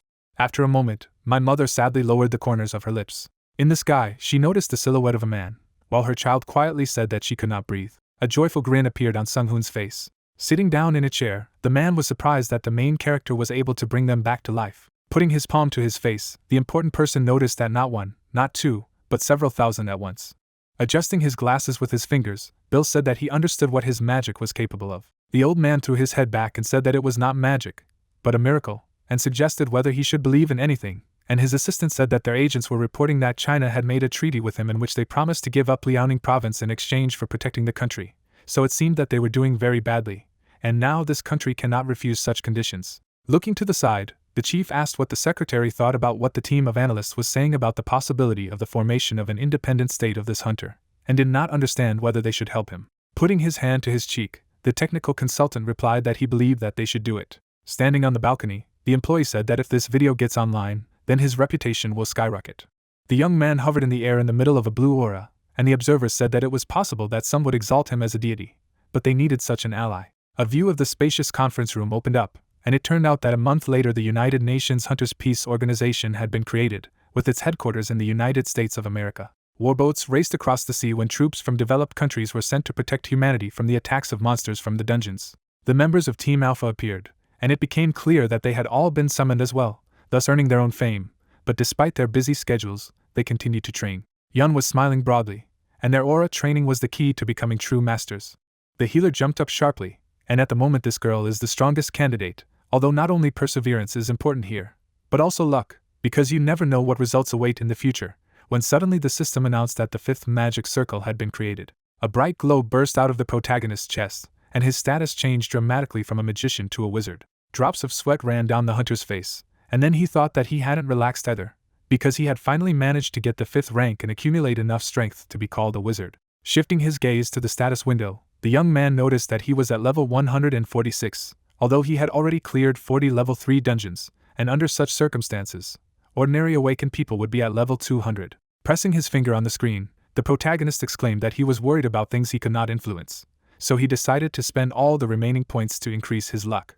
A mesh pattern was painted on the ceiling, when suddenly someone called out to the master. The young man abruptly turned back and asked what it was this time when Aina said that China had requested a meeting with him, after which he asked if they had enough of their personal files. Lowering her eyelids, the private secretary explained that it was about the Liaoning province that he had requested. Running his hand through his hair, the awakened man noticed that the necropolis had been built there. Closing her lips, the fairy in the android's body said that the problem was that this territory now belonged to them, after which she added that China did not know when the next attack would be, but after they had conceded this strategic point, they would not be able to counterattack, and besides, with the increase in the number of living dead in the province, incursions on the border were increasingly noticed. Closing his eyes, the wizard agreed and said that his territory was his problem. Putting his hand in his pocket, Sung-hoon invited his partner to see who they had sent this time. Stretching out his palm forward, the man greeted the hunter. The main character closed his lips and said that he was glad to meet him. Pointing to a large table, the soldier invited him to sit down. Squinting his eyes, the general said that the reason they had called him today was because they needed to deal with those dead, and then added that the scouts were reporting that they had started building some kind of building, so they believed they couldn't let them finish it. Lowering his chin, the guy noticed that they tried to interfere with them and failed. The army chief bulged his pupils in alarm when the soldier spoke about the atomic bomb. Furrowing his brows, the commander-in-chief didn't know how he knew about it, and whether he had used a satellite or hacked into their base, but it was suspicious. Folding his fingers, the man confessed that they did not know how these damned deceased managed to eliminate their nuclear warhead. Sitting in a chair, the protagonist said that now they are trying to hush up the matter with atomic weapons. Raising his hand, the military man explained that it was their strongest weapon at that time, because they could not allow the zombie army to take over their citizens and land, after which he began to talk about hasty decisions and clarified whether he had burned Beijing to get rid of them. The young man closed his lips in confusion. Raising his finger up, the awakened man said that he had then resurrected thousands of citizens, and then asked if they thought that the city was more important than their people. The chief of the army put his fist to his mouth.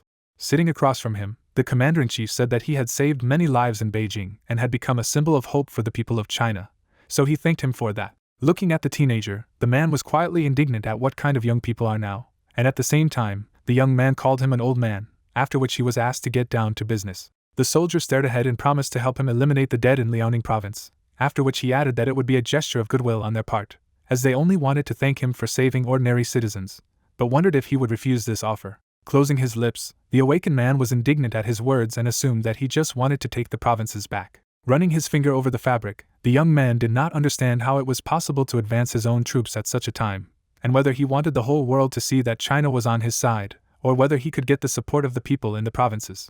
The assistant turned her gaze towards the owner, but was silent, when suddenly he announced that he was forced to refuse. Jumping up from his chair, the man asked why he refused. Raising his palm, Sung-hoon remarked that as he might know, Liaoning province was now his land, and therefore the problems on it were in his competence. Furrowing his brows angrily, the military realized that this was a very presumptuous guy, although these hunters were always so impudent, when he suddenly asked if he could really solve this problem on his own. Grinning, the main character asked the interlocutor not to worry, because he has good training.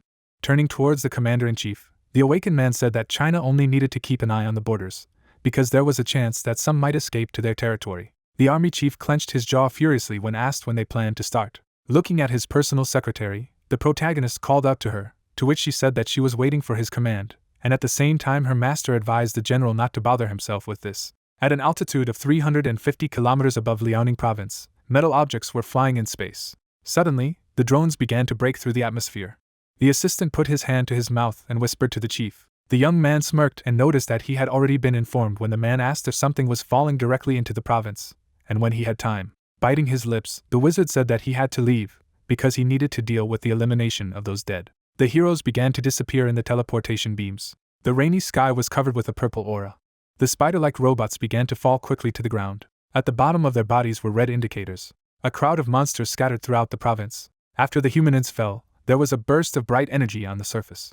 Small mechanical assistants began to fire at the dead. Calypso recreated a body for himself from parts of other zombies and was surprised that their army was losing in numbers, and then added that the enemy rolled over their barrier. Grasping the staff, the lich noticed that this was not simple brute force, so he believed that this was the army of the hunter who defeated him, because his skills were beyond their expectations, and these golems were now beyond their strength. Behind the skeleton was a woman's form, while the undead spoke of being led by himself. Sung-hoon was hovering in the air above the magic towers when suddenly someone ordered the two to act according to the plan. The pupils of the deceased sharply decreased in size, and then he promised to try to buy some time. A lot of shots rang out on the battlefield. The skeleton abruptly stretched his arm forward. Surrounded by a purple aura, the huge monsters moved forward. A surge of black energy burst out from within. Stone shards flew through the air. Gray smoke rose to the sky. Suddenly, the main character descended to earth. The guy's eye lit up red. The lich abruptly began to run in a circle. Lowering his jaw, Paleton noted that leading the army directly into the enemy's citadel had been a rash decision, for he had never met such wizards before. While the undead was trying to shout "Why don't they talk?", a live shell crashed into his head. A moment later, a powerful explosion occurred behind him. With his hands out in front of him, the hunter used a double-star shot and apologized that negotiating right in the middle of the field was not his favorite pastime. The dark mage collapsed to the ground with a crash. Looking down, the fighter said that as one sage had said, the one who took the first step wins, and he himself had simultaneously destroyed the magic circles on his head and near his heart, so that he should be finished by now, and then added that he was sorry, because he could have talked to him, but he did not have time for that. Approaching a large stone, the protagonist asked what it was, because he felt how it exuded spiritual power, and if it was something like an altar to their god. Pulling his hand back, Sung-hoon asked his assistant to report on the situation, since they were still holding an advantageous position, but the opponents were counterattacking, after which he added that their army's attacks were continuing, although the leader had been eliminated, and asked if they had several commanders. With his pupils bulging in alarm, the main character thought that he was a magician, or rather the only one who commanded them. Suddenly, the guy pushed off the ground with his foot. The hunter jumped abruptly to the side. Streams of air began to break through from under the ground. The fighter began to quickly run away from the holes in the surface. At the same moment, the protagonist furrowed his brows in fright. A magic circle formed behind him. A cloud of white smoke appeared in the space. The young man held out his fingers in front of him. Tilting his torso downwards, the awakened man did not understand how he could move if his magic circle had been destroyed, and then declared that it was not a mere lich. The skeleton held the magic cane tightly in his hand. The head of the deceased was restored in the rays of energy, and then he explained that this was correct, but in addition to everything else, he was also a devoted novice of the god of death. The undead's pupils narrowed sharply, and he reported that it seemed to him that it would not be difficult to start negotiations with him, but he did not expect to be attacked without warning. Standing near several towers, Paleton remarked that as long as this altar was standing, he would not die, because his god was watching over it, to which Sung Hoon stated that he knew that the priest of the altar could not die under the protection of his own deity. Frowning, the main character thought that his enemy is very annoying, so it will not work. A purple aura surrounded the silhouette of the dark mage, and the young man realized that he now saw that the altar of Necropolis was constantly feeding him with mana, so even his nuclear fusion would not work. Lowering his jaw, the dead man said that the hunter would not be able to defeat him here, and then advised him to accept it. Tilting his head down, the fighter asked if he really thought he had come here without an additional plan, and asked Ayn what the situation was there. Pressing her hands to her body, the fairy said that they control the distance and continue to attack the necropolis, but it is worth noting that the number of new dead is constantly growing, and the territory itself is under anti-magic, so apparently the artifact is nearby. Frowning in displeasure, the protagonist said that he thought he would deal with it quickly, and his assistant added that teleportation and nuclear fusion are impossible due to anti-magic, so it is recommended to start the second plan. Standing in the middle of the city of the dead, the fighter said that there was nothing he could do, but he would like to save this place to learn more about these necromancers. Suddenly, the protagonist's pupils narrowed sharply. At the same moment, the young man formed a protective barrier around himself. Looking ahead, Paleton used the binding ring of death and decided to test how long the man would be able to hold out, because as long as he fed the item with mana, it would not disappear, and death would be his only way out. Running his fingers over the magic sphere, the young man noticed that his barrier had failed. Gritting his teeth in anger, the awakened man wondered if there was enough mana. Raising the staff up, the deceased noticed that this is a very amazing device that will be able to support the ring for a long time, although it is difficult for him. Dark circles appeared near Sung Hoon's security pod, and his opponent clarified how about another one. Lowering his eyebrows, the protagonist decided to use a strategic retreat. A huge boulder was surrounded by a white veil. The space began to fill with a bright aura. The hunter instantly jumped up. Air currents rushed after him.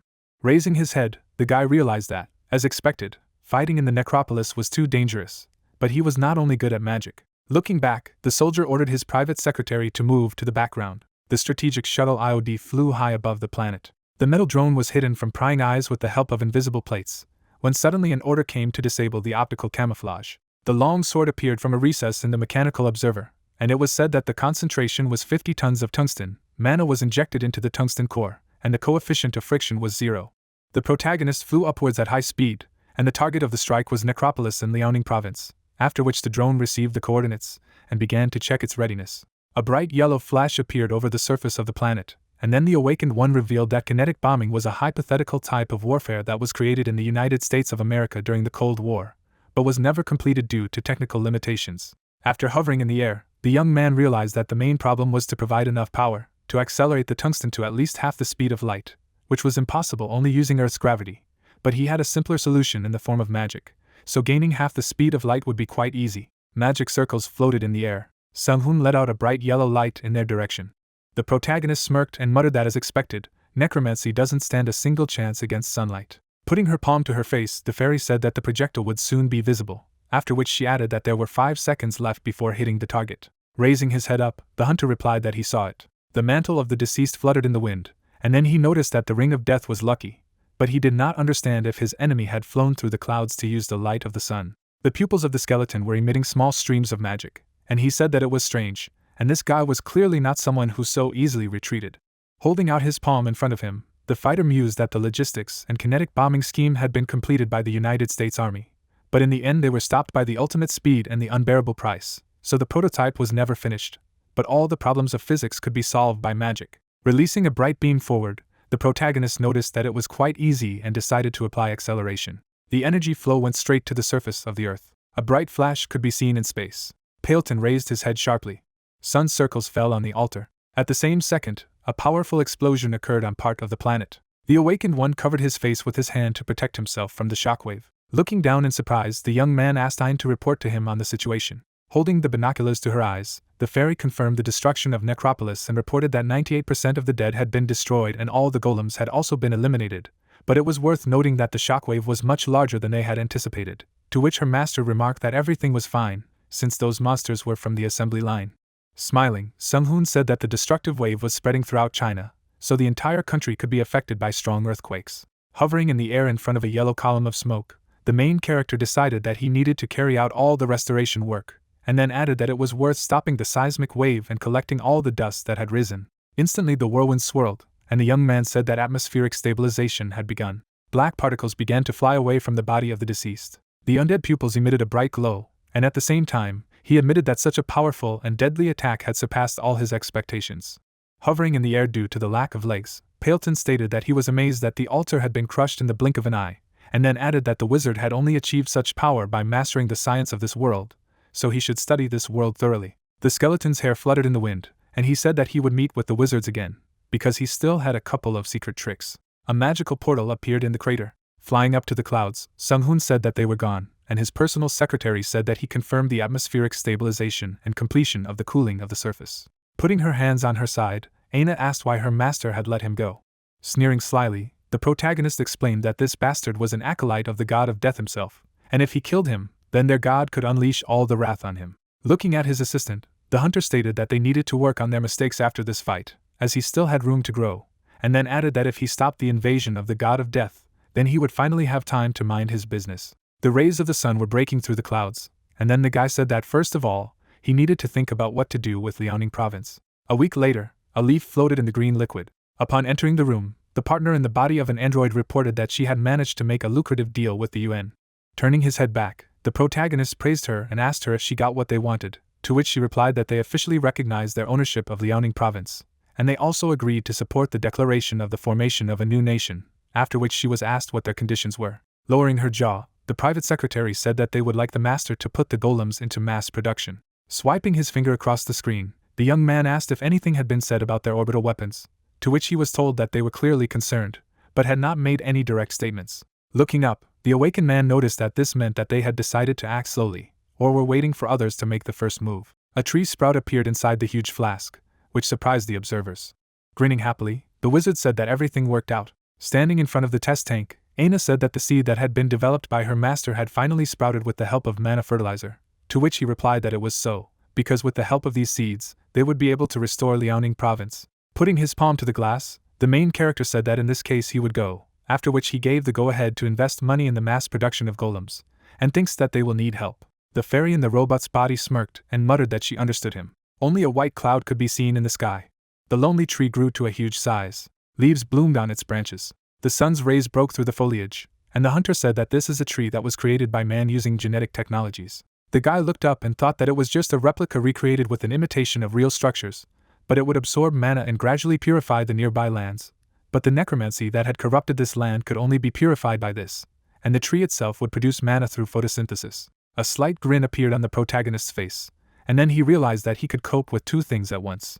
A view of a powerful trunk opened up, and the awakened one realized that the fruits of this plant would be overflowing with mana, so that even deserts could be ennobled with it, and then clarified whether it was really surprising. A piece of black cloth swept through the air. Descending to earth, Calypso noticed a copy of the world tree and said that it never ceased to amaze him. Raising one eyebrow in bewilderment, Sung-hoon asked what he was doing here, although he should be aware that they had been given the opportunity to leave. The invincible general smiled maliciously and said that he was the commander of the 128th Liberation Regiment, and had come to negotiate with him.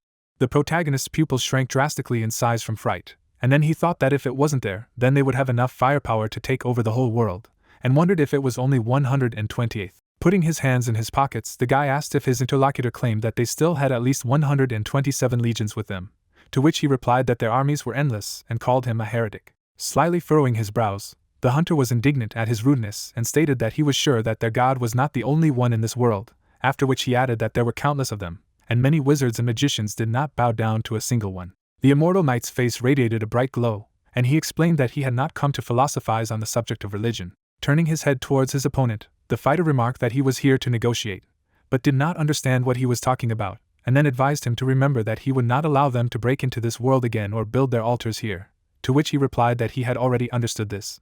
Angrily lowering his eyebrows, Calypso said that at the moment they do not want any of this, because they only want freedom of religion. The protagonist's eyes widened in surprise and did not understand what he had just been told. The evil spirits looked directly at the interlocutor and said that he would be brief, because he wanted to preach their religion and become a missionary. Closing his lips, the young man thought that he had not expected this, so he did not know what to do, when suddenly he noticed that if you think about it, they are all dead, and it follows that in order to accept their religion, you have to die. Dropping his hands, the invincible general said that he understood his concern, but that all living beings would also be able to accept faith and know their dogmas.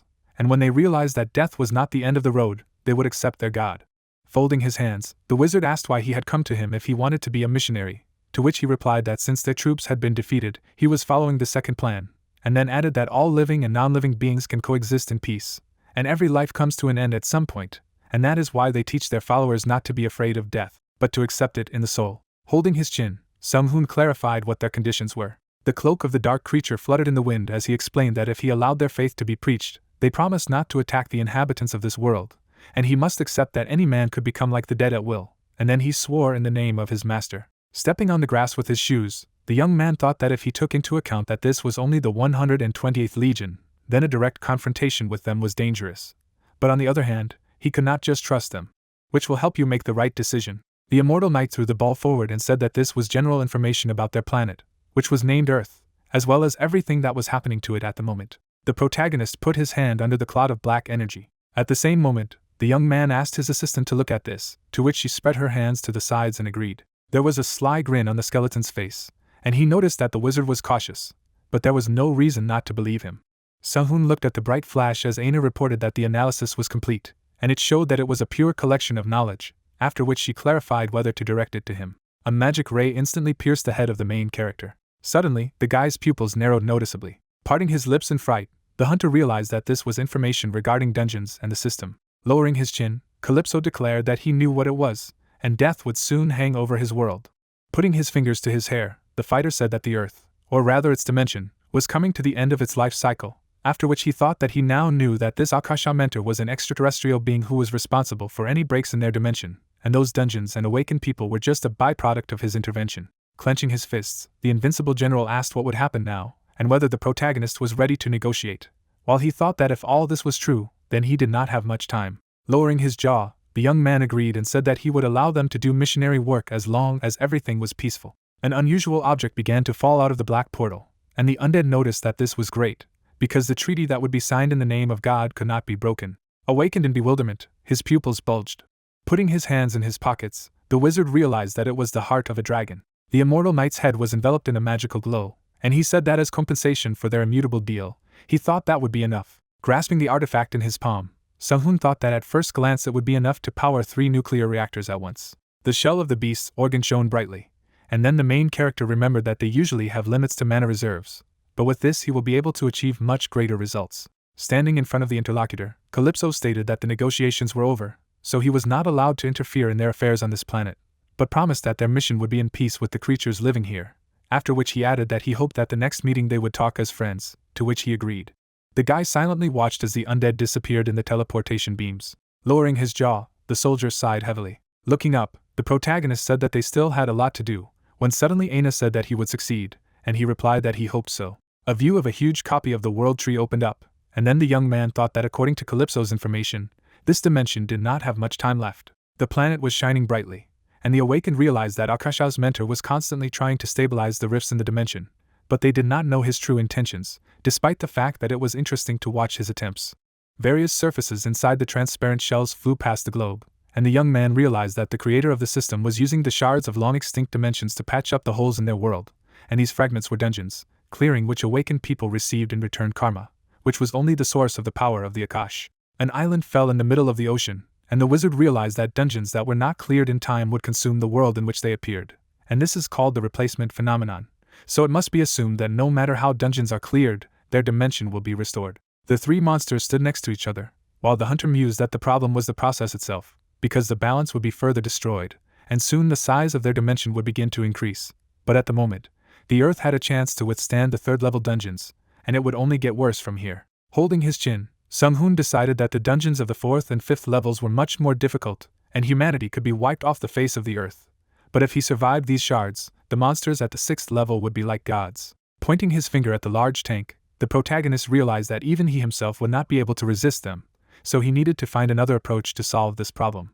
The guide decided to leave this matter under the responsibility of the laboratory employee, to which she closed her eyes and replied that she agreed. Turning his gaze to his private secretary, the hunter asked what was going on with the design of infrastructure on Mars, to which he was told that everything was going well, and then suggested that the battles here would become more difficult each time, so they needed to think about the future. Stretching her hand to the side, Aina asked if they should pay attention to the new generation of hunters. Turning his head towards the interlocutor, the fighter asked her to provide him with a list of the best hunters around the world and asked what place she was in, to which she agreed and replied that she was 7th, after which the owner asked why she was here and not in the main body, and she explained that it was in the training room. Drops of liquid fell to the floor.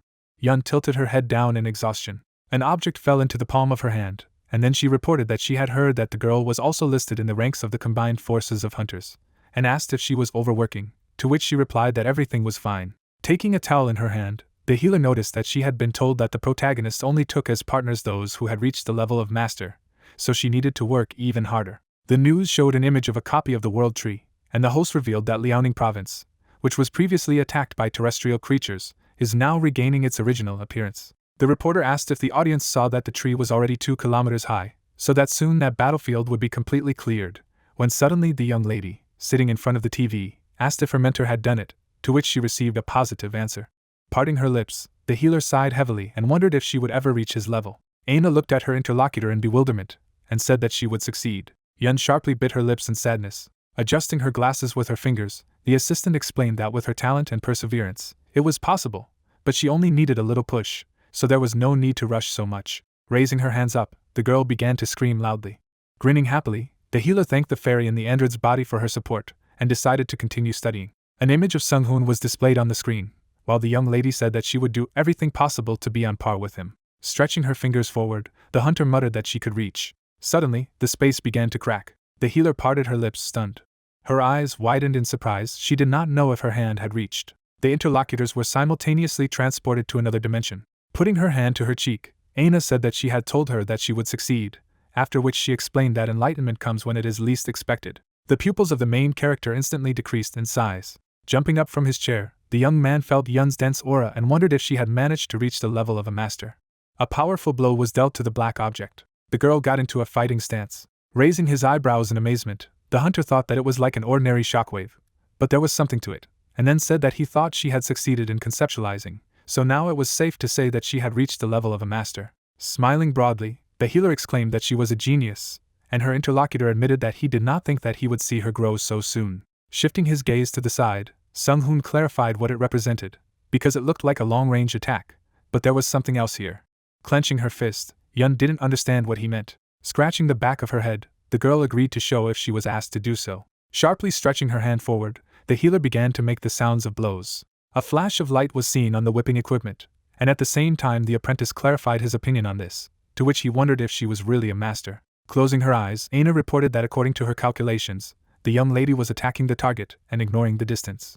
Holding his chin, the main character stated that the concept depends on the characteristics of the personality, but even in his past life there was nothing like this, to which his personal secretary suggested that this could be influenced by modern trends in education and culture. Stretching out his palm in front of him, the guy asked why they didn't do a little test. A protective barrier formed around the training equipment. Turning his head back, the hunter asked the healer to attack again, after which he added that the barrier has anti-teleportation properties, physical resistance, as well as magical protection, to which she clarified whether she just needed to attack, and received a positive response. Clenching her fists, Yun advised her inanimate opponent to hold on. At the same moment, the magic circle rushed towards the dome. The protagonist and his assistant bulged their pupils in bewilderment. Looking at the mesh cloth, the young man exclaimed that it had hit the target and completely ignored his defensive abilities. Lowering his jaw, the awakened man declared that it was surprising, and then wondered if the concept of a blow that always reaches the target worked in her mind, but realized that in order to achieve the desired goal, she did not take into account the necessary techniques. Smiling broadly, the girl asked for his opinion. Squeezing his eyes shut, the wizard replied that it was incredible and simply beautiful, and he himself reflected that with the help of inexhaustible willpower, the hunter controlled the aura, which was beyond earthly laws. Pointing his finger forward, the young man noticed that she still needed to train, otherwise the aura would not develop, and in his mind, he said that beings who do not obey the rules of the world, but create their own, are called masters, and now they can say that Yun is at the level that will allow her to deal with dragons without too much trouble. A view of a burning planet called Mars opened up. Standing on the hill in front of the magical golem manufacturing factory, Sung-hoon asked how far they had come, to which the companion replied that they had managed to reach the 1,000 golem mark so far when they had increased their production capacity tenfold 2 months earlier. Looking at the interlocutor, the main character in a business suit said that they would expand production to 10,000, and after reaching the desired mark, they would be engaged in the main project of the carrier ship. There was a bright magical glow in space, and then the guy clarified why they didn't have a snack, and then said that 2 months later, the world had completely stabilized after the dungeon crisis, and although there were riots in countries where military power is completely mana, but most developed countries had already solved their problems with replacing dungeons, and he himself had already begun to prepare, after all. In the future, higher-level dungeons await them. The protagonist thought that Yun was already a master, but this was only the beginning of her journey, and if he wanted to compare the balance in the world, then he needed to take a closer look at the talented personalities among the hunters, as Diakoyan appeared and said that they had not seen each other for a long time. Smirking, the young man answered her in the same way. Lowering the corners of her lips in displeasure, the girl asked if they knew each other, to which Sung-hoon replied that he was a nugget from China, who was a rather promising person. Pressing her palm to her fist, the hunter apologized for such an unexpected visit, but she had something to say to them. A large chandelier hung from the ceiling. The evil healer furrowed her brows angrily. Closing his eyes, the guy asked her not to make such a face, because this is their guest, and she realized what he was doing while she was away. Placing her hands on the table, the talented hunter thought that this was the same healer from Team Alpha who had become an attacker. With her pupils bulging in alarm, the lady wondered that she couldn't tell how strong she was, and wondered if that meant they were on completely different levels. Sitting on a chair, the soldier asked what had brought her here. Diakoyan put her fist to her chin. Looking straight ahead, the awakened woman stated that she knew that he was gathering a team from all over the world, and that he needed powerful hunters, and then asked if she could join his team. The young man's pupils instantly narrowed in surprise. Stretching her palm up, Yun shouted that she was protesting and disagreed. Clenching her fists, the healer exclaimed that she was quite enough to be a melee fighter. Putting his cheek to his hand, the wizard asked the guest to tell why she should join his team. Smirking, the lady said that her goal was to get better. With a thumbs up, the Chinese hunter explained that fighting alongside such a powerful leader would only help her become stronger, and besides, all her actions were done independently of the Chinese government, and then added that as far as he knew, hunters most often had a mutually beneficial relationship with the government of their countries, but it did not concern her. Closing his lips, Sung-hoon realized that her independence in this matter would only benefit him, and such beauties are never superfluous, and with her talents, she is just an ideal candidate.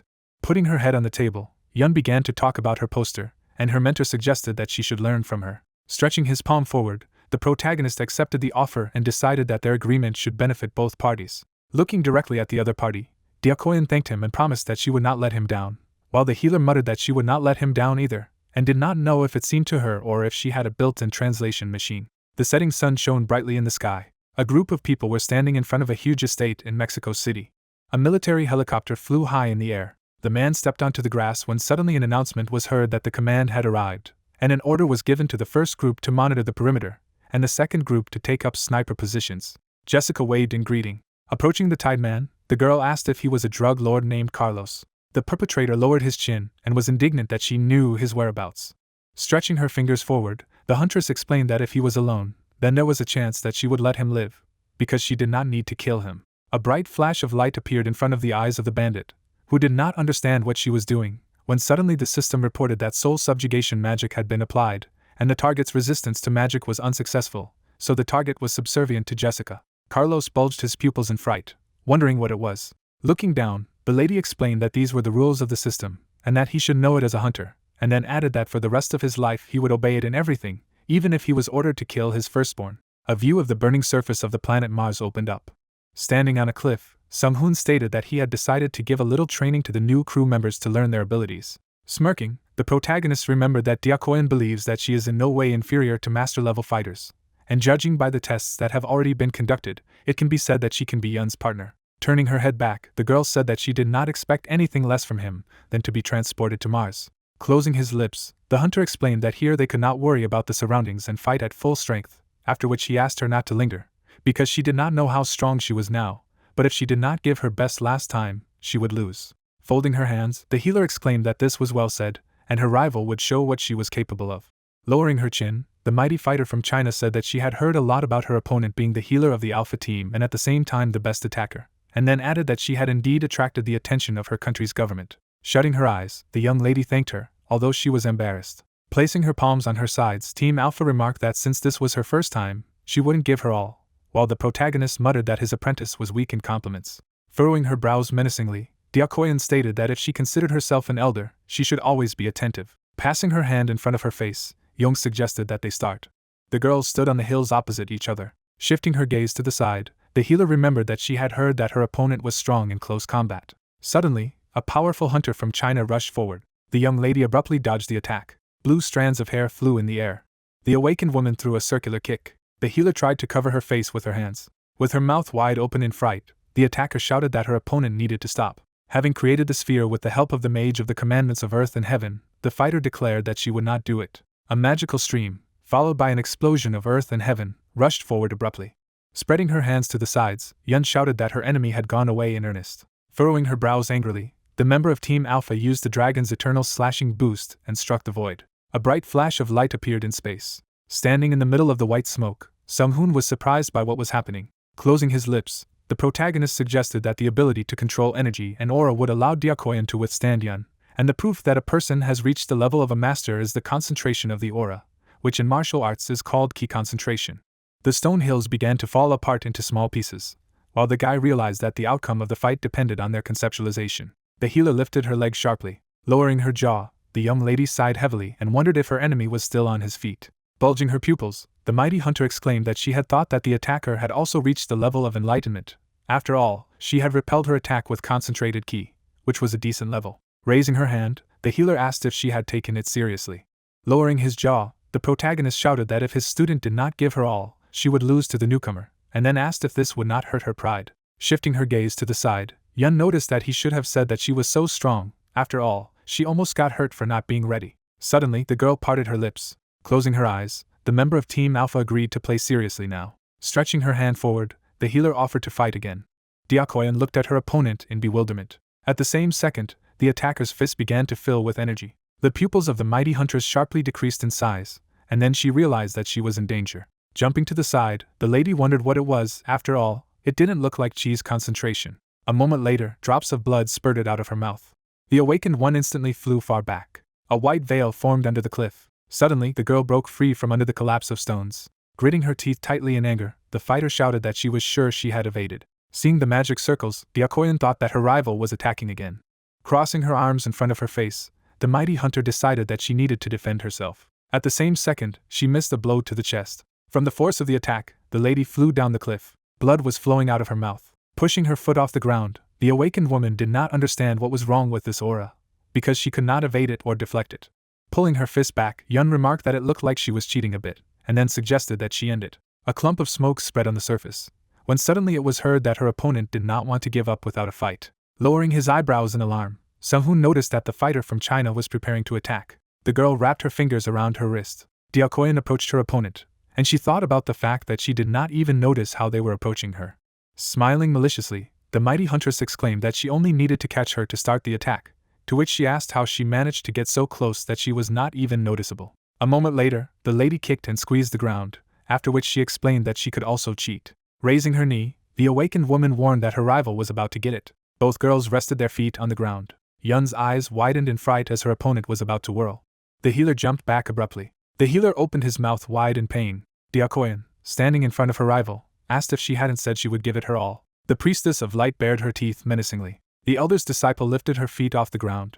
The attacker stretched her hand forward. Once behind her opponent, the awakened one clarified if it was the first time a melee fighter had fought one-on-one, and added that she had very slow reactions. Sung-hoon, crossing his arms, said that this was expected of Diakoyan. After all, she has a lot of experience, and makes great use of her strengths, and going to close combat to prevent Yun from using conceptualization is a great decision. Smirking, the protagonist said that the ability of the Elder's Apprentice means teleportation through subspace, and added that this is a bad opponent for a healer, but this is also part of the battle. At the same time, the girl laid the healer on the ground. Lifting the corners of her lips, the lady asked why she didn't give up. The priestess of light placed her palm on the surface. Suddenly, the melee fighter began to stand up. The attacker's eyes widened in surprise. After a moment, Diakoyan jumped back.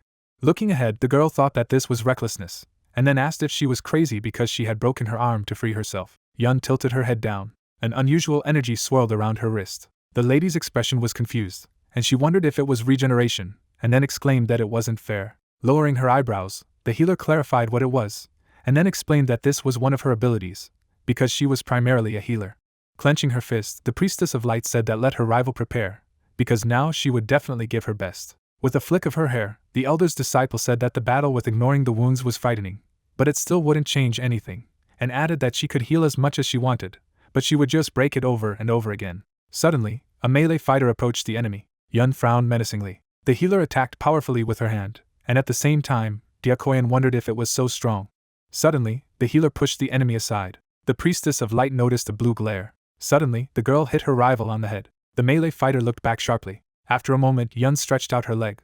The lady narrowed her eyes in pain. Looking ahead, the protagonist muttered that she had abandoned conceptualization and switched to hand-to-hand combat, and now it was impossible to predict the outcome of the battle, and also wondered if the healer would be able to defeat Diakoyan if she gained more experience in hand-to-hand combat. While fighting the healer, the elder's disciple exclaimed that she was in pain even with the block, and the young man wondered if she had become stronger because she had concentrated all the aura around her body, exceeding the limits, and noticed that her body was seriously damaged, but she could heal, and therefore this melee fighting style well emphasized the fact that she was a healer. The young man's gaze was focused as he said that Diakoyan's situation had deteriorated noticeably, because she couldn't break the distance due to Yun's conceptualization, and in close combat, she lost in brute force, and the only problem was how long the priestess of light could hold out. A white haze could be seen in the distance.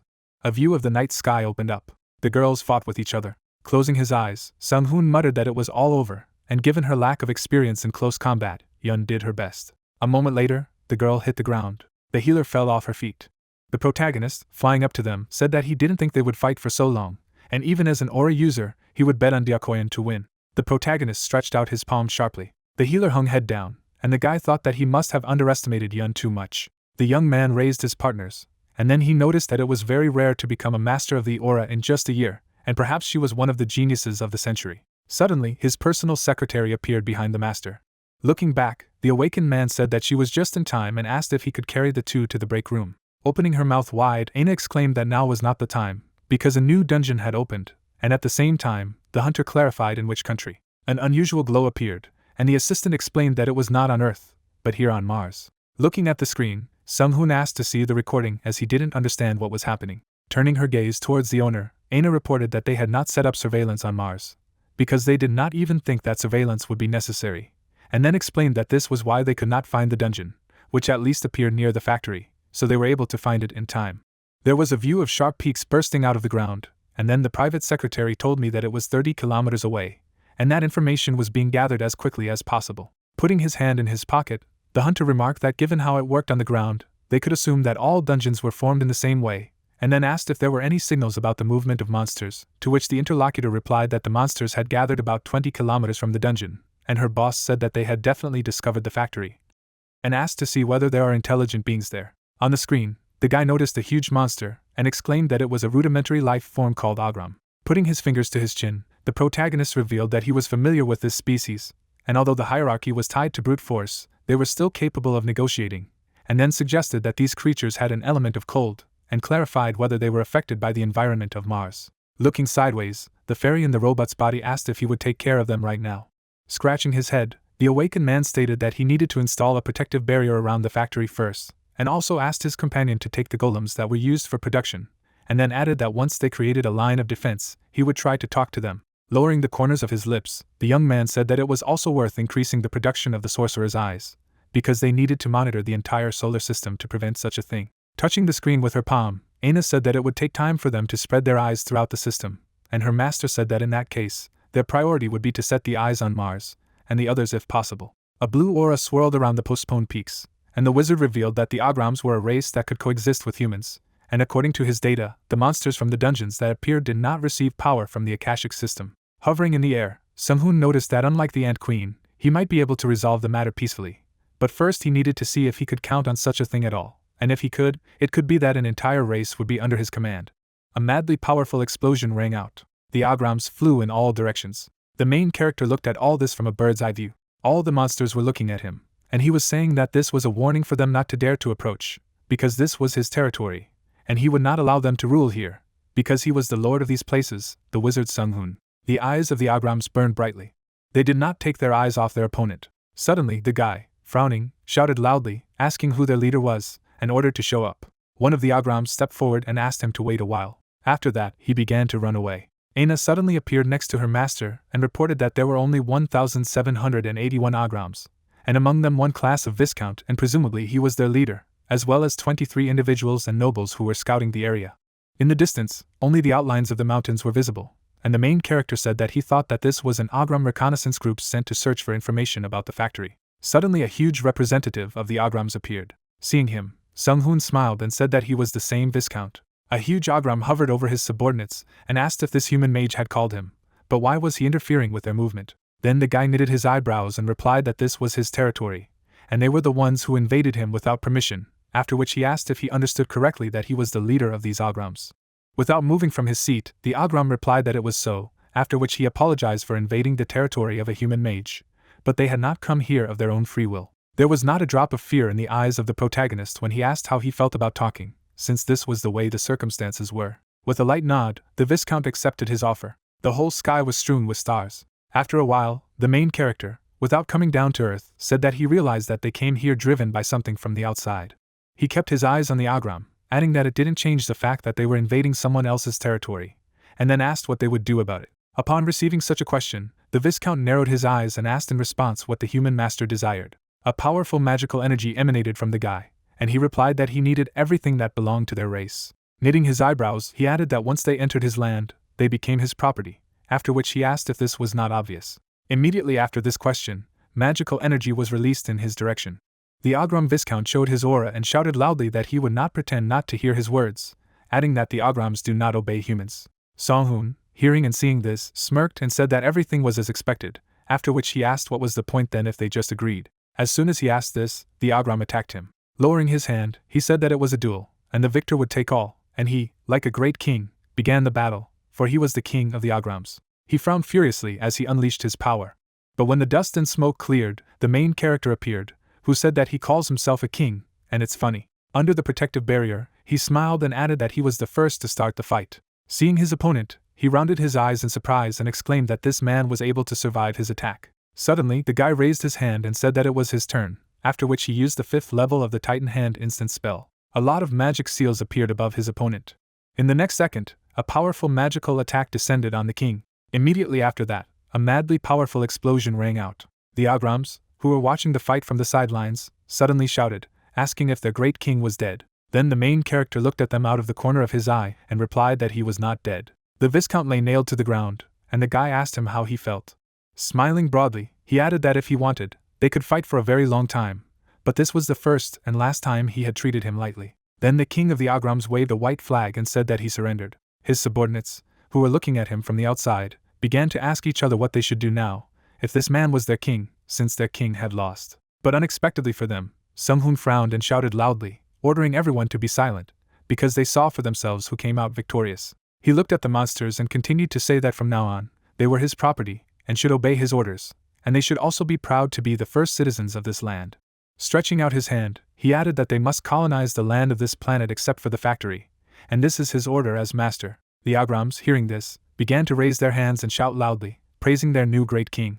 Aina appeared next to the owner and asked if he was sure that he did not want to tie them to a contract, to which he replied that it was okay, because they were much simpler than she thought. After looking at the monsters, he added that he had no idea that the Ograms would be the first colonizers of Mars, to which the fairy replied that it was only Mars, and she thought they would be a beautiful native species given their strength and vitality. All this time, Mars was watched. With the help of special devices, it was even possible to see the factory of the main character. The man sat at the table and looked at the hologram, saying that Sung-hoon's object located on Mars was of incredible proportions, and it was much more impressive than in her previous report, and from the report that he saw now, he was not only building some buildings, but also subduing unknown monsters. The old man frowned and continued to say that no matter what, the power that the Rothschilds could not control should not exist, and would do everything possible to find the sources of his power. Jessica stood in front of his desk and replied that this man was very sensitive to the dissemination of his personal information, and she had difficulty finding out from him about the presence of foreign knowledge. The old man kept his eyes on her, saying that he was the kind of person who was difficult to negotiate with, which meant that she had to listen to him carefully, that since the advent of the Akashic system, everything they knew about the world had changed, and now there was an object that could compete with them in terms of influence. His eyes were full of anger and hatred, with which he continued to say that it was not any organization or nation, but only one magician who posed the greatest threat to the Rothschild family since the beginning of their story, and he was sure that they would do the right thing to eliminate him as soon as they had the chance. From these words, shock appeared in the girl's eyes, and she asked if he had already made up his mind. Then her interlocutor opened the portal in front of him and replied that this was only his personal opinion, and the family itself had not made a decision, to which she decided to say that if the head of the family thinks about one thing, then everyone will take his side. Hearing this, the old man looked at Jessica and replied that he could sense her rebellious tone, after which he asked how much she had become friends with this man. Upon receiving such a question, the girl frowned and replied in confusion that this was not the case. But before she could finish speaking, the old man said that if she had no intentions, then she should forget about these thoughts, because when their family made a move, everyone ceased to exist.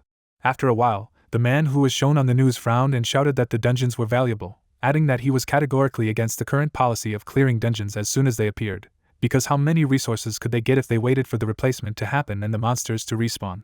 Raising his hand, he continued to say that the future of humanity was in danger and everyone should know that they were getting half of the world's oil reserves just by fighting against monsters, so the dungeons should be treated as a valuable asset of their country. Hearing this, the protagonist knitted his eyebrows and asked in displeasure what this idiot was carrying, and the man continued to say that it was obvious that they saw the message when the dungeon first appeared. They evolved because they can't destroy enough monsters. Suddenly, the guy was slapped on the back with all his strength as he shouted in displeasure that he never thought that someone who was talking such nonsense could be elected as a national deputy. Sung-hoon immediately grabbed his back, and his mother, who was standing behind, told him to watch his expressions. After all, he is a well-known person in society and cannot say whatever he wants, after which she asked why he was so angry at this news, because it was not like him.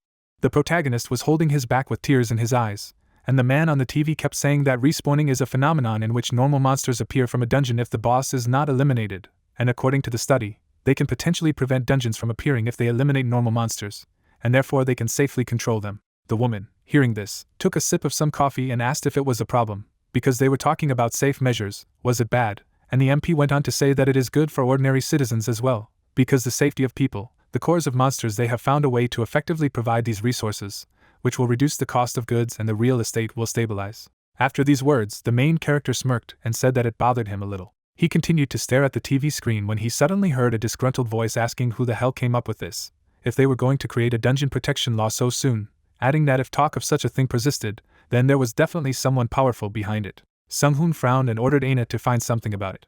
At this time, his mother sat down next to him and asked how he was doing with that pink-haired girl, adding that he should bring her back because they had to eat together. The guy, hearing this, wiped the spilled water and explained that Yun was part of the team and his colleague. Then the woman brought the cup to her mouth and said that he should think about marriage, because all her friends were already looking after their grandchildren. Suddenly, immediately after these words, Aina appeared next to them. She smiled warmly and told the protagonist that she had found them.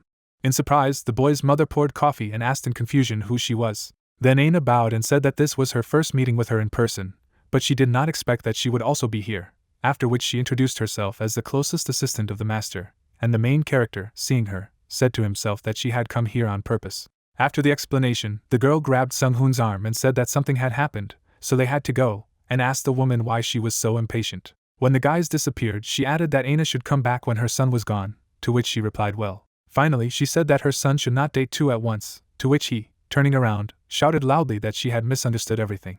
After a while, several system screens were opened in the virtual space. Aina raised her eyebrows and reported that she had been watching the movements of people wanting to preserve dungeons around the world, and the Rothschild family was behind them. The protagonist sat in a chair while his subordinate continued to say that the government looked like it was confident that it could safely run the dungeons with the data they had, and since they could handle the substitutions, they would try to maximize their profits as soon as possible. Hearing this, the guy bit his finger and said that this would not work, because if the dungeon clearing was slowed down, the Akashic administration could introduce even more drastic measures to replenish interdimensional energy, and if dungeons appeared all over the galaxy, he was not sure that he could cope with them alone.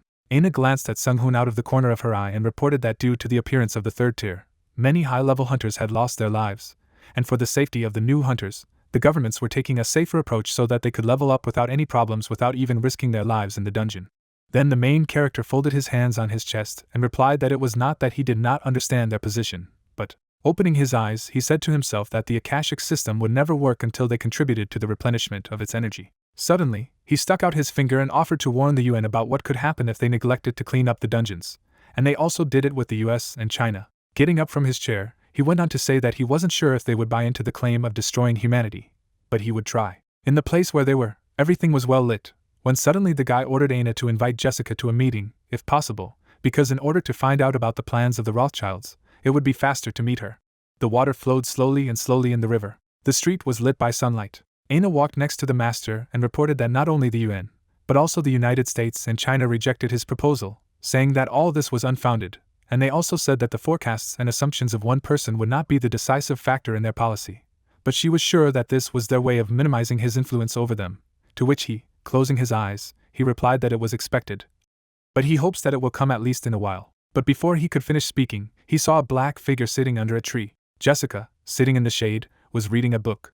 Sung-hoon walked over to her and thanked her for taking the time for him. Then the girl looked at him out of the corner of her eye and replied that she did not think that he would call her first. Aina was looking at them from the sidelines all this time. Lush clouds floated across the blue sky. There was an empty glass on the bench, and the girl asked if he really said that such a crisis of the dungeon was possible if everything was left as it was.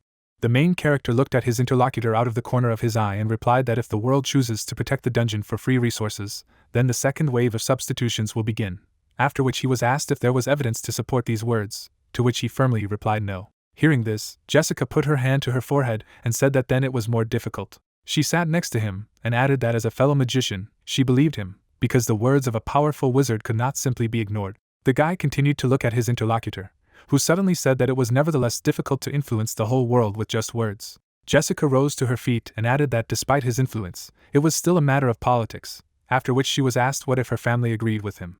The girl then turned to Sung-hoon and replied that of course, with the strength of her family, it was possible to change her views, and then asked, but what reasons do they have for doing so? Because even if they assume that he is not lying, it is still his speculation. Then the main character smirked and asked in response, is it possible that even if he says that politics will be the reason for the beginning of the apocalypse? At these words, Jessica's eyes turned in surprise. She rested one hand on her side and asked in displeasure if there was anything else he hadn't told her. She suddenly pointed her finger at the guy and added that in this case she had a counteroffer, after which she asked how about joining their family, because as a family member, he could easily resolve the crisis on the spot. Upon receiving such an offer, the guy frowned. He did not take his eyes off his interlocutor, when suddenly he replied that he had already rejected this offer once, because he did not work for anyone, to which she replied that they offered to work for them. Jessica smiled and explained that he could become a real member of the family, but she said that he should marry her. Aina, standing aside, looked at the river. Sung-hoon, upon receiving such an offer, frowned and asked if she was satisfied with a loveless marriage, adding that she would do her best to find the source of his strength. Jessica didn't take her eyes off the guy when she suddenly said that he wasn't one of those people who messed around, just let it go, because he was someone who would use her family to do whatever he wanted. Squinting slightly, the protagonist replied that she was not mistaken, but he would only marry after he knew his partner enough, so he would pretend not to hear her words. Hearing this, the girl smiled contentedly and offered to start dating, after which she asked, after all, that she did not seem unattractive to him. After these words, the main character lowered his head in confusion. After a while, the ducks were swimming on the water, and Jessica said it was a shame. She folded her hands over her chest and added that although he was indifferent to everything, he even so, to which he, putting his hand in his pocket, asked if she was serious. Then the girl frowned and displeased said that a minute ago he had said that humanity could come to an end, after which she asked if he really didn't want to marry her, even if the world was going to perish soon, adding that apparently he didn't like her very much. Suddenly, Aina's eyes showed contempt, with which she said that it was all the master's fault, and she recommended that he take some lessons in manners. Standing next to Jessica, she rested her hands on her hips and added that she was disappointed in him, to which he asked why she was on her side. After a short pause, Jessica lowered the corners of her lips and said that it wouldn't help anyway, because their family wouldn't stop the dungeon trade, and if he went against them, they would immediately turn their backs on him.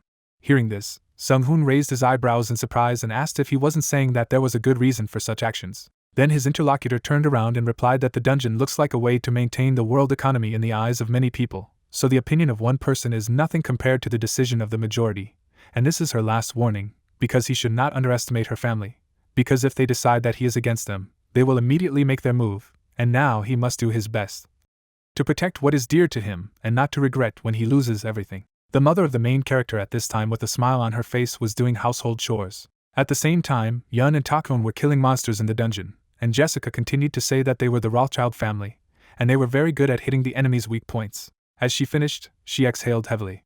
After a few seconds, the girl smirked and said that if there was nothing else to talk about, she would go, because she needed to return faster, since she did not warn the family to leave, but she hoped that they would not have to fight against each other at the next meeting. The main character silently scratched his head after these words. He looked at the back of the departing Jessica and said that they seemed to need an alternative. When evening came, the sky began to take on pink hues. Sung-hoon was walking down the corridor and saying that he should stay out of politics, and Aina, walking beside him, was reporting that the World Alliance had started broadcasting about dungeon management, so it was illegal to visit the dungeon until the laws were passed, which was why Korea had started monitoring the entrances 3 days ago. The main character, hearing this, said that it seemed that the world would turn upside down again, when suddenly he raised one eyebrow in surprise, seeing something ahead. A few steps away from him stood Takon and Yun, who wore a strange helmet on her head. With a loud scream, Yun immediately ran up to the guy and asked him to take off what was on her head, to which he replied in confusion that he thought she had gone hunting in the Amazon rainforest, after which he asked why she needed it. Takon then put her hand behind her head in confusion and explained that this object had fallen out during the hunt, and it looked like a helmet. So she jokingly put it on her head, after which she asked if it was really not a cursed object, and Yun suddenly screamed that she couldn't take it off. Placing his hands on the helmet, the young man raised his eyebrows in surprise and said that as an aura user, she should be able to break simple curses with ease. But suddenly there was surprise in his eyes, and he wondered if instead of a curse he felt a terrifying power. Immediately after this question, he found himself in another space and heard a voice that told him that we hadn't seen each other recently. But now his name was different. Sung-hoon immediately turned around. In front of him, he saw a goddess of fire and metal named Erigma, who was smiling and saying that in any case, his distrust of humans still hadn't changed, and then asked if it was Yun, adding that she had seen him make a soul contract with her. The protagonist frowned and said to himself that she was the goddess of blacksmithing, fire and metal, the creator of dwarves, adding that any craftsman worships this creature. But gods should not exist in this world, unless it is the influence of the Akashic system. He was staring at the goddess when he suddenly asked why she had come here. Then Erigma brought her hand to her face and answered, just because she could do it, because this dimension was originally closed, but now it was open, which was why she was here. Hearing this, the guy frowned and said, "This is news." After a short pause, Erigma folded her arms over her chest and said that his magic was amazing, but he still didn't know everything, to which he replied that it was true, and then asked why she was looking for him. Then the goddess narrowed her eyes slightly and replied that he could not be careful, because she had come to ask for a favor.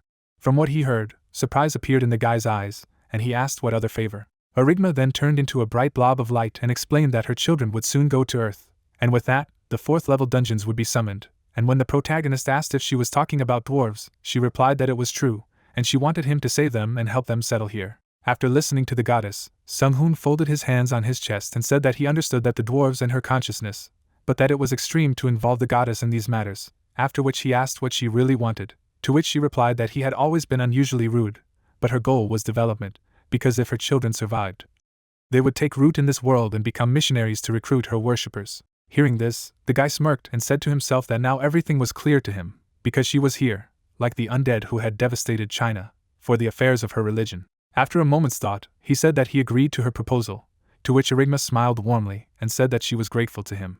Suddenly, the guy knitted his eyebrows and added that it was not free, after which he asked what his reward would be. Then the goddess, laughing, stuck out her finger and replied that she had just talked to Akasha about it, so she would give him what they call a quest. Immediately after these words, a system screen appeared in front of the protagonist, informing him that he had received the quest Erigma's request, and as a reward, he would receive power over metal, and the guy immediately realized that this was the power he really wanted in his previous life. The goddess was looking at Sung-hoon with kindness in her eyes when she suddenly asked if it was true that this was the ability he longed for, adding that the power over metal would certainly help him, as he loved to tinker with things. Suddenly, she showed on the system screen where the dungeon was located, and said that it was already open and it was under the Earth's crust, after which she wished good luck. Suddenly, shock appeared in the eyes of the main character. He ended up in the hallway where he was holding Yun by the helmet. Looking to the side, the guy said to himself that this helmet was capable of telepathy, because the goddess communicated with him through Yun. After these thoughts, he jerked off the helmet from his girlfriend's head. Yun, who was sweating on her face, exhaled heavily and exclaimed that she was very frightened. Sung-hoon, holding the helmet in his hands, suddenly smiled and asked if it was true that they had time, adding that they should follow him into the dungeon. Takon raised her eyebrows in surprise. Yun, holding her face, asked if it was a dungeon, adding that she thought they were under surveillance, so they had to go all the way to the rainforest to hunt, to which he replied that they could just pass unnoticed, since no one had found this dungeon yet. Lush clouds continued to float across the evening sky. The system screen showed the continent on which the dungeon was located. After a while, the guys stood in front of the portal. Aram looked at the bright light ahead and said that it really was here, in such a place. Her eyes were full of surprise. The protagonist standing next to him smiled and thanked her for joining this unofficial visit to the dungeons while the world is not accessible to them, and it was probably difficult to agree, since it is now illegal. While saying to himself that since he cannot predict the difficulty of the 4th level, he invited another strong hunter who mainly deals damage. Aram smiled warmly in response and replied that she was actually grateful to him, because she had been disappointed with her height lately, and besides, if nothing was done with the dungeon, it would lead to disaster, and she personally opposed the government's decision to operate the dungeon for profit instead of playing it safe. The clerk looked at the protagonist out of the corner of her eye and asked where the rest of the group was. The guy looked at the girl and replied that they would arrive later, and he had to teleport them secretly, so he invited them in advance, at the same time saying to himself that she was the strongest healer, and taking into account the registration of the dungeon by the 4th level, he needed a healer, since Yun was now a member of the group who mainly dealt damage. Suddenly Takon, Yun, and Eliona appeared not far from them. When the boys entered the dungeon, a system screen appeared in front of the protagonist, informing them that they would not be able to leave the dungeon until they had defeated the boss, and they would not be able to leave the dungeon until they solved the problem of the dungeon, after which the boys said that everything was as expected from a 4th level dungeon, adding that killing the boss was not enough to clear it. Standing next to him, Aram suddenly said that it was still amazing, because she never thought that she would see such landscapes inside the dungeon. The whole team stood on the edge of the cliff, from where a picturesque view opened. Song-hoon, hearing this, smiled and asked if this was her first time in the dungeon. The girl then raised her hand and replied that it was so, adding that when the 3-level dungeons were formed, the maximum level for them was 150, and she was already 200th at that time, but since then, she had studied the dungeon as much as possible, to which he replied that he expected a lot from her. Yun, who was standing nearby, looked at them when she suddenly asked, after all, that this was the first time he had assembled a full-fledged team. After all, he always did everything himself, but was a 4-level dungeon really so dangerous? The protagonist looked back at her and replied that he wasn't sure about it, and since this was his first experience in a 4-level dungeon, he just prepared as best he could, after which he was asked if he thought he should have invited more than 6 people, to which he immediately replied that this team could be rated as a master class or higher, and that is why he excluded the other members of the Alpha team. After saying that, Yun looked at the commander with eyes full of shock, who saw this and asked if something was wrong. Then the girl, closing her eyes, put her hand behind her head and replied that she didn't know it, because she thought that his goal was just to create a team of girls, and Takon folded her arms over her chest and said that she thought he was trying to seem like a hero or something like that, to which he displeased to ask who they even thought he was. Suddenly, Eliona standing behind turned to the protagonist, who turned around and asked what was wrong. Then the girl looked into the distance and replied that she had checked the area, but it was strange. Looking at the commander, she added that there was not a single living organism here, and her scouting skills operated within a radius of 5 kilometers, but she did not sense any animals or even insects. Looking over his shoulder at his comrades, Sung-hoon asked in surprise if there was any life in the environment, and then asked himself what was going on here, since the goddess of fire wanted him to save the dwarves. After these thoughts, he looked down and said that they seemed to need more information. As he spoke, he summoned the sorcerer's eyes, which began to emerge from the portal. They rushed up, and when asked what they were, the guy replied that they are called the eyes of a sorcerer, but they can be thought of as drones, because they move and collect information. The protagonist then looked at Aina and asked her to report as soon as she discovered a living organism. Aram brought her hand to her face and said to herself with a smile on her face that she thought he was a mere mage, but he had some interesting tools. But the problem was that she didn't know if he was trustworthy or not, but she would find out depending on how he solved everything here. Suddenly she raised one eyebrow and, looking away, said thoughtfully to herself that she seemed to have seen him before, but she did not know where. But just as she thought about it, a madly powerful explosion rang out in the distance beyond the mountains. The whole team looked in that direction at the same time and asked what it was. Then Anna used her sight and replied that at a distance of 23 kilometers, there was no sign of mana, which meant that it was a chemical reaction. Sung-hoon looked at the black plume of smoke rising into the sky and realized that it was dwarven explosives. After a short pause, he smiled, looked at his comrades and said that there was something there, which meant they needed to go there. Immediately after these words, he lifted himself off the ground. Yen rushed after him, asking him to wait for her. While in the air, she frowned and said that it was not so easy to control. Then Eliona smiled and explained that the arcade ring would control levitation and movement, and she just had to think about it, and it would execute. The guy looked at them and said that he should have let them practice flying first. With that, he frowned and shouted loudly that he would go forward and that Eliona should lead the others. In the next second, it accelerated, leaving a shockwave in its wake. Young's eyes were surprised by what she saw, and she asked what was going on here, how he could even be so fast. But unexpectedly for her, someone flew next to her at great speed. The girl looked at the magic trail in front of her and asked who it was. Could it be Yerim? A few seconds later, surprise appeared in the protagonist's eyes when he heard a familiar voice asking him if she could go with him. Aram flew on the same level with him and added that he didn't know what was going to happen, so it was better than going alone, to which he replied, of course. At high speed, they were flying towards the explosion, and the guy said that she was pretty good, and he didn't think she would master the arcade ring so quickly, to which she replied that air combat was her specialty. Flames raged at the sight of the explosion. There were dwarves nearby, clad in battle armor, shouting loudly that they were here again, but they had just used the last dragon bomb, which meant it was time to get their hands dirty. Monsters climbed the walls in huge crowds. The dwarves, shields in front of them, attacked with spears and swords, shouting loudly that they could not retreat. Sung-hoon and Aram watched this from a bird's eye view. There was not a drop of fear or doubt in the guy's eyes, because he understood that these were dwarves fighting a flood of monsters. But after taking a closer look at the monsters, he asked himself what they were, if they were metal robots, adding that he didn't remember them from his past life, but they didn't look strong, but their number caused problems. Yerim, who was looking down, suddenly asked, "Those who fight against the monsters are humans?" The protagonist turned his gaze to his partner and replied that they were not quite human, but similar, while asking himself if he should say that they were dwarves. Frowning, the girl asked what they needed to do. This question made Sung-hoon's eyes look surprised.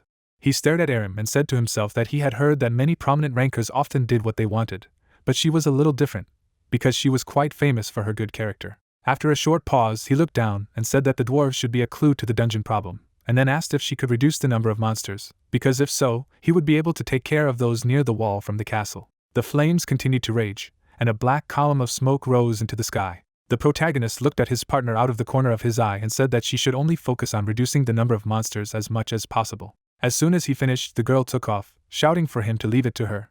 The guy looked after her and said to himself that she was the same as when they first met, because once she started, there was no trace of doubt. With that, he looked down and asked himself why he didn't start too. At this time, the dwarves fought fiercely and shouted loudly that they must hold the lines at the cost of their lives, because if they broke through, everyone would die. Suddenly, small lightning bolts appeared in front of one of them, and he asked himself if it was static electricity. Shock appeared in the dwarf's eyes from what he saw.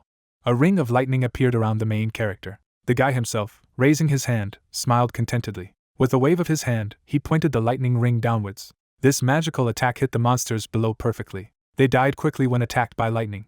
The dwarf gritted his teeth and asked himself if this was a human mage, and if there were still human survivors. At the same second, he slashed the monster in front of him and shouted loudly that no one should die, because they had reinforcements. When the ability ended, only a white mass remained of the monsters. But suddenly it began to come together. In less than a minute, a huge paw struck the ground. A lot of monsters have gathered into a huge monster. Seeing this, the main character frowned and asked himself what it was all about, if they had really united. The dwarf, as soon as he saw this, shouted at the top of his lungs that the monsters were coming straight to the gate, which meant that they had to be stopped urgently. Huge stones immediately flew from the walls, because everyone understood that if the gate collapsed, they were finished. Boulders fell directly on the monster's head, causing no damage to it. Song-hoon, seeing this, immediately stretched out his hand. An incredibly powerful electric magic attack unleashed on the monster. But unexpectedly for him, the monster changed shape and regenerated again, which made him wonder what they were at all. The dwarves who defended the gate were unable to get to their feet. The monsters slowly approached them. Looking at this, the guy gritted his teeth and said to himself that an attack over a large area would not work, because it would hit the dwarves as well. Suddenly, Takoan took a spear and said that she would borrow it. Immediately after these words, she carried out a crushing attack. In the dust and darkness, her burning eyes were visible. A small rock fell on the dwarf's helmet, and he said that this woman must also be part of the reinforcements.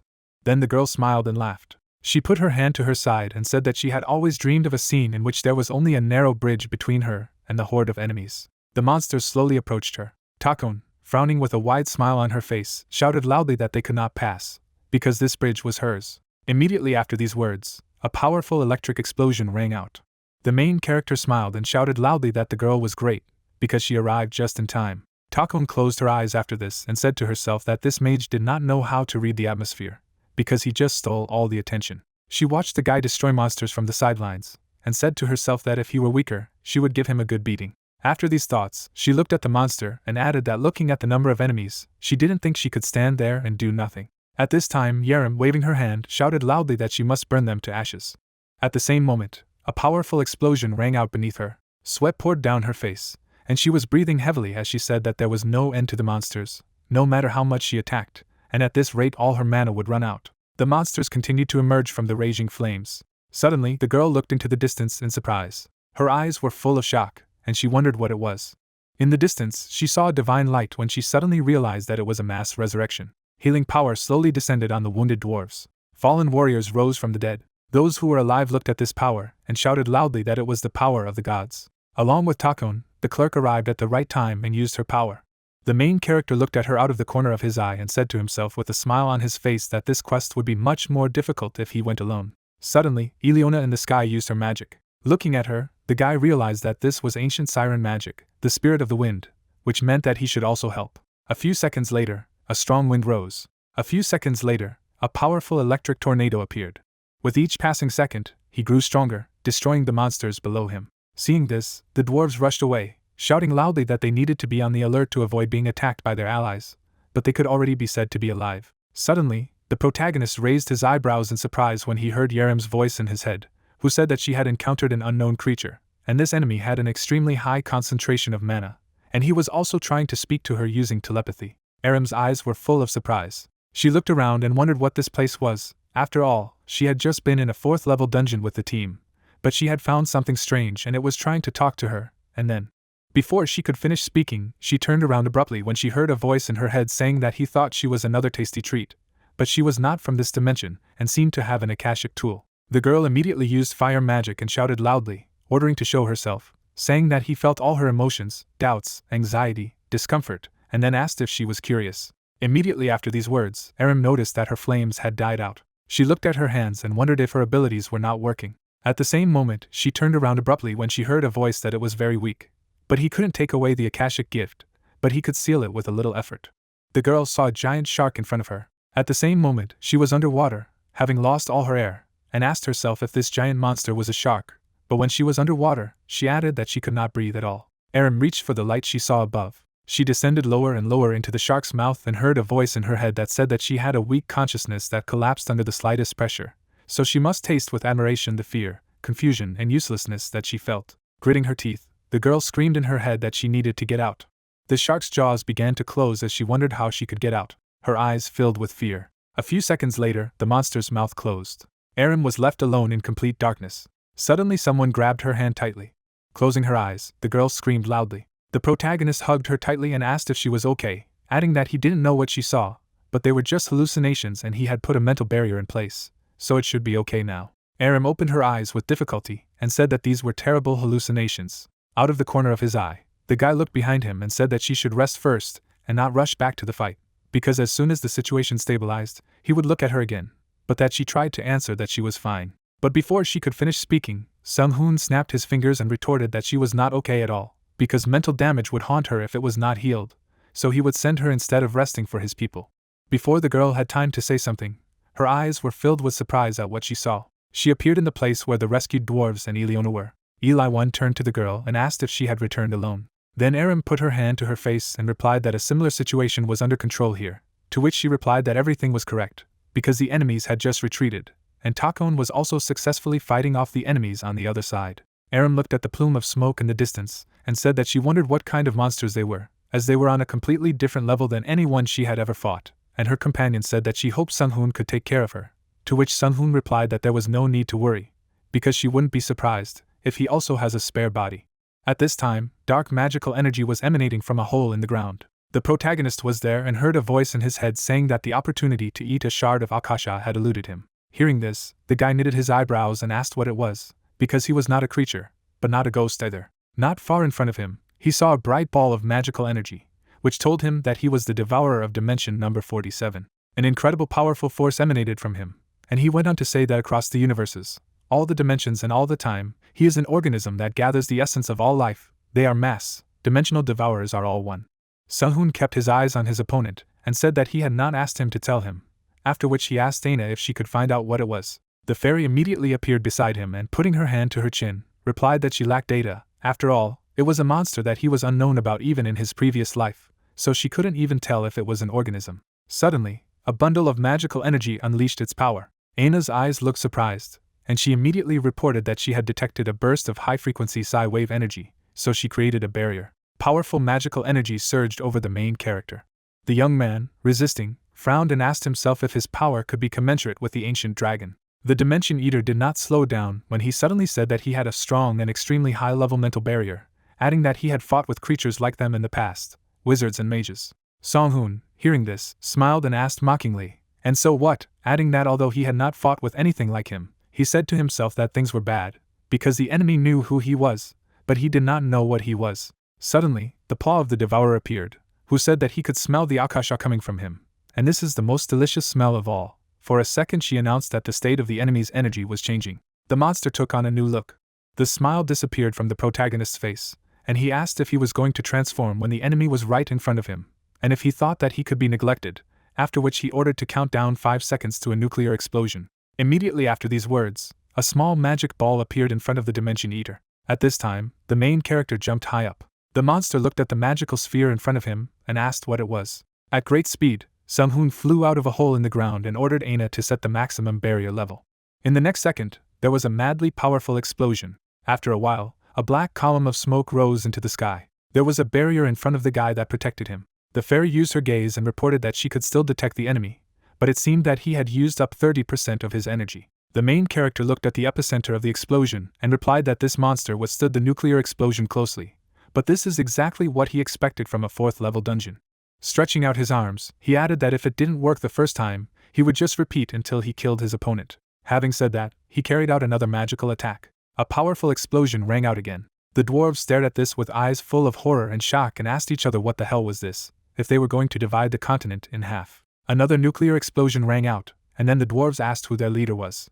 The girls looked at the same picture and replied that he was one of those who hit a lot. The protagonist was completely protected from the explosion thanks to his barrier. He suddenly smiled and said that he had hit with 2 more nuclear explosions, but the monster didn't even budge. At this time, the Dimension Eater took on his new form and said that the target had been identified as a great magus, so he had transformed into a natural predator of magi, dimensional ascended beings 2801, and now he was starting the hunt. Immediately after these words, he disappeared.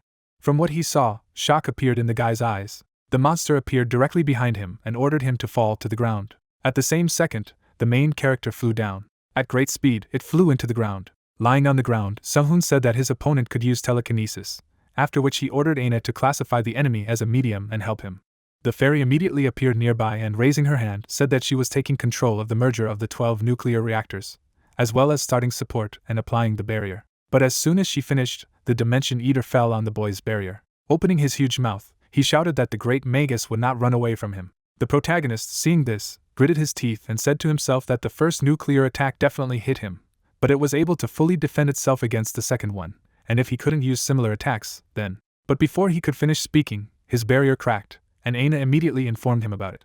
At the same second, the guy waved his hand and said to himself that it annoyed him, after which he used anti-gravity. The Dimension Devourer flew upwards. He could not move, and at that moment a flash of light appeared under him. Suddenly, a powerful magic beam struck the monster directly into the shoulder. The Dimension Eater looked at his wound.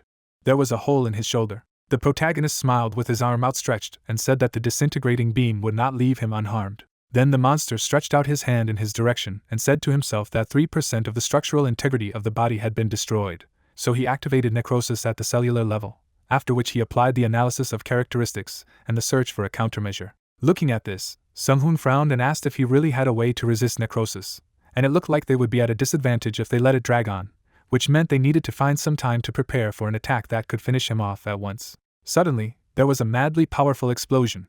The protagonist managed to fly out of the epicenter, after which he ordered Aina not to let him near him, as they should not reveal all their cards, and she should mainly use disintegration. The Dimensional Eater looked in the direction of the guy and asked if he was already running away. Immediately after this question, he rushed in his direction. At this time, the main character was collecting magic in his hands. They flew at such a speed that only magical traces were visible.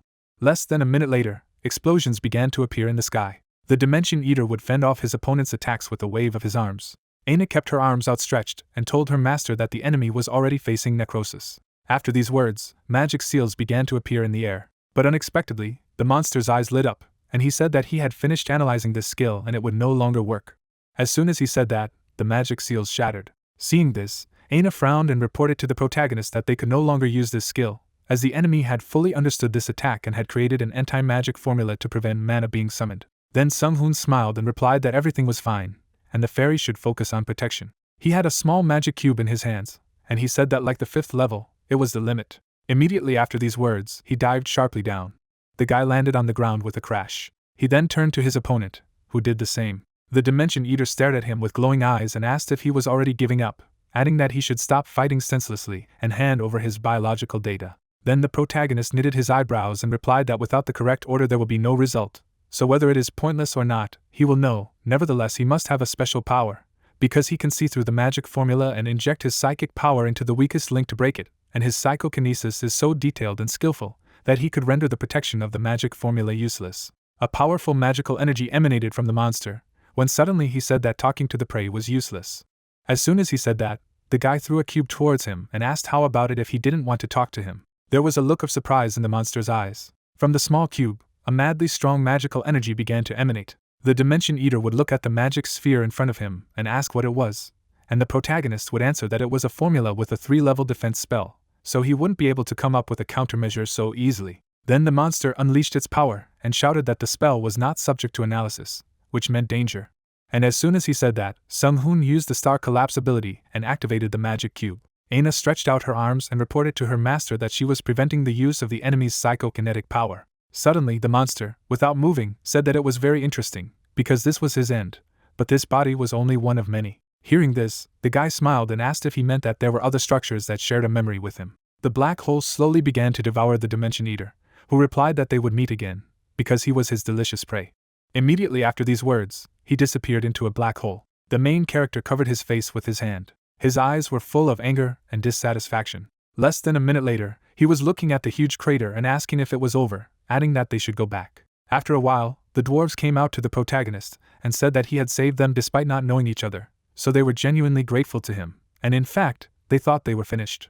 Sung-hoon stood right in front of them and, after giving his name, explained that he had come here to help them at Arima's request, after which he was asked if the god had sent a human magician to save them. They were standing at the top of the ramparts when the dwarf suddenly said that they should go to a more suitable place to continue their conversation. One of the rooms was brightly lit by a chandelier under the ceiling. The leader of the dwarves sat across from the protagonist and said that this place was a sacred hideout for the dwarves, and even if he was ordered to save them, they never forget kindness. The dwarven king Thezard closed his eyes and added that he didn't know how to repay his kindness, because he believed that today was the last day they saw the sun, their supplies were gone, and in truth, since the whole world was in ruins, there was no point in holding on to it. Hearing this, the guy raised his eyebrows in surprise and said that he must know what situation he was in. Then the king opened his eyes and revealed that they also had a powerful wizard, and when the dimensions were broken and the earth and sky were turned upside down, they found out the reason. Bringing his hand to his chin, he added that everything had happened so suddenly, without a single sign or warning from their god, and in just a few days, the world they knew ceased to exist, and monsters they had never seen before began attacking them from all sides, and their wizard said that it was the consequences of the dimension break. After listening to Thezard, Sung-hoon knitted his eyebrows and said to himself that now that he thought about it, something came to his mind. Bringing his hand to his chin, he introduced Iliwan and said to himself that she had mentioned something similar, because suddenly the spatial gate opened, and the world inhabited by the sirens was soon destroyed. As soon as he thought of this, the king closed his eyes and said that after that, they fought the monsters day after day, trying to survive, adding that the world was about to collapse, and he believed that they only met because of survival skills. After all, they didn't have time to think, and to be honest, they defended themselves just not to give up without fighting. The protagonist stared silently at the dwarf, who suddenly asked him if they had a way to survive. Closing his eyes, the young man smiled and replied that there was only one chance, after which he explained that if they destroyed the leader of the enemies, the spatial gate to his world would open, and they would be saved if they passed through it. The king did not take his eyes off his savior, answering that now he understood everything, but they were already on edge, and he thought that today was the last day, because they had eaten everything they had, and were going to fall in battle, because they could not just die of hunger. Sung-hoon then looked at Aina and replied that he could deal with it quickly, after which he asked how much they had, to which she replied that they had enough food to survive for 300,000 people for a month. Hearing this, Thezard jumped to his feet and shouted loudly, asking if they could really feed 300,000. The main character got up from his chair and asked in response if there was a warehouse nearby, because it would be a good idea to bring them just in case. A few minutes later, he left the royal hall. He drew a picture of the city in his head and said to himself that there were about 200 survivors in it, and they had only milk and salt, as well as a large amount of beer. If they came here without any preparations, they would fail the mission, even if they defeated the enemies. The guy informed the guys about the Dimension Eater and devised a plan to deal with them, saying that first, since he could adapt to attacks, they should use different patterns in the fight. Suddenly, Aina raised her head sharply. She then looked at her master and reported that the drones had found other cities in which the surviving dwarves were present, and in total they had found 26 locations. Dwarven cities began to appear on the system screens, and the fairy said that there was not a soul among them in 7 places, but in the other 19 there were survivors, and according to the drone report, the enemies suddenly retreated for an unknown reason. Hearing this, the protagonist put his hand to his chin and thoughtfully asked if they had retreated in order to concentrate their forces in one place, adding that they had been facing highly intelligent enemies lately, while saying to himself that this was a great chance to save the dwarves anyway, and they should do it right now. After these thoughts, he approached Ileona and asked her to help him build the gate together. Evening came, and the sky turned warm. Using the coordinates provided by the drones, Sung-hoon and Ileona opened the multidimensional gate, and in this way, as long as the enemies make their move, they will be able to bring all the dwarves here. On the other hand, the Dimensional Eater is also preparing to launch a final attack on them, and thanks to Ileona, the protagonist has installed 2 nuclear fusion cores for summoning magic. In addition, he had prepared something for the final attack with the help of the dwarves and their blacksmithing skills to ensure victory. There was not a drop of fear or doubt in the guy's eyes.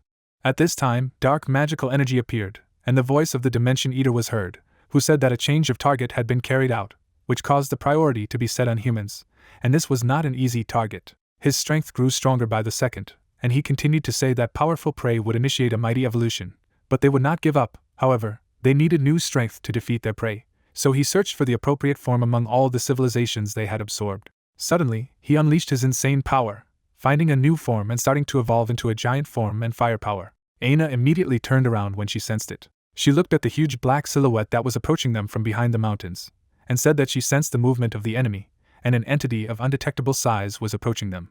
The main character immediately rose into the sky. Seeing the opponent, he frowned and said that this was not at all what he was expecting, and apparently the Dimensional Eater had refused the living form, after which he asked the fairy if there were any other opponents besides him. Clouds floated across the blue sky, and the girl replied that this entity was the only one in her field of vision. Sahun didn't go down when he realized that his opponent had merged into this large object, and then ordered Aina to measure the enemy's mana pool and call Eliona and the others here. A huge flying ship was flying in his direction.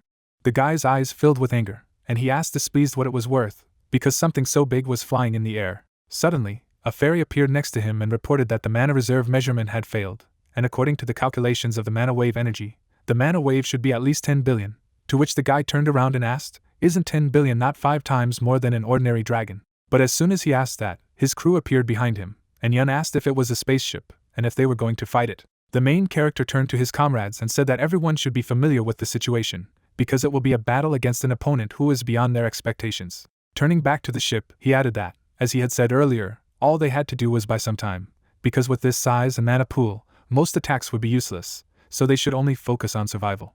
Yun then raised her fist and said with a big smile on her face that he could leave it to her since she arrived later, she would use everything this time, to which he replied that that was why he was worried. After all, she should not allow herself to let her guard down. After a short pause, Sung-hoon flew forward. Out of the corner of his eye, he looked behind him and asked Aina what was wrong with the dwarves, to which she replied that they had finished cooking and were evacuating, so he only needed to fuse with the nuclear fusion core. Hearing this, the protagonist sped up and ordered the fairy to do it. A huge spaceship was moving towards the dwarven city. It left a huge shadow underneath, but the Dimension Eater chose the shape of the spaceship rather than the shape of the organism to use the size to his advantage. He flew through the clouds in search of prey. Suddenly, a magical attack appeared in the air. A madly powerful explosion rang out, hitting the spaceship, which immediately found new prey and said that the enemies were above them. Eliona flew over the enemy with her arms and legs spread apart. She suddenly smiled and said that it was just as the president had said, indiscriminate attacks wouldn't do anything, and before the guys started attacking, she needed to take care of his defensive barrier. With that, a huge magic hand appeared above the Dimension Eater's barrier. Eliona ordered the giant's hand to fall, and the giant hand grabbed onto the spaceship. Seeing the result, she smiled contentedly and explained that this spell attacks the target mentally, and as soon as the attack works, its barrier should disappear, after which she told Yerim, who was nearby, not to miss the moment when the barrier would turn off. The huge spaceship leaned over and said that the energy flow was interrupted by the enemy's attack, causing it to lose altitude and 22 seconds before falling, so there was a redistribution of the barrier's energy.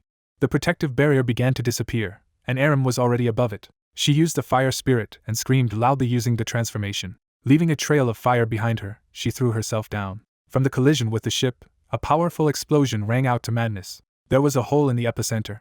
The Dimension Eater opened its eyes burning with red flames. Aram was inside. She smiled broadly and said that the monster would dance with her, after which she asked to replenish mana. Then the clerk stretched out her hand and used mana regeneration, for which she was grateful, because the form of awakening requires an insane amount of magical energy. Aram's aura grew stronger by the second, and she added that she would never have thought that teamwork could be so effective. Suddenly, monsters began to appear from the hull of the spaceship, and the voice of the Dimensional Eater said that the contact of a human woman with a shard of Akashic had been confirmed, after which he turned to her and told her that knowing how it would end, she was not afraid to reveal herself. Aram looked away. Suddenly, she screamed loudly, unleashing her power in all directions. Its insanely hot flames were moving towards the opponents. In the next second, it absorbed the monsters. When the fire went out, only ashes remained of the monsters. Aram was in shape and seemed to be created from fire. The burnt monsters slowly crumbled, and the Dimensional Eater said it was too hot. The girl then smiled and explained that she had absorbed all the warmth nearby, but due to the lack of mana, she couldn't use her strength to the fullest all the time, and this was the first time she had used so much energy in such a short time. Everything around her was destroyed, and the Dimensional Eater said that he was searching for a cold-resistant organism.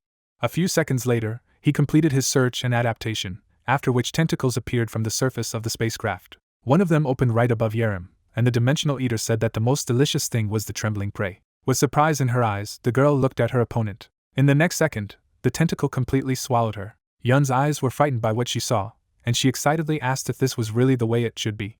Clerk, who was next to her, looked down and said that she felt the increase in mana pool, as well as the suppression process, so there was no need to worry, because she was alive, and she was thinking that she was going to hit the monster with heat from the inside. Immediately after these words, a bright flash of light appeared below. In the next second, there was a madly powerful explosion. After such a magical attack, the spaceship crashed to the ground, and Clerk said that this was their chance. Takon immediately stretched out her hand towards Yun and yelled for them to walk together, as she would be too slow alone. Flames raged on the hull of the spaceship, and the Dimension Eater said that there had been damage to the main hull, but its integrity was 94%, but it was an incredible force, and then asked if the goddess of fire had entered the battle. Suddenly a huge hand appeared from the ground, exactly the same hands wrapped around the monsters from all sides. Next to Elyon, the spirit of the Earth King Gangnam appeared, who said that he did not think that he would ever see a Dimension Eater here, and even with his power, this monster could not be held back for long. The girl looked at the king out of the corner of her eye and replied that she knew that. Gangram's eyes burned brightly, and he said that summoning him was a great feat for the likes of her, and she had amazing elemental mastery. He suddenly drew attention to the two pillars that the main character put up, and said that they were overflowing with mana, after which he asked if they really used the power of human structures, but what was the probability of success, because it would not be easy for a small organism to absorb such a huge amount of energy. At this time, Aram was in her own flames. Sweat poured down her face, and she herself breathed heavily. The girl looked at her shaking hand and said to herself that she still had a lot of mana left, but not enough stamina, adding that her body would not last long. Looking ahead, she saw monsters approaching and thought that she had passed the plasma phase and almost reached nuclear fusion, which was too much. Suddenly, Yun stepped in her direction and asked if she was okay. Turning around, Aram said no, as she was retreating, and she didn't think her body would withstand a few more attacks. Then the girl, closing her eyes, smiled broadly and said that she could trust her. At these words, Aram raised her eyebrows in surprise. Suddenly, Yun hugged her tightly. After a few seconds, the girl's eyes filled with surprise as her stamina began to return to her. When she finished, Yun stepped back and asked how she was feeling now, to which Yun replied that she was an excellent healer. Aram then looked at her partner and asked if she would like to fight her from now on. Then her interlocutor, closing her eyes, smiled broadly and replied that she could not, because she had signed some kind of contract with the main character, after which she asked if she wanted to join their team in this case. But as soon as she finished, a powerful magical explosion rang out not far from them. Takon looked at them out of the corner of her eye and shouted loudly that the monster was coming, so they should move instead of talking. Yerim, hearing this, smiled and told Jun that they would talk later. After these words, they both rushed to attack. In the next second, explosions began to be heard. The main character looked at all this from the outside. Wires fastened with harnesses lay on the ground. They were connected to special magic reactors. At this time, the Devourer's special weapon, the Great Extinction Cannon, was charging, and it was supposed to run out of charge in a few minutes. A huge black tower could be seen. Anya put her hands on the screen and reported that the mana cost was stable. She furrowed her brows and added that she was disabling the latest security protocol and activating the scope. She took aim and reported that the Great Cannon of Annihilation was ready to attack. The main character stood on a dais, ordering the fairy to pull the trigger. A bright light appeared. Propulsion antimatter was created by magic. It uses 28 reactor blocks. Matter in contact with antimatter causes universal decay. Yun looked away. After the first shot, the cannon would become useless. This weapon was too unstable, and it was quite difficult to make it work even with magic. The clerk looked at Ilauna. Diakoyan smirked, and Sunghun ordered her to take care of saving the team since he trusted her. In the middle of the desert, a loud sound was heard. The cannon fired. A blue beam of light rushed forward. The laser shone dazzlingly. Mana hit the target. Scattered particles could be seen in the air. The planet seemed to have split. Then, a huge black ball appeared. Yun walked up to her friend, pointing to a hole in the sky. Diakoyan smiled and said that if she had been late, there would have been nothing left of them. The young man turned around and said that he trusted her for a reason, and even if he tried to teleport everyone, he wouldn't succeed. The air was filled with particles of light, and the guy added that they had one chance to win, and there was absolutely no time to think. The wall was destroyed, and Ileona reported that the simulation was carried out correctly. The dwarven hideout was now safe. Yeren looked straight and asked if this was the end. Sunghun turned around and answered positively, thanking his comrades for taking some time for him. Then, a purple screen appeared in front of him, and his level began to rise. His eyes bulged in surprise as the system asked if he wanted to save the dungeon dwellers. If he agreed, he would lose the reward. The hunter arched his eyebrows in bewilderment, and said that any person would have a headache from such a difficult choice. Purple notifications appeared in front of the other members of the team. It must be more than one Sung-hoon who had received such an offer. Aram said with a slight smile that they had to save the dwarves. Yun raised her hand and said that her friend had to decide for himself. Ileona held a staff in her hand, telling the guy to think carefully. Sung-hoon turned around and replied that he would not abandon the dwarves. The sea maiden looked directly and asked if they should leave this place as soon as possible. After all, the last attack had caused huge damage to the dimension, and it was not safe here. There was a giant hole in the sky. Sung-hoon touched the screen and said that he had decided everything. The team immediately teleported. The young man closed his eyes and thought that he was glad that he would not have to move all these dwarves on his own. White clouds swirled in the sky. Liaoning, the territory of the World Tree. There was a green forest under the mountains. The dwarf furrowed his brows, asking if it was the earth.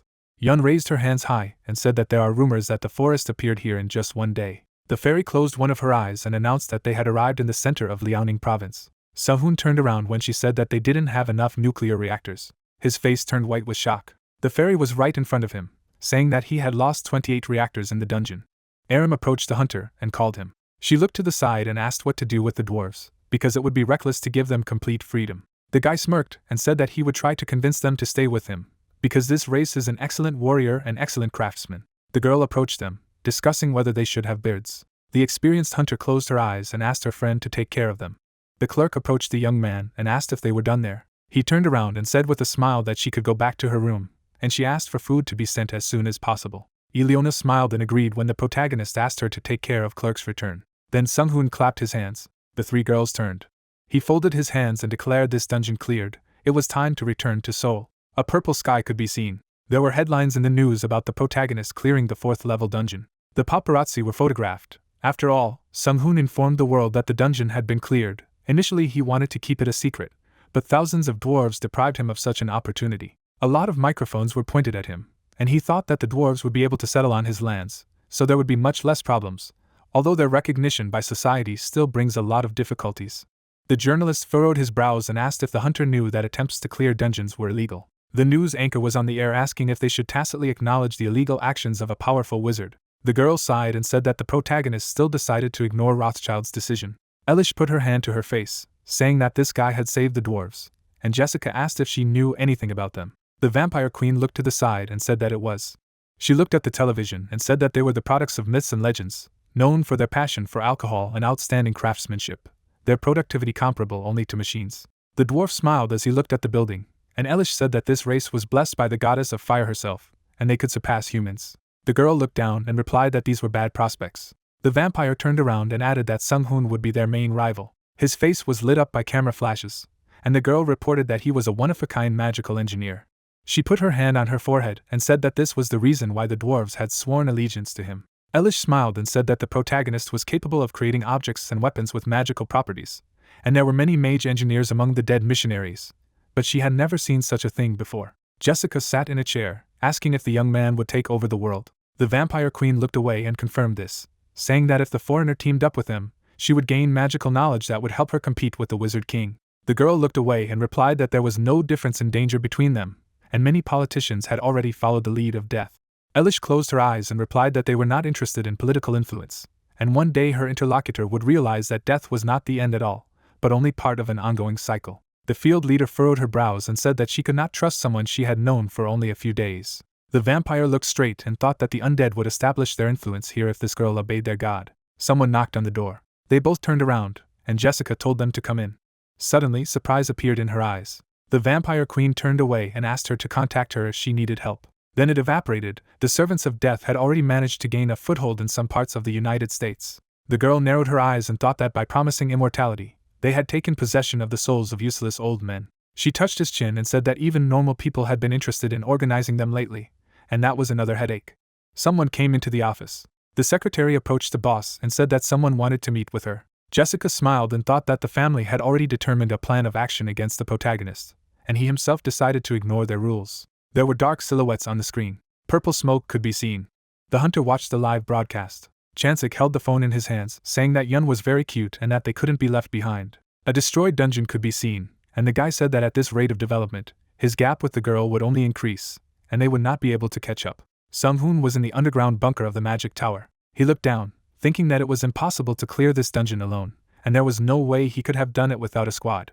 The heart of an ancient dragon appeared. The hunter sat on the floor, thinking that the public did not like him much, and he needed to hurry. Suddenly, someone appeared behind him. Ileona was behind him, and the guy said he needed help. The girl opened her eyes wide when she saw the heart of the ancient dragon and asked if the magician wanted to increase his power.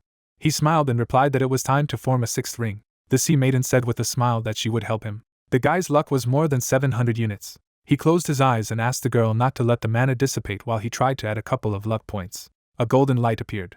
Ileona was standing next to the protagonist. The dragon's heart radiated streams of magic. Sung-hoon was surrounded by white light, thinking that it was an amazing power, but he shouldn't have expected anything else. The artifact shone even brighter. The magician was sitting in the lotus position. He couldn't tie the sixth ring to his heart for some reason. He gritted his teeth and thought that this was not good. His blood was boiling. His mana was spiraling out of control. Suddenly everything turned black in front of him. Aina could be seen through the darkness. Ileona stood in front of Sung-hoon, shouting that while he was unconscious, the fairy had tried to take control of the dissipating mana, but that was her limit. Energy swirled around the protagonist, and he thought that the problem was the aura, because the dragon's heart had awakened its uncontrollable power. He was covered in sweat and thought that the aura was attached to his body, and he needed to speed up the reversal of the aura and release all his energy. The sea maiden opened her mouth in surprise. A blinding flash flashed. The girl looked down. The hunter's eyes widened in surprise. He was lying on the lap of his assistant. Suddenly he jumped sharply. The young man asked with an awkward smile how long he had been gone, and Ileona replied that it had lasted about 3 hours, but his body had stabilized. The protagonist looked away. He took a strand of hair that became longer and changed color on its own. Suddenly Aina crashed into his faces. She closed her eyes and screamed loudly that she thought things were going to turn out badly. The mage arched his eyebrows in bewilderment and asked what had happened. The fairy gritted her teeth and replied that his body had undergone a metamorphosis. His aura had suddenly increased, and his body had tried to adapt to such a sudden increase in energy on its own. Sung-hoon put his hand on his chest and thought that this was definitely a rather risky plan, but the result is good, and now there are 8 rings around his heart. Ileona smiled and reported that he had completed the 7th level in its entirety and reached the 8th. He looked at his hair, thinking about how it was similar to what it was in his previous life. The guy clenched his hand into a fist and thought that now his senses were sharpened. He waved his hand and thought that he had seen a low-resolution black and white picture before, but now everything felt bright and clear. A flood of mana rushed forward. Suddenly the space cracked. The mage's eyes widened in fright, not understanding what had happened to his body. The sea maiden clapped her hands happily and praised him. He narrowed his eyes and thought that he had to train to control for a while. He pressed his hand to his body, creating energy around him. He then looked down with admiration. His heart shone brightly. It was already the heart of a dragon. The protagonist looked at the system notification and said that he was now a draconid. Aina flew up to him and told him that the plant was working. The young man looked ahead, saying that they needed to increase the amount of resources they had promised to provide, and now they would start changing the world on their own. I could see the buildings of the HD holding. Desak looked at his phone, saying that he didn't expect the protagonist to grow up so quickly. The director held a tablet in his hand, saying that they had noticed the constant movement of several trillion won in the market, and to a greater extent, they were targeting the technology corporations in the top 100. The president smiled and asked if the magic telephone was created by an infinite magic factory. He swiped his finger across the screen, calling the object incredible. The manager stood next to Desak, who said that now even civilians are able to use magic to make money. He furrowed his brows and added that they needed to check the stocks they were buying, as well as do everything to find out their plans. The man put his hand on the table and added that they should follow their target. A system screen appeared in front of them, and the president said that the citizens would side with Sung-hoon.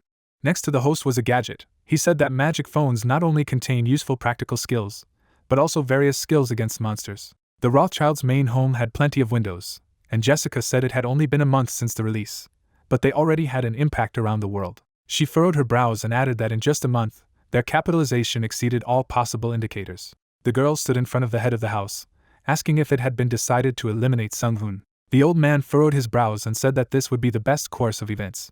Jessica closed her eyes and said they would fail. The head looked at her silently. She clenched her hands into fists as he said she was weak. He announced with a smile that she was forbidden to participate in this operation. The girl opened her mouth wide and shouted that if they made a move, then the existence of their family would be threatened. The old man folded his hands and said that he respected her opinion on the matter, but she would have a different task. His silhouette could be seen through the large window, and the head of the house said that if they failed, he would leave her to deal with the consequences. Jessica looked down. He gave her the ring of the head of the family. The sky in Alaska was blue. Sung-hoon looked straight and thought that something was wrong. The monsters were walking through the snow, and the guy thought that it had already been more than 700 hours since this dungeon had formed, but the fusion had still not happened. Aina was behind him, saying that they were glacial giants. The hunter jumped over the monsters, which are very strong on their own. He looked down and asked if he should seal the dungeon gates, ignoring those exiting them.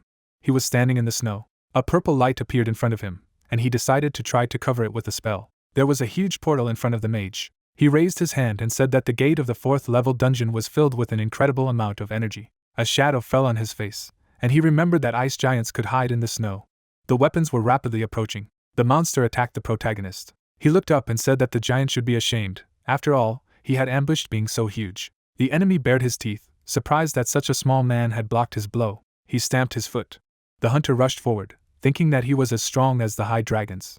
The guy attacked the giant in the head. Snow flew through the air. The monster fell on its back. The protagonist looked straight and said that it was too simple, like a fight with a small child.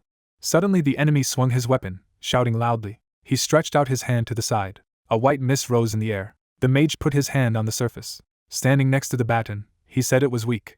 Then, he rushed to the side and came to the conclusion that the lesser ice giants were not his opponents. Sung-hoon then attacked the monster directly in the stomach. Black blood spurted from his mouth. The young man said with a smirk that he was able to defeat all the hunters of the earth without even resorting to magic. The enemy fell down. The hunter looked to the side and remembered that there were 2 of them. However, the second giant turned around and ran away in fear. The protagonist sighed and said that he couldn't let him go because their bodies could be disassembled into fine ingredients.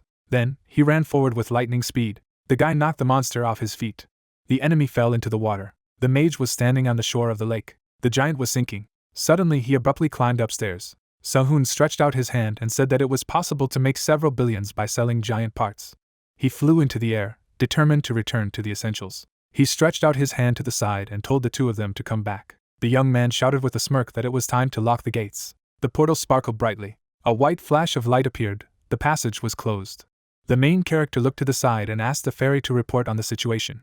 Aina was there, saying that she had not found any disturbances in the earth. The mage stood in the middle of the snowy plain, saying that if the world needed energy, he would not let the dungeon disappear so easily. She looked at the system screen and said that a new 4th level dungeon had been discovered 90 kilometers away. Next to the portal, there were ice giants. The hunter looked to the side and said that closing the gate did not solve the problem. They were standing in the middle of the snow, and Aina reported that there were only 7 such dungeons now. The sky was blue. It was time for them to return. Namyangju Magic Tower. The protagonist directed a beam of light upwards. A small cube appeared. A magic circle was installed. The guy looked straight and said that the scientific theory of creating parallel universes helped a lot. He concentrated the energy in his hand and added that finally his nuclear attacks would not destroy everything around him. Suddenly his silhouette became monochrome. Sung-hoon turned around and thought that interdimensional magic would form a reality based on their reality. And even if he destroyed the created dimension, nothing would happen since it was artificial. Aina jerked her small wings, saying that her bond with her master had deteriorated due to the difference in size. The hunter looked at her and replied that he was just testing the work of the new magic, and the fairy reported that they had received a call from the US government. Suddenly, a purple flash lit up the space as Aina began to establish a connection. The mage closed his eyes and said that they hadn't called him since the last dungeon clearing. He went forward, adding that he was ready if they wanted to experience his progress. Yellowstone National Park. The mountains were covered with snow. Suddenly there was an interdimensionality. Sung-hoon looked down and said that the only monster that came out of this dungeon was the Slime King. The sky was blue. The main character said that slugs could only be killed by direct action on the core, but it would be difficult to penetrate several kilometers into the acid jelly. He gathered mana in his hands and said that he had the appropriate spell for this. He then released a stream of 8th level blessed magic. The beam struck the target. A loud sound swept through the park. White smoke rose in the air. The protagonist jumped up. He lowered his head and thought that the enemy was still alive. He touched the surface, not understanding where the slime core was. He gritted his teeth as he said that his target was 500 meters away. The Magus sat on the ball, using the seismic strike skill. A white flash appeared. Then the light turned black. In the middle of the mountains was a huge slug. The young man took the fragment, and said that this was a chance to deal with the boss of the dungeon and experience subspace magic. A ring of light appeared in the sky, and the hunter said that since his reincarnation, he had not yet been able to find any slimy materials, and he had a worthy specimen in his hands. Sung-hoon summed up with a smile that he had complied with the request of the United States. Suddenly he looked away. A multitude of warriors stood around him. Desmond said with a smirk that there was nothing personal about it. People were sitting at a round table, discussing the assessment of the enemy's magical abilities. The old man raised his hand and said that they would prepare for the worst and assumed that the main character had risen to the 6th rank. His colleague folded his hands and said that they should be wary of his ability to turn electricity into magic, and if the fight dragged on, they would be at a great disadvantage. He put his hands on the chair and added that everything should be done quickly and clearly. They had already developed an action plan and prepared nuclear weapons as a last resort. He furrowed his brows and said that they could only watch now, and this battle would determine the fate of their family. Above the table was an image of a magician. The guy turned around and thought that the mana from the nuclear reactors and teleportation were disabled. He was taken by surprise. Streams of magic swept past him. It was at least rank 3 magic. The American rushed to the protagonist. Ropes tied his legs. He turned around and a black aura overtook him.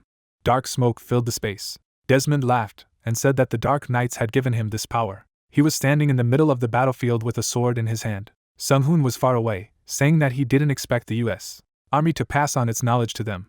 The villain smirked and replied that they were true masters who shared their knowledge without any ulterior motives. The young man touched his hand and said that people did not understand what it meant to serve death. The enemy opened his mouth wide and shouted that today they would finish off this guy and rule the most powerful country in the world. The mages began to attack. Ropes bound Sung-hoon's body. The knights ran forward with swords in their hands. They surrounded the protagonist, who thought that if they had attacked him before waking up, he would have already been killed. The enemies jumped on him, and he thought that during the time of hunting monsters, they had learned teamwork, and now they were using it against one person. Suddenly the scoundrel received a blow in the face. 2 more received the same. The magician approached the opponent and said that their calculations were wrong. He pressed his hand to his face. He said with a smirk that they would have finished him off a month ago, and that was why it was only a matter of time before an attack was made. The American lay on the ground, not understanding how this was possible. A loud cry resounded through the park. The old man watched through the ball. He furrowed his brows and said that they had lost a great chance due to too long preparations. His gaze was intense, and he ordered the use of nuclear weapons. The timer on the timer has come to an end. The protagonist turned sharply. He was blinded by a flash of light. At the same time, in Seoul, there were boxes on the floor while the child was happy about his new home. Jin-sung took the packages while his daughter ran around saying that there was a lot of space here. The man looked to the side and told the girl to be careful. His wife took the box and asked if he knew what was inside. A tall building could be seen. Suddenly, there was a powerful explosion there. Black smoke filled the sky. Sanjin picked up the package. He shook her, wondering what was inside as the numbers on the timer decreased. Then there was an explosion in his apartment. The crowd stood in the street. Dujin was lying on the ground in a pool of blood. He gritted his teeth, not understanding how this man had managed to break through his defenses. There was a purple mist over the city. Someone was running fast and breathing through his mouth. Jinsu jumped around the buildings, not understanding who in his right mind could have staged an attack in the center of the city. Amazon rainforest. The huntress held a golden feather between his fingers.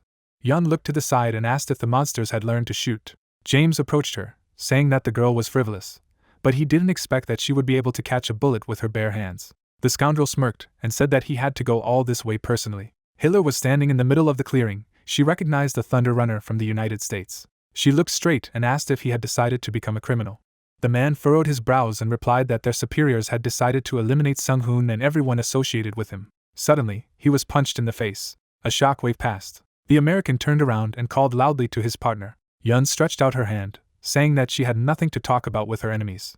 James opened his mouth wide, bleeding from it. Scoundrels were approaching the Hiller. She gritted her teeth and thought that there were too many of them, and she would have to try. There was a loud explosion, and the girl assumed that the government had recalled Diakoyan back to her homeland because they knew it would happen. Suddenly, the ground gave way from under the girl's feet. Her eyes widened in fear. She fell to the ground, and James asked how such a small thing could be so strong. He was breathing heavily, saying that he didn't expect to face such power, and he didn't like killing talented fighters, but he couldn't disobey orders. Yun sat on the ground, thinking that she had no mana left to heal and was finished. The American grinned and invited her to join his team, where there is a wizard who wields the magic of submission. He touched the healer's face and said that if she agreed, he would spare her life. She furrowed her brows in displeasure when the opponent said that they had already done enough, so nothing would happen if they had one survivor left. The man smiled slyly, saying that everything was over with the Alpha team and the main character. The partner stood behind, saying that they didn't have time, and if her aura was restored then they were finished. The American raised an eyebrow and reported that among the losses they had 4 snipers, 2 healers and 9 damagers. James looked to the side and said that Yun was physically strong but weak in spirit, and had never killed before. The girl sat on her lap saying that it was true and that she would have trained to kill beforehand if she knew it would be like this, and the man said that he loves cute Asian women. Hiller, who was bleeding from her mouth, said that she would choose her own man. She was still sitting on the ground, and the American said he understood. The sword began to emit a blue light, and the man said that he really didn't like to be separated. He put the blade to Yun and told her that it wouldn't hurt her. Suddenly, someone grabbed his weapon. The scoundrel furrowed his brows, stunned. Long white hair was visible. It was Sung-hoon. He was standing in front of Yun. She looked up and noted the changes in his appearance. The guy turned around and apologized for being late. There was an explosion in Yellowstone 10 minutes ago. The man opened his eyes wide in horror. Nuclear bombs were dropped. The hunters fell to the ground. The protagonist stood with his back to them, saying that he had created a spatial pocket separating them from reality. He turned around and said that the boss was using his best hunter as bait. He raised his hand and decided to put them in their place. A ring appeared around the neck of the enemy. This appeared on other team members as well. The guy looked down and said that it was an enslavement spell, and the weaker the victim, the easier it was to cast. They turned around when someone shouted loudly. The hunter rushed forward, shouting loudly that he did not intend to listen to this nonsense any longer. The magician sighed and thought that there was someone everywhere who did not understand human words. Suddenly the enemy stopped and began to tremble. Saliva was flowing out of his mouth. He was suffocating. He then fell to his knees, and Sung-hoon said that their bodies would be punished as soon as they thought of attacking. The American gritted his teeth, crying in pain. Desmond arched his eyebrows and thought that he had to obey the protagonist in order to survive. There was a smile on his face. The young man approached him and said that he hoped that this American had the knowledge he needed. He looked down and added that he would let him live if he complied. Desmond raised one eyebrow and replied that he didn't know everything and they were just following the instructions. They were told that Sung-hoon was a threat to the whole world. There was a crowd of people near the mountains. The protagonist's eyes bulged in amazement when the American said that he was not the only one who posed this threat. He shattered the blade, saying that everything could have turned into an irreversible catastrophe, and Yun was a second away from death. The girl was covered with sweat. James created lightning bolts in his hands, shouting loudly that a nuclear explosion should have killed the guy 10 minutes ago. The wind blew over the Maga's face, and he said that it was starting to annoy him, and he should have dealt with the matter long ago. He then raised his hand and suggested that the Rothschild family was watching them closely. The American gritted his teeth when the protagonist said that he was declaring their war, and until one side was completely destroyed, peace was not worth dreaming of. The ground trembled as the hunter used the incredible gravity skill. The enemy lay below, clenching his teeth. Then blood spurted into the air.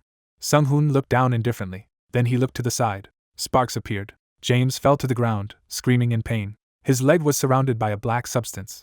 Sung-hoon approached the American. He forced a smile and said that he was ready to surrender, and that he was only following orders. The protagonist chuckled and said that he would have mercy if they asked before attacking his men. The woman was lying in a hospital bed. She had a red pendant around her neck, and the magician said that he didn't like to leave things unfinished.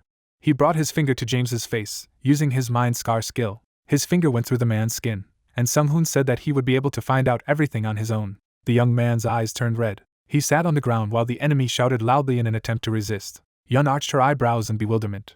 Pictures of what happened appeared in the mind of the main character. He opened his mouth and said in a displeased tone that there was nothing of value in it. The American trembled as he lay on the ground. Hiller approached her friend and asked if everything was fine. He patted her on the head and replied that everything was fine. He praised the girl for holding back the enemies. Yun closed one eye and asked if their team was intact. The guy stretched out his hand to the side and said that it was time to go back. A purple shimmer appeared in front of him. The main character looked to the side and said that sooner or later he would get the necessary information, and first he should find out what the United States would say on this matter. He furrowed his brows and asked where the President of the United States was. In the White House, loud cries of a nuclear bomb were heard at Yellowstone. The President closed his eyes and said that this situation jeopardizes his re-election. His colleagues were sitting at a long table. The old man looked to the side and said that the dungeon in the park had been destroyed, and Desmond and his team had died along with Sung-hoon. The protagonist appeared, who said that it was nonsense because he was still alive. The official stood up when he saw the guest. The magician smiled and greeted the president. The guards took out their weapons. The guy turned sharply. Aina raised her hands, forbidding these scoundrels to stand in her master's way. Suddenly, one of the guards slammed into the wall. The old man slammed his hands on the table, shouting that there was no room for cruelty. Dust rose. Sung-hoon walked forward and said that they misunderstood him. The president raised his hand and asked what made the protagonist break in so unceremoniously. A bright light appeared. The man gritted his teeth and asked what it was. This light came from the protagonist, who said that he was declaring war on the president. The man sat in a chair, saying that the hunters used nuclear weapons to destroy the giant slug, causing everyone to die. The young man smirked and said that he hoped his interlocutor was lying. The president covered himself with sweat and asked his guest to moderate his ardor. The hunter closed his eyes and clapped his hands. The head of the White House relaxed, breathing heavily. Sung-hoon furrowed his brows and called the U.S. president a puppet who knows nothing. The old man looked at him with displeasure and asked what he was talking about.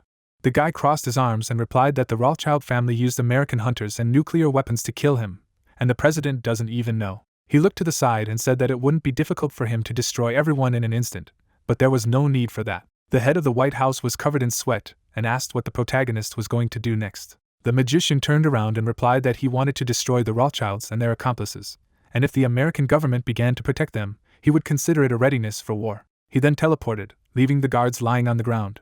The president stared straight in a daze. The old man slammed the table and shouted that they couldn't stand idly by. He opened his mouth wide and added that they had a responsibility to help the Rothschild family. Suddenly, the head of the White House opened his mouth and ordered everyone to be silent. He straightened his tie and said that they didn't understand how strong Sung-hoon was.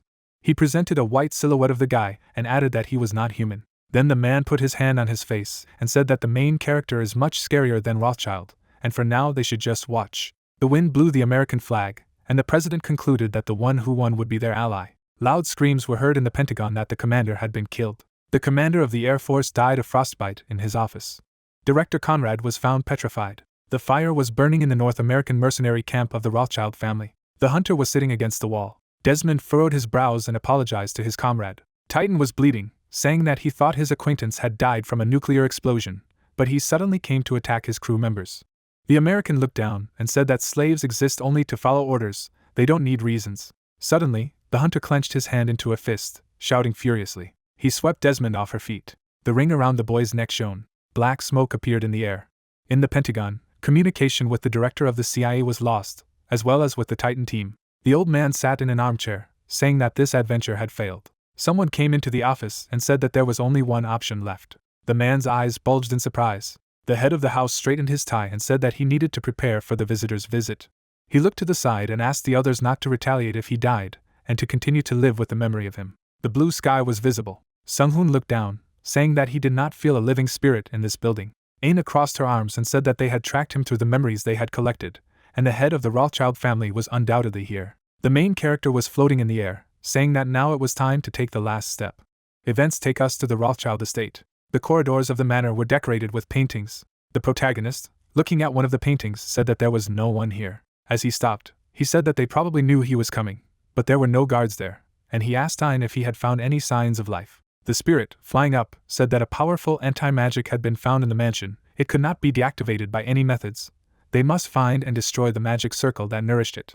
Continuing down the hallway, Sung-hoon asked Ain to open the selection criteria and the report. The girl flinched as she activated mana detection and energy detection. Pointing to the floor, she said that a unique magical structure had been found that did not meet earthly standards. To be more precise, it was powerful dark magic. After breaking through the floor, the guy said that they had to go there. As he began to fall down, he said that they would find out now. The protagonist chuckled, realizing that the head of the Rothschild family still had one ace up his sleeve. Red as blood, mana emanated from the corpses. The old man sitting in the chair said that he didn't think he would have to summon a demon, and 1,000 souls were not enough to summon a demon. The butler, closing his eyes, said that they would have prevented Miss Jessica from being alive. Sacrificing them was the best decision. Then the head told him that he should have gone with her. Looking at the red tornado ahead, the butler said that he would only be a burden for the new generation, and shouldn't the butler follow the master even into the depths of hell? As the mana swirled, the head of the family asked how long it was left until the end of the ritual. The servant replied that the death cult had offered them this contract on behalf of their god, and they could only trust them. The demon opened his wings and scattered the mana around him. He grinned and laughed. Throwing his head back, Josmer said that he had overcome the deadly boredom of time and space to appear before them. The old people were stunned with shock and disappointment. The demon, spinning like a ballerina, said that he had not been in the human world for a long time, but now he was ready to fulfill absolutely any wish. The head of the Rothschilds grinned, asking if he had enough strength. Josmer pointed to him and said that he could easily solve all his problems, he just had to choose the poison he needed. Everyone in the hall froze, feeling awkward. Suddenly, the ceiling broke. Putting the handkerchief to his nose, Josmer asked the contractor if he was waiting for anyone. Parting his lips, the old man ordered the guest to be finished. The demon narrowed his eyes. The protagonist, standing in the middle of the dust, said that the head of the Rothschilds was hiding like a rat in the basement. Sneering, he asked if he was willing to fight him. Gritting his teeth in anger, the man asked if he had no manners, or if the door was not made for people like him, and he had specifically asked everyone to leave the estate. Song-hoon walked towards the owner of the manor, and said that it was too easy to get lost here. He should have asked someone to guide him. The demon turned to the guest and asked if it was really so difficult for him to at least knock. Sneering, he said that he didn't know who he was, but if he really broke into someone else's territory, he would have to punish him. The guy's eyes widened in surprise. Josmer, with his hands on his hips, asked if he knew him. If so, who was he? The protagonist, standing in front of the demon, said that he was guided only by the external appearance. The summoned man narrowed his eyes, deciding to look into the mage's soul. His eye widened sharply as he realized that it was Kratora's in front of him. Aina, crossing her arms over her chest, asked the master if he knew him, who smiled and said that in their previous life, fate had brought them together as many as 3 times. Shifting her gaze to the young man, the spirit said that the memory was confirmed. He had fought against him 3 times and won 3 times. The young man, smiling, said that the enemy was still strong, then he was at the 9th level. Pointing at him, the demon shouted, saying that he could hear everything. Besides, back then, he simply could not fight with all his might. He ambushed him when he was weakened by an unstable summoning. Only cowards do that. The old man sitting in the chair said that he had not called him for talk. Gritting his teeth, Josmer said that he had interrupted what he had been waiting for so long, and 1,000 souls for such a prey was not enough. The butler, turning his head, said that he could not refuse. The contract was offered by the god of death himself. The demon abruptly released his aura, saying that the pawn was not allowed to interrupt him. The figure of the summoned man loomed over the butler. The head of the Rothschilds raised his hand, telling him to stop. Stroking his beard, he asked if he could not defeat him. Taking on his usual form, the demon said that now he would lose anyway, unless he replenished his strength, and the power in human souls to fight him. He needed many souls to fight him. Aina, looking at the master, asked why they did not attack. He, shifting his gaze to her, suggested waiting. After all, their enemy was an elite demon, albeit an idiot. A simple ambush could not defeat him. The guy narrowed his eyes, realizing that the contract was offered by members of the death cult. These fanatics make everything very complicated, and they were talking to him about neutrality. Looking at the demon in the distance, the young man mentally said that he was incredibly lucky, because out of all, Josmer was summoned. If you use your knowledge wisely, you can easily win. The fire broke out, consuming the contract with a huge number of souls. The demon grinned and clenched his fists, saying that he would finally be able to put this bastard in his place. They had gathered many souls when they were only mortals. The emaciated old man said that he had to spend a fair amount of dollars. In their world, people literally sell souls. Now he has fulfilled his part of the deal. Now it is his turn. Events in the Rothschild estate continue. Suddenly, an explosion thundered in the estate. Josmer, destroying everything in his path, said that nothing compares to human souls. He is full of mana. A cloud of dark mana detached from him. A moment later, a powerful explosion thundered. The protagonist flew up. Closing one eye, he said that he was a crazy bastard who would find a loophole everywhere. A cloud of darkness rushed towards him. The young man formed a barrier in front of him. A cloud of darkness exploded. The smoke and darkness began to dissipate. As blood flowed from his mouth, the protagonist asked Ayn to apply the healing. He wiped away the blood, mentally saying that it was too difficult to fight against the demonic beasts. Even if he managed to defend against the attack, it would still be followed by many incurable effects, so it was difficult to fight them without sacred power. If not the curse was lifted, he would simply die. Stretching out her arms, Aina applied the cleansing and dispelled the curses. Josmer took off and asked if he liked the greatest power. Grinning, the demon said that as long as it was just a warm-up, if he used all his strength, there would be no wet spot left of him. Besides, he seemed to have become weaker. The protagonist, holding out a staff in front of him, said that he would talk nonsense after defeating him. Besides, it is not only strength that determines the winner. Josmer, gritting his teeth with anger, asked if he would at least ever not respond to his pretentious speech. The demon's pupil flashed. The infinity wand in the guy's hands drew energy from nuclear reactors, using a ball that had access to subspace. Josmer, looking at Sunghun, said that he hadn't felt such a huge amount of mana even in the demon world. The guy himself, hearing his words, said that there was also a more efficient type of energy on Earth. He would show him what real power was. A huge sword appeared in the sky. The demon's mouth dropped open in shock. A moment later, there was an explosion from the collision of the sword and the demon. Cracks spread across the blade. The dark mana exploded. Grinning, the demon said that he didn't expect to have so much mana. Frowning sharply, he said that the guy couldn't use this artifact effectively at the 8th level. Suddenly, his arm separated from his shoulder. Mana of light enveloped the demon's hand. Smiling, the protagonist said that mana solves all problems. He will see if he survives the attack of 100 swords of purification. A huge number of swords appeared in the sky. Josmer, looking at the magic circles, asked how this impudent man could use such magic so disparagingly. This blasphemy. Bright streaks of light rushed down. Many explosions thundered in the sky from the collision of the demon and the swords. Josmer covered the area with dark energy, blocking attacks. The demon's eye flashed, then he said that the endless flow of mana nourishes an ordinary person, so he can lose. Grinning, he said that he was ready to make sacrifices for the sake of today's entertainment. The dark mana spread from his body. A mana sphere formed around him. Sunghun, smiling broadly, said that he was predictable. A moment later he found himself near the enemy. His bracers shone, then he said that demons are vulnerable in their true form, and the bracers were made by the ability granted to him by the goddess of fire. The demon, gritting his teeth, was horrified and said that this could not be, there could not be an Orichyrakan here. The protagonist struck at the enemy's core. He narrowed his eyes, mentally saying that Orichyrakan was a purification material. It was extremely effective against creatures like demons. Josmer's pupil shrank. The bright light was shattered by the guy's blow. As the body began to dissolve, the demon said that he would lose. Suddenly, the dark mana parted from him. He used dimension shifting. Sung-hoon covered his face with his hand, realizing that the demon had managed to recover. The demon's body began to recover. Josmer, assuming his true form, said that here in the demonic realm his actions were useless. The young man, parting his lips, said that he was not too different from the god of war. After creating a magic circle in front of him, Sung-hoon said that he had created and tested a weapon that was capable of destroying an entire dimension. The tip of the cannon came out of the portal. Then the guy said that it was created in order to use the same infinite amount of mana. Frowning, the protagonist said that to win, he only needed to survive. A bright light illuminated the demon's face. The space collapsed, cracks parted along the borders. The helicopter flew over the former battlefield. Flying over the plane, the cameraman said that such a mystical landscape can be observed in Buckinghamshire. Due to the extremely high temperature, the mountain began to melt, taking the form of glass, and then froze in an unknown way. Showing the Rothschild family territory on the screen, the reporter said that they believe it all began here, in the basement of the residence, where several unidentified corpses were found. The girl clapped her hands and said that he had managed to defeat the great demon Josmer with sheer power alone, and as expected, he had to avoid any clash with Sung-hoon. Raising her hand, she said that the head of the Rothschilds was too stupid for this, because she had warned him more than once, but his competitive nature did not allow him to retreat. Garrison frowned and asked if she hadn't taught this family how to summon demons. Elish closed her eyes and said that it was her part of the deal. Did they people ask customers who they were going to kill by selling them weapons? Sung-hoon also traded knowledge, so he couldn't blame them. It would be better if they cared about their well-being.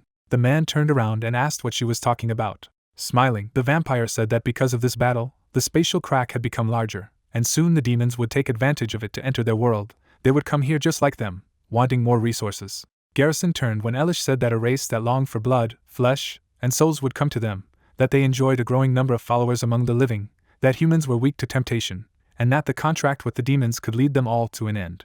As Chuck walked into the office, he asked Garrison if he knew how busy he was. The old man, frowning, said that he was too late. Now they needed his help. The man, smiling, asked what he should do before what's on the screen. He was powerless, and it didn't seem that Elish would do much better. Turning around, the minister said that he was taking care of the hunters' affairs and they needed him to mobilize them. Chuck, surprised, said that they could do it through the official channel. Looking at the screen, the old man said that he couldn't, so he called him. At this rate the war would soon begin. He must already know that the Rothschild supporters have appeared. It is necessary to eliminate them, otherwise they will interfere with the creation of new relations.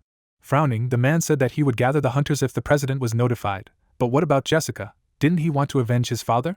Elish raised her hand and told her not to start, for their god was interested in her identity. Garrison, gritting his teeth, said that their faith had nothing to do with their politics, and did it not interfere too much in their affairs? Closing his eyes, the vampire said not to be upset, because this is just one small matter, it will not cause any problems. Sighing, the old man said that among the surviving Rothschilds, she was the only one with a high level of control. They needed her as much as she needed them.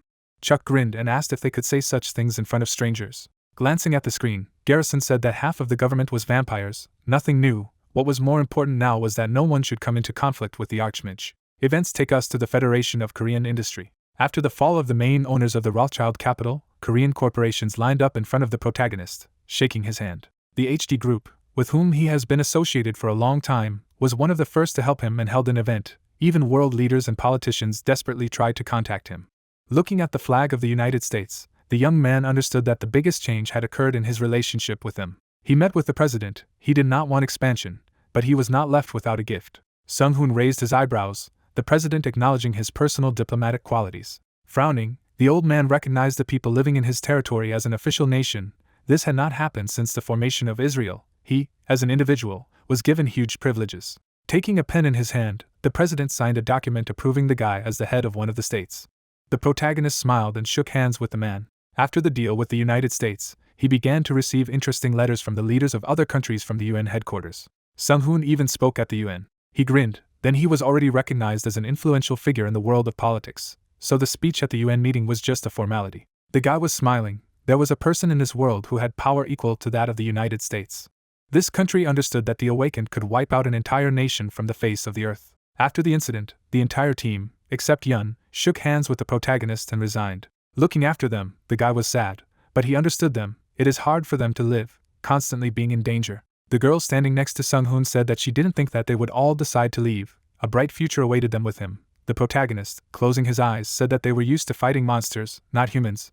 They needed to take care of their families. Turning around, he said that they also realized that they would not have the strength to follow in his footsteps. He was also sorry. but he needed to learn to let go. And where was Yun now? Looking at the sky, the girl said that she was now in Africa. Events take us to the Cape of Good Hope. Yun, standing on the edge of the cape, listened to the information about the breakup of the team.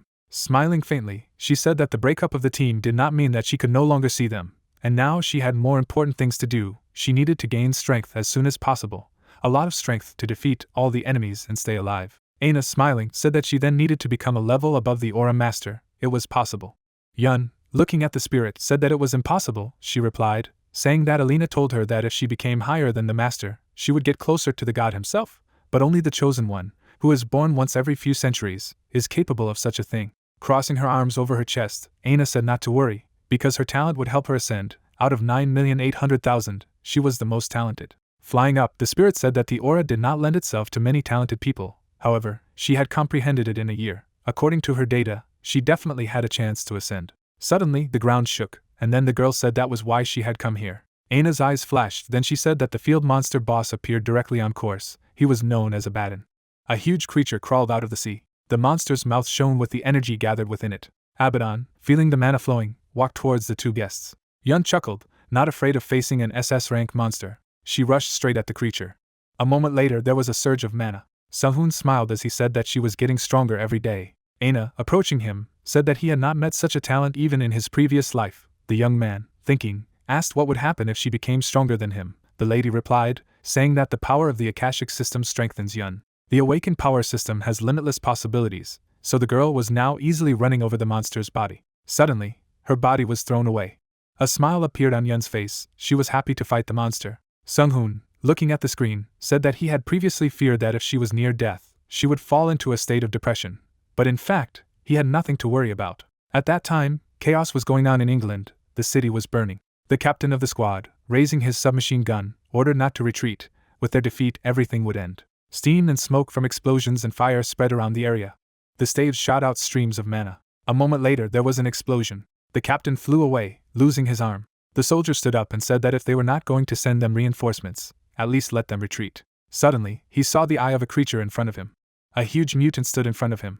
A second later, his body was torn to pieces. The girl trembled, hiding behind the wall. She looked at the machine gun next to her, and involuntarily hiccuped. The girl covered her mouth, but she had already attracted the attention of the monsters.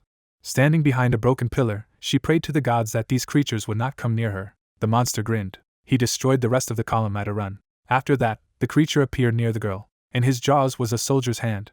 The girl moaned, losing her arm. Blood flowed from her mouth. As she lay on the ground, she thought it would be better to shoot herself. A huge number of creatures rushed towards her. Smiling sadly, the soldier asked her mother for forgiveness. Suddenly, a wild frost spread across the battlefield. The monsters were imprisoned, turning into statues. The protagonist, waving his hand, cracked all the ice. Grinning, the young man said that horror was happening here. Tuna was eating a man. A bright light fell on the girl's body, starting to heal her. Raising his hand, Sung-hoon said that by leaving the EU, Britain had lost the opportunity to receive even minimal assistance. Sitting down, the girl said that her hand had been bitten off in this way. The protagonist, grinning, said that he had ordered those monsters. Shifting her gaze to the young man, she realized that he was the same archmage from Korea. Taking off, the guy said to rely on him and retreat with the squadron. Sung-hoon sped up sharply and rushed away. The girl, looking after him, said that she was alone. Everyone had been dead for a long time. Suddenly, human figures appeared on the battlefield. The captain came to life again, staring at his hands. The soldier stood up and said that she had heard the story of how he resurrected the people of China, but did not think it was true. Smoke and fire spread throughout the city. Events take us to the North Sea. The young man, staring at the portal, said that now it was clear where these creatures were coming from. Looking down, he said that this was why the British government had failed to detect the dungeon and warn of the monster attack. The portal was 700 meters below sea level. Looking at the figures of fish, the protagonist decided that they were performing some kind of ritual. Suddenly, the portal expanded. The guy pulled back a little, being surprised. Seeing the eye in the portal, Sung-hoon realized that these monsters were enlarging the passage to release the dungeon boss into the world. Taking the infinity wand in his hand, the young man said that he could not allow this to happen. Ice mana burst from his wand. Ice began to spread across space. The waves rose on the surface of the sea. A moment later, huge blocks of ice burst out of the water. Sung-hoon, taking off, said that half of the North Sea was already frozen. His eyes widened in shock. A huge whale escaped from the sea.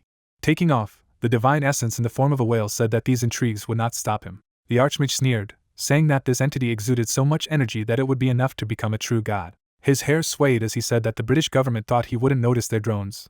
but then he only hoped that their actions wouldn't scare them. Looking at the whale through the screen, the scientists reported that, according to their estimates, this creature has thousands of times more mana than the boss of the 3rd level dungeon. The Prime Minister leaned against the table, shocked.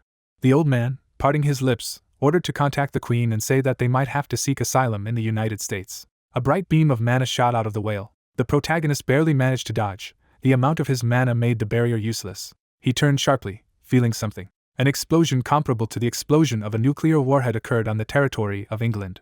Bright light flooded the screens. The Prime Minister, gritting his teeth, said not to be idiots and do something. Don't they understand what an attack by such a huge monster can lead to? Looking at Sung-hoon's figure on the screen, he said that all they could do was pray for him to deal with the monster. The young man, frowning, said that this creature was not aiming at him. Kit, standing in front of the Archmage, said that he would kill as many people as he had killed his brethren. There were only 500,000 left.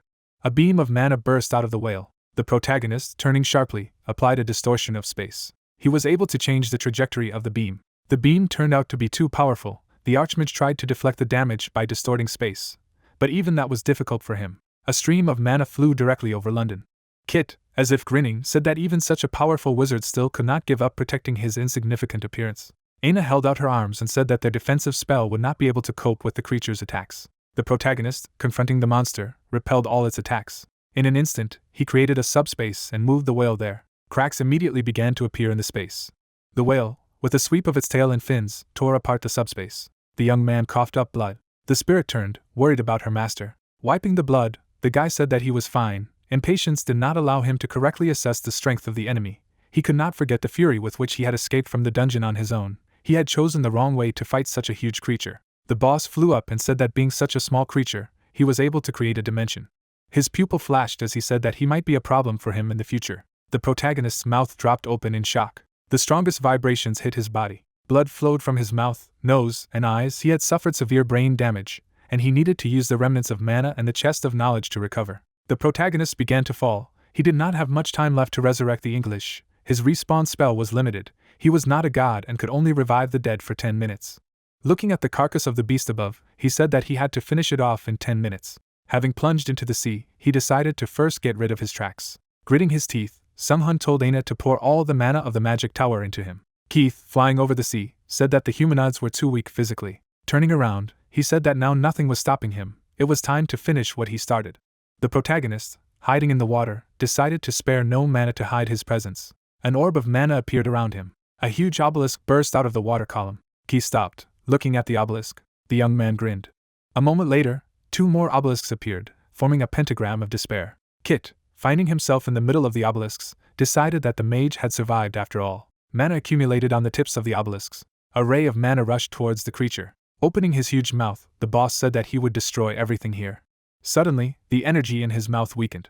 A moment later, it was completely dissipated. The young man climbed out of the water and said that it was too late now. These obelisks were made of adamantite. They drained all the energy from the creatures, and he had enhanced this effect with his spell. The boss's eye exuded strange mana. Then the creature asked the guy if he really believed that he could be defeated by a human spell. Suddenly, a huge magic circle appeared above the whale. Sung-hoon, raising his wand, said that he did not even doubt it, for he had created this magic circle to finish him off, a demigod. The obelisk rested against the monster's barrier. The protagonist raised his head. He was preparing for battles against the gods, even if Director Akashic did not stop the restoration of the dimension. The mana around the whale swirled. The obelisks, taking advantage of this, absorbed a lot of energy. The explosion of the obelisks created a wave that spread throughout the sea. As a result, the Prime Minister, shaking hands with the protagonist, expressed gratitude on behalf of all England, but the guy rejected the gratitude of the English nobility, and the government itself transferred to him the ownership of Withensea, which had been turned into ruins. Withensea was officially renamed Cyrenik. Now the city is considered the place of residence of a new race, the Sirens. These creatures were similar to mermaids, so the world recognized the rights of the dwarves and the Mirren, and Sung-hoon was chosen as their representative. 3 days later, at Cape Hope, Yun still hasn't stopped fighting Abaddon. The young man summoned the status window and said that he had killed the demigod, but had only gained a little experience. Many high-ranking hunters were already at the 300th level, and he hadn't even reached the 250th level. Watching the battle, standing on the cape, the guy said that the Akashic Director was discriminating against him. As soon as he got the 9th rank, he would immediately regain all the experience he had taken. Events take us to Alaska. The Awakened rushed to attack, saying that even giants were bleeding. Ordinary people fought giants. Joe, gritting his teeth with anger, asked if they could not rest. Blood spurted from the giant's wound. The monster fell to the ground. Desmond fell to his knees and said to be careful. They were dealing with S-rank ice giants or even higher. There were more of them, and they could take brute force. But the next wave was coming, and they wouldn't have enough mana for it. Seeing the giant appear, he said that for now, they had followed Sung Hoon's order and reduced the number of these monsters. Turning around, the captain ordered a retreat. Joe, glancing at the leader, asked if retreat was a good decision. Desmond, running away, said that the commander himself had asked them not to take any chances. The giant stomped on the ground. He threw his spear at the people. The spear rushed at the back of the group leader. A huge amount of snow rose after the collision of the spear. Desmond fell to the ground. Glancing at Joe to the side, he asked how he was doing. Trembling all over, the man said that he was still alive. But he still had to take the blow. He could not even think that the shock wave would be so powerful. The giant, grinning, said that they were insignificant dwarfs, and really hoped to escape from him. Desmond chuckled and said he didn't think he could help them again, so they had to save their lives at all costs. At that moment, the second giant appeared and said that the king needed the dwarfs alive. They could not be allowed to die. Frowning, the captain of the squad asked if this could be considered luck. Chuckling, the giant said that after they tore off their limbs, the tiny heads and bodies would come in handy. Desmond, clenching his jaws, said in his mind that these monsters behave like humans. If the monsters got to the civilians, it would be the end. Suddenly, a flood of mana cut through the air. The monster turned. A moment later, the top of the giant evaporated. Explosions thundered. Desmond covered his face with his hand. Looking at the fire in front of him, he assumed that reinforcements had arrived. The girl, soaring in the sky, told me to get out of here. The man sneered, saying that only one hunter could use such powerful heat rays, and that was Yoram from Korea. He had heard of her. But in fact, she was even stronger. He didn't expect to meet someone stronger than himself after studying the death cult's aura. Starting to run away, the captain led his squad. Yoram, soaring in the sky, said that Team Ace from the United States was indeed working under the command of Sung Hoon, although it was the strongest in Korea. But it was also running under the command of the Archmage. Glancing at her hand, the girl said that with it, her power was growing, and now she could do things that she could not even dream of, and the increase in mana effectiveness also played a role. Looking at the ruins, she said that she couldn't do it alone. These giants were smart. Suddenly, in the distance, she saw a lone figure of a monster. A terrifying aura emanated from the giant. The girl's eyes widened with fear. The monster grinned, saying that the earthlings weren't so bad. Unfortunately, he had more important things to do, so he would let her go. Looking at Yerim flying away, he said goodbye to her. The girl flew away screaming. She was sweating profusely, realizing that the enemy was too strong. The protagonist stared at the sky. Yun picked up her phone and took a selfie. The young man, looking at the student, decided that what she had done in the end was her new technique. Aina, hovering nearby, said that the girl has become even stronger. Her new ability is that the attacks penetrate deep under the victim's skin and explode inside. Squinting, the guy asked why Yun always exceeded his expectations, even though he was not an expert on aura issues, but such an attack was impossible, and such an attack could not be blocked. Aina, crossing her arms over her chest, said that a strong monster would be able to resist the attack, but a weaker enemy would be struck down in one blow. The protagonist, after thinking about it, told the spirit that she seemed to be laughing, who, hovering next to him, said that now she understands why people love games. Teaching Yun, she felt as if she had an SS rank character in her hands. Aina looked up, saying that the opening of a new 4th level dungeon was beginning. A mana explosion occurred in Alaska. Sung-hoon stared at the screen. Aram turned around, saying that a dungeon had appeared. Huge mountains appeared out of nowhere. Desmond chuckled and said that if they were a little too late, the allies would only have to collect their bones. The formation of the dungeon would cross all boundaries. The helicopter rushed to the highest mountain. 12 hours after the appearance of the dungeon, night fell. 128 assault auto units took up positions, and the Air Force was also ready to be dispatched. Looking at the soldiers below, the protagonist said that the U.S. is not willing to sacrifice its territories, even though it could give up Alaska, which is not of high value to them. Aina, hearing him, warned, telling them to be careful with them, because the United States is the main customer in the golem market. The spirit, thinking about it, said that a field boss had been discovered. Sung-hoon, looking at the girl in the distance, said not to bother. Now Aram will tell everything herself. Flying up, the girl asked when he arrived here. The young man, raising his hand, said that he had just arrived. But what kind of boss did she have? Looking at the sleeping Yun, the girl said that she had met a subspecies of ice giants, but she was unable to measure its strength. Then the protagonist said that since she could not do this, then the number of monsters could not be defeated. Summoning the system panel, the young man said that he would look into its memory and go back an hour. There would be no side effects. After examining the entity, he said that the giant himself provoked the appearance of the dungeon. Raising his hand, the guy said that all that remained was to do what he had always done. Coexistence with giants was impossible, because they devoured people. Chuckling, he said that it was gratifying that the current situation was different from the one they had encountered in the dwarven dungeon. Events take us to the space station. One of the cosmonauts pointed into the distance. The man frowned. A spaceship began to appear right in front of them. The US Prime Minister was alarmed. A massive object was found over Alaska. Its length was about 12 kilometers. Garrison, frowning, asked if the Archmage had spoken about this ship. After receiving confirmation, he said that they had promised them the same. Now is a great chance to see the ship in action. They need to call the analysis team immediately. As Aram looked up, Aina said that Hanamaru's orbital bomber had reached its destination. The girl's mouth dropped open in amazement. Glancing at the barrier in the distance, the spirit said that powerful interference did not allow the boss to determine the exact location, but they had unexplored territory marked by the sorcerer's eyes. Raising his hands, the young man said that the territory was quite vast. However, there was not a single soul there, so they would easily destroy it. Aina stretched out her arms, saying that the Ascalon heavy cannon of mass destruction was ready to attack. A ship in space fired at Alaska. A ray of mana rushed towards the earth.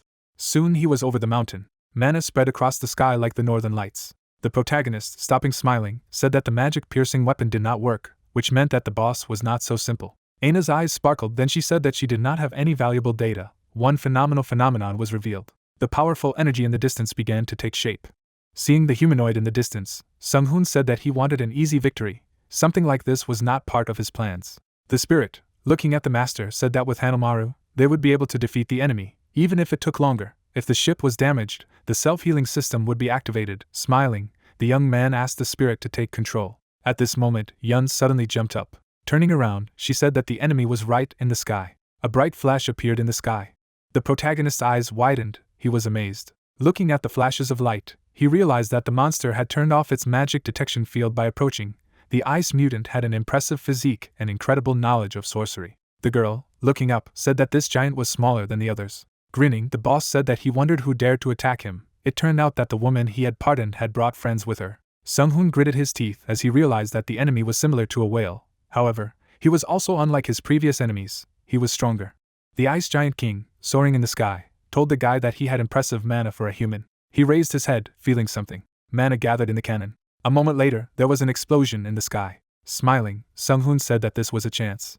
Pouring mana into the ground, he told us to wait for his command. Mana lines spread across the ground like a net. The girls opened their mouths in amazement as their leader cast the spell. The young man raised his hand and used Ascension magic. Immediately, a stream of mana burst out of him.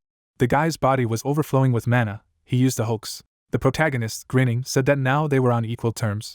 The king, trapped in the ice, said he was annoyed that he was chasing technical magic. A giant of ice was fighting the ship at that time. Raising his hand, the king of giants told his subordinate to move away.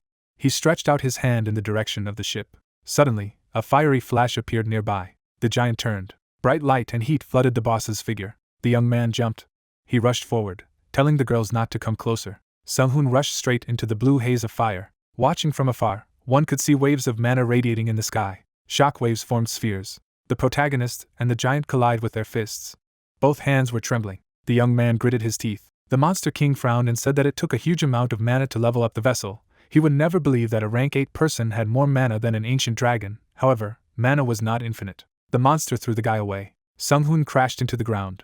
The Titan immediately landed on it. The protagonist held out his hands in front of his face. Opening his mouth, the Archmage applied conceptualization, decomposition. A burst of mana flooded the area. The girls froze, feeling the shock wave.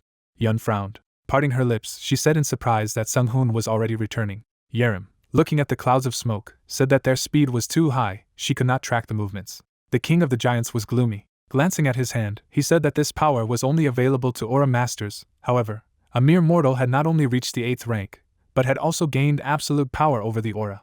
The protagonist, looking at the giant in the sky, realized that he would not survive a direct blow. He gritted his teeth in anger, realizing that conceptualization and decay were completely out of place here. This creature was much stronger than he thought. Hanamaru was still battling the Titan of Ice. Rising into the sky, the guy decided that the trap he used against the whale would not work, because this opponent was smarter than the previous one. Grinning, the giant said that there would always be a more excellent creature in nature, and now he would be convinced of it. The young man's mouth dropped open in amazement. The air he breathed became colder. The monster spilled mana from his body, trying to freeze everything in the area. The protagonist stretched out his arms in front of him. The shield formed was able to block the cold air. The guy roared as he used a 6-star attack. Explosions thundered on the battlefield. Only Sung-hoon's figure was untouched by the explosion. The young man clenched his jaw as he saw his opponent ignore the star spell. If it wasn't for the hoax, he himself would have already died. The king, who appeared behind the enemy, said that in battle you should be more careful. The monster threw the man away with a blow. The Archmage crashed into the ground at great speed. The protagonist closed his eyes in pain. A sphere of ice mana appeared above him. A moment later, it fell upon him. Yun, frowning, said that if they continued, her brother would lose. Looking at the smoke in the distance, the girl told Yerim that they should help her brother. The giant swung his hand to strike. Sung-hoon teleported behind him. Turning around, the boss said that this trick would not work twice, after which he cast an antibody portation field spell. The young man narrowed his eyes, realizing that the enemy was trying to harass him. Yerim enveloped herself in fire and roared. She fired a beam of plasma at the enemy. The giant shuddered, sensing danger. He immediately turned around and blocked the beam with his hand. Grinning, the king said that a human woman should not dare to attack him. Had she forgotten thanks to whom she was still breathing? The protagonist's eyes widened in shock. He understood that Yerim's attacks were nothing for a demigod. Suddenly, the monster shuddered, feeling pain. His hand was melting. A moment later, the king dodged the plasma beam, losing his arm. Sung-hoon's mouth dropped open in shock. Yerim used the flame god transformation and now became the embodiment of fire herself. The young man attacked the enemy from behind, deciding not to miss the chance. He clenched his fist. The giant, turning around, said that the rat was too predictable. The monster formed an icy hand in place of the old one. The girl inhaled the cold air. It touched the heart of the enemy. A moment ago, looking at the clouds of smoke, Yun said that Sung-hoon was retreating. Shifting her gaze to her friend, she told her to try to stop the giant king at least for a moment. The girl grinned, saying that if she set up an ambush, then it was quite possible. Summoning the system panels, she said that her stats had changed a lot lately. Her flames would make him shake. Yun stared at her friend, who was shrouding herself in fire. She wrapped the mana around her hand, saying that she too should prepare. Standing up, she cleared her mind, focusing on the attack. Yerim let the fire of Arigma slip from her hands. The monster's hand was melted by fire. At that moment, the protagonist rushed to attack. The giant turned around, and Yun opened her eyes, seeing a chance to attack. The titan, forming an icy hand, said that such damage meant nothing to him. The girl's eye flashed. After defeating Abaddon, her conceptualization reached the divine level. The blow of emptiness was struck at the heart of the enemy. Two figures froze in the air. The protagonist's mouth dropped open in amazement. He had just been on the verge of death. Blood gushed out of the demigod's mouth. Starting to vomit blood, he said that he did not understand anything. Turning around, the guy decided that it was Yun's attack. Looking at the girl in the stance, he said in his mind that he knew that she had gained new skills after hunting Abaddon, but now her strength exceeded all his expectations. As a mortal, she had the power to resist a demigod. The lady was sweating after such a difficult attack. The giant's body began to transform into ice. The guy, looking at the boss, decided not to let him respawn. Raising his hand, he summoned a mass measurement cube. Yun, falling to her knees, said that now it was all over. Blood escaped from her mouth. Such attacks do not pass without a trace. Yerim's scream was heard in the night sky. She tried to wake up her friend. Events take us to the Coliform, Los Angeles. We find ourselves in the headquarters of the undead army. The elevator reached the 5th underground floor. Jessica, looking around the catacombs, said that it was quite audacious to build such a thing underground and behind their backs. Paleton, turning around, said that he had already warned her that by renouncing the human principle, she was completely at his mercy. The lady smiled and said that she knew all about the undead god, whose true name could not be pronounced, but for the sake of her family, he would allow her to do so. The lich turned to the girl and said that he was wise and benevolent, that the likes of them respected the freedom of others, but that if her will contradicted the divine, he would have to convince her by force. If she had thought it over, which race would she prefer? Jessica, straightening up, said that she wanted to become a vampire. The lich tried to convince her, saying that the skeletons did not need lunch. Besides, everything would go much faster, but Jessica insisted. We find ourselves in the magic tower of Namyangju. Aina, calling on the system panels, said that Hanamara has dealt with all the remaining giants. The US government admires his combat capability. Sneering, the guy said that there was no better way to enrich himself than the arms trade. Looking at the huge screens, he said that there were only 3 4th-level dungeons left. The first was dominated by plants, the others were dominated by draconids and the kraken. The draconids were rarely seen, so their intentions were unknown to them. The plant race was currently busy creating the forest. It posed the least threat. Supply chains across the Atlantic Ocean were stopped due to the rampage of the kraken. The protagonist, after thinking about it, said that the sirens would deal with it themselves. Bringing Yun to the screen, Aina said that she had some problems. Rubbing his chin, the young man said that it was illegal to listen to other people's conversations. The spirit replied, saying that she was not a person and the laws did not apply to her. The girl entered the apartment. She was told by phone that her mother had been arrested for battery. Now she is under investigation. She also asked her daughter to become her defender.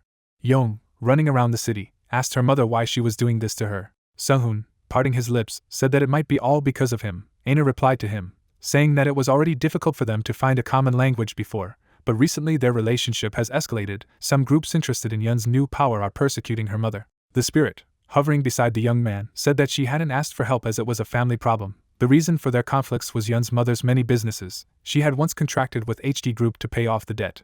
After that, Sunja opened a new business, food consulting. Q&Q became a global franchise. Crossing her arms over her chest, Aina said that Sunja was a fraud. The problem was with investors. Their business is not so simple, starting with lobbying, and the main company is owned by a mafia group. The spirit, looking at the screen, said that ordinary people always lose to the mafia, which subjugates politicians and laws. The protagonist smiled nervously, saying that these idiots are not afraid of Yun at all, and she recently killed a demigod. Sighing, Aina said that this is why she showed him that video. He lacks empathy. He needs to be more attentive to the people around him. As the guy stared at her, the spirit said that unlike him, Yun was still an ordinary 20-year-old girl. Even though she was extremely powerful, he shouldn't forget that she was a simple, law-abiding young girl. Only he could afford to commit crimes. The protagonist closed his eyes.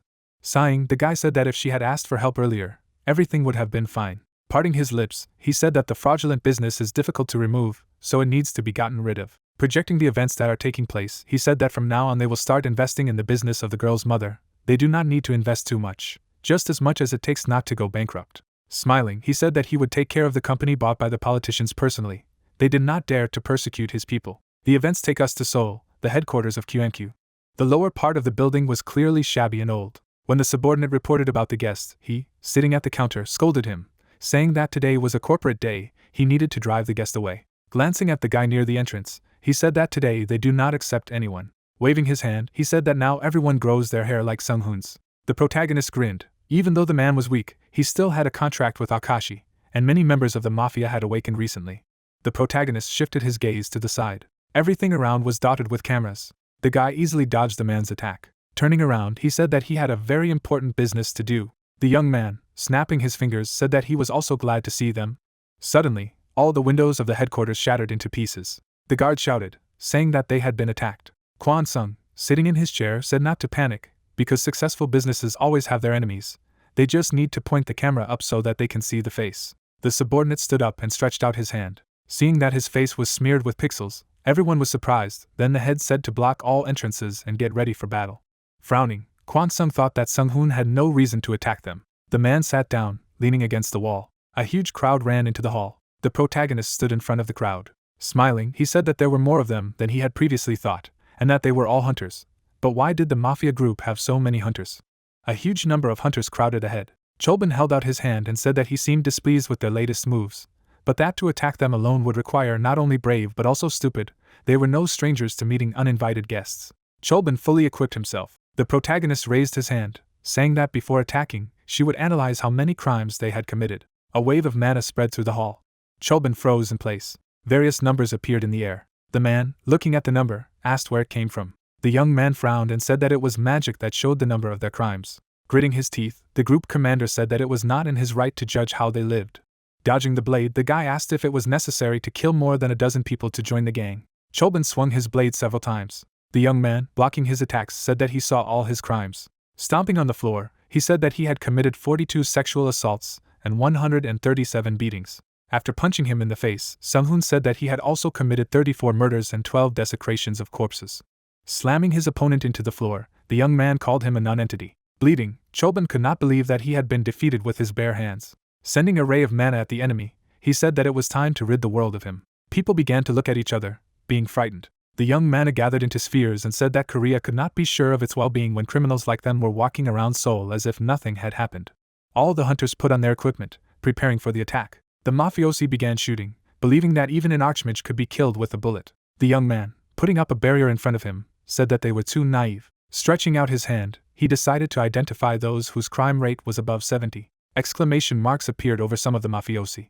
Rays of light immediately rushed into them. Arrows pierced the mafia. The protagonist narrowed his eyes, realizing that it was a mistake to give power to criminals, even if it was done to restore the stability of the dimension. But still, such a thing is too irresponsible for the Akashic. Screams and explosions were heard throughout the headquarters. People ran upstairs, wanting to escape as quickly as possible. The men gritted their teeth as they said that the police and Senate didn't pick up the phone. But why did Sung-hoon decide to attack them? The archmage appeared in the corridor and said that it was because they had contacted his subordinate's family. The culprit gritted his teeth in fear and anger. The young man shot an arrow from mana. An arrow pierced the heart of the enemy. The corpse fell to the floor, frightening everyone. The protagonist, frowning, asked who he was after eating human flesh. Kwon Sung transformed into a tiger. He attacked using space slashing. The guy, forming a barrier around himself, blocked the attack. The head of the mafioso was amazed to see that the attack did not even leave a scratch. He directly used his ability. Sung-hoon suddenly appeared in front of him. A multitude of magic arrows pierced the tiger. Frowning, the protagonist said that he would destroy everyone associated with this organization. A reporter, looking at QNQ's headquarters, said much of the building had been damaged and engulfed in flames, and they could not currently contact those who remained inside.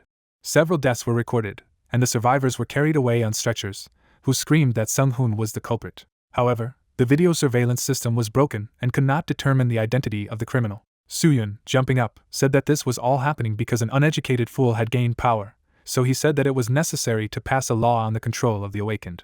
Sanjin, worried, said that he probably thought that by hiding his face, he was relieving himself of all responsibility. Sung-kyun narrowed his eyes and said that they would do anything to arrest him. Gumsa chuckled, saying that the prosecutors would support them. Soo-yun sat down in his chair and said that this archmage had crossed the line. Besides, it was worth paying attention to his company. Factory of Infinite Magic. A Korean citizen who did not pay taxes. It was just nonsense. Sanjin raised his hand and said that hunters were already exempt from taxes on dungeons and hunting, but it was too much to exploit these loopholes in the creation of the company. It was high time to deal with it. It was necessary to start working in that direction. Pouring himself a whiskey, the man thanked everyone for participating in this meeting. Soo-yun took a glass in his hand and said that this archmage was making an insane income from his company. He had received more than 200 billion this year alone, but he didn't know how society worked. Having earned a large amount, he had to pay back some of it. Throwing his hand over the back of the sofa, he told Sanjin to instruct his journalists to aggressively attack the mother of this idiot, so that everyone would know her as the mother of the murderer. Soo-yun chuckled. If he could subdue this arrogant hunter, then he could think about the presidential election. Suddenly, the figure standing in the darkness said that she would not let him go now after what he had said about his mother. The protagonist, frowning, said that all the parasites had gathered in one place. He could not have imagined that it would be so difficult to find them in Korea, where there are cameras everywhere. The head of the prosecutor's office jumped up, asking how he got here, bypassing the guards. Sung-hoon, straightening his hair, asked if he meant those beautiful ladies. Chuckling, he said that if he was talking about those overly aggressive old people, then he had taken care of them. They had sinned enough in their lives. Soo-yun pointed at the archmage and asked who he was to break in. The young man, squeezing the space, asked if they really did not understand anything. A handprint appeared on the man's throat. Picking up the congressman's body, the guy said that by going against him, he should at least be prepared to die. Sung-kyun frowned as he shouted, saying that this is one of the representatives of the citizens of Korea. He can't just do what he wants. Or is he going to fight against the government? Sung-hoon looked at the man. He smiled when he saw that his moral rating had reached 98. When the congressman's body trembled, the protagonist said that he had never seen such a thing before. So how many people did he send to hell? Waving his hands, the man begged for mercy and promised that he would settle everything. Smiling, the guy said that he had seen hundreds of people who committed suicide after contacting them. He should at least behave like a villain. Foam escaped from his mouth. A moment later, blood spurted in all directions. Sanjin fell on the sofa and was horrified.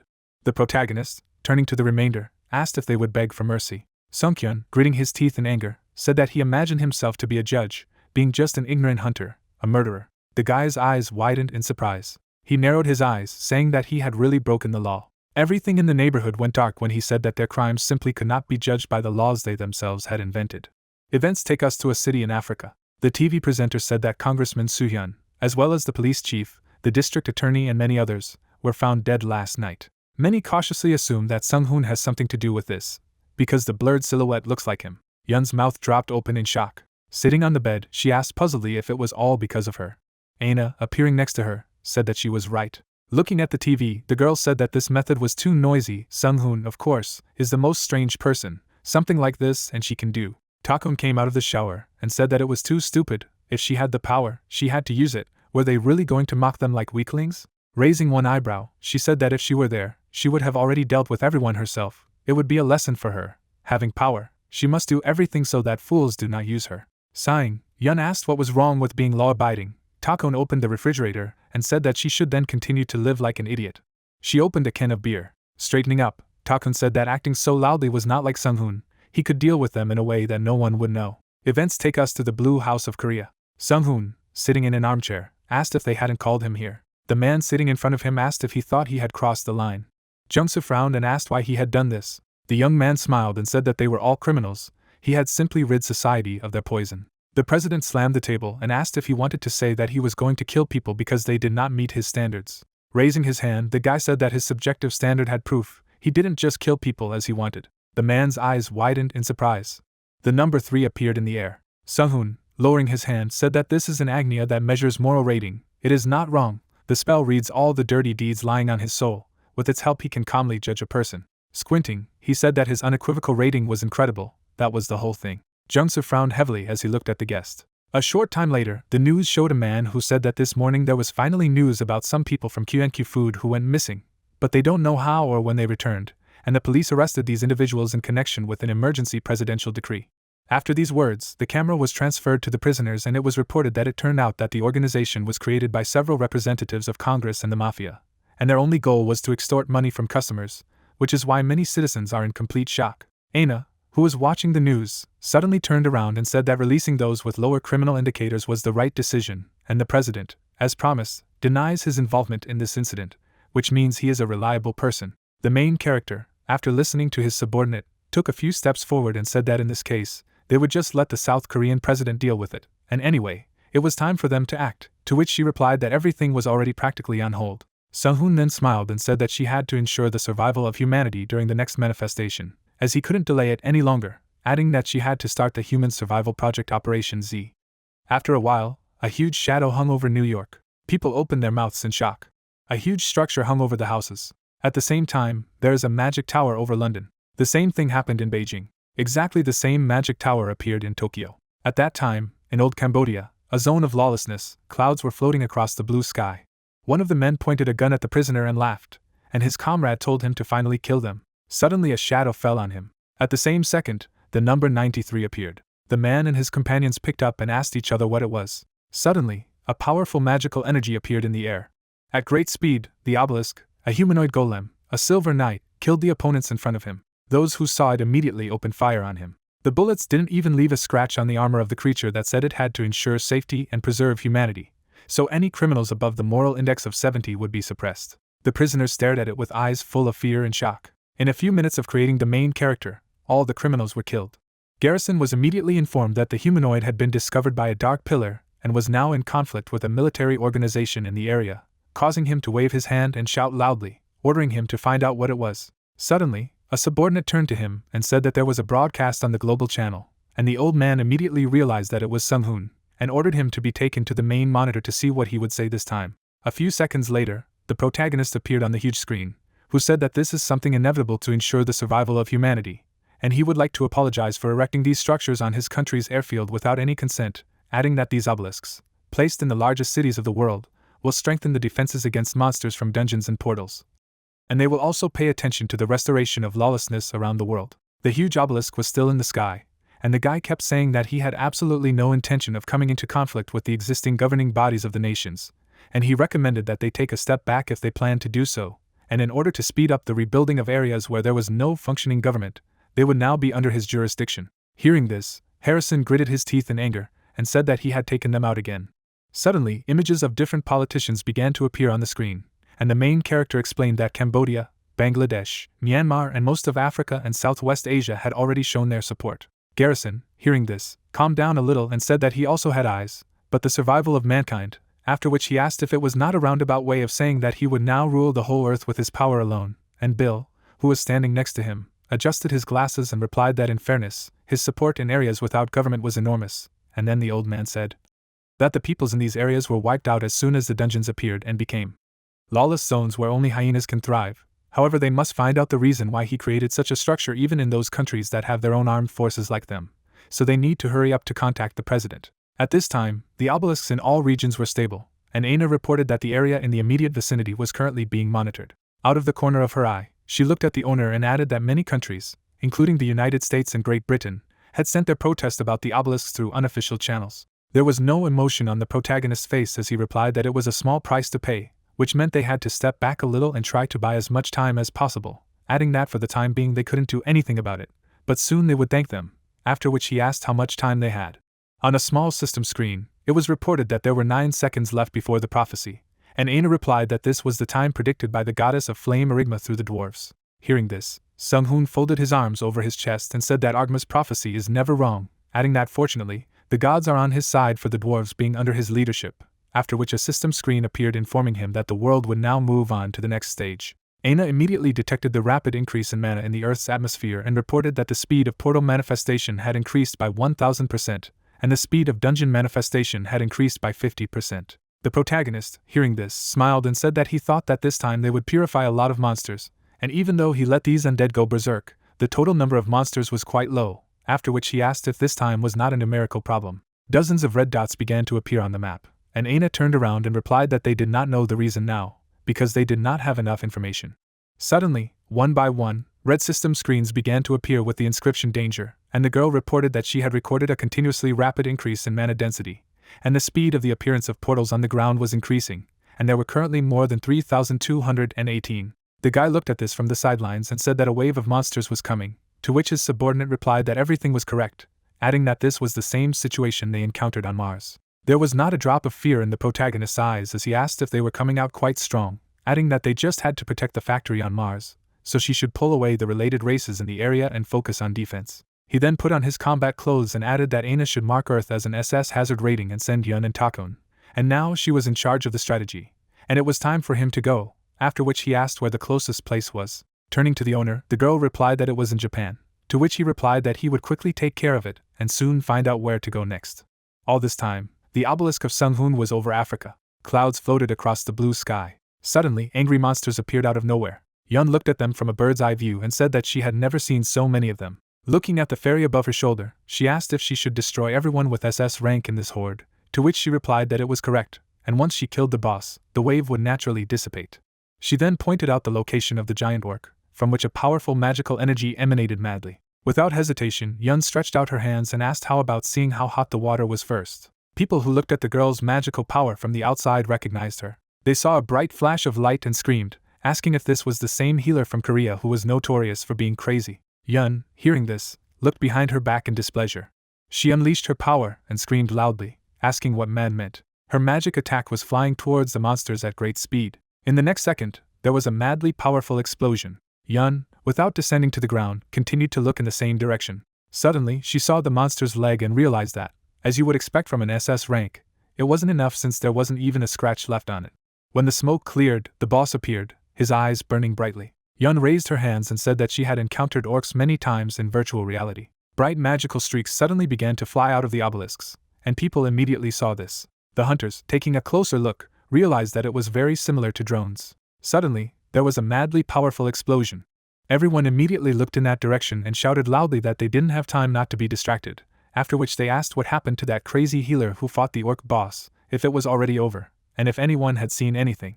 At this time, Yun was lying on the ground and saying that orcs using conceptualization were cheating, and it was not fair. Suddenly, a few steps away from her, the blade of the sword plunged into the ground. Then the girl, putting her hand behind her head, grinned and said that she had won anyway, and the king of the orcs with the hole in his chest quietly said that this could not be. Blood poured from his mouth, and he added that he, born to lead his lineage, had lost the battle with a human woman. Yun then smiled and replied that she thought he was stronger, even though she had better recovery and stamina. Immediately after these words, the boss collapsed to the ground. Suddenly, there was an explosion nearby, and the girl asked if this was a new squad of golems of the main character. The Silver Knights used magic to fight monsters, and Yun continued to say that she thought he was strong enough to go nose to nose against SS rank. The monsters were dying quickly from strong magical attacks, when suddenly Aina said that it was time to move on to the next area, as the smaller monsters could be processed by hunters and the defense system set up in place. But the problem was the SS rank monsters, as few could go against them except for a select few like Yun, who had attained ascended power.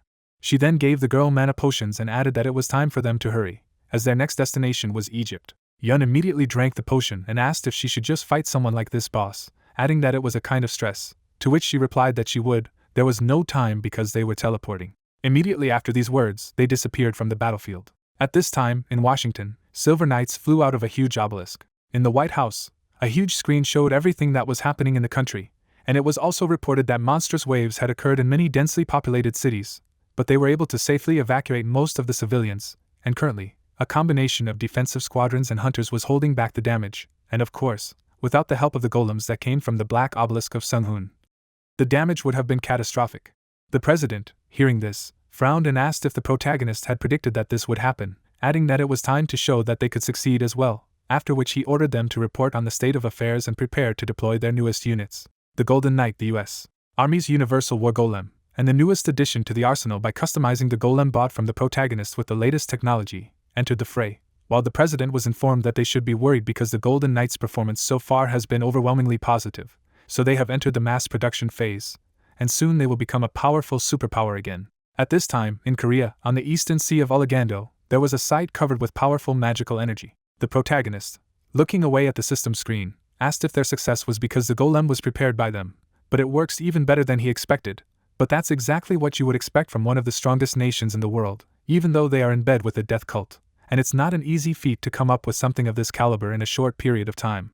Suddenly, the huge monster that was in front of him shouted that he couldn't move. The boy then held out a hand in his direction, causing him to scream in fury, asking how an ordinary person could have psychokinesis powerful enough to hold him back, and who the hell he was, to which he replied that a demon like him had no right to know, and he didn't need his identity. After saying that, he clenched his hand tightly into a fist and used the seal. The demon began to dissolve in the same second. His eyes lit up, and he opened her toothy mouth and screamed in fury, asking if this was a soul sealing, but it was impossible. Before he could finish speaking, he was completely sealed. Sung-hoon, having won, smiled contentedly and said that it was noisy, adding that most demons usually leave their main body in the demon realm, and that is why they are sometimes so easy to deal with. But of course, learning sealing magic powerful enough to seal a demon is a bit difficult. After saying that, he lowered his hands and said that it was the 58th demon he had captured, after which he asked what the current situation was. Aina immediately appeared next to him, who opened the system screen and reported that they had taken care of all the SS ranks in the Korean region. Hearing this, the guy looked at the fairy and asked if they hadn't counted somewhere around 300 people in the total number of SS ranks, to which she replied that 4 for Yun, 3 for Diakoyan, 12 for Yerim, and 5 American teams under direct control had been eliminated. Aina carefully looked at the system screen and added that they had destroyed all the monsters in the area of the city, and so far they had managed to avoid disaster, and when her master said that everyone had done better than he thought, especially Arim had done much better than he expected, she said that Arim's attribute had proven to be effective against many monsters, as she had just killed 13. Hearing this, the guy closed his eyes, smiled and said that it was fantastic, adding that they defended themselves from the wave much better than he had hoped, and the new model of golems from the United States helped a lot with this. Suddenly a system screen appeared with a bell, and Aina, looking at it, announced that Ileona had asked for a visit. After this information, the main character used teleportation and said that in this case, you need to take this chance and take a break, so Ileona should immediately come to the magic tower. After a while, the doors opened. Ileona went inside and asked for forgiveness, because Sung-hoon was most likely busy. Then the main character looked at her and replied that everything was fine, because they took care of everything that was urgent, after which he asked if something had happened since she personally visited him. The girl walked in his direction and replied that she hoped to ask him about the construction of a temple of her race. Hearing this, the guy put his hand to his chin and replied that she did not need to worry, because the dwarves had already built a temple for the worship of their god, so she could do whatever she wanted, and if they needed anything else, then let her ask right now, to which she replied that this temple would not only be for worship, so she believes that I must inform him about it. Knitting her eyebrows, Ileona added that they were trying to use dimension magic to invoke the power of the god, and when the protagonist asked if he could ask for the reason, she replied that as he knew, they searched everywhere on Earth, but they could hardly find survivors from their world, and since there were only a few people left alive, the future of their race was doomed. If they don't get any help, that's their god. After listening to the girl, Sung-hoon closed his eyes and said to himself that he saw the god of sirens, the goddess of water and life, the Parnatal, and they hoped that their god would give them the means to raise the cubs, and their concept of life was definitely different from that of humans. After these thoughts, he smiled and said that he understood what she wanted to say, adding that she needed tribute, to which she firmly replied yes. Putting her hand to her cheek, Ileona added that in order to call for power, they needed a high-quality tribute, after which she asked if she could ask him for help, to which he replied of course, because he had just what he needed. The girl immediately grabbed the boss's hand and exclaimed that she knew it was right to ask him, so she was very grateful to him, after which she asked if there was enough research material to compensate for this, to which he replied that there was no need for it, as it would be useful for him in the same way, and therefore there was no need for them to thank him.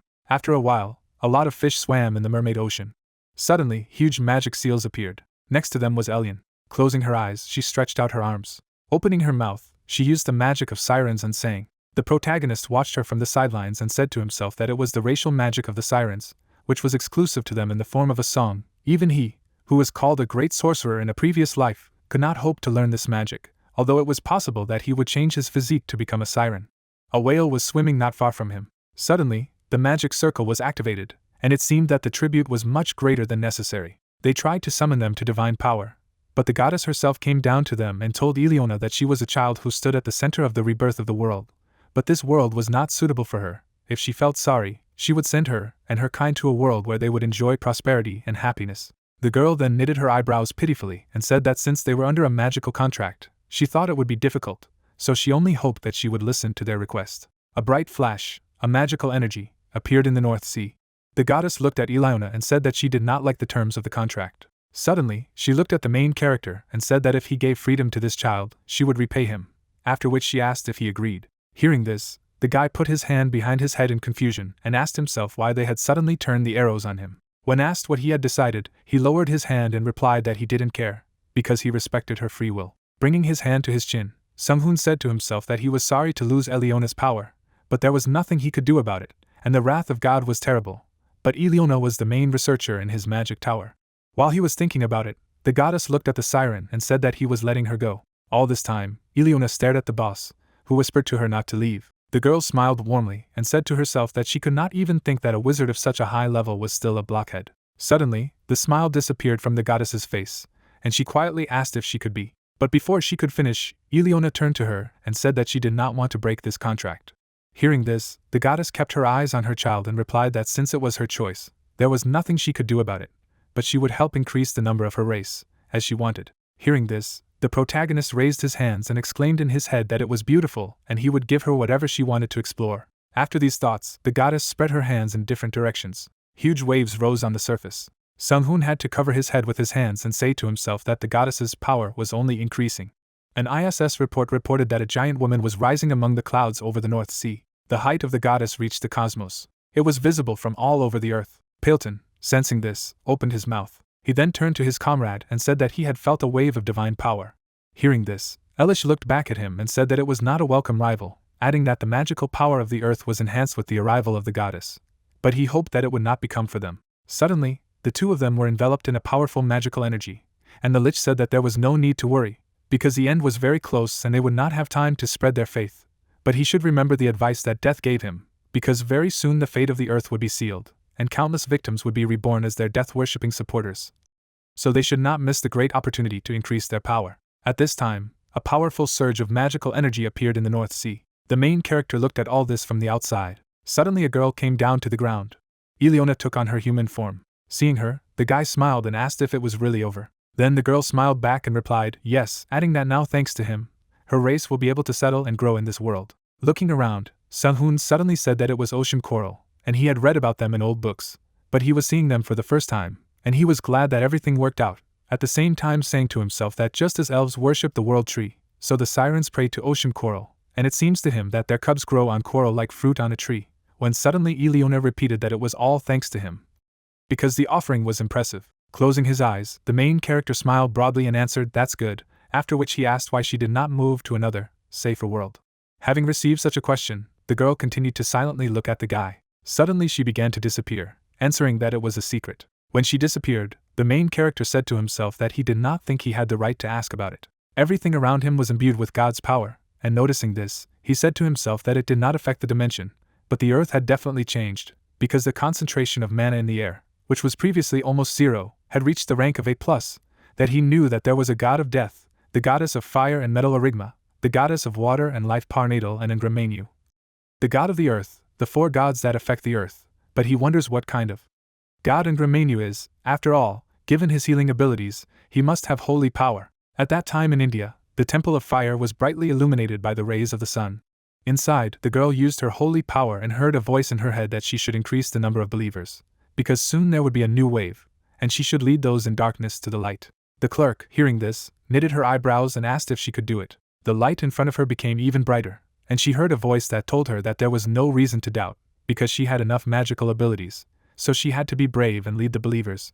To something she replied that she would go out into the world and help people. Clouds floated across the blue sky. A week later, the news began to be shown on TV, in which the man said that America did it, and now humanity is entering a new era, because now they have access to teleportation, this movement that they could only dream of before, and right now he will experience it for himself. From Los Angeles to New York is only a few steps. This is their new reality, not magic.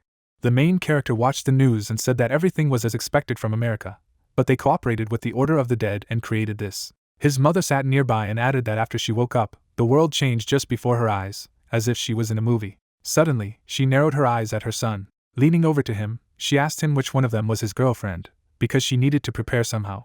But he should know that if he liked her, then she did not mind. Having received such a question, the main character looked behind himself out of the corner of his eye and asked himself why they came here for the weekend, because they only complicate his life. At this time, the girl threw up what was in the frying pan with a sharp movement. Takon smiled broadly and shouted that cooking depended on the strength of the fire. A few minutes later, she put a special roast and Chinese-style pork and xylong bao on the table. She then set down a plate of fried rice and shouted loudly that Yun wouldn't even try to compete with her in cooking. At the same time, Yun frowned and shouted back that the most important thing in cooking was to think about who it was cooking for, and the main character was Korean, so he would like Korean food the most. A few minutes later, there were ready-made spicy kimchi chiege, kimchi stew and kimchi and tofu, a whole set of 3 courses with kimchi. Looking at this, Sung-hoon narrowed his eyes and said to himself that he wasn't really very friendly with spicy food. At this time, his mother tasted what the girls had cooked and said that this was the first time she had eaten something so delicious. The guy saw a happy smile on his mother's face and said to himself that although girls spoil his day off, at least his mother was happy. Suddenly, a sushi tray appeared in front of him. It was presented by Elyon, who smiled warmly and said that she was well versed in fish, so she learned how to make sushi, after which system screens appeared, which reported that the world had quickly stabilized and level 5 dungeons began to appear. In Brazil, in the Amazon, system screens appeared in front of 2 hunters, informing them that level 5 dungeons were unlocking, and one of the hunters asked the captain if he could see it, to which he replied that he was already upset. He kept his eyes on the system screen, saying that these were 5-level dungeons, even though they had only recently cleared all the 4-level dungeons, and then asked why so quickly. At this time, a fierce battle was taking place on Mount Fuji in Japan. 2 huge monsters were fighting each other, and Kazuki, who was standing nearby, looked at the system screen and said in displeasure that she didn't want to do this. Over England all this time there was a black obelisk of the main character. A girl in one shirt was standing by the window. It was Jessica, who smiled mischievously and said that change was happening faster and faster, but it wouldn't be a problem for him. At the same time, the CIA office in Langley, Virginia, had a huge base in which there was a loud cry that they needed to find out their location, mobilize all reconnaissance satellites, and even request cooperation with Russia if necessary. Garrison gritted his teeth in anger and shouted loudly that it was too fast, asking if they shouldn't give them some time to stabilize the situation, while saying to himself that they had just stopped the monster invasion, and now there were more 5-level dungeons, and then wondered what the Akashic system wanted from them. The magic tower in Namyangju was completely in darkness, and Aina reported that they had identified the location of the dungeons. Folding his hands on his chest, the main character ordered to display it on the screen. The girl then pointed to the image of the planet and said that the entrances were discovered one at each pole, and they also identified the race of monsters that appeared in the dungeons. At the North Pole, a huge portal was opened in the sky. Yun and Dyakoyan opened their mouths in surprise. Suddenly, angels in armor appeared from the portal. Upon seeing them, Sung-hoon frowned and said that they were typical appearances of holy beings, after which he asked which god they belonged to which Aina replied that they hadn't figured that out yet because too many gods used the symbol of wings and armor. Suddenly, Yun put her hand behind her head and asked why everyone was so worried. They were angels, aren't they on the side of humanity? Then the main character looked at her out of the corner of his eye and, putting out his finger, replied that everything was not quite so, because not all the angels were on their side. Putting his hand to his chin, he added that simply put, they were war machines without a will of their own, and they were like ants who did everything only for the benefit of their queen, and if their god was against humans, then they would be merciless towards them. After listening to her boss, Takun put her hand to her mouth and said that she didn't care because she wasn't a Christian and didn't care what her opponents looked like if they were, and Yun asked if they should at least try to talk to them before the battle. Closing his eyes, the guy replied that first they need to find out which god they serve, and everything else later, because I would like to fight with the gods, and he already senses trouble. After that, he looked at Ainu again and asked what was wrong with the South Pole. At this time, a portal to the underworld opened at the South Pole. The man who was there was looking carefully through binoculars and asking what else it was. A demon's foot stepped on the snow. They gritted their teeth furiously, and dark magical energy emanated from their bodies. 2 people from afar, and one asked the other if they should evacuate, because the monsters had even reached the South Pole, to which he replied that it was too early, because the order had not yet arrived, and in the meantime they needed to return to base. Suddenly the first breath of steam exhaled and quietly said that it seemed that he had noticed it. Suddenly, a demon appeared in front of them and asked if they were the inhabitants of this world. His eyes burned brightly, and he added that he would extract information about him from their minds. The man shook with fear and asked himself if it was really a demon, adding that he couldn't even breathe in fear. In front of him he saw a terribly powerful being. Suddenly, someone grabbed the demon's arm tightly. Takon appeared right in front of the opponent, who asked how she was able to get close to him. Smiling mischievously, the girl replied that it was a secret. Immediately after that, she pushed me the ground. She then unleashed a crushing series of attacks using the abilities of the great heaven-shattering and reverse yin-yang palms. Blood spurted from the demon's mouth, and he screamed, asking how someone from this mundane world could harm his physical form, since it was impossible. He fell to the ground, and Takon, grinning, said that she was still worried about the battle with the demon, and it turned out that it was easy. Suddenly, the protagonist appeared in the sky, who said that her skill destroyed him from the inside, after which he asked if she thought it was too much, to which she replied that he was too late. The rescued people immediately recognized Sung-hoon, and the guy said that the demons did a good job, because it was not immediately possible to find out the coordinates.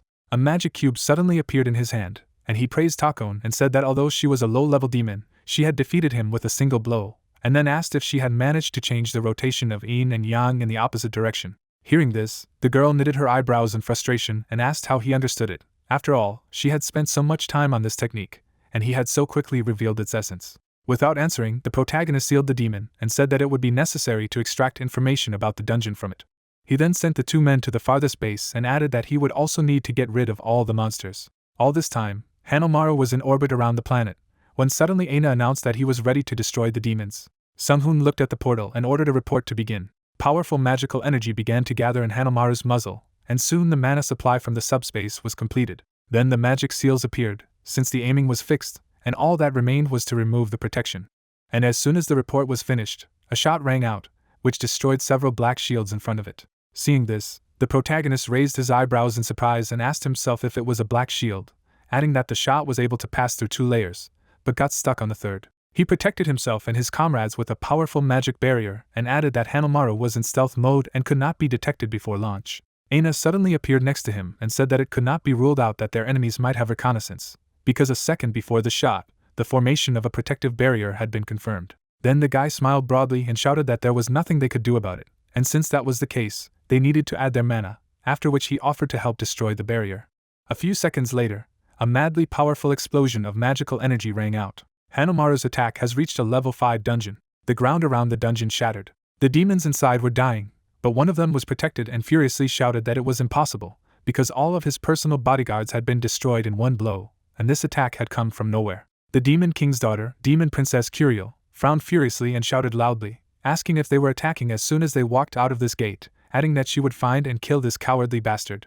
Her eyes suddenly lit up as she used her distance vision. In space, she saw Honomura and screamed, asking if that huge piece of metal in the sky was what had attacked them. Her burning eyes were filled with hatred and anger, with which she continued to say that no matter what it was, she would destroy him. At great speed, she rushed into the sky, leaving a magical trail behind her. She released a powerful stream of dark magical energy from her hand. But he flew past Hanamaru. Suddenly, the princess missed a strong blow to the face. At high speed it flew down. Stopping, she looked sharply to the side and asked if it was an ambush. Below, on the ground, she saw several black silhouettes. Yun waved to her with a smile on her face. And while Curiel was staring at her, Takoan appeared behind her. Turning around, the daughter of the Demon King wondered if she had appeared without a sound. And as soon as she asked this question, the girl hit her opponent on the back with all her strength. At great speed, the princess flew into the ground. From such a collision, a small crater appeared in the ground. Takoan was in no hurry to go downstairs. Suddenly, Curiel, spreading her arms and legs, released her magical energy. Seeing her opponent again, the girl smiled and said that she was sturdy, and apparently she was one of the leaders of the demons. Suddenly, the daughter of the Demon King opened her mouth and shouted loudly that it was time for her to die. But before she had time to attack, she missed the attack from the side again. The princess flew back with a loud scream. Not far in front of her, she saw a powerful magical explosion. Suddenly, the princess frowned furiously and shouted loudly, asking where these attacks came from and who the hell was beating her. Suddenly, she saw Yun standing in a fighting stance and asked if it was this person again.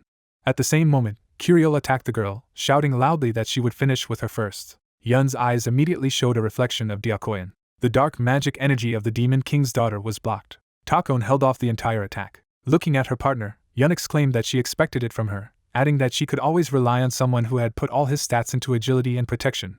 But now it was her turn, because she was the type to get angry, and it only took a few punches to tease her.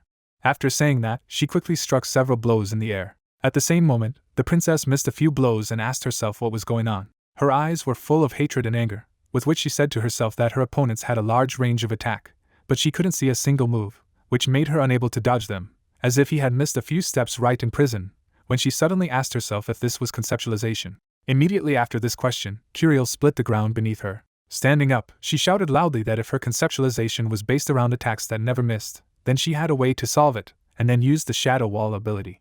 A huge wall of demonic energy rose into the sky, and when Takon asked what it was, Yun replied that this dark energy was pushing her away from the enemy. Frowning, she asked if she had done it against her conceptualization, to which her partner replied that it was very effective, adding that she should learn the technique as it would come in handy against her, and the blocking of vision made it more difficult to use conceptualization. Yun continued to stare at the shadow wall ahead and replied that she could still go into close combat. Suddenly, Curiel was right above her. The girl immediately raised her head and said to herself that this was what she had been talking about, that after blocking her vision, she would definitely try to close the gap. The princess immediately attacked her opponent, but she suddenly shifted her gaze abruptly to the side, asking herself if she had shied away from it. Yun rose to the level of the daughter of the Demon King and said that it was her turn now. Slamming her fist into the air, she used the exploding holy fist technique. The princess's defenses were immediately shattered, and she wondered if this was a holy attribute, and if it was at a level enough to extinguish the dark energy in one hit. While she was asking herself about it, the girl was right in front of her face. At the same moment, the saint and dark energy collided with each other. Takoin watched this fight from the sky and said that she definitely could not do this, after which she wondered why her partner was getting stronger and stronger by the minute. Suddenly, the protagonist appeared behind her and asked why she was only looking. Turning around, the girl replied that he had scared her, after which she asked what had happened to the dungeon, to which he replied that everyone who appeared from it had been destroyed and only one remained, and that was the one who was fighting Yun, and he didn't think anyone else would show up, after which he asked if she still thought Yun could handle it all alone. Powerful shockwaves appeared in the air, and Diakoyan replied that she had some advantages, and if he hadn't asked them to let her live, then they would have already finished, and she was also not one of the weak opponents, so it would take some time, but she didn't think her partner would lose. The girls were preparing for another clash. Sung-hoon, looking at this, raised his eyebrows in surprise and asked if he should be helped. After asking this, he took out a special item, and when Takon asked what it was, he replied that it was a simple but strong 9-tiered magic crystal that was used for magical engineering, and she must know the story of Sun Wukong, who was tricked into wearing a restraining headdress. The princess frowned furiously and shouted loudly. She suddenly created a powerful demonic explosion and shouted loudly that it was time for her opponent to die. Purple smoke rose like a column into the sky, but when it dissipated, the daughter of the Demon King saw Yun. The girl immediately launched a counterattack. Curiel collapsed to the ground. She couldn't get to her feet, asking if her shadow wall had been broken. Out of the corner of her eye, she stared at her opponent and wondered if an inferior person had enough power to suppress her, the demon princess, and besides, due to the excess of mana, she could regenerate. While she was thinking about it, Yun healed her injured eye. The princess gritted her teeth in anger and said to herself that even she could not do something like this. Yun's hands were enveloped in healing energy, and she said to herself that if she hadn't received training from the protagonist, she would never have dreamed of fighting a demon. Having completely healed her wounds, she asked her opponent why she did not get up. The daughter of the Demon King struggled to her feet and replied that this was far from the end. After all, she didn't want to use it as it was a huge risk, but since she had no choice, she would see its true strength. Immediately after these words, her eyes lit up like they had never burned. She screamed loudly, and scales began to grow from her skin. Seeing this, Yun knitted her eyebrows tightly. She noticed the monstrous amount of mana that was coming directly from her opponent's heart, and realized that her opponent seemed to be on a completely different level than before. The aura that surrounded the princess was terribly strong. Curiel suddenly looked at her opponent, and said that she never thought she would show this form to a human again, so she acknowledges its power. Immediately after these words, she took off, and Yun realized that her opponent was advancing. But suddenly, her arm was torn off. The girl immediately jumped to the side. She could only see a trace of dark magic energy that was following the daughter of the Demon King. Yun's eyes filled with excitement and pain, with which she said that she had barely been able to regenerate. Curiel stared at her opponent with glowing eyes and said that this was only the first blow, and now she would completely tear her apart. At this time, the girl caught her severed arm. Applying it to the stump, she used restoration. When the girl was completely healed, a bright flash of light appeared above her. Yun immediately frowned and said to herself that the princess was stronger than before, so she couldn't take attacks casually. The daughter of the Demon King rose hundreds of meters into the sky. Suddenly, from what she saw, a kind of surprise appeared in her eyes.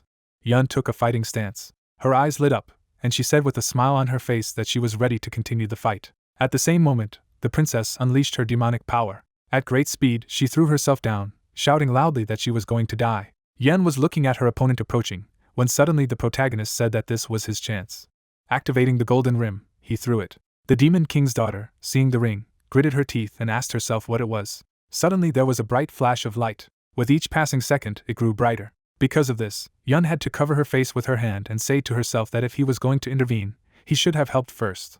Suddenly something fell to the ground next to her. It was Curiel, who had a ring on her horn. Sunhoon appeared in the sky at the same second, who said that she looked very cute, explaining that once activated, the golden rim reveals her true form, and she is younger than he thought. The princess's eyes lit up, and she screamed in fury, asking what the hell he had done to her. But as soon as she asked this, the rim struck her with lightning. The daughter of the demon king collapsed to the ground, screaming loudly in pain.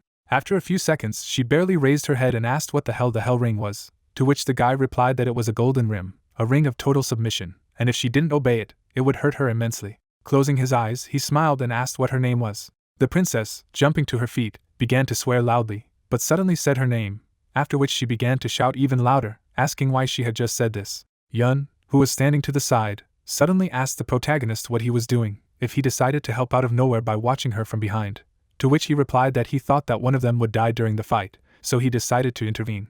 Hearing this, the girl looked at her rival, who was writhing in pain at that moment. Sunghoon also looked at the princess, and said that they would treat her well during the cooperation, after which he asked what kind of demon she was. Tears appeared in Curiel's eyes, and she covered her mouth with her hands and replied that she was half a demon. Takon could hardly hold back her laughter, and the main character with a smile on his face asked who her parents were. The princess collapsed to the ground and asked to stop, after which she replied that her father was a demon dragon and her mother was a succubus queen. The guy kept his eyes on the princess, asking himself if the demon dragon was really taller than the succubus queen. After all, the succubi queen was a king-level demon, adding that some dragons had been demonized. Smiling contentedly, he thought that he should probably expect almost the same power levels from her parents, where these, unlike the lesser demons, high-ranking demons value their bloodline very much, and maybe this is the snot key to stop this dungeon problem. As he thought about it, Curiel bit her finger and asked herself what she should do, because if her mom and dad found out, there was no telling how long she would be imprisoned. But suddenly, surprise appeared in her eyes when the main character turned to her. Sunghoon closed his eyes, smiled and asked why they didn't become friends. In the center of Antarctica was the dungeon of the 5th tier, the gates of hell. The main character tried to touch them, but received a strong electric shock. Pulling his hand away, he said that he saw traces of dragon magic, and the princess next to him said that her father had personally seen this entrance, and no matter how strong the master, he would never close them. Aina suddenly appeared nearby, brought her finger to her chin and said that the energy enveloping the entrance was abnormally powerful, but they could close this entrance. But she did not advise it, because it was ineffective. The guy then looked at the fairy and replied that he agreed with that. After all, he specialized in magical engineering, not magic, which deals with space and time, adding that he did everything up to the level of the 4th dungeon somehow on his own, and then asked if it was time for him to go out with his knowledge to cooperate on a large scale. Hearing this, the demon king's daughter raised her eyebrows in surprise and asked if he was giving away his knowledge, unlike other magi, and if he was the same type who took secrets to the grave, to which he closed his eyes and replied that it had been the case before, but he had changed his mind. After all, this place, Earth, is a planet where people are completely opposed to others. By sharing his discoveries, and through joint efforts, he will be able to reach new heights. After listening to the guy, Curiel smiled broadly and asked if even when they were high above the others in the sky, they were looking to climb higher, adding that it was not surprising that such a humble dimension had become the center of a big fracture. After all, some reincarnated being like him was literally holding him together, and this desolate world had actually existed long enough for level 5 dungeons to appear.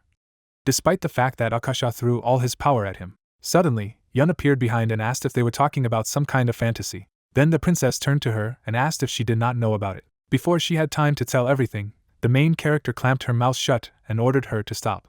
They were suddenly approached by Takon, who folded her arms over her chest and asked why he left her alive. Wouldn't she cause more trouble? She was a demon. The demon king's daughter's expression immediately changed, and she asked in displeasure if it was a fruit fly that wouldn't even last a few seconds alone trying to kill her. Before she could finish speaking, Sunghoon closed his eyes, smiled broadly, and said that everything was fine and there would be no problems, because the demon races were extremely loyal to their contracts, despite their horrible personalities and killing for pleasure. And while the princess was furiously shouting that she would someday catch her soul and teach her a lesson, the ring on her horn activated. Tears immediately appeared in Curiel's eyes from the blow, and she shouted loudly that it was very painful, and the protagonist, chuckling, said that if she calmed down and stopped thinking about killing, the pain would disappear, while saying to herself that although she did not willingly form this contract, it is still a valid contract.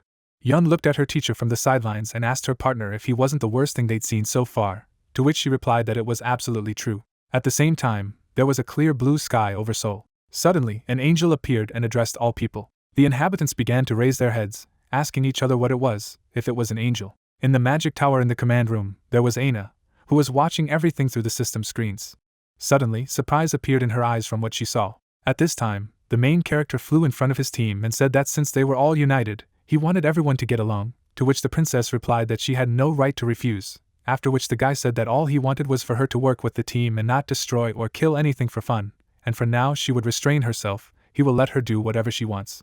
Immediately after these words, he looked away when he heard the voice of Aina, who reported that the angels had begun to move. The fairy opened the system screen in front of her and added that she had confirmed the sighting. It was happening in many densely populated areas around the world, and she had a video in the magic tower. An angel in the sky said that their Lord had promised salvation, and those who worship their world would enjoy its glory, even after their death penalty was over, because their real savior, the god of war and eternity, Trakas.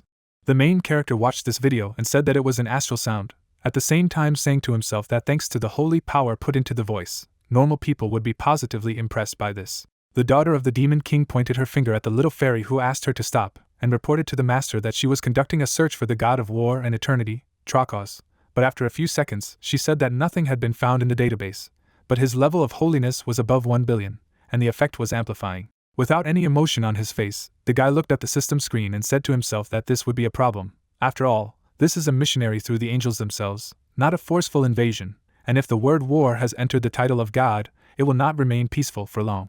After these thoughts, he looked at Curiel and asked if she knew anything about this god of war and eternity, Trakas, to which she replied that it was the first time she had heard the name. Upon receiving such an answer, Sung-hoon put his hand to his chin and said to himself that if it wasn't her, he didn't know the name, it must be an insignificant god, but he still lacked information. He then looked at the princess again and asked if it was true that she had said that demons had come to this world because the dimensions they inhabited had been destroyed, to which she firmly replied yes, adding that her father and mother had used their power, and they had fused with the most stable dimension, while they had put together the shattered remnants of their dimension. After listening to the demon, the protagonist looked at the angels again and said to himself that if the demons had done it, there would have been no reason why the angels, their god, would not have done it the same way. After all, the dimension they used to inhabit had been destroyed, and Trakas had merged the dimension by putting the broken dimension together, and although this is unlikely, it is not impossible. Raising his eyebrows slightly, he added that he didn't like demons, but he hated angels even more. Suddenly, the princess with glowing eyes raised her fists and joyfully exclaimed, would they really fight against the angels again, adding that their blood, flesh, as well as their souls were a real delicacy. Yun, hearing this, furrowed her eyebrows in fright and asked if they ate angels, adding that demons were rude, and her partner folded her arms over her chest and asked if they should really kill this demon. And while the girls were laughing, Curiel tried to escape from the hands of the main character to start a fight. At this time, Aina opened the system screen in front of her and reported that the Agrams with the production base of Mars were requesting emergency reinforcements, because a 4th-level dungeon had appeared on Mars. Hearing this, the guy turned around abruptly and asked if it was right now, adding that this was his main base, which meant that he would go to Mars right now, and everyone else should alert the government around the world about these angels. With these words, he disappeared in a bright flash of light. A purple haze swirled around Mars. At the first base on the front line, the Agram attacked their opponents. Their magical attack struck the monsters that ran at them. Suddenly, the ground under the Agram trees shook. Suddenly, the monster under them opened its mouth. With a loud bang, he swallowed several Agrams at once. As suddenly the main character appeared. He immediately saw 3 Agrams that were levitating in the air. The guy immediately stretched out his hand in their direction. He pulled them to the ground, and they immediately exclaimed with joy that their great king was here. The Viscount immediately rushed towards Sung-hoon. He ran to the guy and said that they needed the king's help, to which the king replied that that was why he was here, after which he asked what was going on with the situation. The old king's eyes burned brightly, and he replied that there were too many opponents and many Agrams had been eaten. Hearing this, the protagonist raised one eyebrow in surprise and asked himself if the opponent could eat Agrams, which are made of pure element. Immediately after this question, Aina revealed that the unidentified monsters were currently in the body of the Agrams. She opened the system screen in front of her and added that with the Agrams' natural affinity for cold, they were resistant to any freezing effects, so she conducted a battle data gathering and target analysis, after which she reported that the enemy race had been overdrawn, and it was 96% the same as the one they had fought before. Sung-hoon kept his eyes fixed on his opponents when he suddenly asked if this was what they had seen in the Dwarven dungeon, adding that the Dimension Eater had said that they would see each other again that day. Frowning, he ordered Aina to tell everyone that the enemies are the Zakranade, who they have already fought before, adding that assuming that they have absorbed many species so far, they might lose if they lost their guards because this is a 4th-level dungeon. Suddenly, a bright flash of light appeared not far in front of them, and Aina reported that she had discovered large spatial gaps at the entrance to the dungeon, which meant that something was approaching. Powerful magical energy rose to the sky, and Aina said that this area radiates powerful magical energy, and the main character asked if it really rises to the surface, and if it is really a dungeon underground. Frowning, he exclaimed that as soon as the leader came out, they would let the great cannon of annihilation enter. The fairy opened the system screens in front of her and said that she was processing the request, after which she announced that the summoning of the obelisk from the Earth's atmosphere had been completed, and now obelisk number 1 and 2, the great cannon of annihilation, was ready, and now the charging of energy was underway. Suddenly, something swept over the guy at great speed. Suddenly, the monsters attacked him directly from the sky. The monsters' eyes burned brightly, and he said that he was in their memory, the sorcerer they had found in dwarf dungeon number 47, and this was the dimension in which he lived. Sung-hoon, who was under the protective barrier, smiled and said that if they remembered him, then they should already know that these attacks were pointless. Immediately after these words, the monster's body was torn in two. The princess who had destroyed him smiled broadly and exclaimed that they should destroy these guys as soon as possible. She then opened her mouth wide and began to collect the dark magic energy. After a few seconds, she unleashed a huge flow of this power in front of her. At the same second, a madly powerful explosion rang out. Resting her hands on her hips, Curiel laughed and asked how they liked her fiery breath. The protagonist looked at her from the side and asked if she knew anything about these guys, while saying to himself that despite how young she was still born of a dragon, to which she replied that it was a Zacronade, a race that eats other races, and if they lived, they hunted them, and most likely they could be called enemies of the entire universe. The Demon King's daughter suddenly frowned and added that they don't have magic power, but they have powerful supernatural abilities. After all, they can use the abilities of those races that they have eaten, and there are also numerous dimensions that have collapsed because of these guys, and if they allow them to stay even a little longer, they will increase their numbers like cockroaches, and they will be suppressed afterwards. She revealed that their dimension was also close to being captured because they had led the people against them. After listening to the princess, the guy smirked and said, racial abilities, which means adding that now that he thinks about it, they used various strange abilities when he fought them in the dwarven dimension, after which he asked how many were there, could it be an infinite number? A huge crowd of monsters was approaching in their direction. Aina opened the system screen in front of her and informed her that there were several entrances to the dungeon, and at this rate, they would undoubtedly be suppressed, and if they respawned as before, they might be in trouble, so they had to reduce their numbers before that happened. The great cannon of annihilation had been gaining energy all this time. After a short pause, Sung-hoon raised his hand above him and said that there was no need to worry, because if it came to attacking a large area, it was his specialty. He ordered the gate to be opened, and a bright flash of light appeared above him. The Demon King's daughter turned around with surprise in her eyes. Yun stared at the teacher. Takun looked in the same direction and said that this bastard was always doing something beyond expectations. The main character used the ability to summon a star. There was a smug smile on his face. A huge magical seal appeared in the sky, and the guy said to himself that this was not fire created by magic, it was one of the impulses that opened the gate to move part of the star's core. In the next second, a colossal magical power unleashed on the monsters. The monsters were dying with a loud cry of pain. A madly powerful explosion rang out. Aina, seeing this, raised her fists and exclaimed that 98% of the Zacronades on the surface had been destroyed, and the remains would be taken care of by the defense system and obelisks. Some monsters were still burning in the raging flames. The protagonist held his hand in front of him and asked what the situation was at the entrance to the dungeon, to which the fairy replied that due to the consequences of the attack, it was difficult to get a clear answer. A princess suddenly flew up to the guy and asked if he could tell her in advance next time if he was going to use something like this star, because she burned just by being near him, since she was a demon, to which he, closing his eyes, replied that it was the worst attack he could think of, she was just extremely vulnerable to it. Less than a minute later, a second wave of obelisks came to their aid. Suddenly, a powerful dark magical energy was released from the ground. Seeing this, the protagonist frowned and asked if he was coming out, adding that he thought it was stronger than from the dwarven dungeon, while also saying to himself that it had consumed all organisms before leaving. With each passing second, the magic power of the monster became stronger. Without hesitation, Aina waved her hand and shouted loudly as she used the great cannon of annihilation. In the next second, a shot rang out. A huge beam of magical energy rushed towards them. The eyes of the Dimension Eater burned brightly. The great cannon of annihilation's incredibly strong attack was blocked. This powerful force couldn't break through the monster barrier. Seeing this, Sung-hoon frowned and said to himself that it seemed that their opponent had come up with a solution to the attack that had hit him earlier. And while he was thinking about it, a new magic attack appeared in the air. She easily destroyed the obelisks. Several loud explosions rang out at once. Seeing this, Aina clutched her face and with tears in her eyes shouted loudly that this was her budget for the defense of Mars. The protagonist, hearing this, raised his eyebrows in surprise and said to himself that instead of having a budget on the obelisk, she should worry about an attack that actually penetrates their defenses, even though the defenses are at their weakest after firing a cannon is the great annihilation. Curio flew up to the guy and asked what he was going to do, adding that she thought they were better at spatial control than him, and he even had the body of a dragon, and the Zacronade that had absorbed the dragon was very strong, to which he said to himself that seeing how he defended himself from the attack, it would be difficult to hit him with brute force, and on top of that, he has enough strength to overcome the obelisk's defenses. Terrifying magical energy emanated from the Dimension Eater. Suddenly Yun landed nearby. She walked over to Sung-hoon and asked if it was the boss, but what was their plan? Out of the corner of her eye, she looked in the direction of the enemy and asked if it was an attack. But while she was asking this, the monster was using spatial distortion. The attack, which was supposed to kill the guys, suddenly rushed into space.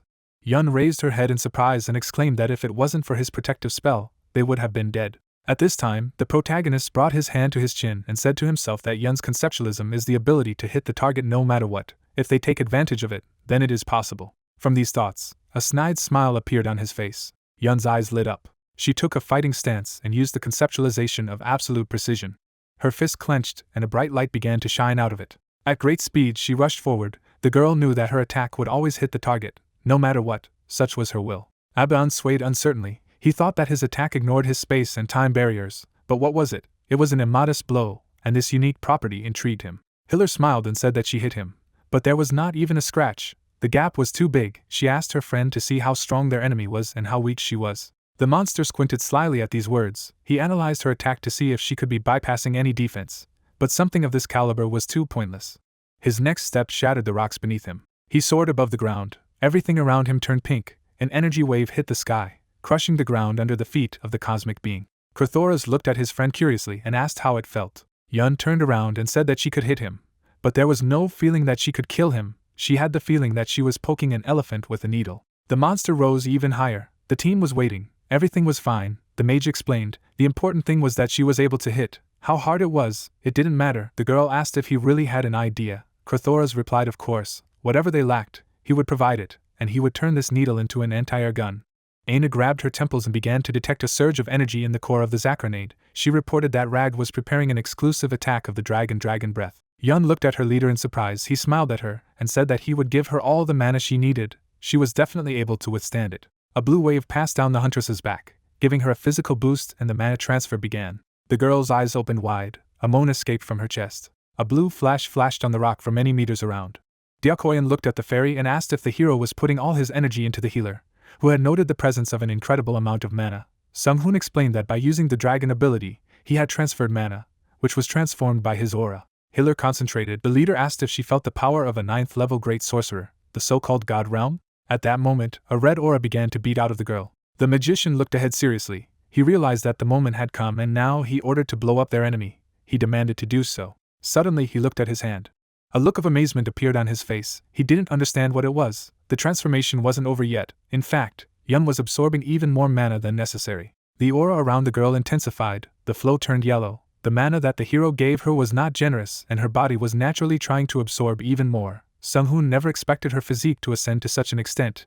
It was just that the problem was that she was unconscious. The huntress's eyes were glowing yellow. This would be the perfect change for her to ascend even more. Aina looked at the master anxiously and said that the monster was going to attack. He told her to stop panicking and said that things had become a little complicated. He demanded to buy as much time as possible while he was Yun. The fairy looked at the terrible mana flow ahead and said okay.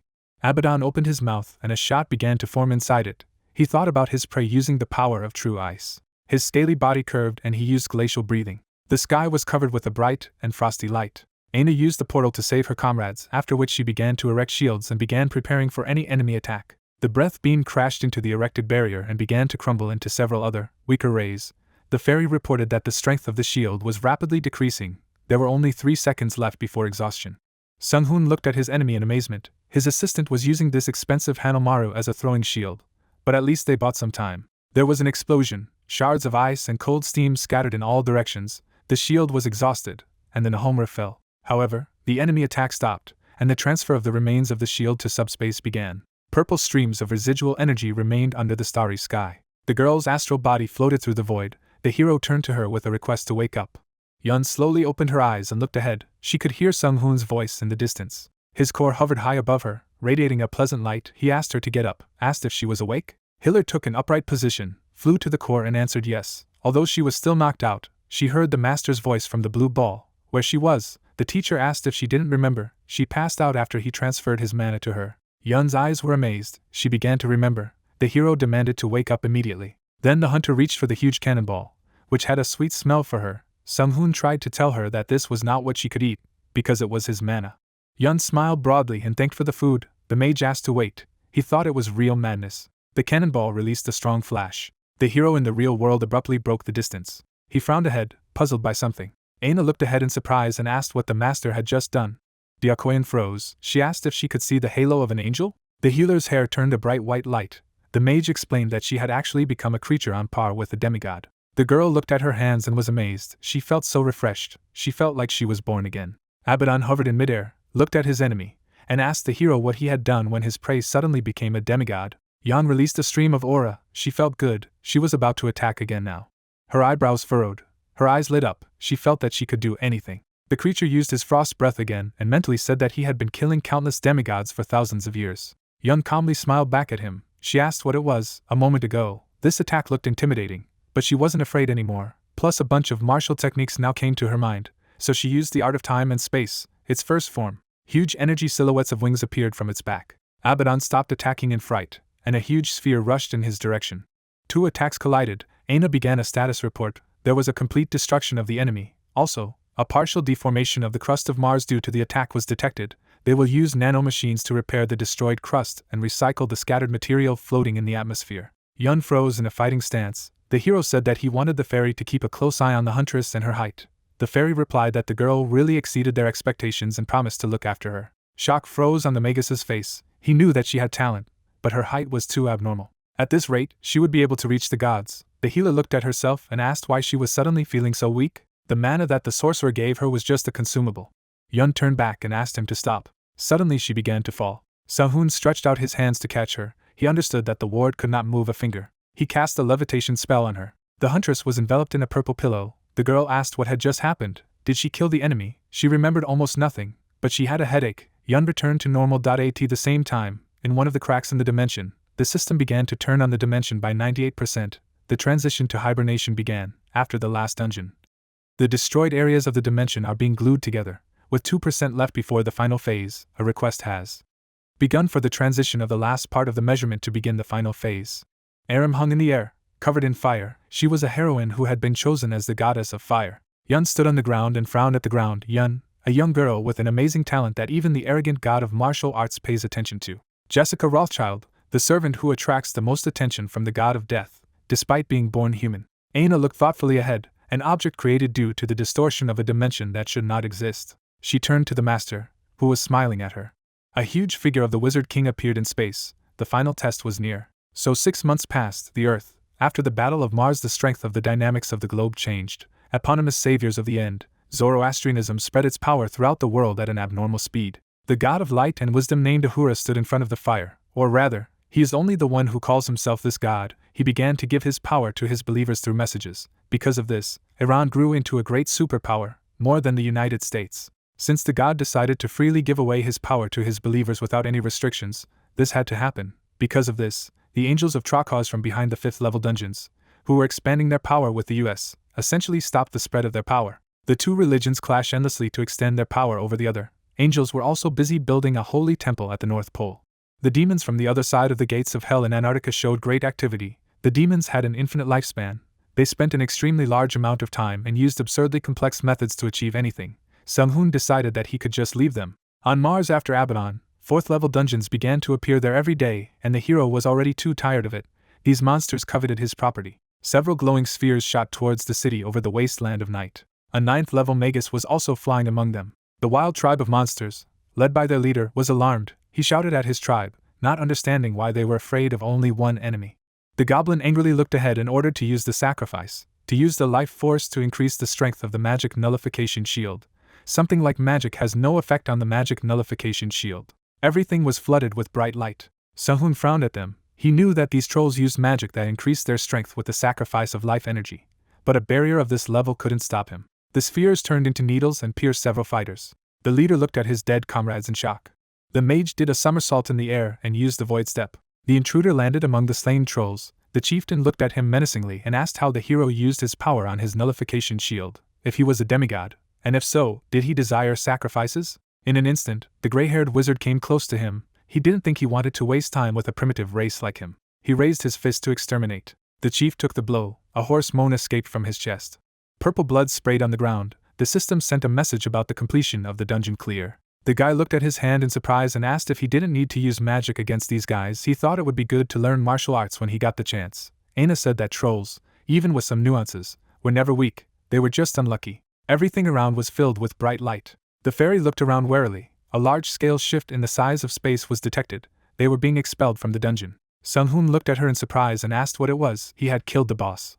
But could it be that it wasn't over yet? The system had reported a return. The clouds above the clouds dispersed, revealing a clear sky. The hero found himself in the middle of emptiness. He did not understand anything. Aina flew up to him and told him that this was a manifestation of the dungeon. They killed the boss. But she did not understand why the dimension appeared. They lacked information. The magician asked the system what it was this time. An area with hills began to appear under his feet. At least the hunter noticed. Terraforming Mars could be done earlier. He suggested, thinking more positively. In any case, this is for a 4th level dungeon, after which he decided to return to Earth. Nam Yanju, Giant Gyro, the magic tower. Sung-hoon sat in the chair and looked at the demon. He said that he hadn't checked on her for a while. But what was she doing? Was she doing it on purpose? Curiel molested the hero's mother. The hero asked if demons have always been so social. The assistant replied that she believes that they are distinguished by personalities. Sung-hoon looked at Aina in a human body with interest and asked what about the fact that he had asked her to check? The girl stretched her hand forward and reported finding 3 confirmed locations. 3 planets appeared on the screen. Everything as expected. The guy frowned. Dungeons have manifested several times on Mars. The chance of dungeons appearing on other planets is very high.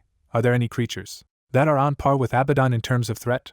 Aina put her hands behind her back and replied that there were none. There were no 5th level dungeons yet.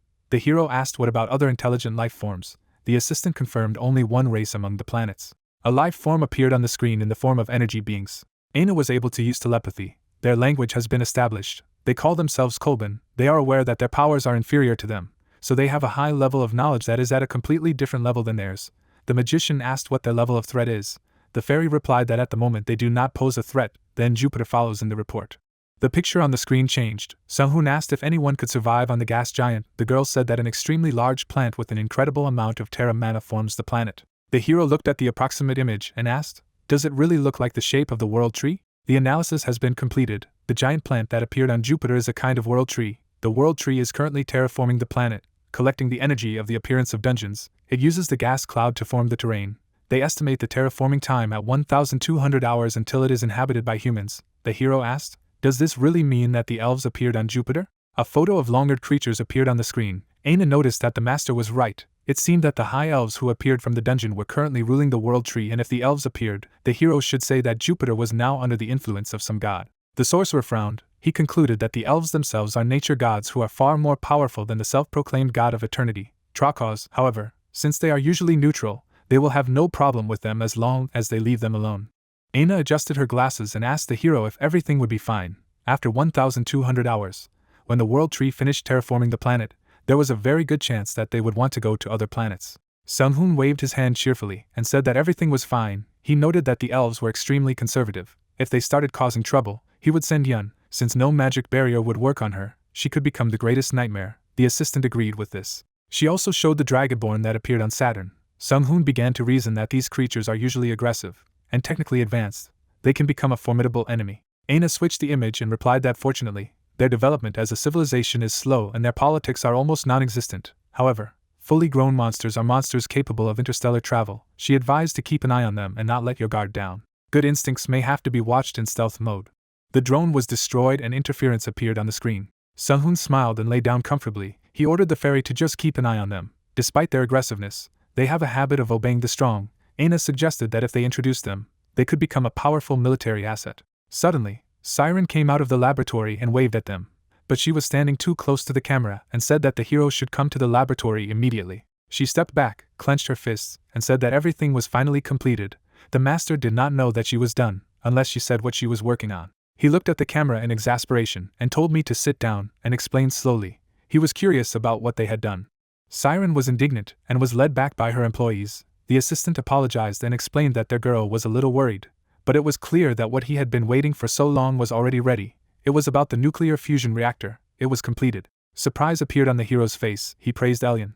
After that, he immediately began to teleport. Soon he saw the reactor with his own eyes. Eliona approached the master, and he praised her again. The scientist said that it was the least he did to thank the hero for saving all her children. Sung-hoon watched the fusion process closely. He said that the girl was just in time. He had recently felt the need to urgently increase their power. The scientist smiled. The hero was very pleased to hear the news of the completion of the construction of the fusion reactor. She breathed a sigh of relief. She noticed that the master's feeling largely coincided with the prophecy. The guy looked at the technology. With its ability to convert electricity into mana and a nuclear fusion reactor that can create infinite electricity, it can theoretically harvest an infinite amount of energy. It has already surpassed the level of cultivation in its previous life, thus it is uncharted territory. An emoji appeared under the lamp. A voice said that the magic tower, the central Aina, had begun to establish a connection with the alloy reactor. Waiting for synchronization with the owner began. The master was required to approve the synchronization. Sung-hoon looked ahead and said okay. The hand rested on the touch panel. The system confirmed the owner's approval. Now the owner's mana heart would be directly connected to the nuclear fusion reactor. The magician's hair began to rise from the energy in the air. The endless electricity synchronized with the dragon's heart. Now he needed to prepare for the bestowal. Ileana shielded herself from the bright light. The 9 magic circles of the heart began to change their shape. The 10th magic circle. Infinity was formed. Sung-hoon shouted. His voice is filled with light. The transition to the 10th circle began. The magician hoped that this would not send him to heaven. A beam hit the sky from the roof of the magic tower. The hero remembered the idea that even if you were kidnapped by a tiger, you can survive as long as you are focused. Suddenly, the hunter's consciousness began to expand. He saw the entire universe. As expected, their universe is completely destroyed. It's much closer than he expected. His astral body was in the middle of the void of space, so their dimension would collapse and they would all disappear together. The system had sent a message about a hidden quest. The requirements for selection had been met. The Akashic system called the player directly. Does he agree? Sung-hoon looked ahead in amazement. He didn't understand what kind of hidden quest he was talking about. His finger pressed the yes button. The guy noted that it was some kind of suspicious. But he could not lose the chance to see Akash with his own eyes. He wanted to see what he wanted. His astral body swept forward through millions of light years. A wave from such acceleration spread throughout the cosmos. After a moment, Sung-hoon's feet touched the white floor. Incarnated in his body, he found himself in an unknown world. There was only a clear sky and a smooth surface of water covering the ground to the horizon. But the magician was not standing on the ground or on the water. Who was the owner of this meaningless dimension? The firecracker exploded. The system congratulated the hero on fulfilling the hidden requirements. The guy turned back abruptly and noticed a silhouette behind him. One of the awakened ones. Akasha said that he had been waiting to meet him for a long time. Sung-hoon looked at the one who had always accompanied him in amazement. His mother stood behind him and smiled. Akasha reported that thanks to hard work, the energy needed to repair the dimension was gathered. The hero looked ahead dumbfounded and asked if he had done it, and the answer was yes. In order to give the player a reward for getting the first place and clearing more than 138 dungeons, Akasha called him here. His suit began to appear on the hero's body while he was in complete misunderstanding. The guy looked angrily at the system and menacingly asked how he dared to take his mother's form. The system replied that it was strange. After all, this was the appearance of a person he trusted. Did he make a mistake when choosing his appearance? Suddenly, his ward Yun appeared in front of the magician. Akasha asked what about it, but the sorcerer immediately told him to forget about it. He waved his hand and asked who he was and why he was doing this. Yun looked at him in surprise. The voice said that he was the god of the Akashic system. The player must have known this. He guessed it from the data he gathered from the events of the past. His only task was to continue the mission he received from the original source. The guy thought for a moment and fell silent. He wondered if this was part of the creation god. After all, there were times when his power was unexpectedly great and he established the entire system. A power of this magnitude could not be used by most gods, including one of the most powerful. Due to his own limitations, he should have realized it earlier. He calmly looked at the unknown creature and said that he had one question: when it would all end. A cube appeared above the girl's hand. The voice of the system replied that they were reaching a climax. The energy to restore the dimension was collected thanks to the player's efforts much earlier than planned, so the hero's reward would be this box. Sung-hoon slapped his face with his palm and asked him to wait. He asked if Akasha could change his face first. It frightened him. The system replied that all the points he gave him were invested in luck, so this reward corresponds to the extremely high luck of the hero. The box began to emit a bright light. It was a special reward called a box of random titles. Sung-hoon froze and asked again if it was a box that had received the blessing of infinite luck. The clouds slowly floated above their clouds. Akasha explained that the player had spent all the points they received on luck and his luck was in first place by an overwhelming margin, even among all the owners of the dimensions he visited. The hero looked at him in surprise and asked how it was. Akasha replied that he had witnessed many dimensions, but this was the first time he had seen such a thing. When he reached the top, he gained a lot of experience. The player began to leaf through his statistics. The system reported that he greatly underestimated the value of knowledge about his previous life. The magician clutched the box in his hands and asked the god if he was hinting that luck was what actually brought him here. The system explained that luck is the only state that is very difficult to measure, even after he has poured so many resources into it. However, he asked to believe him. Luck is the only thing that affects everything. Has the hero ever felt that everything is going too smoothly? Yun opened the window next to her and smiled slyly. She assumed that the hero's luck had corrected all the bad. Sehun smiled and asked if, despite his grandiose explanation, the reward seemed rather dull. He wanted him to just pass out after opening this little box, to which Akasha replied that his task was to maintain the stability of the dimension. Too much interference in the life of a mortal would not be graciously accepted by others. Yun disgruntled the window with the information to the sorcerer. She explained that the hero was a wizard king, a creature that had slipped through the dimension itself. It was an undeniable fact that his existence helped his goal. He would give him one final piece of advice. She recommended opening the box as soon as his luck was equal to 1,000. Sehun looked at the system with displeasure and asked what it meant. Yun lowered her hands and replied that she could not tell him anything more. This was his only advice. Let the choice be his, and let him choose. Sehun revealed his luck score. There were still 12 points missing. In his mind, he asked if Akasha couldn't give him more information than simple advice. It meant that any other information would affect the limitation of the measurement. The word from God was a law of this level. It was difficult to believe with certainty what he said. The hero looked at Akash from under his brow and smiled. He with Yun's face smiled slyly at him. His girlfriend's face created by him. His appearance seems to be a deliberate mockery of him. However, at the moment, he had no reason not to believe it. The guy pumped his luck up to 1,000. The system reported leveling up. Sehun became the first in the universe to do it. Now the very law of the universe flows in the player. Many gods show a keen interest in his high luck. Who now ranks second in terms of luck statistics. The sorcerer continued to climb the pile of windows in the system. The hero frowned. He asked if something like this always happens when he increases his skill to 1,000. If other stats have a similar effect. Akasha smiled slyly and said that there is, but usually they cannot be obtained. At the beginning of the dungeon, there were many people who poured their points into one stat, but they all died. The sorcerer looked at his hands in surprise and asked if he was a special case. Akasha answered correctly. Most stopped going before reaching the 100th level. The survival rate decreases dramatically if you focus on only one stat. Reality is often different from fiction or games. The hero noticed that in this case, the system is wrong in any case. Now he just needs to open the box.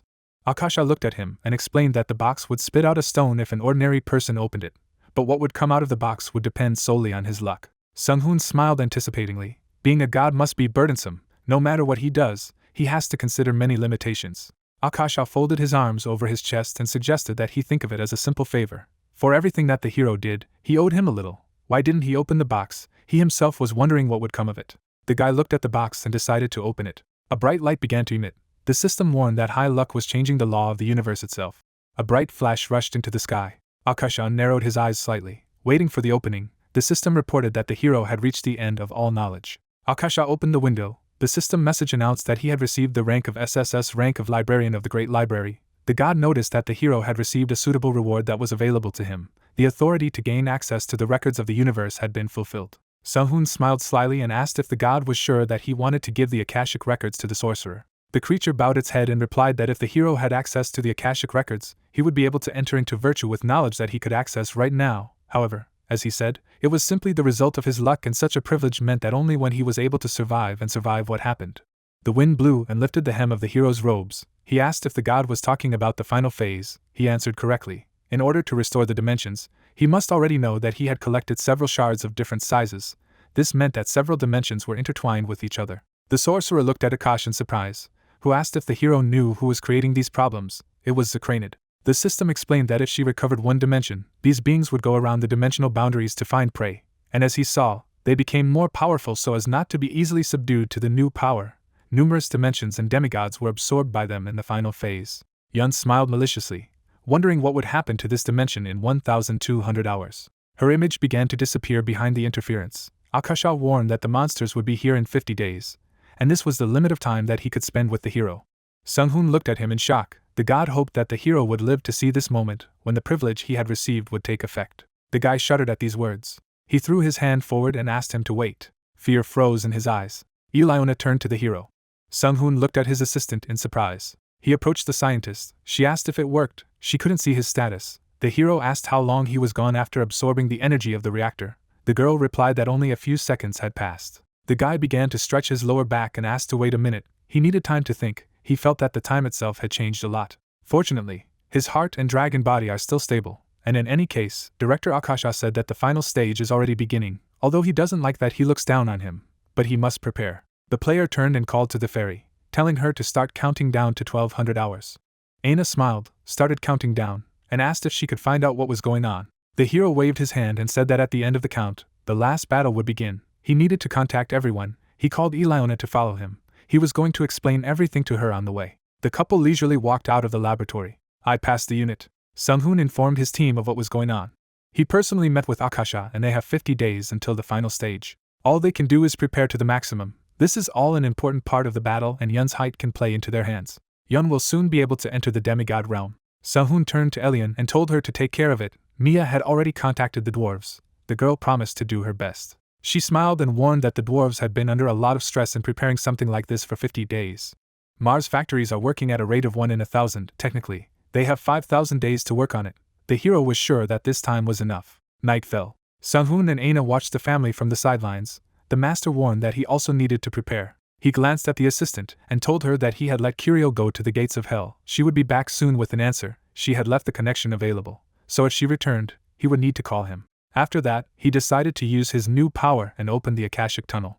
The countdown began. Nebulae were visible at the end of the tunnel of light. Now the pieces of the dimension were completely merged. Now it was possible to transition between dimensions. The final phase began. The system asked the player to prepare for the final battle. Meanwhile on the ground, the manager approached the director and said that they had just received a system message. The hunters around the world had received a similar message regarding the final battle. He replied that as expected, the Wizard King's information was accurate. The manager asked, in that case, did they do everything right? Following his advice, they had already finished evacuating all the civilians? The director frowned ahead. He had just received a message that the evacuation of the civilized to the shelter had been completed. However, the hero said that there was nothing they could do. The president looked at him from the screen and said that a fight where anyone but the strongest hunter would be a burden. The director added that they were not able to contact the hero at all. The connection had been cut off after receiving the last message, so they could only pray to the gods.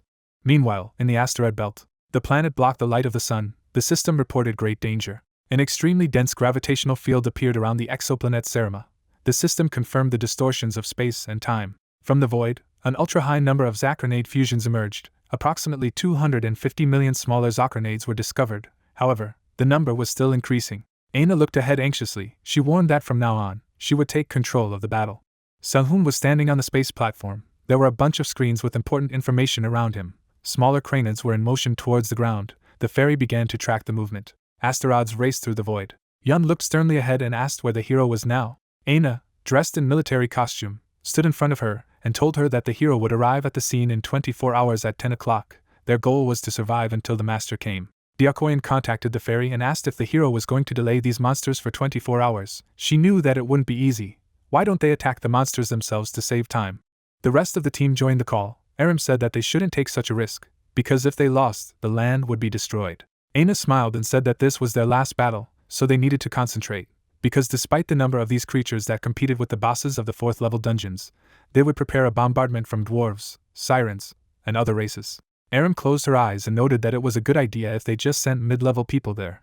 The grenades would just eat them up and increase their strength. The fairy looked at her, agreed like a fire queen and said that in order to minimize unnecessary losses, they would limit the number of fights with the Zacronade. Fortunately, they had 4 ascended people on their side. She never thought that 4 people would ascend even with the help of the system. Jessica turned to the commander-in-chief and thanked her for accepting the alliance. Aina turned to her and objected. It was she who should have thanked them, because the power of an ascended person is very valuable. Frankly speaking, she did not imagine that someone would be able to rise without the help of the master. Jessica smiled with a squint and replied that it wasn't easy, but unlike Mr. Sung-hoon, she did it to avoid this fight. Aina waved her hand and asked not to worry. A bunch of screens appeared in front of her. The fairy said that they were starting the operation. Everything was going according to the master plan. A huge fleet of spaceships was raised into space. And everyone made a warp jump once. New portals opened, inside which ships appeared. The crews found themselves at high speed many light years later. The ships arrived in the sector where the commander-in-chief was. All the guns were directed in the direction of the grenades. A portal of enemy creatures opened ahead. Aina informed that once they entered a radius of 50,000 kilometers, it would be necessary to start bombing and start a sequence. The girl frowned. As for the ascended ones, they can start acting as they see fit. Only they must not forget, they must hold out all day. Yun got in touch and answered without any problems. Everything froze in anticipation of the start of the battle. Aina waved her hand and ordered them to start firing. The huge fleet fired a volley of a dozen cannons. The missiles rushed forward through the vacuum. Monsters rushed towards them. A series of explosions rang out. One of the robots began to prepare for launch. He left the airlock of the space base and went out into outer space. Dozens of cars went to destroy otherworldly creatures. They were approaching a series of explosions. Yun has increased her size. A sphere of energy appeared in her hand. Her hand swung for a blow. A new explosion rang out. New creatures tried to break through the line of defense. The battle lasted for hours. Each Ascended was smashing the monsters around them. 15 hours left. 10 o'clock. The wreckage of spaceships and monster bodies was carried throughout space. Young was covered in sweat. There was only 1 hour left. The girl asked herself, how long would this last? She looked around. She had an unlimited supply of mana from the fusion reactor, but she felt like it was on an emotional level. She was too tired. Jessica was behind her. She looked at her friend tiredly, and noted that she had killed more than half of all the monsters on her own. Maybe it was thanks to her that they had been able to hold out for so long. Suddenly there was a scream inside my head, dodge. At great speed, something swept past the ships, and almost the entire flotilla was destroyed. The energy beam that created this has come to naught. The Ascended Ones have grouped together. Hiller looked ahead, realized that something had happened to the protective barrier. Suddenly, Curiel laughed and shouted that it was quite close. The demon rested his hands on his hips and told the little man to be grateful, because she had brought her daddy. Was it cool? She was standing on the head of a huge demon dragon. Curiel leaned over to the dragon and asked how he was. If he joined the fight, then even with their main enemy there would be no problems. The dragon frowned ahead. He didn't want to upset his daughter, but according to him, from the opposite end of space, a murderous cosmic energy was coming from the opposite end of space to here. He looked at the explosions around him and decided that they were already too late. If it appeared before the transition between dimensions, it would be possible to stall for time. But now he could not be stopped by his powers. He did not want to get caught by him and become part of his power, so he might even have to commit suicide. Yun looked at him sternly and said that he shouldn't talk like a complete weakling, because it lowers morale. She turned to the commander-in-chief and asked how much time was needed. There were 56 minutes left. Diakoyan looked at the healer in annoyance and said that they would die. How can you detain such a monster for a whole hour? Suddenly, the main monster appeared. He curiously peeked out of the portal. He became interested. Because the awakened and even the dragon had gathered here, he wanted to eat them. But first of all, he needed to fulfill the goal. Far ahead, he saw land. Yun flinched, not understanding what she was seeing in front of her. The creature had many glowing eyes. There is a planet on which the hidden energy of billions of living beings is felt. Suddenly he sped up and rushed forward. Yun's eyes widened. The main monster disappeared in an instant. Diakoyan turned furiously and shouted a teleporter. The goal of the interprostitial creature was the earth. Hiller screamed. A new attack began to form over her head. All the Ascended Ones looked at her in fear. An absolute hit of the energy of comprehension. It was a technique that hit everyone she comprehended. The girl made a blow with her hand and the technique rushed forward. The monster continued to rush to the ground, carrying a heavy rumble in the heads of people. The shot caught up with him, and there was a powerful explosion. Curiel cheerfully spread her hands and shouted that the pink-haired woman had become very strong.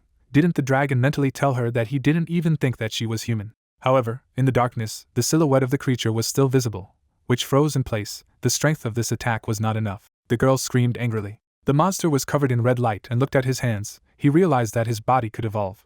A mana core appeared in its mouth, which began to crack as it emitted light. A powerful flash rang out. All the Ascended Ones froze in shock. But at that moment he appeared. The hero was standing on a huge white disc. Something fell far away from him. A handful of purple ashes remained in the white void. The monster wondered where it was. Sunhoon frowned at him and replied that the consciousness of the Zekranauts was just at the right time. The monster asked if he was the same human magician. What happened? He invaded the solar system and had already absorbed the planets. The guy replied that this was the horizon of thoughts and phenomena, the place where the dimensions meet. The monster said that he did not understand anything and asked for an explanation. The magician smiled and said that the creature got into an isolated space protecting the Earth, and it takes a lot of strength to isolate the space for someone big enough like him. So he used the Earth as bait and made this isolated place, and he immediately moved towards it, and everything became much easier. Particles began to rise from the pile of ashes, and the chronoid could not believe that fine space dust like him had locked him up, and his skill of premonition and finding danger was forgiving even to the gods. The magician smiled and said that even the gods did not know everything, but it was different with him, because he had access to all knowledge from the base to the end of the cosmos. The monster asked if this really meant that the hero was the owner of the Akasha knowledge mass, and the guy answered bingo.